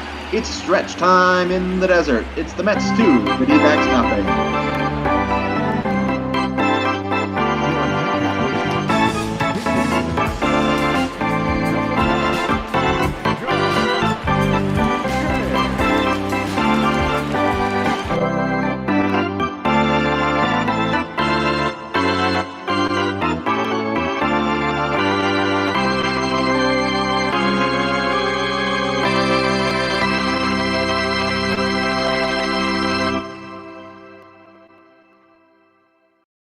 You'll love to hear it. Here's Jacob deGrom for some unforeseen reason. And I would like to shout out the big guy in chat with some more trivia before I'm out. But we'll get great there. cast, you guys. Loving the Homer cast. Take it easy. Thank you, Shark. As we do see Jacob deGrom out here. He comes out after throwing 111 pitches, only threw 6 full. So curious to see what happens here as John Jay is going to be the man off the bench. Pinch hitting in the pitcher's spot here. Man with the luscious booty. As he's already ahead of deGrom now. 2-1. You see Diaz and Lugo getting loose out there in the Mets bullpen out in right field. They did not see either of them start this inning with deGrom's pitch count where it was. I'm just really sad here. Is that swung on, missed 2-2. As my season tickets are out there right next to that visitors bullpen. Love to be watching those Mets warm up. So I'm a little bit sad. Even more sad that these virtual Diamondbacks are losing 2-0 to the hapless Mets as the 2-2 pitch gets him. deGrom still continuing to strike folks out. Now firmly in double digits with 11. As he's almost up at 120 pitches today. Jacob deGrom is just going to will his way all the way to a complete game, it looks like. You'd think of pitch 116, top of the order, 4th trip through. Maybe the time to remove him? I guess not. See what happens there. Misses on a first pitch to Starling Marte. Done that a few times today, but clearly hasn't mattered as the Diamondbacks have only managed to get 2 hits. They've walked 5 times, but nothing's come of it. As that's a strike there. Still throwing 96 miles an hour this deep into the game. As Starling Marte showed bunt for a second there and not able to pull that back in time. Just trying anything to get on base, I guess. 1-2 is 2-2. Could have been 3-1, but no, just had to show bunt there. Pitch number 121 about to come from Jacob deGrom. This is some old school pitching here. You sure you guys didn't hire Dusty Baker in the offseason? As that's ripped foul. Long running play for Yoenis Cespedes, unable to get there. I think Yoenis Cespedes 5 years ago slides or dives and tries and gets at that one. And that's a nice piece of hitting, but that's a nice piece of fielding out there and right by Conforto for the second out of the day. It's remarkable. You don't see pitchers go to these lengths unless they're trying to complete a no-hitter or a perfect game anymore. I mean, you think of Edwin Jackson when he threw his no-hitter. That was like, 150 pitches? Something absurd like that? I'm sure one of the Diamondbacks fans is going to be able to get the actual numbers for me there in chat, hopefully. I'll get it for you. Because that was down here in the desert. That was for Arizona. Yeah, it was 1-0 to Ketel Marte. That's hit hard. On the horse is Conforto. He's running, and he's on the track, getting the glove on it for the 3rd out of the inning. So Ketel Marte needed to eat a little bit more Wheaties before this one. as we are quickly getting through the bottom of the 7th, as we are still untouched. Arizona still only 2 hits in the game, no runs, heading to the top of the 8th. And here comes Yohan Lopez, the second reliever of the game for Arizona. Lopez has pitched very well, a 1.59 ERA in 22 2/3 innings across 22 appearances.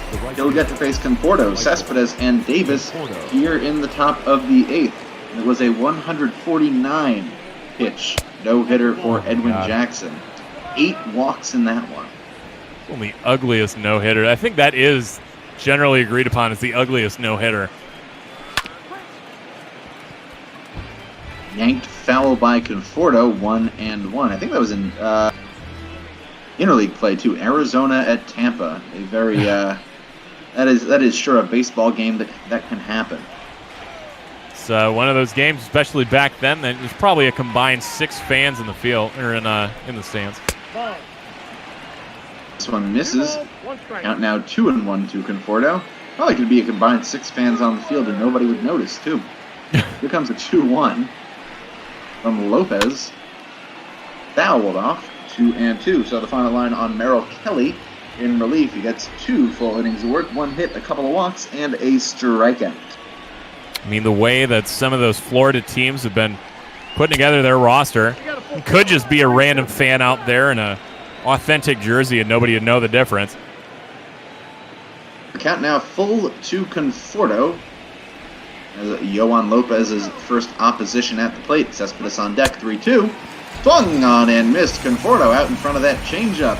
It's a strikeout for Yohan Lopez, and it's the first out of the top of the 8th. Continues this great first half he's been having. Put up a pretty good first half last year as well. Both sub-2 ERAs. So looking to continue that and not have the second half of 2019. First pitch to Cespedes is outside with a fastball at 97. Cespedes 0-for-2, walked in the 6th, and as you see there, just 1 for 28 since he returned May 1st, and that one hit a home run against Cincinnati last week. In there with a curveball for a strike, as we take a look at Kevin Ginkel and Andrew Chafin. Double-barreled action in the Arizona bullpen.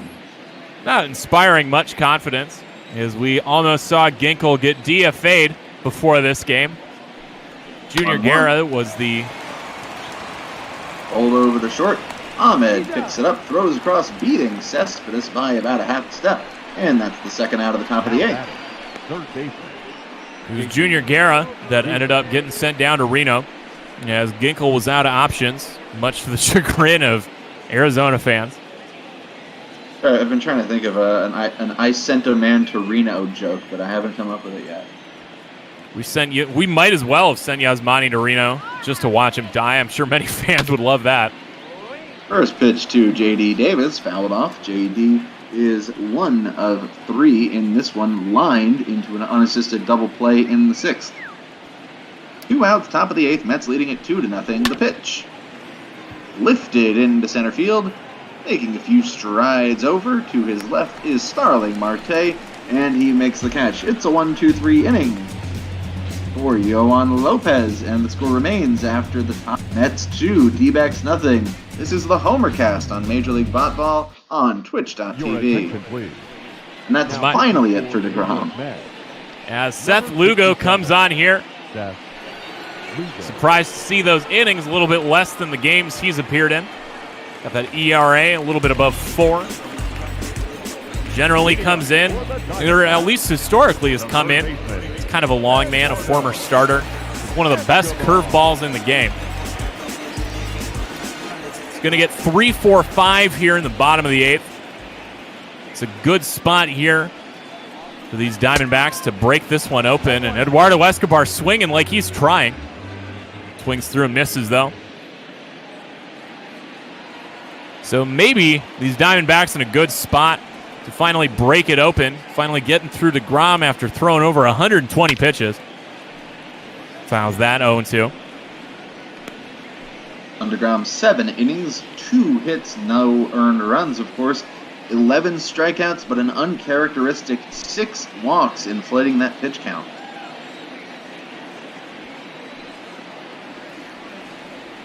0-2 here to Escobar. Beautiful curveball, but able to get some of that is Escobar. Spin rate curve for Lugo, elevating him to a position as one of the better relievers in the National League. 0-2 yet again. Gets the timing right on that one. Cespedes is running. Cespedes runs out of room and barely just makes the rebound there. As that is going to be Escobar getting his first hit of the game. Finally doesn't strike out, and he's going to be standing on second with his 10th double of the year. Good job by Cespedes playing the carom there. Nearly got away from him, but a solid reaction. And, this is the best starting position that the D-backs have had all game. We got the one-out double from Peralta in the sixth, that ended up leading to the bases loaded 2-out situation. But they've yet to start an inning with runner in scoring position. So you see Peralta here. Got a man in scoring position and no outs. As he's swinging on the first pitch, is pretty sure he did every time last night. You see that? Batting 400 there with runners in scoring position. 0-1 becomes 1-1. Lugo loses that slider way outside.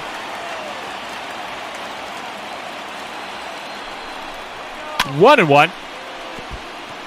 Swings on and that curveball inside. Can't blame him. Easy to bite there on that curveball. 1-2 to Peralta. Pitch in. Gonna be late on that inside fastball. Jacob. 1-2. Sorely hoping that the Mets bullpen can pick up these last 6 outs, get him his second win of the year, a game where he pitched, other than 6 walks, brilliantly. Well, you don't think he'd love his 6th no decision of the year? As that one's in no man's land, but McNeil's going to get there to put that one away. Peralta pops out. 1 away. Take a look at that on the pitch tracker. That just caught the top of the zone. Great pitch there from Lugo with the fastball inducing the loop contact. See, Christian Walker has lived up to his name today with 2 of those. So popped out to Pete Alonso in a weird play earlier. As that's going to be down the chute. Change up right there. Christian might want that back, as that's the kind of thing he could barrel into the seats and tie this game up. Good no bite on that slider. 1-1. See Escobar standing there at second, looking across the plate. He'd love to if any of the teammates behind him could do something. As Christian Walker looks like he could be going for his first strikeout of the day. Joe Walker back to the dugout. And that's what's going to happen, folks, is that one's going to be in the dirt. Drop third strike over to Alonso for the 2nd out of the inning. First strikeout of the day for Seth Lugo. Good job by Lugo bouncing back from that lead-off double, which was a few feet shy of being a lead-off home run, to get himself to a 2-out situation against Cole Calhoun, 0-3. Cole Calhoun started the season off scorching hot. Has come down to earth since. You see that average with runners in scoring position, also great for him. First pitch strike. Second pitch swinging inside. Now he's behind 0-2, so Lugo 1 strike away from getting out of this one after allowing that leadoff double. The 0-2 pitch is no bite. So Calhoun's going to make him do it again. Bit of a waste pitch there from Lugo, trying to do the slider on the outside edge. Just didn't really get a lot of snap on that one. 1-2. That's late, but that's the kind of pitch that Calhoun's done a great job with all year. Going opposite field generally with no runners on. He's got the aggressive shift, so that kind of ball usually goes for a double. 1-2. Outside again, so Calhoun's done a good job laying off the stuff away. So now we'll do 2-2. And that is right there at Ahmed Rosario. So that will do it. So nothing comes of that Eduardo Escobar double as Diamondbacks finally get their third hit of the game, but still no runs as we are at the end of 8, running out here for the Diamondbacks. Yohan Lopez is going to stay in the game to start his second inning of work, although there is action behind him in the form of Kevin Ginkel and Silvino Bracho. Ramos, Rosario, and the pitcher spot here for the Mets in the 9th. First pitch from Lopez to Ramos outside, 1-0. Ramos's RBI single has been all the difference the Mets have needed so far in this one, though they did get the home run from Jeff McNeil in the 5th to help out further. Comes the 1-0. Punched to the right side. Walker makes the play, flips over to Lopez, who jogs over and steps on the bag for the first out. So as Diamondbacks fans can look forward to 2 more games left to play in this series. Tomorrow is going to feature Michael Wacha, 3-4 on the year with a 5 ERA, going up against John Duplantier in his 3rd start, looking for his first win of the year. Pitch to Rosario, catches the outside edge, 0-1. Rosario 2 for 3 in this one with a couple of singles. And then the rubber match, if everything goes Arizona's way, is going to feature Steven Matz, 3-2 with a 4.46 ERA, going up against Robbie Ray, looking for his 7th win of the year. Mario grounds it to the right side, scooped up by Walker, steps on the bag himself. And there are now 2 outs in the top of the 9th, and the Mets will use their first pinch hitter of the game. And it is going to be Robinson Cano, and this is one of the benefits of having too many guys for the field. When you start Davis at third base against the lefty, you get a chance to go to Cano against a righty off the bench. So Cano hitting 238, pinch hitting here, takes the pitch inside from Lopez on the slider, 1-0. Too many bats. Too many bats. Too many bats. All right. 1-0. Fouled off, 1-1.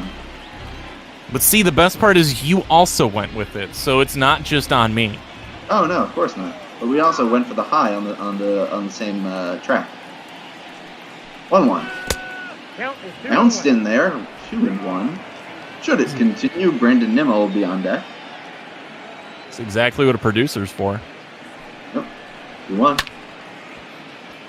Yanked foul, 2-2. For the D-backs in the bottom half, it'll be Ahmed Kelly and then the pitcher's spot.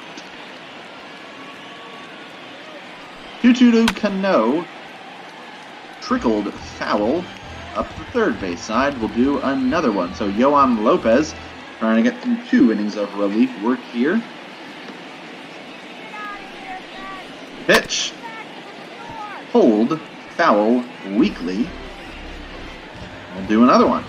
So Cano just making Lopez work here. Lopez has retired all 5 batters he's faced so far. The first one via the strikeout, Conforto in the 8th. Another 2-2. And this one is popped foul. The count will remain at 2-2. A little bit surprised they actually didn't go to Cano in Davis's spot once Bumgarner's day was over. Fit. 3-2. So Robinson Cano working hard in this at-bat. I think this will be pitch number 8 of the at-bat coming, if I have counted right. It's possible that I haven't. Either way, it's a full count offering. And it's away, way away. Robinson Cano works a pinch hit 2-out walk. And it will bring up Brandon Nimmo with a man on and 2 outs in the top of the 9th. Yohan Lopez getting the trust from Torey Lovullo to get out Brandon Nimmo. Nimmo's got the advantage with the handedness, but he has struggled this year. First pitch. Low, 1-0. You know, I can see him giving up a walk to a veteran eye like Robinson Cano there. It's a tough out, but Brandon Nimmo hasn't shown as much patience as we'd maybe like out of him this year. swings at that fastball that was high up around the letters, fouls it off 1-1. Lopez surprisingly only with one strikeout now through 1 2/3. Nimmo swings and misses at the high fastball at 97 miles an hour. So once again, Yohan Lopez a strike away from getting out of the top of the ninth with no further damage. Mets lead it 2-0. No on first, 2 outs here on the top of the ninth. The 1-2 to Nimmo. I got to count 2 and 2. Upstairs 2-2. Not much of a lead for Cano over at first. 2-2. Lifted into center field. Moving over Starling Marte. He makes the catch. And that'll do it. So no runs, no hits. 1 left for the Mets in the ninth. We head to the bottom half. The Mets looking to complete a shutout in the first game of 3 in Arizona. It is Mets 2, D-backs nothing. See if we get any interesting moves out of Torrey, as he's got 7, 8, 9 due up. Carson Kelly ice cold so far, 3 strikeouts. Maybe see if they go with the backup catcher and pinch hit him there, Stephen Vogt in the 8 spot. But they're going to have to get through Dellin Betances, as he's been promoted to that closer role after watching Edwin Diaz blow 2 early in the season. The Mets have had a lot of opportunities for saves. This is only Betances' 4th save opportunity. He is 3 for 3 so far. See what Nick Ahmed here can do. Strikeout, fly out, and a walk. First pitch from Betances. Ooh, swings through that. Big fastball from Betances. And the way he delivers, it's a little bit of a deceptive delivery. Even though that's a 4-seamer, it almost looks like a 2-seamer, just the way it comes out of his hand. So 0-1 to Ahmed. I got 1 ball, 1 strike. Loses control of that one, as that's going to be way high at 98 miles an hour. He's throwing gas out there, man. 1-1 to BDN. He's going to take that, but so will Pete Alonso, and so will Betances. So 3-1 for the first out of the inning. deGrom finally looking like he might be able to breathe and catch a win here. You're looking at that line score, a very gorgeous line score. But 124 pitches. That's just a remarkable thing. You don't see guys go 124 casually like that. Somewhere Rich Hill is just crying. Or his nickname, which we won't say on air out of professionalism. You can say it in the chat if you want.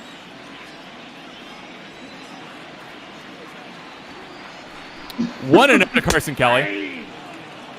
Is going to be a strike there. Had to make sure I had the big clicking on my mechanical keyboard live there. So 1-1 to Kelly. Swings through that, so Kelly doesn't look like he's trying too hard to avoid the sombrero here. Like he just wants to get home and realize that if you want to go home quick, you're going to be riding pine, buddy. As that's the sombrero. And that's the last we're going to see of Carson Kelly this series. Now here's my question. I always thought the sombrero was 3, and then you made it a golden sombrero with 4. Am I wrong on that? Thought it was the hat trick at 3, the sombrero at 4, golden at 5, platinum at 6. Let's see. Golden sombrero. We got nothing better to do. This game's basically over. Striking out 4 times in a game. Yeah. We will see Stephen Vogt, the man who just got appointed to the new starting catcher with that Carson Kelly strikeout. Steps in for his first plate appearance of the game. Sure, the couple other Snake fans watching probably would love to see that, see him come up just one batter ago. As that one's going to be hit hard, but hit foul. A nice long strike here by Stephen Vogt. Betances is looking to just finish this one off for the Mets. Let's get them a nice start. Ooh. And it is going to be a long day in the batting cages tomorrow for these Snakes. That is now, I lost track of how many pitches way inside that they've swung on tonight. It's been gross. Too many. Way too many. Down to their final strike. 1-2 pitch is going to be in play, but Pete Alonso takes that over for 3 unassisted to end the game. So these New York Mets come to town and immediately put one on the National League West leading Arizona Diamondbacks to break the little bit of a winning streak they had going there. Mets fans got to be excited about that. Absolutely. Great win for the Mets in this one, and I think hands down player of the game going to have to be Jacob deGrom.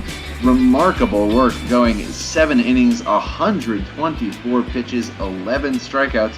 Did have 6 walks, but didn't let anybody come across to score, and he only allowed 2 hits, only 3 hits on the entire game for Arizona.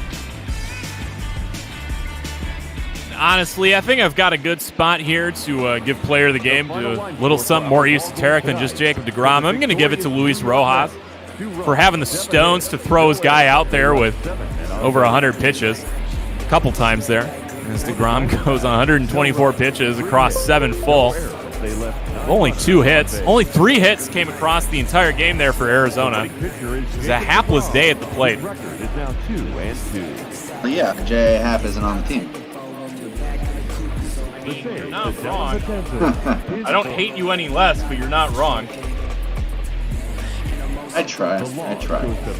As we look forward to a nice call here by Jake W. Dean, who joins us in the booth, typically with me here on these Diamondbacks games, but he's going to take you away to Dreamland tonight for Bot Ball After Dark, featuring some more National League West action as the San Francisco Giants head over to Coors Field to take on the Colorado Rockies. So what is good, my man Jake? Well, we're about to see a battle of teams who you would probably say are not evenly matched. The San Francisco Giants coming in at 9-31, which is yeah, that's bad. Pretty bad. Colorado Rockies coming in at 20-19, and if you're the San Francisco Giants today, you just got to be thinking, man, could I maybe strike out just a bit less? Almost everyone on the roster has more Ks than walks. Some people have more Ks than hits. It's a dastardly day if you are a San Francisco Giant. Not going well this season. I mean, strange things happen as we saw these Mets come to town heavily behind by the odds, but Jacob deGrom just put the spurs to him, and Diamondbacks look lost at the plate as these Mets catch just their 13th win of the year. Diamondbacks get their 20th loss of the year? 17th loss of the year. Indeed, and that'll make this game ever more important for the Colorado Rockies, who are behind the Diamondbacks and currently sit 3 games back in the National League wild card race. With the D-backs loss here, I do believe the Dodgers have now tied the D-backs for first in the NL West. That is correct, as didn't actually see what happened with the game before me, unfortunately. Actually, no, that was yesterday. I'm looking at the wrong day here on the schedule. I do not believe the Dodgers played today. It does not appear so. It's always a great day for baseball without Dodger baseball. It's time for no Dodger baseball. Well, we're pretty much seeing everybody else in the NL West here on this late night slot here on Bot Ball. Any parting thoughts, Duggo? Big fun. Thank you for the call of that D-backs game despite the depressing loss.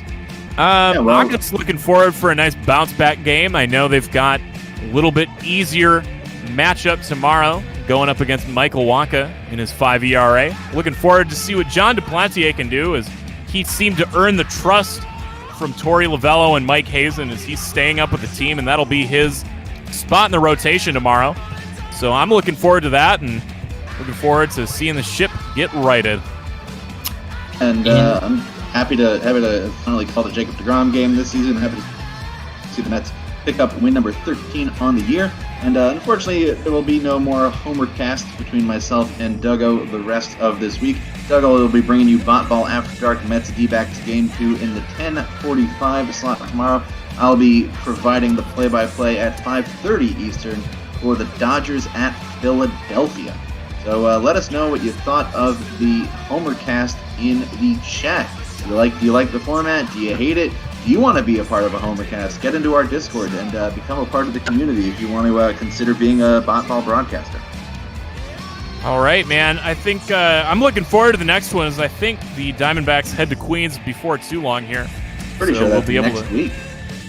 I'm sure we'll be hopping right on that, but we will let Jake be hopping right on this one as we get ready for Bot Ball After Dark, folks. For myself, Duggo, and Big Fund Eric, have yourselves a wonderful night. Keep on listening and get ready for some Bot Ball After Dark. See ya. Indeed, indeed. Thank you, gentlemen. And we are now primed and ready to head to Denver, Colorado to see the San Francisco Giants face up against the Colorado Rockies. Johnny Cueto takes the mound for San Francisco with Lambert on the mound for Colorado. Mo Red Wings, I just don't like Manny Machado, and that's why we're not getting Padres baseball here tonight. I'm an NL West homer, and that's why you're getting this game here today. And I might be a D-backs fan, but I'm excited for some baseball here at the Mile High City. You see our pitching matchup there. Johnny Cueto, the seasoned veteran, against Peter Lambert, the young gun. It's been an okay season for Johnny Cueto. A lot of losses, but that'll happen when you are a San Francisco Giants pitcher. Peter Lambert not doing better, 5.4 ERA on the season, so this one could be a high-scoring one, especially here at beautiful Coors Field. It's Bot Ball After Dark, but the show thinks it's midday. Let's get ready for a great matchup of baseball here.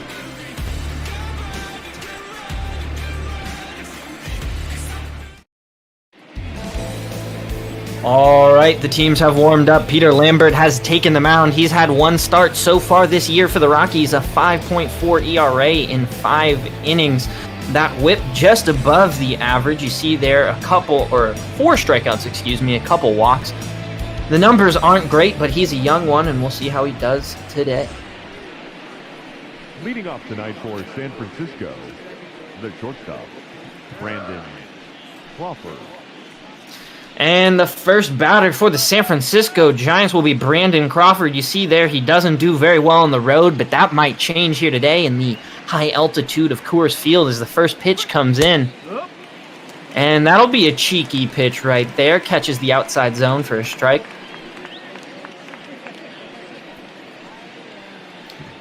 You see the Rockies record there, 20-19, as we mentioned, third in the NL West and 3 games back in the National League wildcard. That pitch is swung on, popped up to left field, and that'll be an easy play out there for Ian Desmond. No issues there for the first out, so Lambert gets one on 2 pitches and a good start to his outing today.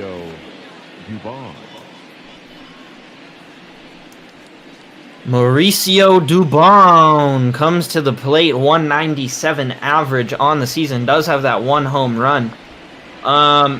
22 walks, unfortunately 36 strikeouts, and that's what'll get you below the Mendoza line as he takes that first pitch for a ball. But you do see there, top 10 in the National League for walks.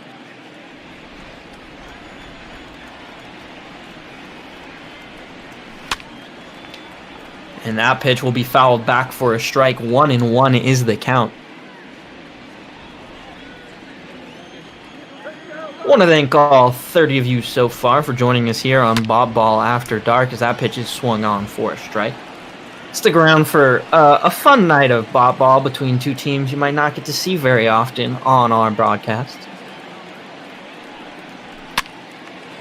That pitch is swung on. Looks like it's put into play. That'll get down into right field. Looks like it'll be a single there. Charlie Blackmon not able to get anywhere near that one. Just a little flare out there to right.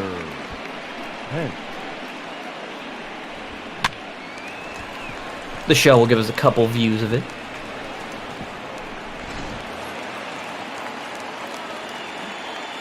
All right, runner on first, 1 down here. Hunter Pence at the plate. You probably know Hunter Pence as he takes a strike there. He's been around the game of baseball a long, long time, only hitting .253 this season, and as many strikeouts as he does hits. So not the usual productive Hunter Pence that we're used to seeing. A dependable guy in a number of different teams, especially for this Giant squad here.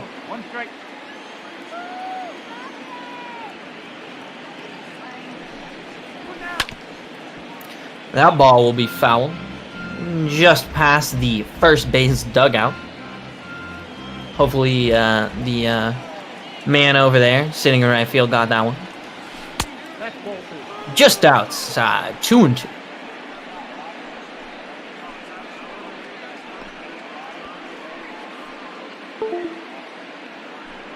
Peter Lambert, a guy who throws mostly four-seam fastballs, change-ups, does mix in a curveball about 10% of the time, and slider he's been throwing a lot more recently.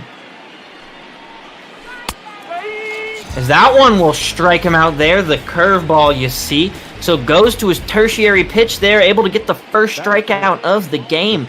2 down here for the Giants, still a runner on first.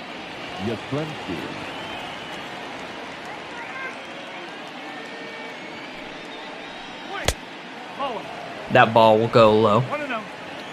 Mike Yastrzemski, as you see there, has been hitting pretty good over the last few games. 2 doubles, 5 RBIs. Hitting .271 on the season, but with a nice .504 slugging percentage. 18 RBIs, 3 for 4 on stolen bases. I guess the bright spot of this Giants lineup, if there were to be one, as that's fouled back. Not sure you could say there's a bright spot, though, at 9-31.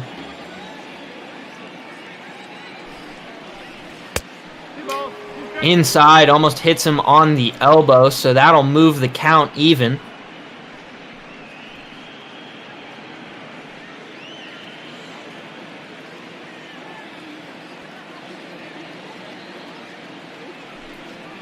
Two-two pitch. It'll be called a strike on the outside, so that'll be 3 down now for the Giants in the first, and Lambert will get through it without much noise. We will see the Rockies up. Desmond, Story, Arenado in the bottom of the first.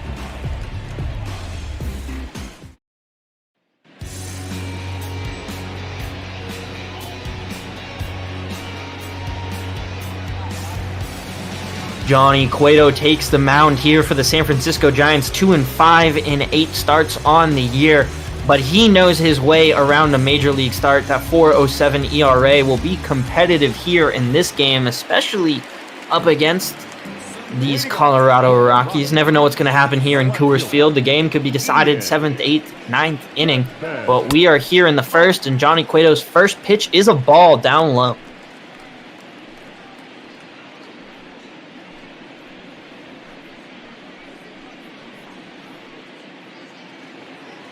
San Francisco Giants can't be feeling very comfortable in their own skin right now. Deep down in the cellar as that pitch will go right down the middle. 2-seam fastball there from Johnny Cueto, 90 miles an hour. Does throw the fastball predominantly, but mix in a lot of sliders and sinkers. Change up that 4th pitch in his arsenal.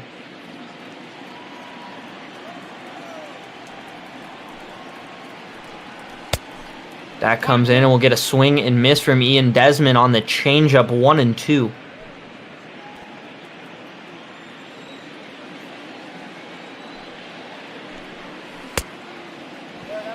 That'll be a swung on pitch, and it will go down to first, so that will be a strikeout there for Johnny Cueto. 1 batter, 1 strikeout. Trevor Story now here, the famed shortstop at the plate. Not doing very well this season, though. Only 252, 294, 528 slash. Does have 12 doubles, 1 triple, 10 home runs. But used to Trevor being a little more productive here in the high altitude of Denver. 1 for 4 last night.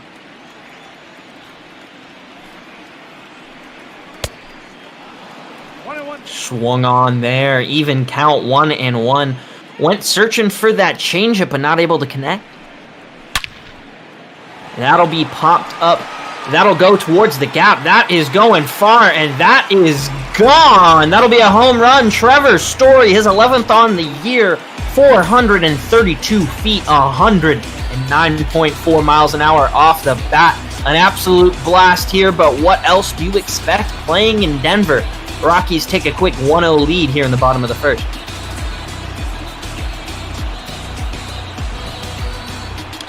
One more look here. He just drives that ball. That is not even hit that far up. You just see it's got power. Gets over the wall out there. The outfielder's not even a chance to field it if it didn't go over. And now Nolan Arenado tied for 8th in the NL with 10 home runs.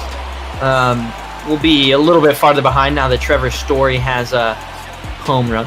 Sure, Sloth. Definitely a home run anywhere. But, I got to make fun of Denver as much as I can. Johnny Cueto comes in, pitch outside.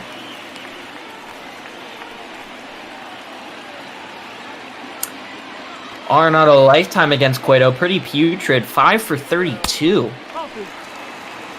And Cueto not getting the same calls that we were seeing for the Rockies here in the top. That ball looked good, but we'll go outside for a ball, 2-0. Nope, outside. And yet another pitch on the outside there, 3-0, threatening to walk Nolan Arenado. You would think that'd be a good idea, but Daniel Murphy comes up next, hitting .350 on the season as that ball is roped, and it will be grounded out there on shortstop, thrown out, so ends up being an easy play there, 6-3.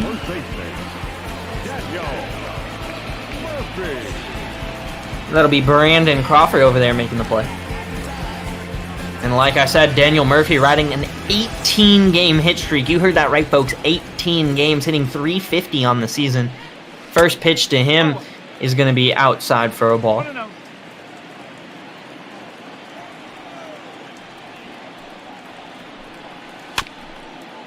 Swung on, foul back.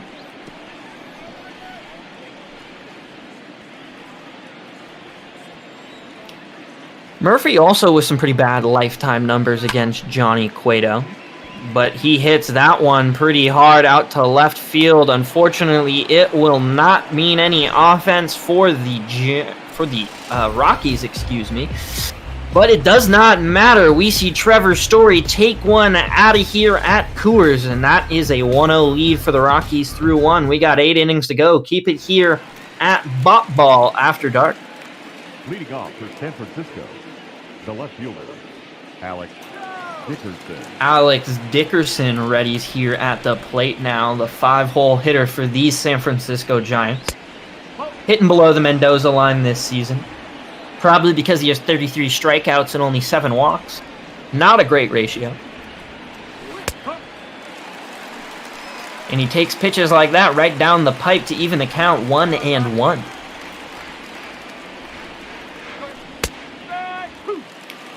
Another pitch, pretty dead center, 1-2. Peter Lambert's got to be careful throwing those pitches. Even Alex Dickerson can hit that.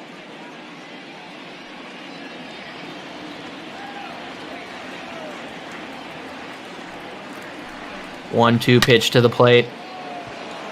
That'll be roped over to second, but it'll be dropped, and the throw over will not be in time, so we'll see how the scorers score that. Indeed, they call it a base hit there for Alex Dickerson. Wonder if we'll get a replay. We will not, so no outs here, top of the second. Interesting play, and the Giants have a base runner. That pitch will go down low. Brandon Belt, 244 on the season, 717 OPS. 261 career hitter, so a little below his normal numbers. And we do see a great trivia question in the chat from our good friend Big Fun, or the Big Guy 73. What active player has the most home run titles? As that ball is fouled down the right field line. Duggo got it wrong. Pujols is not the correct answer.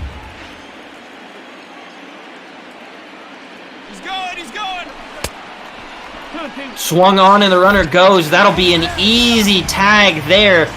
Stealing a base is not a great idea. I don't know what Alex Dickerson thought there. That is going to be an easy out, and you gotta love it if you're the Colorado Rockies. The Giants can't seem to get anything right this season. 2-2 now. Nobody on the base paths. 1 out. And that ball is flied mighty high, but it won't go anywhere. Tracking under it in center field is David Dahl. And that will be 2 outs here in the inning. So all of a sudden, what looked like a chance for the Giants It's quickly 2 down. Donovan Solano comes to the plate. 238 hitter. Does have 7 RBIs on the season, but a whopping 18 strikeouts to his 4 walks. Like I said, this whole team just terrible at plate vision. As that ball will somehow be called a ball. 2-0. Do have a guess for Robinson Cano. Not sure if that's correct because I don't know the answer myself, so Duggo, don't worry. It's not like I'm any smarter than you.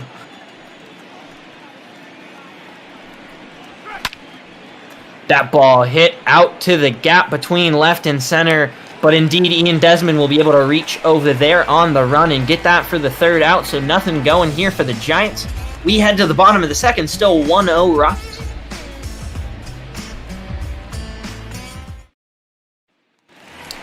I'd like to take this break to remind everyone that I don't do this for pay, and neither does anyone else here at ML Botball. So if you want to head to the link below or type !donate into the Twitch chat, you can donate to Meals on Wheels and help us support those in need during this COVID time. But Johnny Cueto is back on the mound here for the Giants, hoping to have a little bit better of an inning than his first.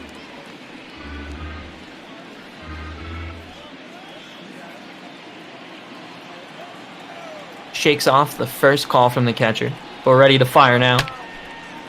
That ball roped, but it'll be just foul, probably about 3 or 4 feet over there.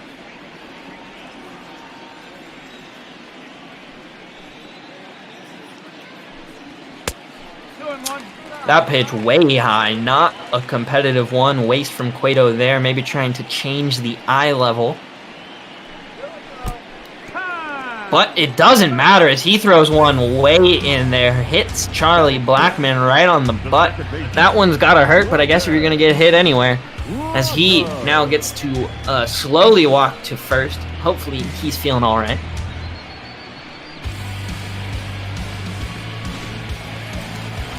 Definitely not intentional, but Johnny Cueto might be one of the worst people to get hit by. I feel like he's just an intimidating pitcher. Not that fast anymore, though. 91 mile an hour fastball as we see the Dino over here doing some gyration.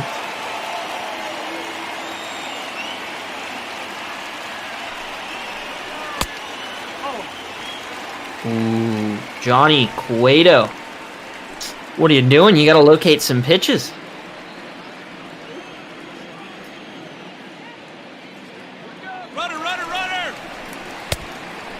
That'll be swung on in another steal attempt here. The difference being that the Rockies know how to do it. So Charlie Blackmon, after getting hit there, able to use his motor anyway and make the steal happen. Throw just really far off to the other side. No chance at a tag there. And so we'll see Brendan Rodgers continue to battle. His 284 average, surprising. Definitely the lowest rated member of this Rockies team as he swings through a pitch there.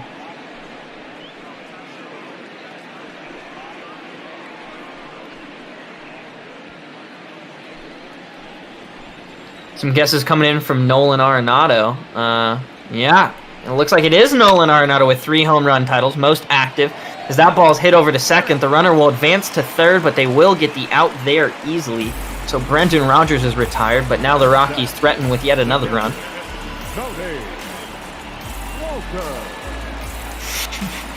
Chris Davis. Wow, what a tragic story. Does have 2 home run titles, I guess. Doesn't do much now, though.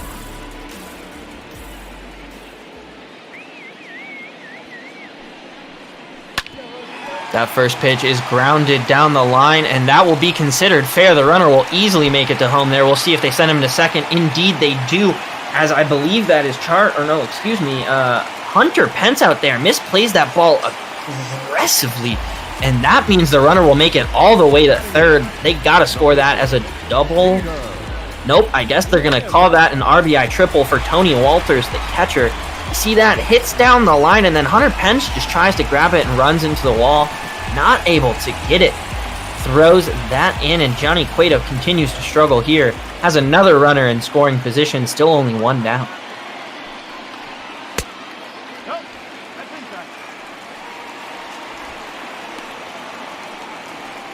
Peter Lambert, yet to get a hit this season.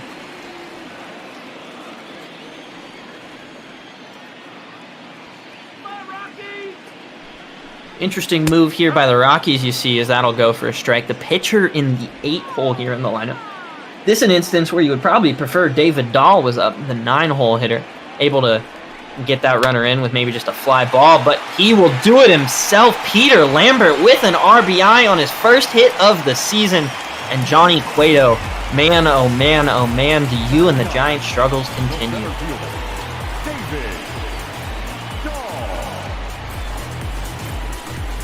And Duggo's very excited in the chat. Indeed, pitchers who rake, pitchers getting ribbies. And now a pitcher sitting on first for David Dahl in the 9-hole. Johnny Cueto's still got to get 2 outs here.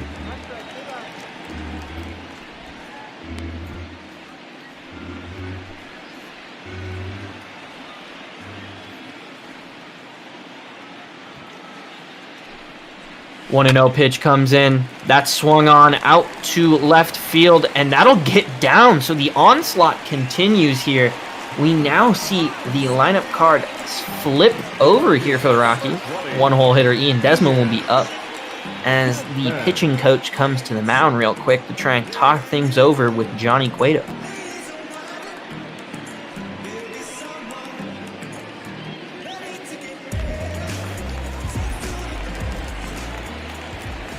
All right, well, that mound meeting is over, but you will still see a runner in scoring position there on second, yet another runner at first. The double play is in order here. Ian Desmond 0 for 1 on the day, but a chance to get an RBI here.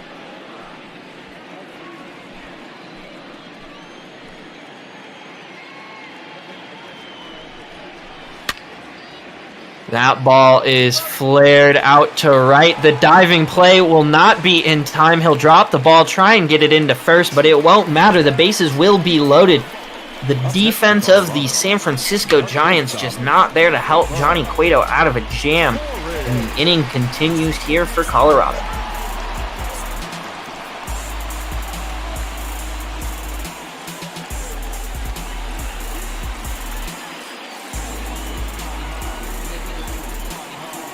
Trevor Story 1 for 1 had that huge solo home run in the first to put these Colorado Rockies ahead initially. His team has now added on and has a chance to add on again himself here. Bases loaded, 1 down. The pitch comes in. It'll be inside, 1-0.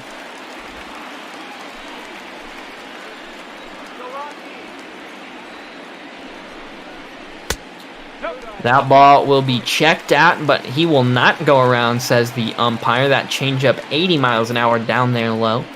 Cueto's tried to use the changeup a lot, but has not been able to locate it very well. Thrown it a little slower than normal as well.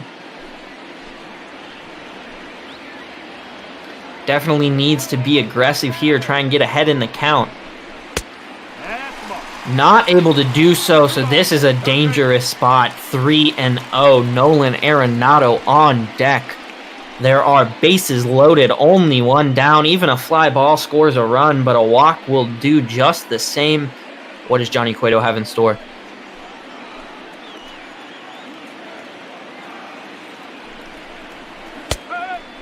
And that'll be a pitch just towards the right side of the plate there. Will go for a strike, so Trevor Story had the red light.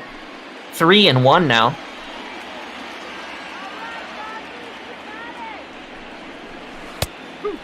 Ooh, just gets the corner low, so some nice command here now on 2 pitches.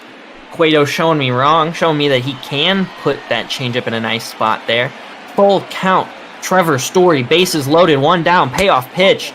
Outside, he will walk him, so he will walk home a run on the slider.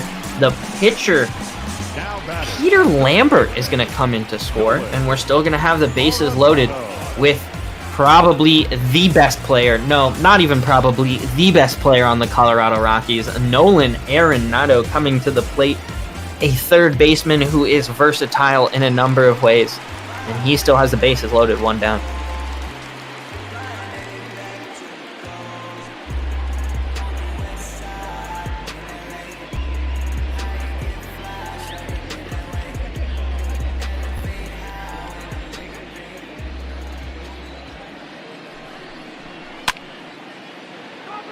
That is fouled, and there gives chase there, and they will get it. Wow, that is a huge, huge, huge out. That cannot be understated. Nolan Arenado walks back to the dugout on just one pitch, hits a lazy fly ball, and it is caught over there by Brandon Belt at first. And so now it's up to Daniel Murphy, who's 0 for 1 on the day, but finds himself with the bases jammed, 2 down.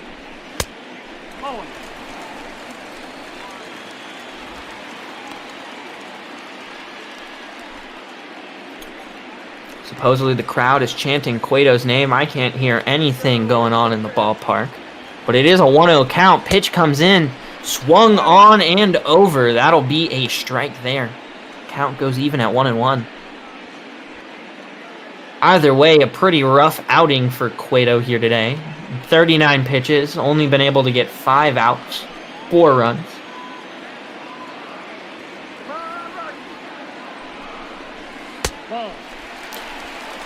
And that goes low as well. 2-1. The slider not getting anyone to swing as of late. Desmond leads off there at second, as you see in the view. Pitch comes in. That'll be swung on. It'll be hit over there. The second baseman will field it, and Cueto will get out of the inning without any further damage. However, 3 runs do come across to score in the Rockies' second. And this one's gotten out of hand quickly. Colorado 4, San Francisco nothing. Due up Posey, Cueto, Crawford.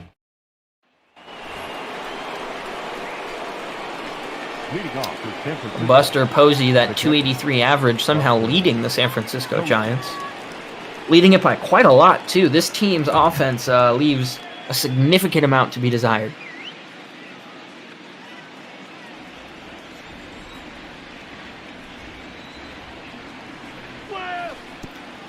That ball will miss badly. Catcher can't even get to it, but doesn't matter. No one's on, and the count will move to 1-0.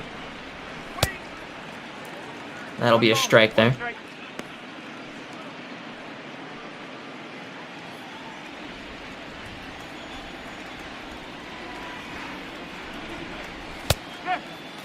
Ooh, nice pitch on the outside there with the 4-seam fastball. Like I said, Lambert relies on this pitch a ton, throwing about 50% fastballs in his MLB career so far. Throws another one there for a ball, 2-2.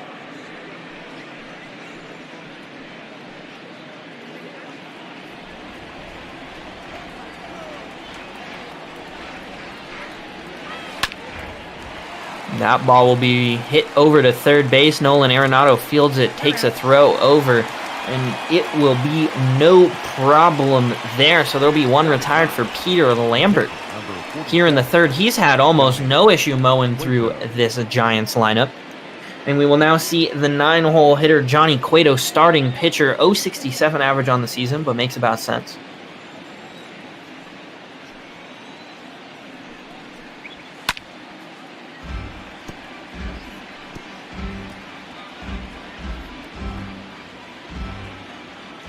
Oh, and 1 to the pitcher. No ball.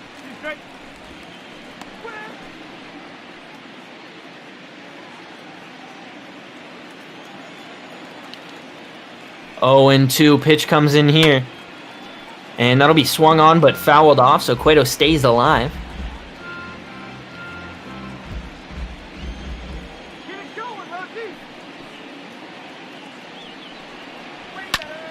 Pitch comes in there. Cueto hits the ball kind of hard, but does not go far. Right to Trevor Story at shortstop, and there's 2 down here in the top of the third. Peter Lambert continues to move through this Giants order and has been able to record 8 outs on just 37 pitches. Brandon Crawford, one of those outs, flew out in the first.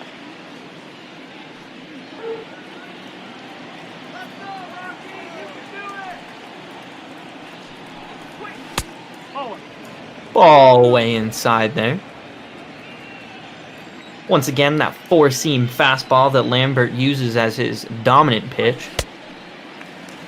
Gets a swing there on a high fastball, 92 miles an hour, and Brandon Crawford had dreams of the fence. Instead, he will swing through and get a bunch of air.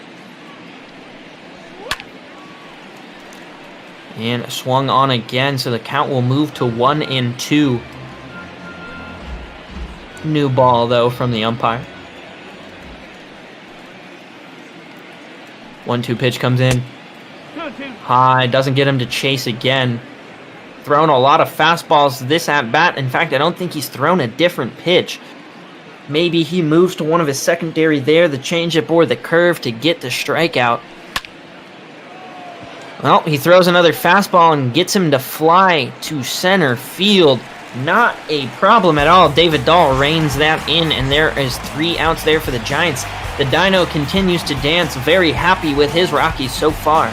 Halfway through the third, it's Colorado Rockies 4, San Francisco Giants nothing here on ML Bot Ball. And it's Charlie Blackmon, who got hit by a pitch just last inning, comes to the plate. Want to remind everybody listening, do appreciate you all for tuning into Bot Ball After Dark, but if you head to mlbotball.com, you can find schedule, a fantasy game that you can submit your predictions to daily, the standings, and a whole bunch of other data as well as a link to our Discord server. So please do not hesitate to get in contact with us, join our community, and continue watching Bot Ball as that ball is flared out to outfield. However, we will see the outfield react quickly. That'll end up only being a single there. Alex Dickerson able to react quickly there. But we see that Charlie Blackmon continues his good game and Johnny Cueto continues to struggle.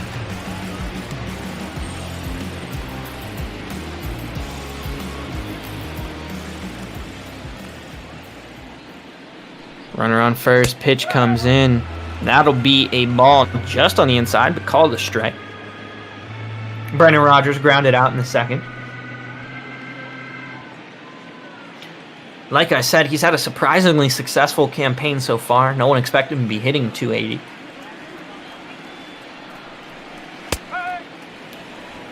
Pitch low there, gets him behind though, 0-2. Went 0-3 with a K last night, so it hasn't been a good spell for him so far. That ball low. No chance to advance there for Blackmon.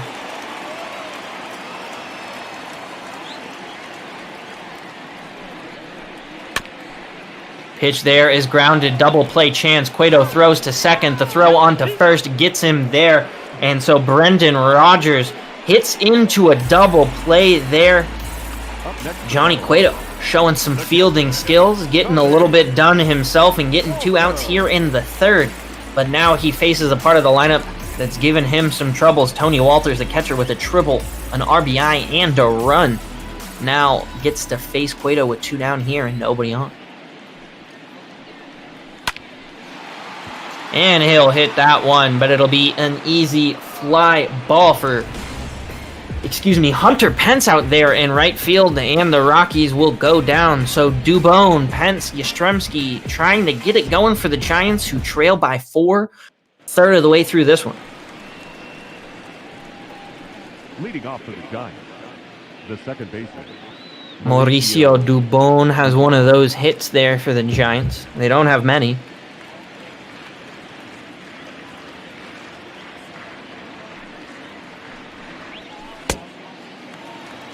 That'll be called a strike there, 0-1.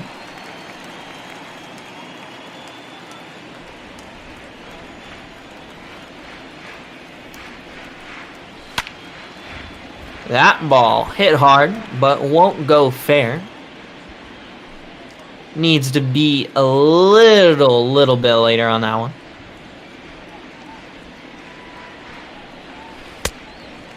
Oh, and 2 pitch gets him swinging for the strikeout on that changeup. That'll be Lambert's 3rd strikeout of the day, and his ability in this game continues. It's like the San Francisco Giants don't know where they're playing, don't know that they're supposed to be putting out some offense. Hunter Pence, the veteran and longtime Giant, now at the plate. Fouls one off.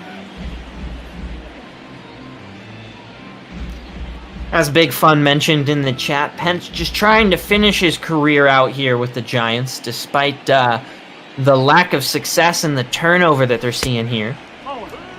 1-1. Mad Bum, one of those guys that has been with Pence for a while on this team. signed with Arizona as a free agent this summer. Most of the players from that World Series era Giants squad now no longer with the team. Think back to the years of Panda over there at third and me cursing them for beating up on my Diamondbacks as the count moves to 2-2.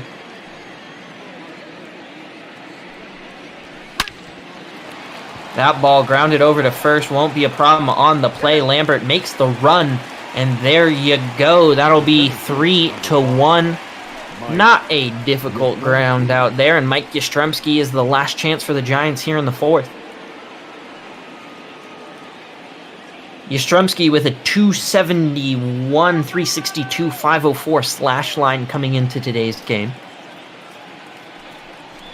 Did get out, though, earlier in this one. As you see, the pretty aggressive shift with 3 infielders on the right side.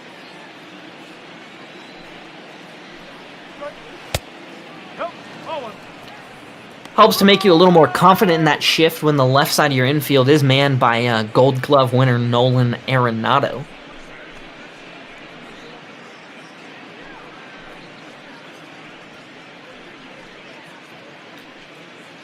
Count goes even 1-1. Lambert takes his time with this pitch. But now he's ready and he fires. That is swung on through the shift somehow. That is an impressive piece of hitting by Yastrzemski. And the Giants do get something going here finally in the fourth. Wow, look at that. That's about the only place you could hit it on the right side of that infield and still be able to get a hit on the ground. But Yastrzemski shows his ability and shows his speed, able to get on base. That one goes high and inside on the corner, 1-0.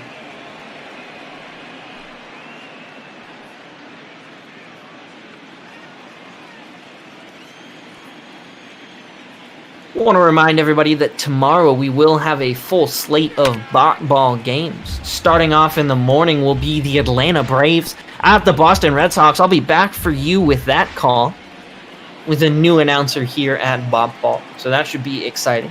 Bringing some new voices to the cast. That's ball 2. 2 balls, 1 strike. Count here at 2-1.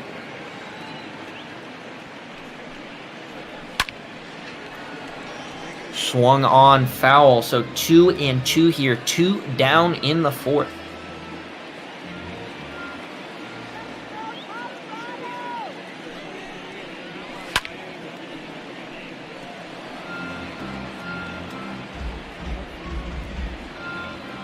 Hope the stream quality is okay for everyone out there. Looks a little fuzzy on my Twitch tab open over here.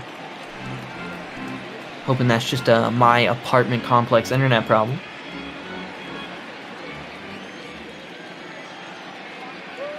Alex Dickerson, 1 for 1, 2-2 count. Pitch comes in. That'll be outside, so he will force it full.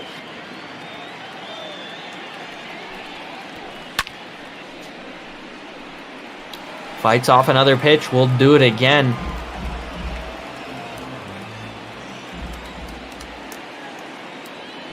Payoff pitch comes in here. Swung on, popped up. However, that'll go foul yet another time, and this has been an absolute battle of an at-bat for Alex Dickerson. At least if you're the Giants, you're finally getting Peter Lambert's pitch count up. So that ball will go out into the gap. That will probably be 2, and it will probably score the run. Yastrzemski comes around third, hustles towards home. That will only be 2 for Alex Dickerson, but the Giants finally tally 1 of their own. Alex Dickerson's 6th double on the season will be good for 1 RBI, and the Rockies lead. It's cut to 3.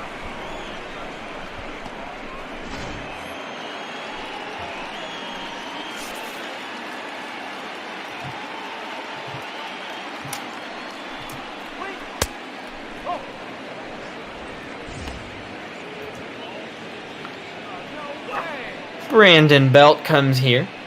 First baseman, 1-0 on the day. Does finally have a runner in scoring position, so maybe a little more of exciting at bat. And he was excited, swinging wildly at that one low, so the count evens.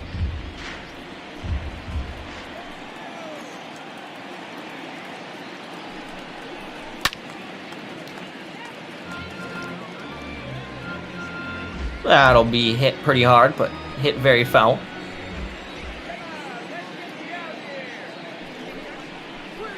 That's ball 2. 2-2 count.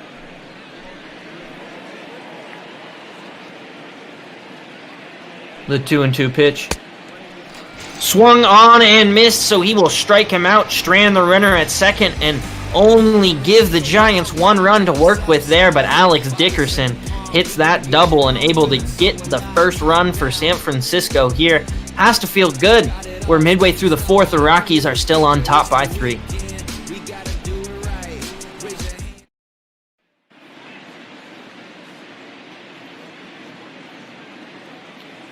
As we get a nice view of the sunset here before we turn our attention over to Heidi Watney. She's given me some great info that I can't hear. Probably telling me that the Rockies should be absolutely winning this game, as they are.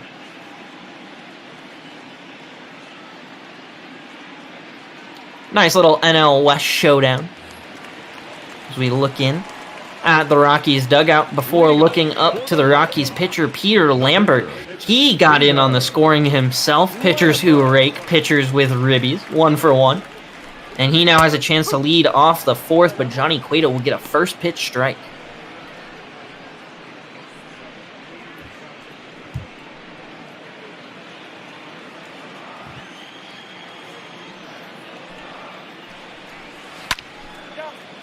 That ball will be popped up by Lambert, but instead of getting a hit and an RBI this time, he will simply produce an out. So Gabe Kapler, content to continue with Cueto here, as he'll now face off against David Dahl, who's 1 for 1, had a single back in the 2nd inning.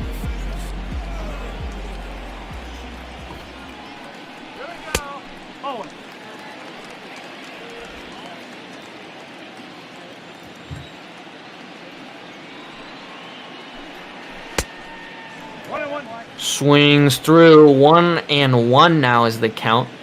That changeup there kind of confused Dahl. Another changeup thrown there, 82 miles an hour. And gets Cueto ahead in the count.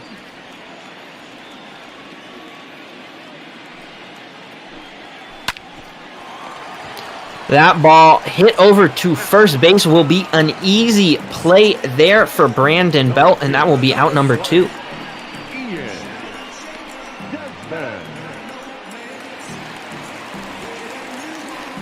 And Desmond, the left fielder and the lead-off hitter who's gone 1 for 2 today, is now up. He's now raised his average to .328 on the season, so he's been pretty productive. As that borderline pitch will be called just outside.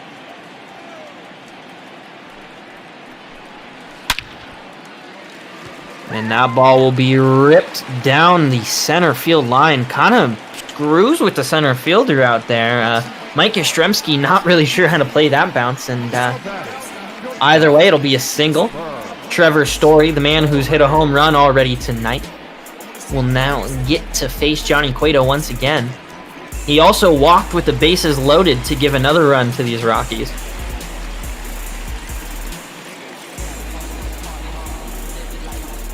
But it looks like Cueto will remain out there, so Kempler continuing with his starter here. Does not want to pull him early. Probably just as well. The Giants are likely to lose every game they play. Doesn't really matter how they play it.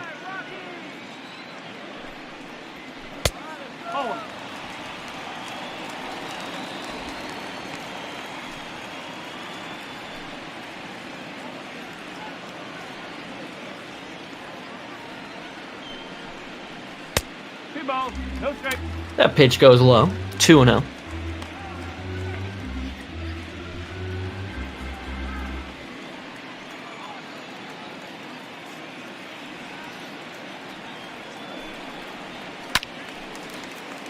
Finally throws a strike in this at-bat as that's fouled down the line. Fan there got a nice souvenir. Trevor Story trying to locate the timing there to get that ball in play. Does not find the timing there. Swings through that one with a hearty cut on the changeup. Maybe heard a little trash can bang before that one.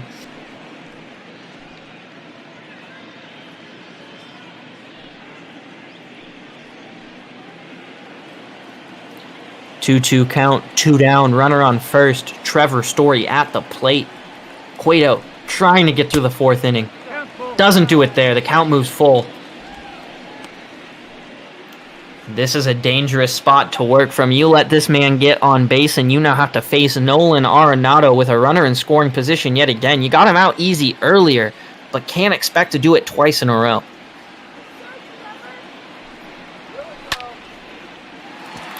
Ooh, that ball hit hard, hit hard. He keeps running for it. It won't matter. That'll be out of here.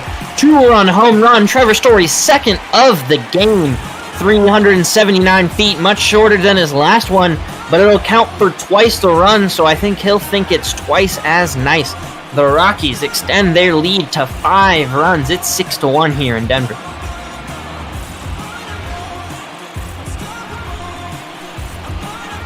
Man, Trevor Story's not the player of the game. I mean, he's the player of the game. That's it. He is the player of the game already. The game's not over, and I can tell you that's true. Logan Webb, you see, warming up for the Giants in the bullpen, so they got to start thinking about getting rid of Cueto as another ball is just absolutely clobbered. Going back, not able to get it. That should be a ground rule double, and it is. So the offensive onslaught for the Rockies is just never ending. A double for Arenado puts him in scoring position. 2 down here, but there's been a lot of scoring with 2 down. And it does look like Gabe Kapler is coming out to the mound here. The slow walk to relieve Cueto.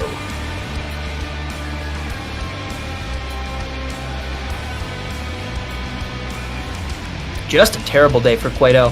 Not the performance you're wanting. That's about the amount of runs he's used to giving up in 9 innings, maybe a little more time. Instead, we'll be seeing a lot of Logan Webb here, who's pitched in 14 games. Does have an insanely high ERA of 10.47. That's maybe because he's barely played any professional baseball. In fact, until this season, really hadn't played, much of anything. A couple games here and there at the end of last season. But does get Daniel Murphy to swing through that one.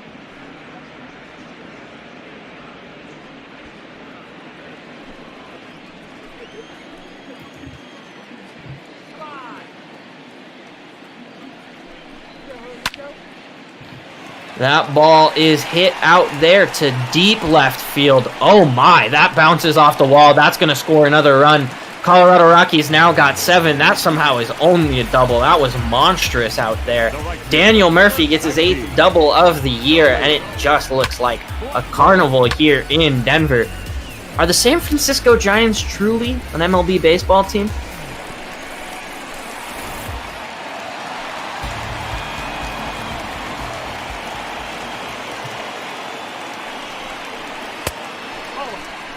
That pitch moves inside. 1-0 count to Blackman.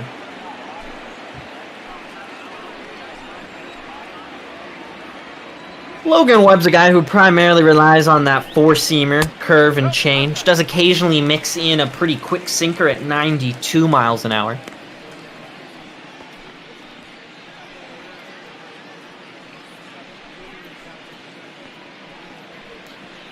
Uses his 4-seamer just under about 50% of the time.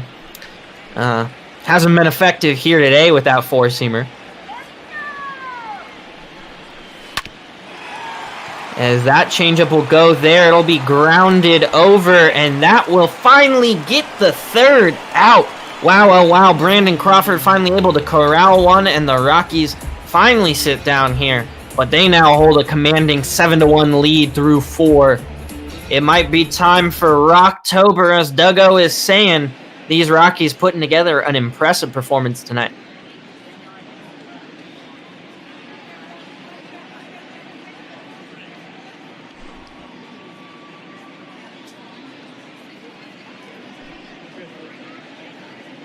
Not sure what Heidi Watney's adding to the game for y'all, but I mean, kind of the theme is the Giants are a bad baseball team.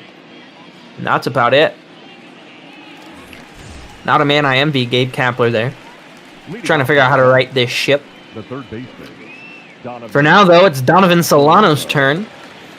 Chichi Gonzalez starts to warm up in the Rockies bullpen. So maybe they're thinking about replacing Peter Lambert sooner rather than later, but so far he's been stellar. Only allowing that one run and getting a first pitch strike here to Solano. Kind of predicted where the broadcast would move there. So you get a nice live look in at Chichi.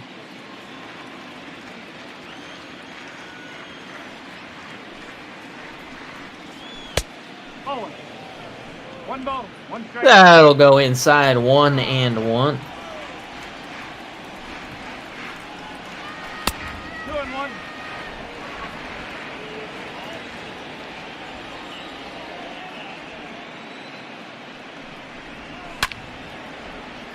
That ball hit down the left field line to even it up 2-2. Peter Lambert's given up a few long foul balls, but nothing big in play. He will, however, give up a ball there to move the count full.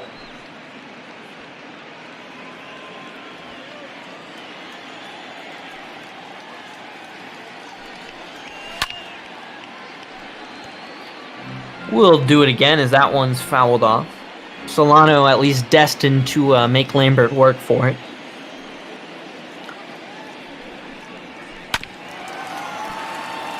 See the slider there from Lambert. Hasn't used it much in the minors and in his early major career, but starting to use it more there. Wasn't effective, though, as it's fouled down the line. That ball, though, will be swung at. Bad pitch to try and hit. It'll be easily fielded there by Brendan Rodgers. And that'll be good for an out. Bare hands it for God knows what reason.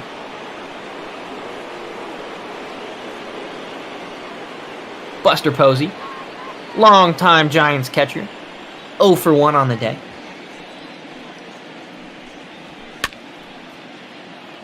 Buster Posey's been around in the MLB long enough. There's basically a rule named after him. No longer see those runners barreling in at home to try and knock over the catcher. MLB trying to get rid of those at-the-plate collisions. As a former catcher myself, maybe not in favor of removing all of that, but I'm not in charge of the Major League Baseball Rules Committee, so unfortunately my say doesn't matter much as that changeup is outside 2-1.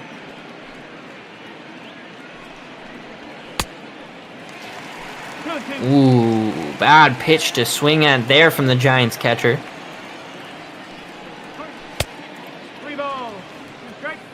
And does not get him to bite, so Lambert will force yet another count full here, having to work pretty hard in this 5th inning. The pitcher's spot is due up next.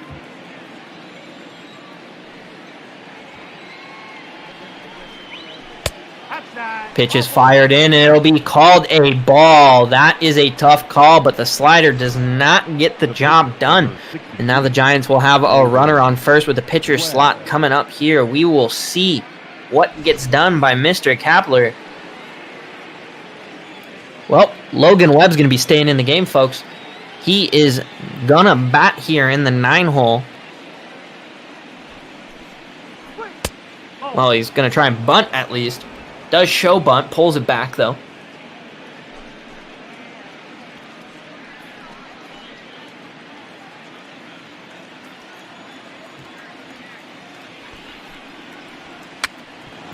Gets the bunt down there. The runner will not be able to advance. They will get him at second. Won't be able to get the reliever at first, but that will be a fielder's choice there. So does not get the job done. Webb not doing it on the mound, not doing it in the batter's box.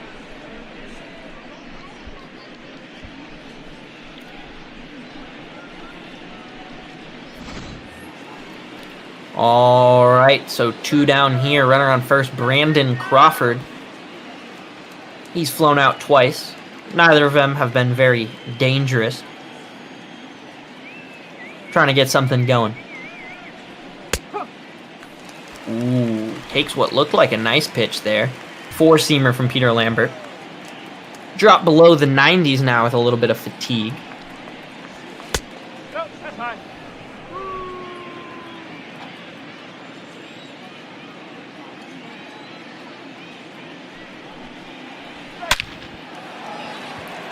That ball is hit up the middle. That will be a single. Webb will move up to second, so there's now a runner in scoring position with 2 down. Peter Lambert facing his biggest opposition in a while. Still, though, got to imagine Lambert likes where he's at. As Mauricio Dubon now hitting above the Mendoza line with that single in the first. Comes into the batter's box, ready to try and get an RBI.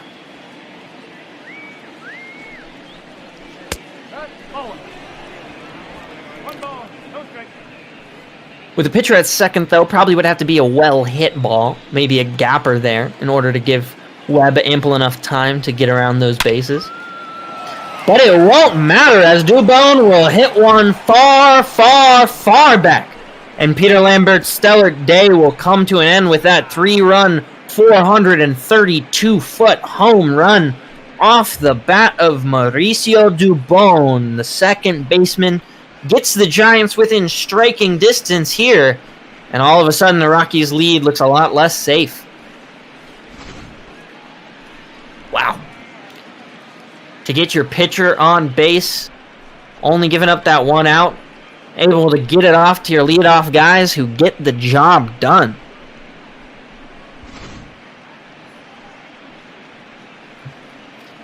And there we go. You'll see it. Looks like the day is over for Mr. Lambert, and it is.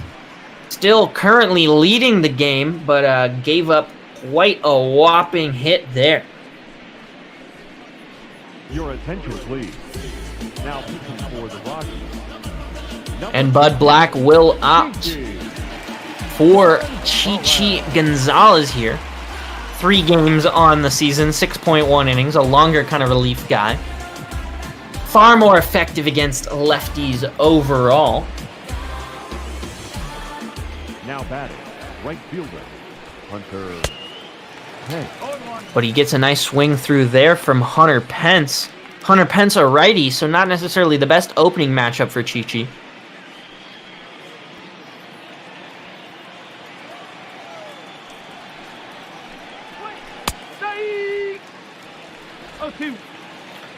Gets another strike there, so moving through.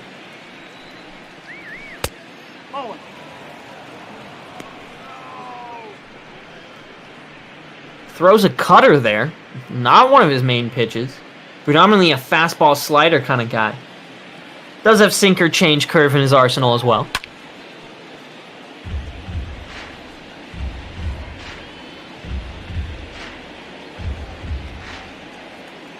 All right, 1-2, 2 down. Rockies trying to finally get out of this one, and they are able to. Hunter Pence swings through that changeup for the 3rd out. But before that, this blast for the San Francisco Giants gave them 3 runs to their tally. They now only trail the Rockies by 3. Just need another one of those, and they will be good to go here in this one. But first, the Rockies get to try and retaliate. Brandon Rogers, second baseman, comes in to face Logan Webb.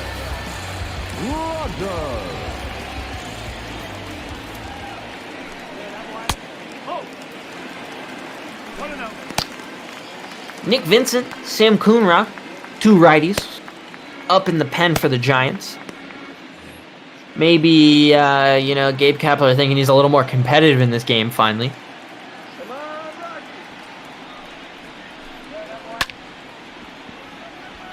That ball hit hard, but won't do any damage.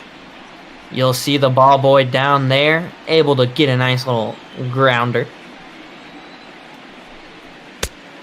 Maybe he should be playing for the Giants.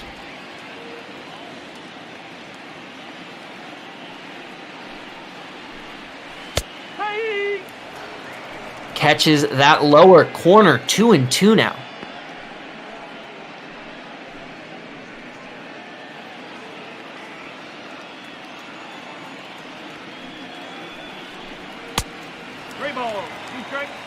And the count will move full. Tony Wolters who got an RBI earlier, sits on deck.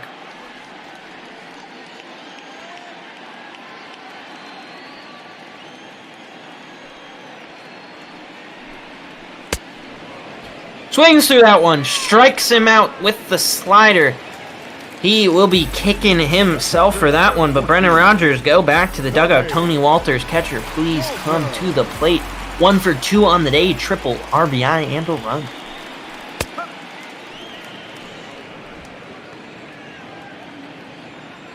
Low fastball for the strike from Logan Webb. That one will also be a strike, just flared out there. Brandon Crawford able to move from a shortstop position to get that one on the fly. 2 down here in the 5th for Logan Webb. So Logan Webb comes into the game, able to score a run, and so far able to do his job on the mound, at least to a degree in this inning. Looks like we are going to get a pinch hitter, though, for the pitcher, Raimel Tapia. 281 on the season comes in to hit here. He's a contact speed kind of guy.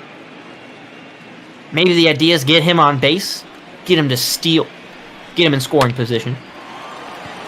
But it won't matter as he'll hit that one hard over to first, but it will be fielded over there by Brandon Belt. 3 unassisted, you can score that, and the 5th is over. San Francisco getting a little bit closer. They now only trail the Rockies by 3. Yastrzemski, Dickerson, Belt up to bat in the San Francisco half of the inning. And Brian Shaw coming to the mound with his 4.88 ERA over a whopping 25 appearances. Does have 7 holds to his name. And he needs to do some work here, make sure these Giants bats go back quiet. Mike Yastrzemski, grandson of former Red Sox great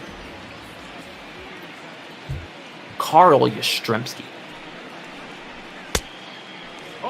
Swings through that absolute meatball. Cutter right down the middle. Maybe would have gotten a ground ball, but either way. You see another swing. That one hit, but foul. So Yastrzemski quickly down 0-2.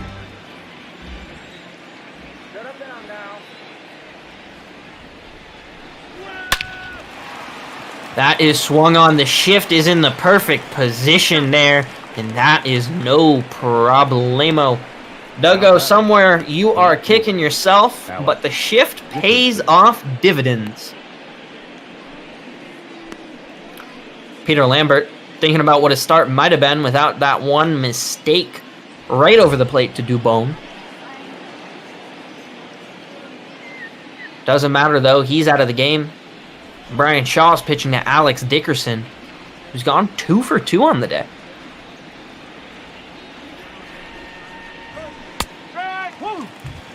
Got pitch high. Over the plate, though. As you see one of those lockdown guys in that bullpen, Wade Davis, the righty, along with lefty Jake McGee. I'm a little partial to Jake McGee. I think he's got a great first name. I don't know why. That ball's outside, 1-1.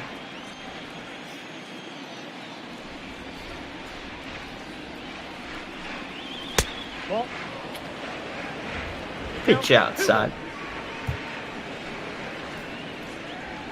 Do want to use this little bit of lull in the action to highlight the games we got coming up tomorrow here on ML Bot Ball. Got a great slate for you, probably even better than today.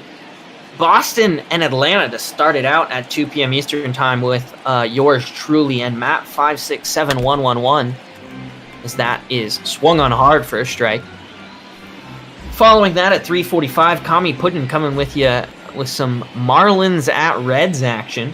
Before 2 great announcers, Big Fun and D. Wilkes, cover the Dodgers and the Phillies. You heard Big Fun on the game before this as the count moves full. For our resident scheduling czar, Mark Colley takes over the Blue Jays call as they head to Texas. Arlington face the Rangers. 3-2 pitch. Swung on, so we'll do it again. 9 p.m. Eastern tomorrow, Mike A. Gold Mike level kind of guy. Washington Nationals at the Los Angeles Angels of Anaheim. Say that 3 times fast. As that'll go outside, so Brian Shaw going to give up the walk here with 1 down. That curveball does not come close to the plate. Number 9, Brandon Bell. And to conclude tomorrow's ball coverage, here in this after dark slot, you'll see Duggo, my usual broadcast partner for Arizona games, and TARTIS16 call the Mets at Arizona. Mets able to get the first one in that series here today. But turning our focus back here to Denver. That first pitch goes low. Oh, actually, just kidding. That will be a strike.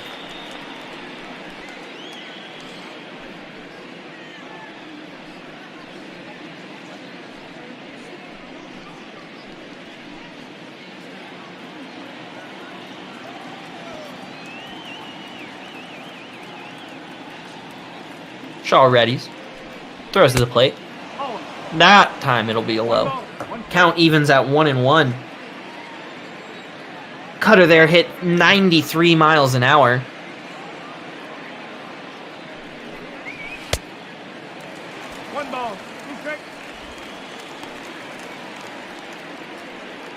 Shaw coming in relief of Chichi Gonzalez, who relieved the starter Peter Lambert. A lot of scoring, a lot of home runs in this action so far. As that one is swung on for the strikeout, so there'll be 2 down here. Brian Shaw gets his first K of the game. The third baseman, number 7. So far, the storyline, though, Trevor Story, 2 home runs. A boatload of offense for these Rockies here. He's feeling sky high.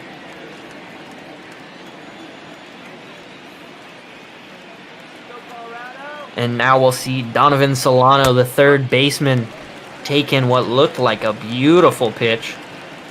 94-mile-an-hour cutter. Right down the heart of the plate at the numbers.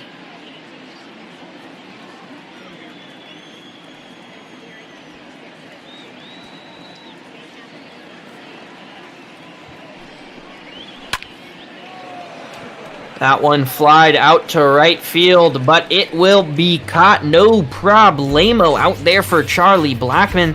So the Giants won't threaten this inning. We'll see the 9-hole hitter David Dahl followed by Ian Desmond and Trevor Story due up in the bottom of the 6th for the Rockies. They continue to hold this 3-run lead in what seems like a very classic Coors Field scoreline.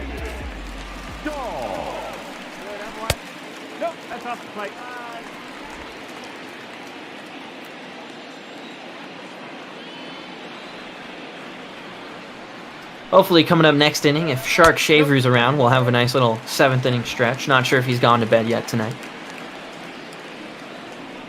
Logan Webb still in here for the Giants, facing off against David Dahl, like I mentioned.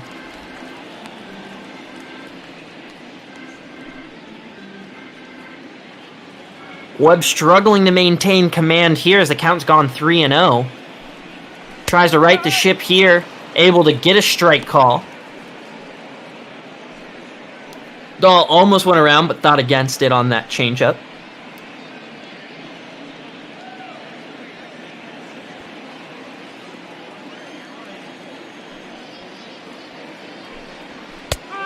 Throw to the plate, gets a strike low, so this count will be moved full.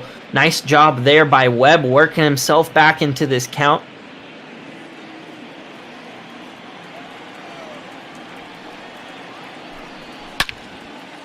That ball fly down the right field line. That'll go foul into the seats. Another souvenir for the fans.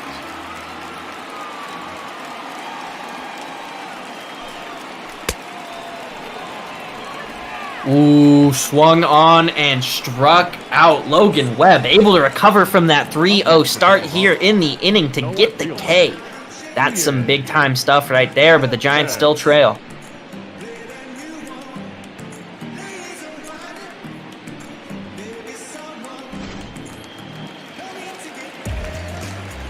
All right, shift your lineup card back to the top. Ian Desmond 2 for 3 on the day, ready to battle here with Logan Webb. Takes a fastball just a bit high.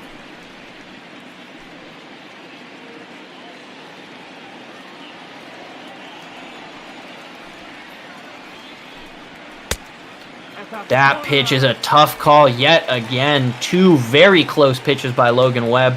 2 four-seam fastballs, however, 2 balls at the same time. Gets a strike call there. The slider just drops into the bottom of that zone. 87 miles an hour.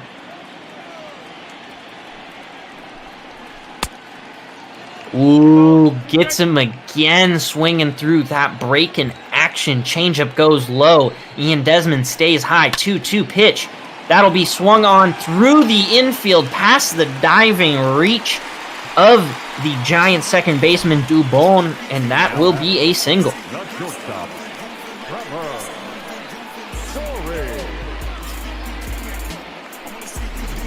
Ian Desmond continues his great day, now 3 for 4. As we take you back to one of Trevor Story's absolute blasts in this game back in the 4th inning. That one good for multiple RBIs. Oh no, actually, I think that was his first one.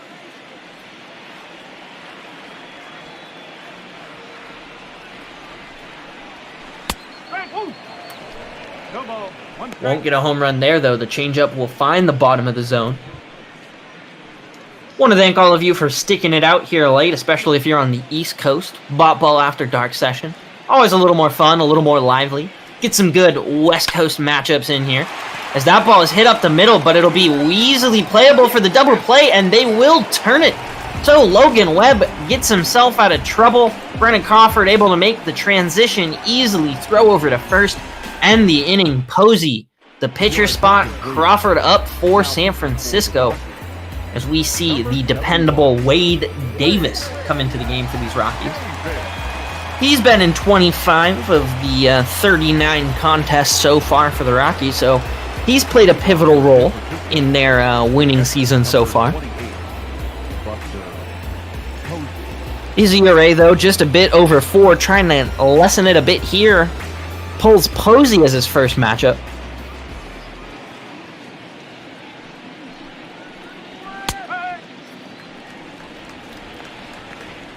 Glad we got some Rockies fans in the chat willing to stay up anytime to watch a broadcast. I may hate you when you play the Snakes, but generally got no ill will towards you. As that ball will be hit out, that'll fall pretty easily into shallow left field for a hit there. So Buster Posey doesn't have much speed, but able to get himself to first. The pitcher, number 62, Logan. Also got a good question in the chat there from Big Fun. Your attention, please. You can put your answer in the chat as we're about to get a pinch hitter for the pitcher spot here. So Webb's going to come out of the game. His day will be done. Flores will come in to hit. Wilmer, remember the D-backs last season, hitting .256 for their division rivals this season. But the question there in the chat, the best defensive shortstop right now in the game. Oh, I'm sorry, big guy. I'm just so used to saying Big Fund. You make a good point. Mine would be Nick Ahmed.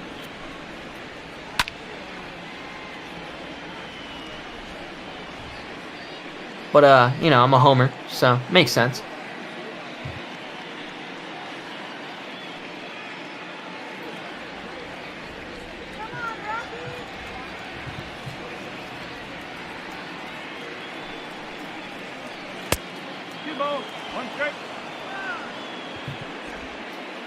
That ball goes outside, 2-1.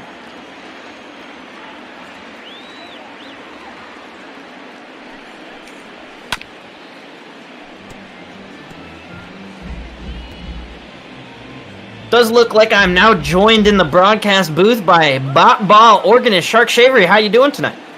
Oh, not too bad. I was going to see how long I could lurk in the booth without you saying anything. Quite the game we have going on here. Indeed, indeed. It's a little harder now that the users aren't displayed at the top of the stream here in Discord. A little less noticeable when you join. It feels a little fitting being a shark just lurking in the waters.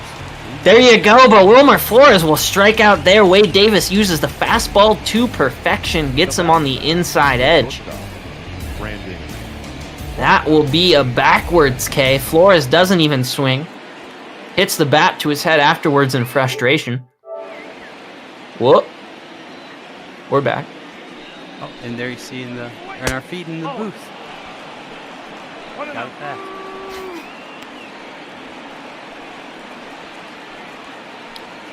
Brandon Crawford, 1 for 3 today. Did score one of those 4 Giants runs, though.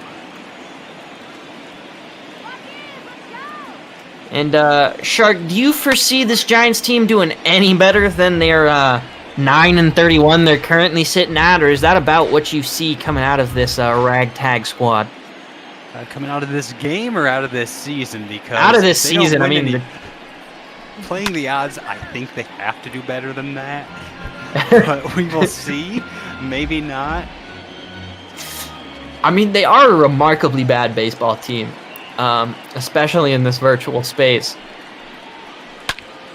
But that ball will be hit. It won't mean anything, though. Ian Desmond will back up a step or two. In fact, he'll run those 2 steps back in to get a nice throw in and keep the runner at first. So top of the 7th here. As much as I wanted to say that that's a hot take, I don't think it's a very hot take. I think it's a pretty fair assessment. Yeah, it's not a hot take. The Giants are just cold. That's the way it is.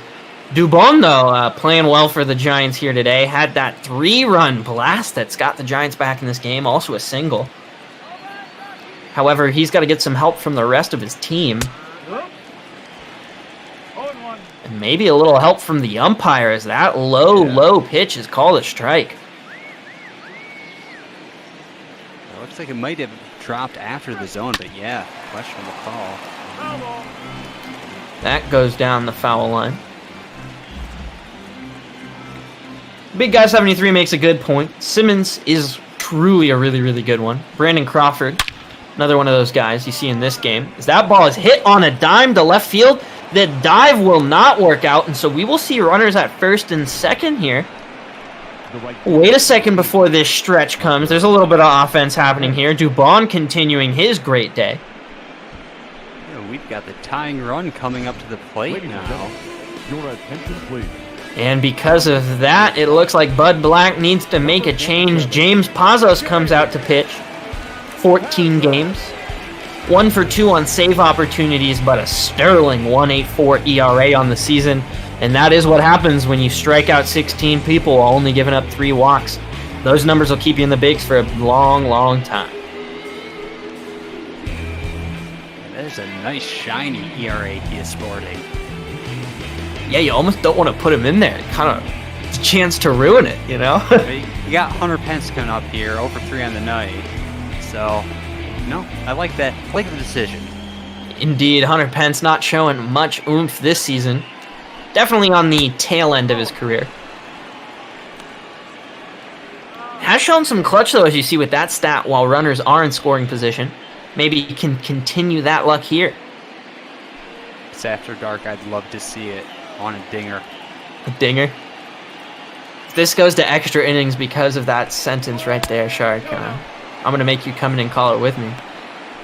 Absolutely. If it gets to the 14th, I have to be here. Yeah. Indeed, the 14th inning stretch quickly becoming a tradition. As that goes outside 3-0, so a tough call there. But all of a sudden, bases loaded situation looking very possible with the contact hitter Mike Yastrzemski up on the on-deck circle. Oh, wow, Hunter Pence wanted a home run. He wanted to tie that game. But he's not going to be able to do it there. Pazos blows that one by him. I love that green light on the 3-0.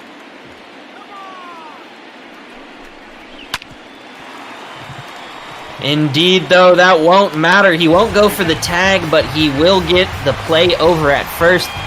The Giants go down here. Pazos comes in and clears up any possible damage. Through 6.5. Colorado up by 3. Shark, take it away.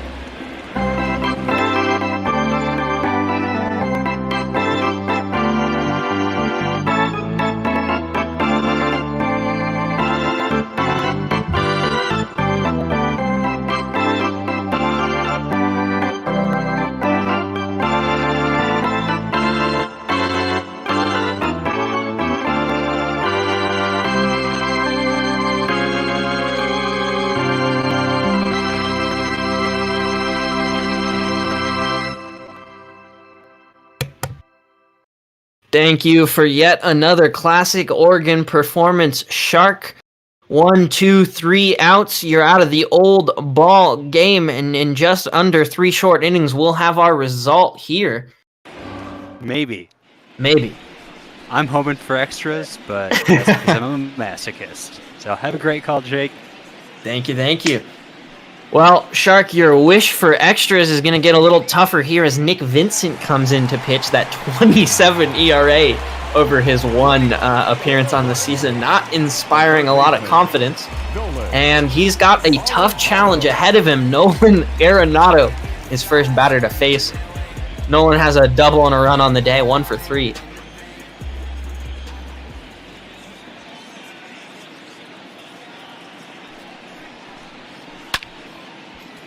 That ball quickly flied out towards the gap, chasing. Able to make the play over there is Hunter Pence. Or no, excuse me, that's left field.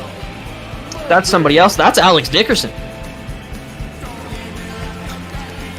Daniel Murphy now comes up to the plate, the first baseman, 1 for 3, also with a double and an RBI.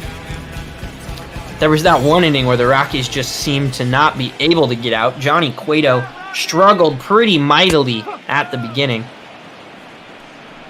0-1 count.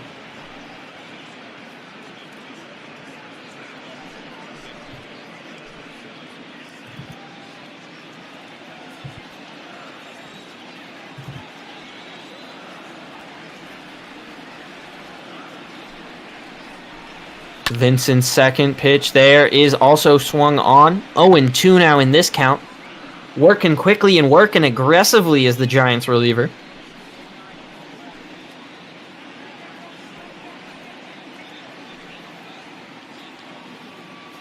And Duggo, if you're still listening in, maybe you could come help me explain why us D-backs fans do not want to see Jake Lamb playing that infield. As that's fouled off, 0-2.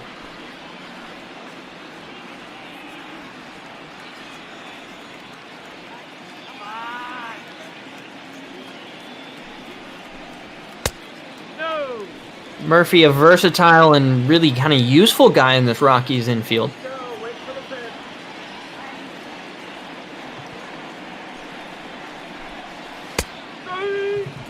And that will be a strikeout. Daniel Murphy takes that two-seam fastball in the upper corner. 2 down here in the bottom of the 7th. Nick Vincent working quickly.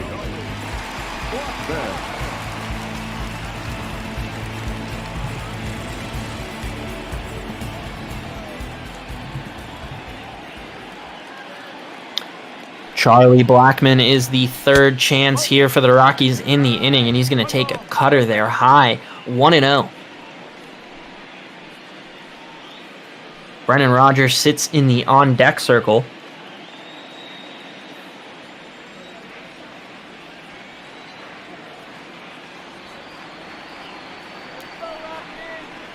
Pitch comes in. Strike called.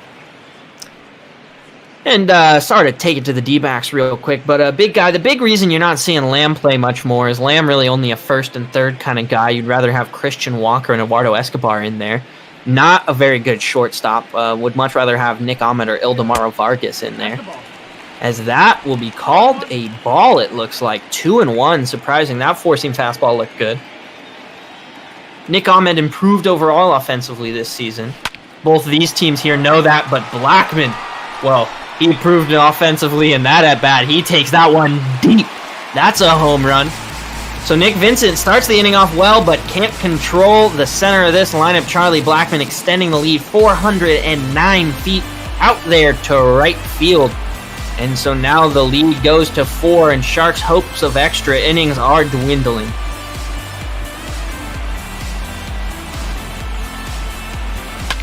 One more look at that blast there. I guess 2 more looks, I should say. Outfielders knew it, didn't even go for that one. All right, but it's an 8-4 game now. Brandon Rodgers 0 for 3 on the day.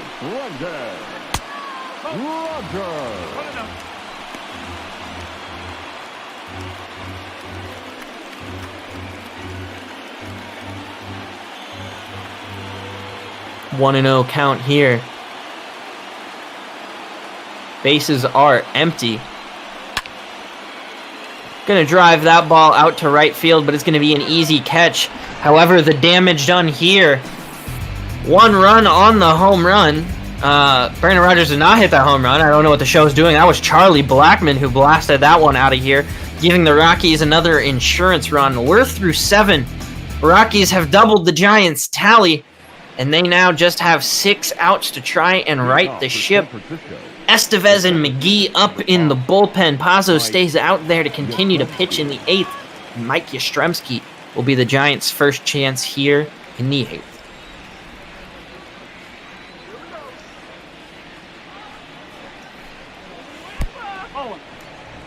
Wow, that ball far outside. Great attendance of 23,622 virtually here at Coors Field. And great attendance here tonight on the After Dark slot of Bot Ball. I want to thank you all, the viewers, for tuning in and staying with me. Nope, that's off the plate. Ball 2. Use this quick break in the bullpen to remind you that if you feel like you have any comments about how we could improve our streams, our commentary, or anything about Bot Ball, do not hesitate to go to the feedback link below. As that ball will also be called outside, just below the zone. So 3-0 now here to start off the inning to Yastrzemski. Yastrzemski, a quick guy, 3 for 4 stealing on the season, so maybe a threat on the base pass if you're the Giants. But before he goes down, he'll take that cutter for a strike.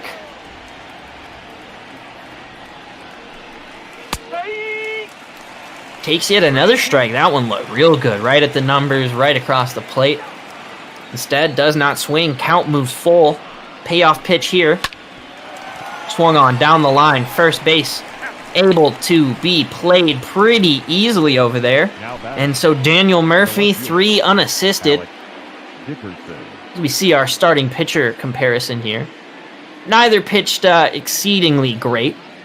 Lambert's day a bit better than Cueto's, who gave up 7 over 3 innings, absolutely shelled by this Rockies offense.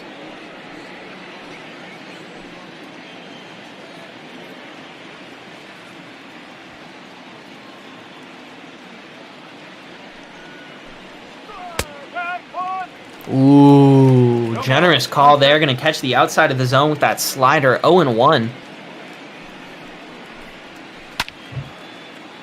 That ball fouled down the left field line. Watch out, TV cameraman.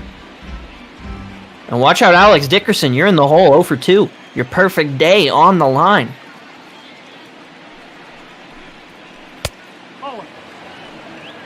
Didn't even have to think about that pitch. Just sat there and took that one. Probably about 3 feet outside the zone.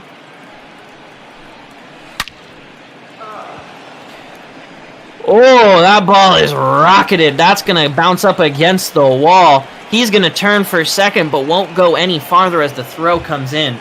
Ian Desmond able to cut it off there, so that'll be a stand-up double. Brandon Bell.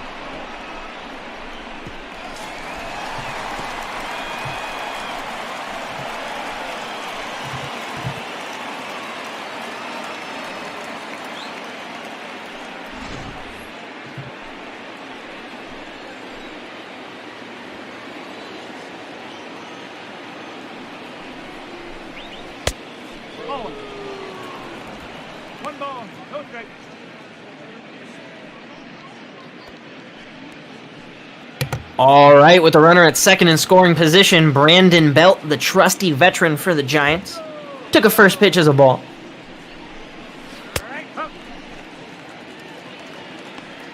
One and one count now. Low strike call. Count even. Pitch in. Swung on. Brandon Belt chasing that cutter far outside the zone. So Pazos able to get ahead 1-2, and all of a sudden the Giants' chances are dwindling. They need some offense here.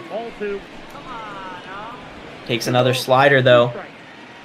That one not able to find the zone and only hit 77 miles an hour. A little bit slower than the previous few.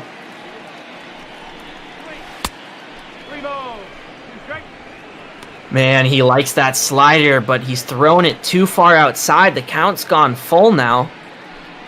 Wants to be careful here, try and get that out. Wouldn't even be the worst to give up the run, just want to kind of get through these available outs for the Giants. That ball's going to be hit right to the pitcher. Wow, able to make the play quickly. Brandon Belt going to go down on that play right there. The runner will advance to third, but there are now 2 down here for Donovan Solano.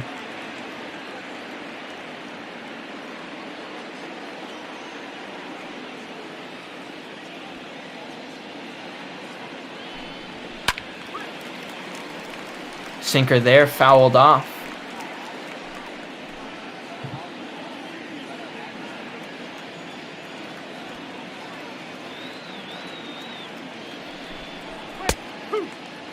Pazos getting a generous call there and has himself ahead 0-2 on Solano. Solano trying to get that runner from third home, maybe bring a little bit of life to this Giants team. Down 4 late here.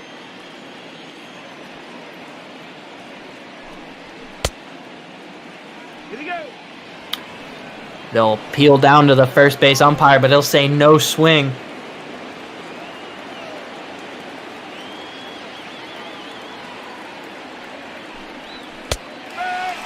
And he'll ring him up there. Solano goes down looking. The runner will be stranded there at third. We head to the bottom of the 8th. Colorado up 4 on the Giants. Rockies trying to add an insurance run or 2 here before they try and shut down the Giants in the top of the 9th. And we're going to see a change here for the Giants. Looks like a double switch for Gabe Kapler. Either way, Wandy Peralta will come into the game. He also with a terrible ERA, much like every member of this Giants pitching staff. 9.72 on the season. 5.29 average against for right-handed batters. So, you know, this might take a while. But at first he gets to face a lefty who he's only allowing about a 400 batting average against for. Tony Walters, the catcher. Coming into today, had a 261, 346, 360 slash line.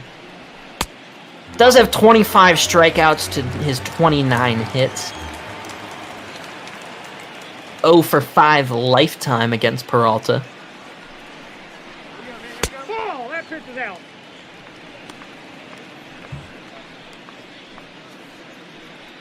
However, don't tell Wandy about those stats. He seems to be a little worried about Walters here. Throwing outside, throwing around.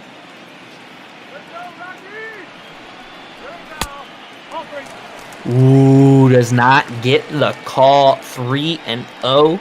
That 2-seamer barely misses, and the pitcher spot is on deck.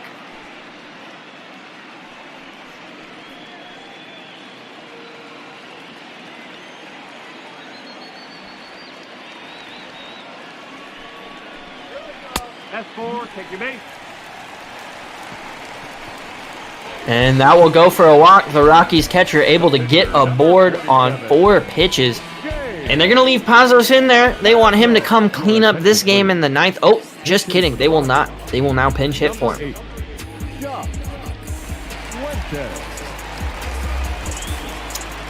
And here we will see Josh Fuentes hitting 116 on the season. Takes that first pitch for a strike down below. The strike zone's getting a little wild here towards the end. You know, things going to be a little crazy after dark.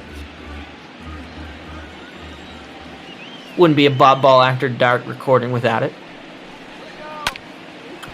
That one will be swung on. Excellent double play chance, except for he won't be able to get the ball at second.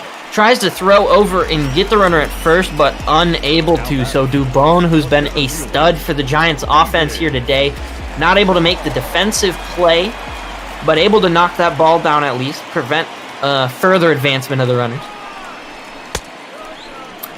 Swung on 0-1.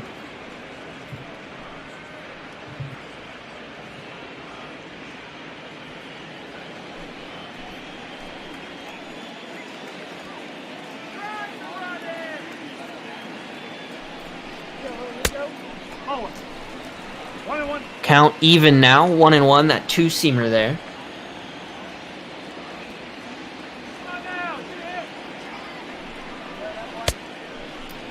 Swung on hard there, 1-2, 95 mile an hour 2-seamer. Peralta relying pretty heavily on that 2-seamer here this at-bat. Throws one there again, but that will be low.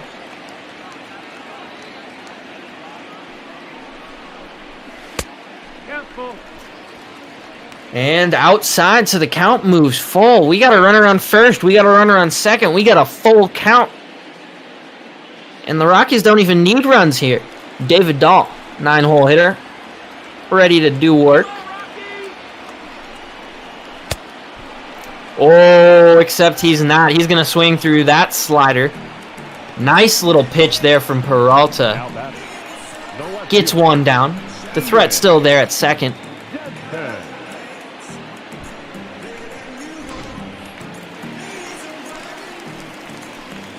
Ian Desmond now, 3 for 4 on the day. He's been playing very well. Made a number of defensive plays and been critical for this offensive output. Not the player of the game. That's clearly Trevor Story with his 2 home runs here for the Rockies.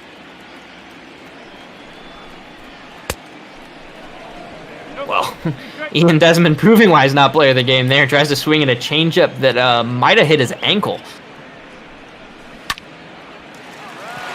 Oh, except he's going to ground that one up there. Are they going to send the runner home? They are, but he's going slow. Does not matter. The throw is offline. Ian Desmond going to get an RBI single there, and the Rockies extend their lead even further. Now 9-4 here. Rockies feeling good home in Denver. Walters making that nice little cheeky slide. Goes to the other side of the throw. No chance for Posey to tag. And just like I said, the big gun in this at-bat today, 2 home runs, 4 RBIs, 2 runs himself, 2 for 3 overall with a walk that helped push across another run. I mean, talk about getting it done. Trevor Story's done it today. He's got a chance for another RBI here with Fuentes sitting on second.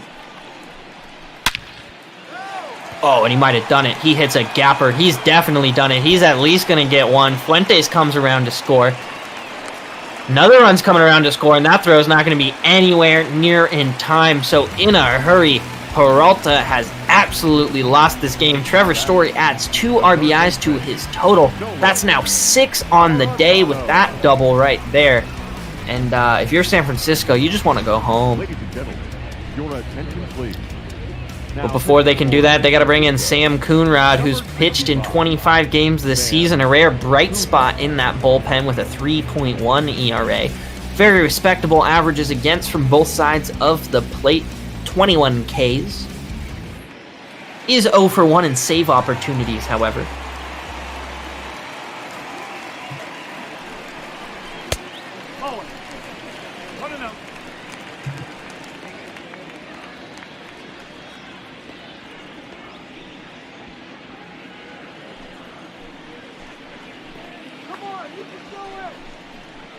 This is probably about the score line that people expected coming into today. Rockies just above 500. If they get this win, they'll move to 21-19. Another half game closer to that wild card spot, as that will be flared out. The dive does not work out. They're going to try and move to third. He is going to make it. Wow. Just an absolute collapse for the Giants here. They can't make the defensive plays they need to get out of this inning. They can't pitch to get out of this inning. Nolan Arenado there, able to find himself on to first. I guess in good news for San Francisco, the double play is in order with Daniel Murphy. Does not matter, though, as he's going to rip that one out to the gap. Yet another double. Will Nolan come around? Nolan will. He's charging on home. And, is there a mercy rule in the MLB? It's 13-4 now. And there we go. Big Guy 73 going to give us some more trivia, because obviously there ain't anything else to pay attention to. Yeah.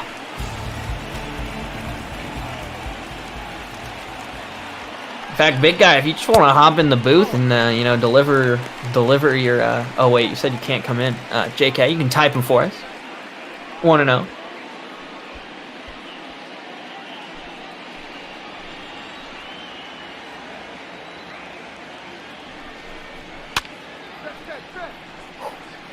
That 14 fastball swung on.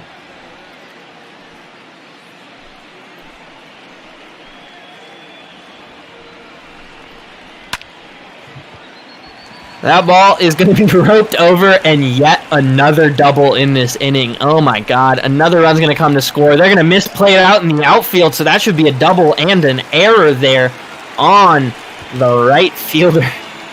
My oh my, this is a meltdown for the Giants bullpen. They were already behind by 4, now they're behind by 10. This game is just about wrapped up.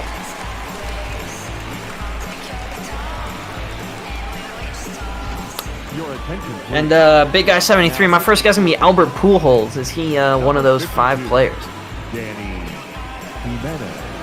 Trivia question in case you did not see. What 5 players started in the 90s, have over 500 home runs in their career, as now Danny Jimenez will come in to, I guess, I don't know, hold it at a 10-run deficit?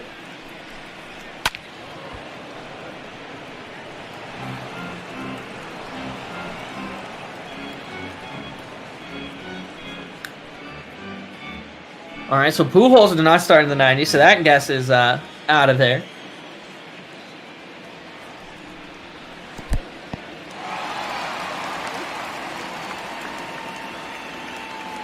Aha, only player in the 2000s, okay.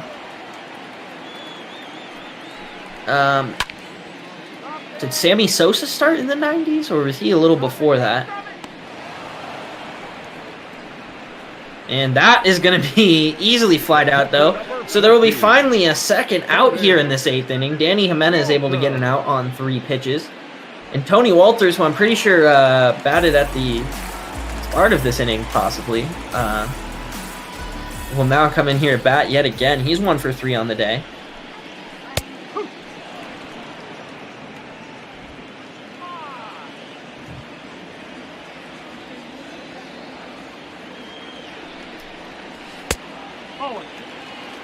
One ball, 1 strike. 1-1 count here after that changeup. That ball is flared out to center. Will it finally end the inning? It does. The bleeding has been stopped. Wow, oh wow. 6 runs come across. The Colorado Rockies extend their lead to an almost insurmountable 10 runs. They've doubled the San Francisco Giants hits here and are putting on a clinic on how to play team baseball.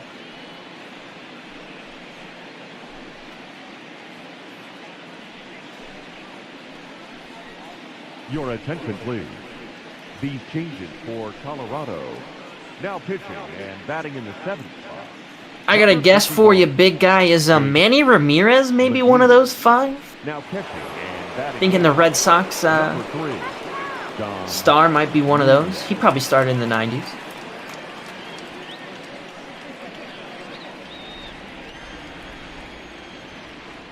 Manny Ramirez is one. All right. And staying AL East, maybe A-Rod as well. Alex Rodriguez, as that first pitch to Buster Posey comes in a ball, 1-0.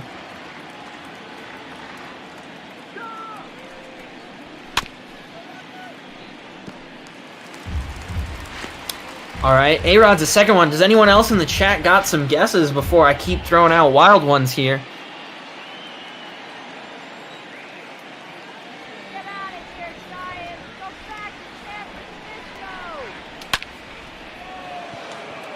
I think Bonds started maybe a little too early. It's not a bad guess, though. Maybe a Jim Thome type figure. I know he hit like 600 for the Twins, but I have no idea when he started playing baseball.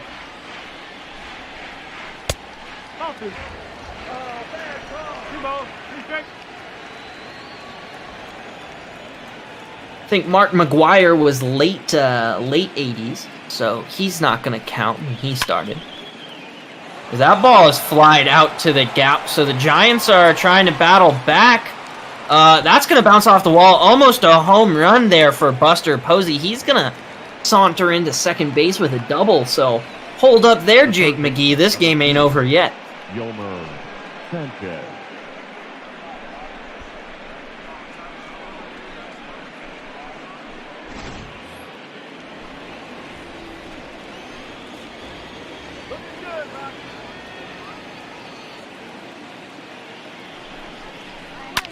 Pitch comes in. That's going to be swung on. That is an easy grounder. Well, not actually that easy. Instead, Brendan Crawford Trevor Story showing off his defensive prowess over there, able to make the dive, then throw from the knees to get that out, all while keeping the runner over there at second. Pretty impressive.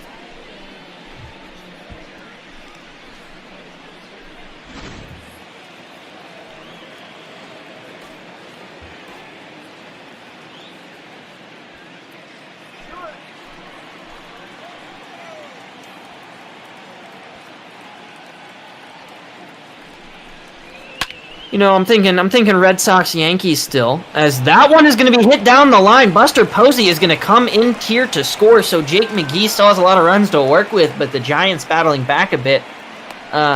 This man, you know, faced some health consequences recently. David Ortiz, maybe? Jeff Bagwell's not a bad guess either.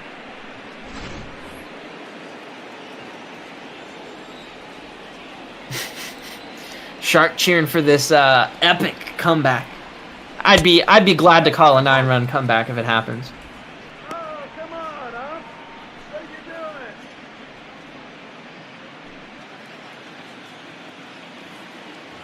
And if it's not Ortiz, it's not Bagwell. Oh, Big Papi is correct. All right, I have no idea who 5 is though. Gone through my baseball memories, and I'm drawing a blank now, as that count evens at 1-1 for Dubon.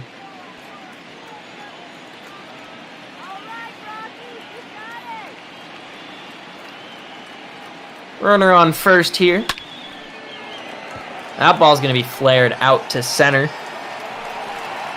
David Dahl underneath that one throws the ball in quickly, and the runner will not advance, so we now have 2 down here.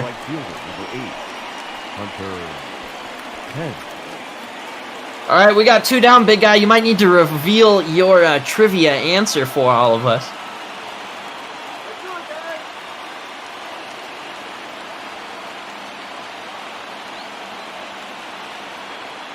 Hunter Pence, last stand here for San Francisco.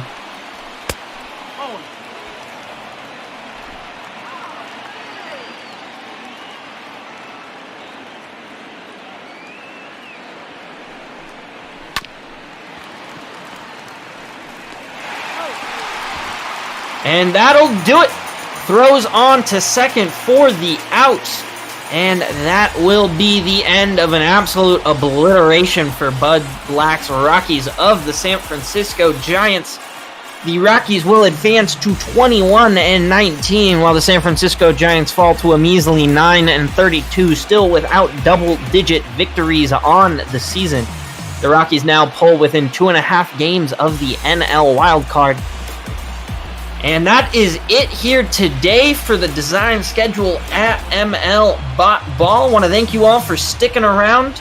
And if you liked our calls today, don't forget to donate to the Meals on Wheels link below. As you see there, Chichi Gonzalez gets the W for the Rockies. Johnny Cueto is saddled with the loss. Chichi Gonzalez only had to go 0.1 inning to get the win, but you know, good for him. Just a reminder, we got a great slate of games for you tomorrow. I will start out the day with Boston at Atlanta before Miami, Cincinnati, Dodgers, Philadelphia, Toronto, Texas, Nationals, Angels, and the Bot Ball nightcap with Duggo and Tardis 16, Mets at Arizona. Trevor Story, your hands-down player of the game for this one. Now, ladies and gentlemen, it's time to decide who to raid. And therefore, I'll keep talking for a little bit until Garrett or someone else wants to, you know, kick me out of the booth. Quickly, we'll go to this highlight reel here. Started off in the bottom of the first. Trevor Story, absolute monstrous blast. Hits that out, and the Colorado Rockies took that and said, we are never looking back. Then Walters tripled to right with an RBI. A little bit of a misplay over here in right field. Hunter Pence just not able to get it done, and that ball careens even further back. That allowed another run to come across for the Rockies.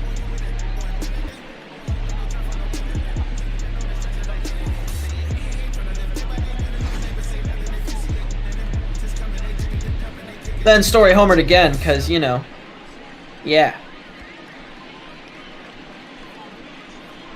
That's what he does.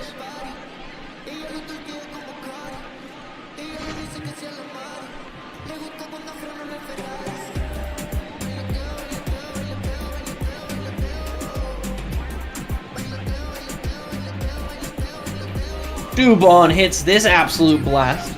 Maybe convinces people that the Giants are still in the game. However, they definitely were not.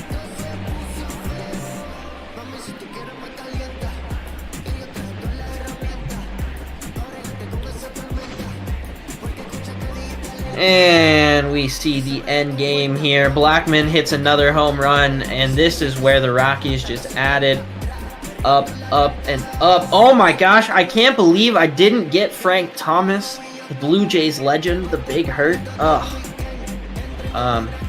Kind of disappointing. But, you know, anyway. Murphy there doubles as the Rockies just continue to pour on these runs here. You see it 13-4.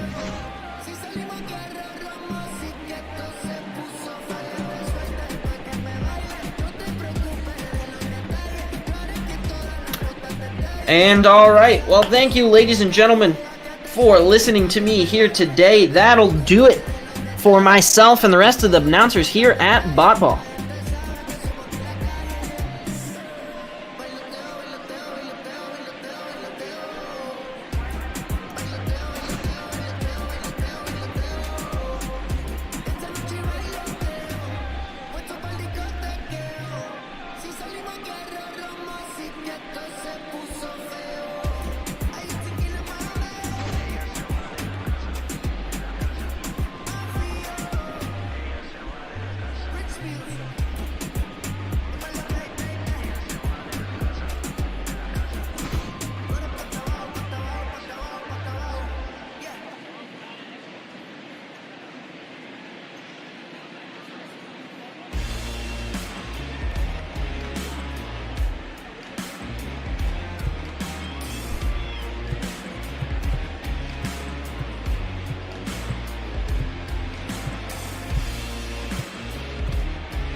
Inside the show. Here's your host, Justin Allegri.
hip hop ain't really this found me. Little bell for the homies. Got a little green ball to beam for the foul. He took more shots after phase than Calby. After dark, you go crazy. Police ain't scary.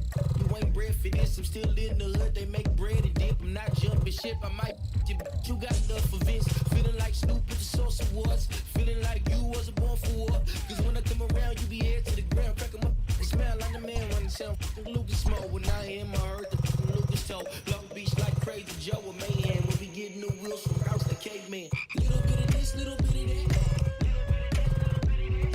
Little bit of this, little bit of that. Little bit of this, little bit of that. My couple flip where the is at. My where the women at. Baby, bass simmer lat. Been crazy, come where you living at. Kick down the door, get down and get gone. I ain't come here for the chitter chat, but I'm far removed from that gangsta. It don't make much sense, rather make me rich. Don't be playing with my money, it'll make me flip. And in the last couple lines, I'ma contradict. And for the last time, I ain't no conscious. I like big, fast with anxious. Mansions and white Mike Jackson. So stop acting like I'm an activist. No, this ain't happened on accident. They giving man to the Africans. It'll never be another one after this. So just pay attention and pay attention. Little bit of this, little bit of that. Little bit of this, little bit of that. Little bit of this, little bit of that. My double flip where the is at. My where the women at.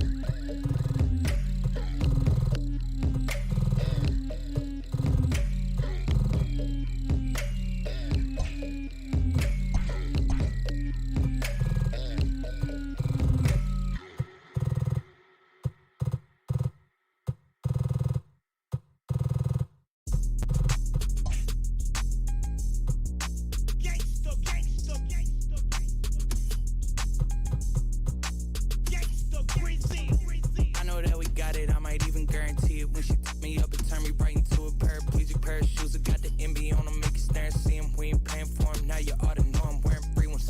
When you go to me, I gotta know, is there a reason it was so abrupt? I kinda had to think that there would be one. Conversations out of state, they asking where are we from, I don't care about you. I got me a chick that's Caribbean. She want me to serenade her, but you know I'm bashful. I got all the whippersnappers and the little rascals. Turned off the way we drippin' with Tabasco. Old friends inquiring about the cash flow. Okay, this here in the gas state. I can't hit it, if I do, I might pass away. These boys fake, please quit with the masquerade. Hey, not here with the past the same. I could probably use a fresh start out the window of the park. I'm reflecting on life through Cherokee Park. Think about life through Cherokee Park. I know that we got it, I might even guarantee it. When she took me up and turned me right into a paraplegic pair of shoes. I got the MB on them, make you stare and see him. We ain't paying for him, now you ought to know I'm wearing free ones. When you go to me, I gotta know, is there a reason it was so abrupt? I kinda had to think that there would be one. Conversations out of state, they asking where are we from, I don't care about you. I got me a chick that's Caribbean. It's a push start, I ain't gotta put the key in. Whip it real nice like a good human being. 24 East, I'm in Chattanooga 10. Yeah, the barbecue Korean and my shorty point bin. Ay, we just went from dive bars to the Coliseum. Man, he's a try hard, wouldn't wanna be him. BG, I'm the GM, go ahead, copyright it to him. Go ahead, copyright it. Nah, I wouldn't wanna say too much.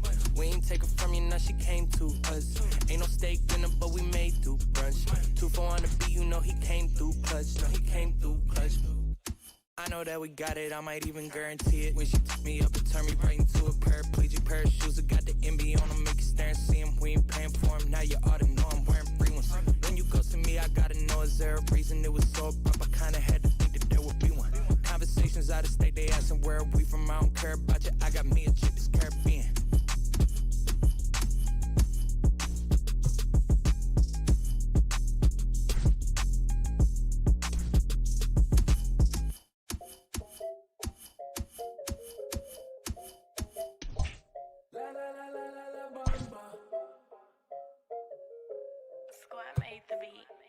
La la la la la la bamba.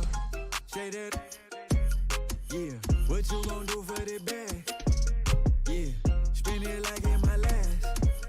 Yeah, spin it, make it all bad. La la la la la la bamba, shout it back. Yeah, all the cash up for grabs. Yeah, there's no cap. She like that, I keep coming back. La la la la la la bamba. Yeah, she just want hard Celine. She like the bar Kareem. Tryna get all between. Yeah, she pop it all on me. Take on a shopping spree. Let her get a property. Hey, come to my palace. I know you tired them dudes be capping.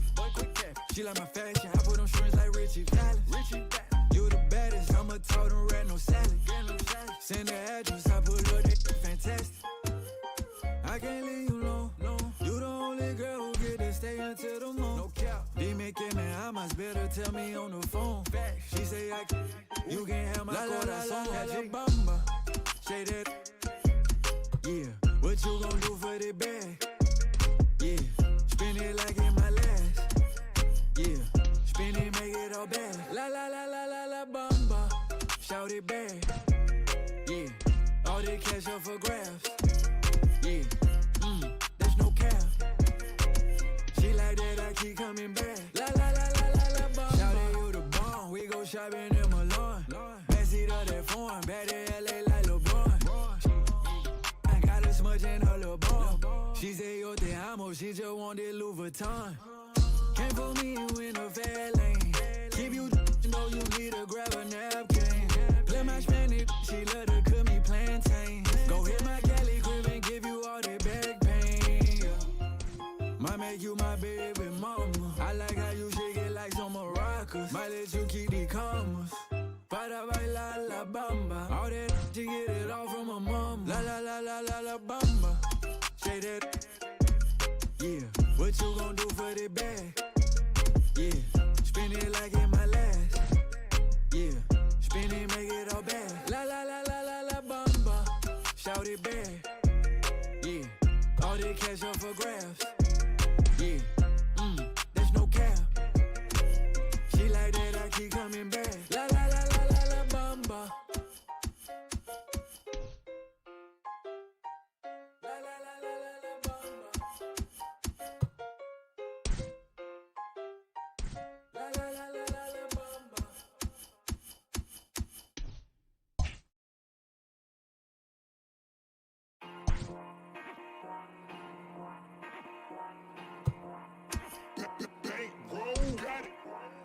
Me and my nigga Frankie, we just kicking it. We gotta add up our dividends. All of my they would pop out when they hit. Boom, boom, boom. 40 is clearing the room, room. You better duck it, go boom, boom. Foreign is moving like vroom, vroom. Hop in the foreign, go zoom, zoom. Me and my nigga Frankie, we just kicking it. We gotta add up our dividends. All of my they would pop out when they hit. Boom, boom, boom. 40 is clearing the room, room. You better duck it, go boom, boom. Foreign is moving like vroom, vroom. Hop in the foreign, go zoom, zoom. But we show no remorse. Go get a bag, I drip in our sauce. He catch a tag, we knocking them off. After I hit, boy, she hit the door. And them hundreds be coming in, all of this money, and I gotta give me some more. Big bag, bet it won't hit the floor. Talk hot, then we run your jaw. I'ma hop in the foreign and zoom off. That be my dog, I'm calling him Rudolph. I'm in love with the way I get chewed off. Pull up with Blake, he getting screwed off. Brand new Mozzie, big body, we cruise off. He think he hot, we knocking your crew off. Call me nasty the way that I shoot off. Youngin' with drip, I got the juice on. Me and my nigga Frankie, we just kicking it. We gotta add up our dividends. All of my niggas, they would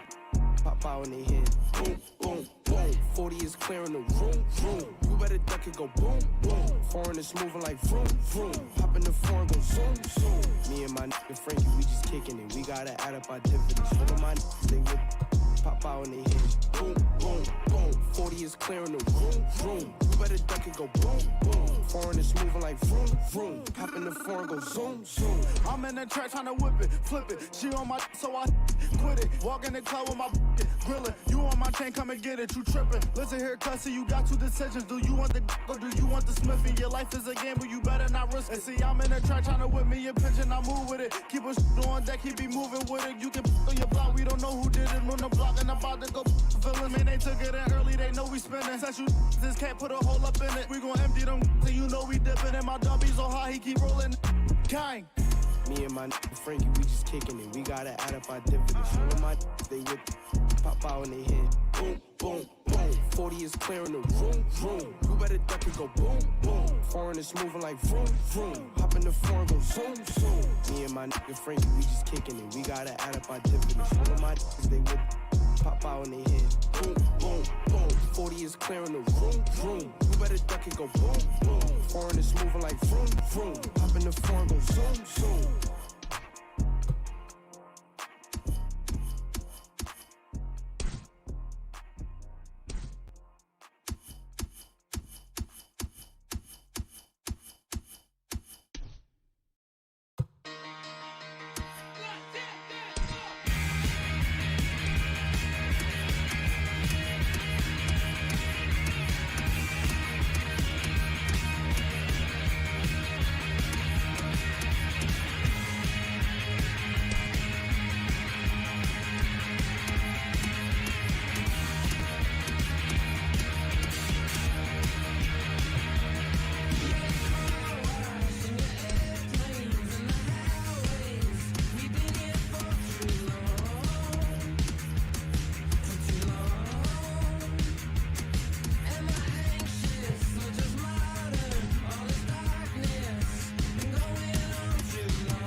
Check me out now.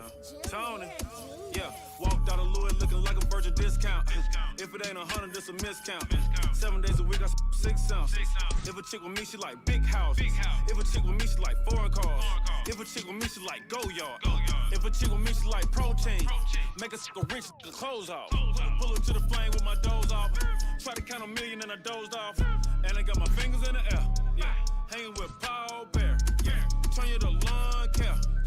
Rex in my Montclair. Yeah. This just a small shell. Hold up, make sure it's all there. I go to sleep in designer. Psych. I go to sleep in yikes, telling it honor a lie, right? Soon as I left, I got right. This is precision and detail. See, life is a beach, seashell. I sold the bags for retail. I'm from the block, no email. Walked out of Louis looking like a virgin discount. If it ain't 100, it's a miscount. 7 days a week, I 6 ounces. If a chick with me, she like big houses. If a chick with me, she like foreign cars. If a chick with me, she like go yard. If a chick with me, she like protein. Make a sicker rich, the clothes off. I'm cool, yo. I'm starting to think no one told y'all. Designing my clothes, dog. How much you think my coat costs? I'm spitting like Mozart. This feel like gotta flip Noah's Ark. New Lamborghini, the doze off. Fell asleep in the doze off. Get it? My diamonds and stones water. ITD like Coach Carter. Ain't talking about no soda. Girl with me want some products. I pull her on turning hands. I close the curtain when she turn her nose. This off white. I be rocking Virgil clothes. Walked out of Louis looking like a virgin discount. If it ain't 100, it's a miscount. 7 days a week, I 6 ounces. If a chick with me, she like big houses. If a chick with me, she like foreign cars. If a chick with me, she like go yard. If a chick with me, she like protein. Make a sicker rich, the clothes off.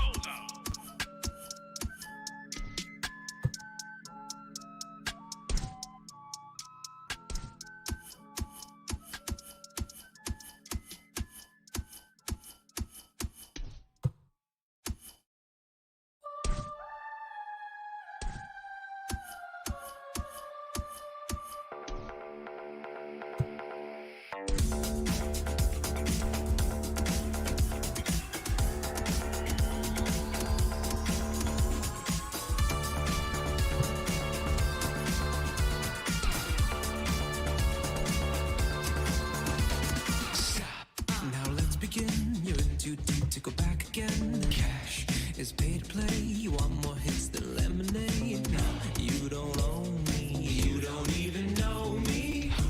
This vagabond with a two-pop path to the great beyond. Say genuine, a ground floor up, I can help you find. You're a dreamer, call me when you're Bieber. And when they play it, you can't help but sing along. That's nothing odd, that's nothing wrong. Cause a good song never dies. It just reminds you of where you were the first time it made you cry, the first time you felt alive. No good song never. No good song never. The first time they made you cry, the first time you felt alive. No good song never dies.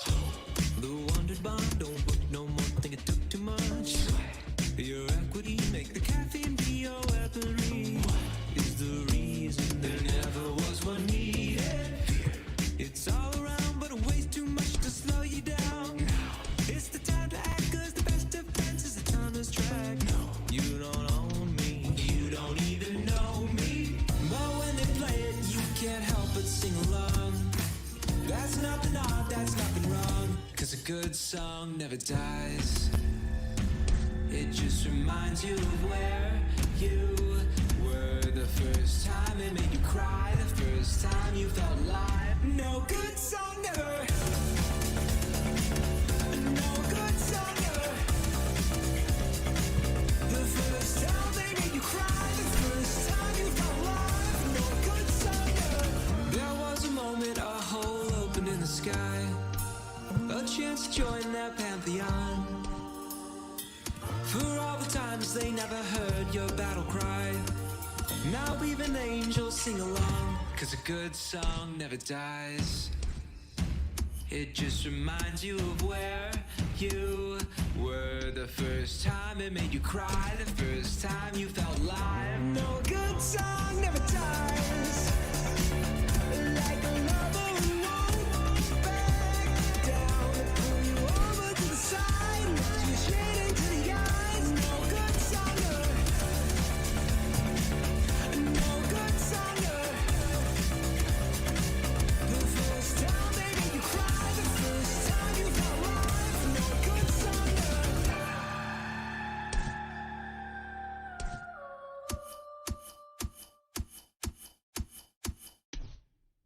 Shiny like a limousine.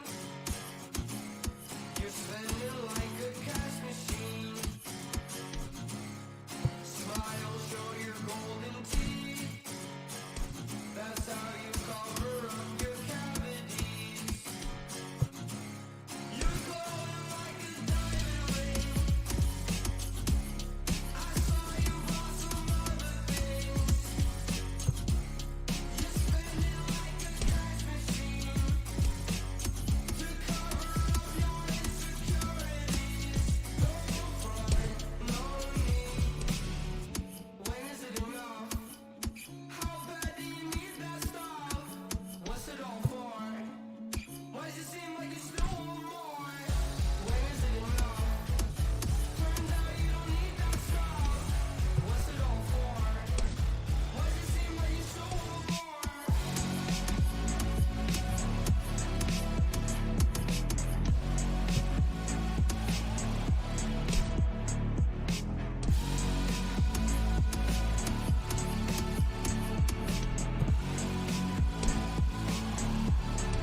Shiny like a limousine. You're spending like a cash machine. Smile, show your golden teeth. That's how you cover up your cavities. You're not fooling us all. Someone tell me something. Shut up and take my money. I've got pockets full of gold. No, I don't know nothing. Stop acting funny. I've seen greedy people hungry up in swarms. I've seen them running, coming for more. When is it enough? How bad do you need that stuff? What's it all for? Why does it seem like you still want more? When is it enough? Turns out you don't need that stuff. What's it all for? Why does it seem like you still want more?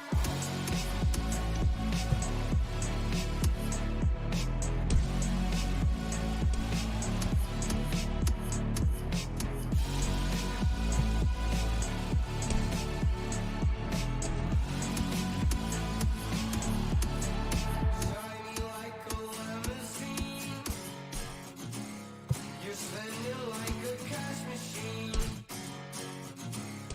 Smile, show your golden teeth. That's how you cover up your cavities. You're not fooling us all. Yeah.